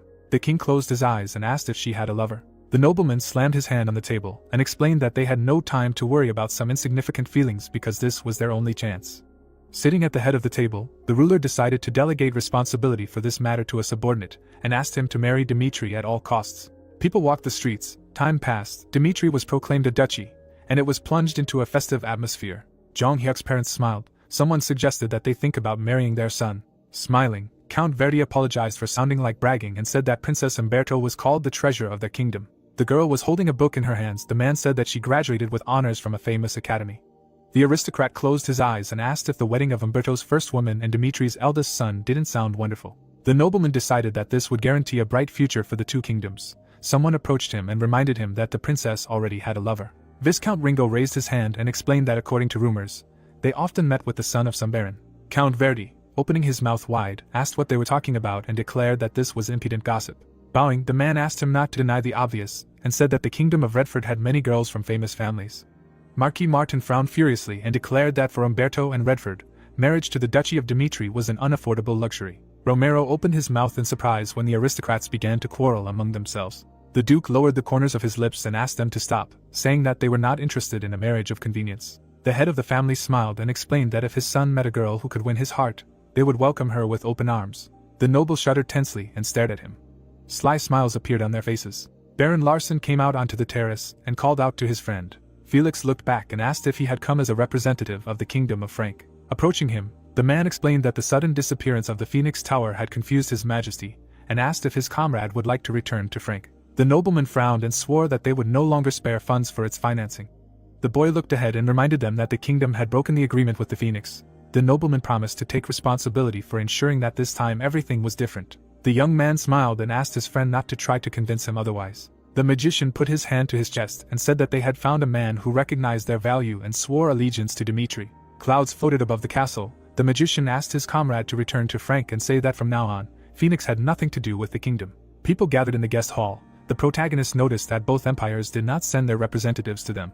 Holding a glass of wine, Jong-hyuk thought about how Kronos had announced his intention to kill him, and Valhalla was not going to turn a blind eye to the death of Count Denver. The king and the emperor exchanged stern glances. Both empires showed a desire to conquer the entire continent, so bloody battles awaited them ahead. The guy imagined himself in front of the monarch and realized that the alliance with the neighboring kingdoms would also be short-lived, so in the end he would have to confront Kronos on his own. Hans put his hand to his chest and said that a guest was waiting for him in the office. The young man asked if he had an appointment with someone. The man frowned tensely and said that it was the prince of the kingdom of Hector. Edwin closed his eyes and said that they had not seen each other for a long time. The cultivator frowned sternly. The boy congratulated him on the fact that Dimitri was proclaimed a duchy. The master silently sat down on the sofa. The aristocrat was surprised how he managed to cope with the rebellion in Cairo and repelled the Kronos Empire. Squinting, the warrior said that they were not on the right terms to praise each other, and asked the guest to get straight to the point. The nobleman sat down across from him and said he hadn't expected to meet them anywhere other than on the battlefield. The knight looked up and explained that the war between Cairo and Hector had been orchestrated by someone behind the scenes. The swordsman presented the dead land and explained that Hector had started the war because of a crop failure that had been going on for years. The soldiers had gathered by the polluted water, and once the war was over, evidence had come to light that the crop failure had been artificially caused. Strange smoke was rising from the swamp, and reports of blackened earth and piles of dead animals were coming in one after another. The lich raised his hand, and the disaster was immediately attributed to the necromancer's curse. The prince looked down and declared that black magic was an area that no man should touch. Edwin presented an open scroll and reported that 10 years ago, the Empire of Kronos had suffered the same crop failure as Hector. The soldiers took the prisoner out of the cell. They deliberately hid the truth then, but later it was found out that these signs were the results of experiments in the field of black magic. The emperor rose above the map. Kronos wanted to subjugate the entire north of the continent and begin a full-scale capture. The boy put his hands on his knees and said that the same could happen to the future duchy of Dimitri. The nobleman clasped his fingers and suggested joining forces to resist the empire. A drop of sweat rolled down his cheek. The protagonist crossed his legs and said that he expected this. The nobleman introduced the people in black robes and wondered how he managed to find out the truth, which was difficult to uncover even with the help of the information power of the kingdom. Jong-hyuk adjusted his gloves and explained that his sources found circumstantial evidence. Besides, it was too obvious who benefited from the two kingdoms shedding blood. The boy frowned and added that there was something else. The youth clasped his hands and asked why they should participate in a plan led by Hector. The knight raised his eyebrows in surprise and asked if his comrade was rejecting his proposal. The cultivator narrowed his eyes and wondered if their kingdom was in the right state to suggest such a thing. The farmers were cultivating the land. The Hector kingdom was at a dead end, and it would take time for them to restore fertility to the parched soil. The robed men were standing in the garden. The support of the sky tower alone would not be enough to completely solve all the problems. Sunlight was shining through the window. The master looked down at the guest and said that he did not want to hear the obvious facts from him, but rather the weighty reasons why they should join forces. The nobles were smiling and chatting in the main hall. Laughter could be heard behind the closed door. The prince sat silently on the sofa, his head bowed. His hands trembled. Edwin said that he would not deny the weakness of the kingdom. The soldiers held flags in their hands. The boy offered his comrades support in the war, which they would have to shoulder entirely on their shoulders. The knight opened his mouth wide and asked if Hector's plan was not a continuation of the fact that they dragged the alliance of kingdoms into the matter. The swordsman's eyes widened when the warrior stated that in the face of the enemy in the form of the empire, the alliance could only survive if they united. The nobleman looked down. The protagonist asked if he trusted the alliance, and whether their relationship would last until the very end. Jung-hyuk stood up. The boy folded his hands behind his back and said that Kronos would destroy the sand castle called the Alliance of Kingdoms. People stood in different sectors. Human relationships are extremely complicated things, because they express trust and loyalty to their people and suspect everyone who remains behind a high fence. The nobleman looked closely at his friend. The boy reminded that the kingdom of Umberto bordered Kronos the closest of all. Fires appeared on the map. Systematic losses shook the internal policy. So first of all, Kronos will recruit Umberto. King Redford opened his mouth wide. He spent the entire state treasury on gambling. His vassals tried to solve the problem, but in the end they turned to the Golden Bank. The cultivator grinned and said that the way out for Redford, who was mired in debt, would be betrayal. People stood behind Danielle. The master asked if their fate would be different from Frank or Odelia, because they had the same problem as Cairo in the past. Traitors were hanged on the scaffold. Cairo restored stability, eradicating the factions of the aristocracy and the empire, but other kingdoms are unlikely to follow suit. The warrior went to the window and concluded that the four kingdoms have enough weaknesses to bend under the empire. The prince's eyes widened in amazement when the protagonist said that this applies to Hector too. Dust was flying over the mountain. The alliance of the kingdoms was nothing more than a sand castle that could collapse at any moment. A bright light illuminated Jung-hyuk. He explained that he saw Hector's sincerity because, unlike other countries, he had a weighty reason from the Kronos Empire. The crest was on the scales. The only question was whether the current Hector with its poor situation had any value. The boy lowered the corners of his lips and decided to ask his question again. Edwin bowed his head. The young man asked why Dmitri should join forces with him. The boy smiled and said that he himself knew that if this continued, the kingdom would begin to collapse from within, following the path of inevitable collapse. Soldiers stood behind the commanders. The knight agreed that Hector did not deserve to lead the plan. But even so, they were not going to give up on revenge. The young man narrowed his eyes. The swordsman asked what about serious reasons for unification. The noble stepped forward and explained that war was a battle of attrition and that even Dmitri would need cannon fodder to pave the way for him. Placing his hand on his chest, the noble promised that Hector would always be at the forefront, and said that an alliance with Hector, who had a clear goal, was more suitable than an alliance with a hypocritical alliance. The cultivator smiled confidently. The master folded his hands behind his back and asked his friend to remember his words. The door of the office opened. The prince looked back and stated that he had realized that there were variables that could not be influenced when they first met on the battlefield. Locking himself in the heavenly tower, Edwin began to meditate to make himself the same variable as the great warrior. The boy furrowed his brows sternly and declared that Hector would definitely become stronger. A powerful energy accumulated behind him. The protagonist noticed that his magical power was bursting to get out. Jung-hyuk smiled and thought that only because of this night, the kingdom of Hector deserved to take a place in his future plan. A week ago, Flora was playing chess with her friend. The girl picked up a piece and told him that after the battle that took place in Cairo, the eldest son Dmitri went to the castle of Marquis Benedict to deal with the rebels. Two pawns stood opposite each other. In the end, the rebellion was instantly suppressed, but this decision had many dangerous consequences. The woman looked down and concluded that if the battle dragged on, the imperial faction would certainly join the rebellion. The man picked up the piece and decided that his bold decision was supported by the magical Phoenix Tower, so a protracted rebellion would only play into the enemy's hands. The old man adjusted his glasses and asked what his opponent thought about the decision to open the fortress gates. Sitting opposite him, the heiress asked if it was necessary to endanger the Western Front. The aristocrat agreed that it was a risky choice. The pawn was under attack from the knight. The eldest son Dmitri had an unshakable confidence that he could defeat Captain Gustavo on his own. The nobleman looked down and explained that war was an experience that could not be acquired from a book, and even risky decisions could become brilliant moves depending on the situation. Flower Lawrence's eyes widened. The man said that there was a fine line between courage and recklessness, and that this war was a game played out by the eldest son Dimitri's personal efforts. The old man took the piece and put it in checkmate. Flora raised her eyebrows when someone called out to her. The head of the Lawrence family approached her and said that he sincerely supported her desire to learn strategy, although he did not understand her desire. The Viscount frowned and explained that he couldn't help but worry about something happening to his daughter. The girl folded her hands in front of her, and the nobleman asked her to return to her family. The nobleman's eyes widened in surprise when the woman said that she had experienced a lot on the Western Front. The heiress looked up at the sky and said that she couldn't just stand there and watch buildings burn and people die every time the Kronos Empire crossed the border. The man's mouth dropped open in amazement, and the Flower Lawrence explained that she had to gain as much experience as possible and become more skilled in time for the war to come. Flora smiled and said that she was going to join the army. Dmitri. Chris frowned and asked what his friend would do about it.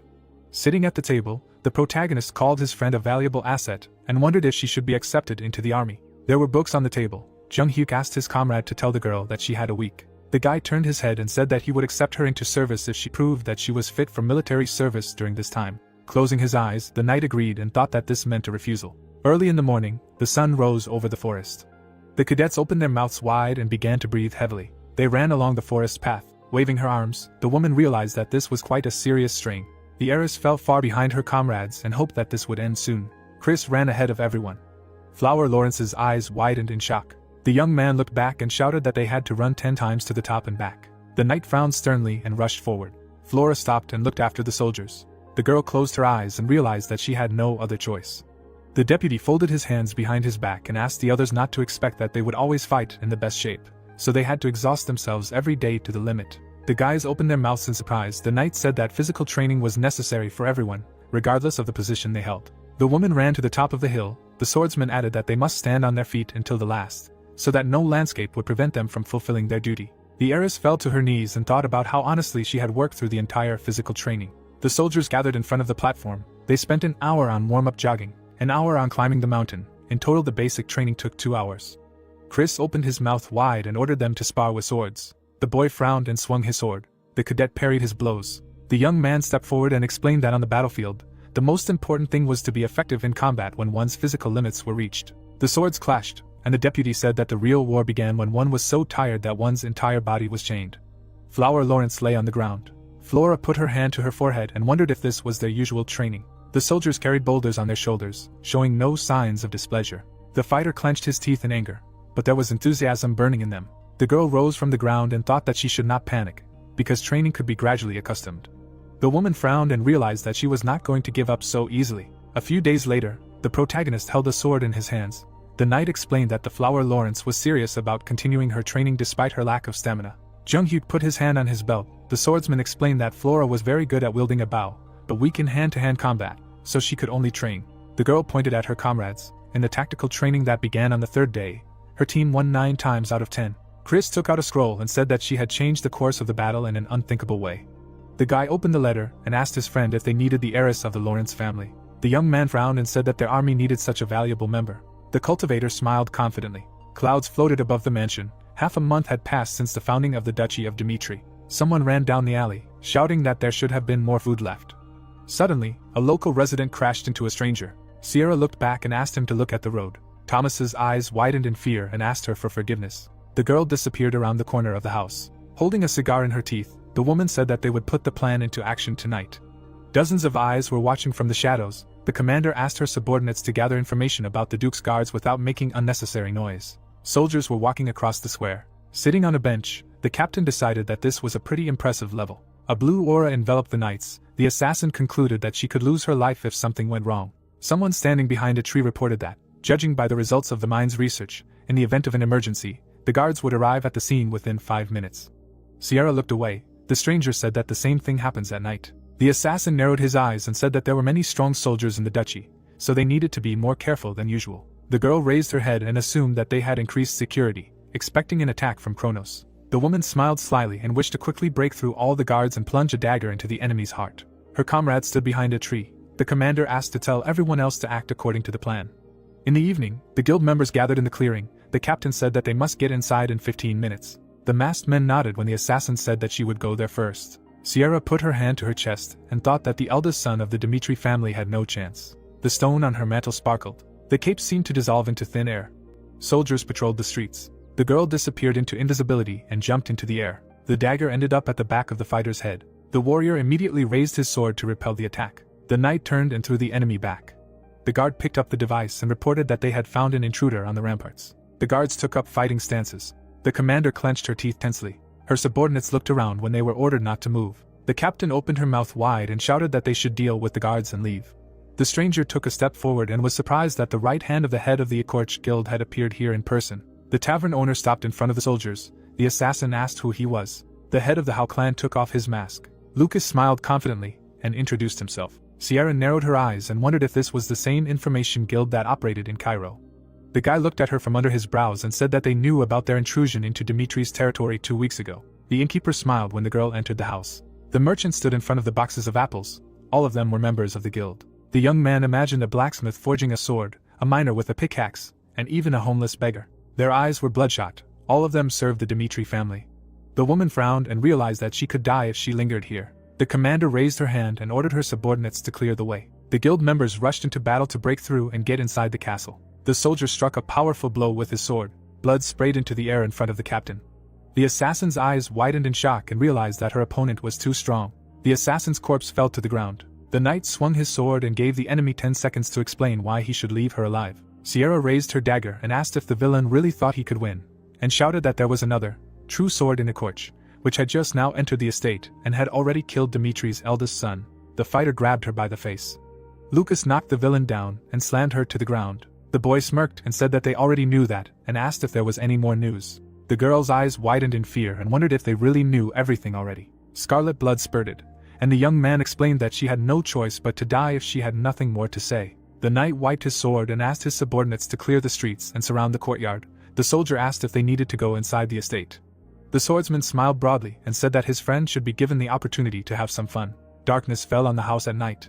The stranger touched the floor with her foot. Ilya landed on one knee and smiled. Her dagger glowed. This girl not only successfully completed all of her orders, but also distinguished herself with particularly cruel behavior, tearing the skin off her victims. This was her 10th order. The woman looked around and realized that there was no more attractive prey than a hero who had become famous throughout the continent. The killer extended her hand to the mouse. The rodent ran forward along the corridor. The beast stopped in front of the bed. The man was lying under the blanket. Judging by the sound of his breathing, he had fallen asleep about an hour ago. The assassin's eyes lit up. She thought about her victim peacefully indulging in sleep, not even suspecting what awaited him. The villainess opened the door to the room. Ilya extended her hand to the main character. The girl swung her dagger and decided that her mission was over. Junghyuk opened his eyes and asked if it was really she who controlled the mouse. The woman clenched her teeth and thought that she couldn't fail. The boy raised his hand and touched the tip of the knife. The killer immediately moved her hand behind her back. She closed her eyes and wondered how this was even possible. A powerful, ominous energy enveloped the boy. A bright light illuminated the assassin's face. Her body was cut into many pieces. The villainess jumped back and screamed in fear. Ilya's eyes widened in horror and realized that it was just an illusion. The cultivator came close to her and said that she was making too much noise. The master swung his hand. The warrior cut off the enemy's arm with one blow. The girl grabbed the bomb and realized that she needed to leave here immediately. A bright flash illuminated the heroes. There were traces of blood on the road. The woman grabbed her shoulder and realized that even with the arrival of the Ikorch Guild members, they could not count on the success of the mission. The assassin heard voices around the corner and decided that her main task was to survive. Chris was standing next to the house behind which the assassin was hiding. The sword of Aura sparkled and pierced his enemies. The young man lowered his weapon. The villainess remembered that, according to the plan to kill Dimitri's eldest son, he should be avoided at all costs. Ilya frowned and wondered how the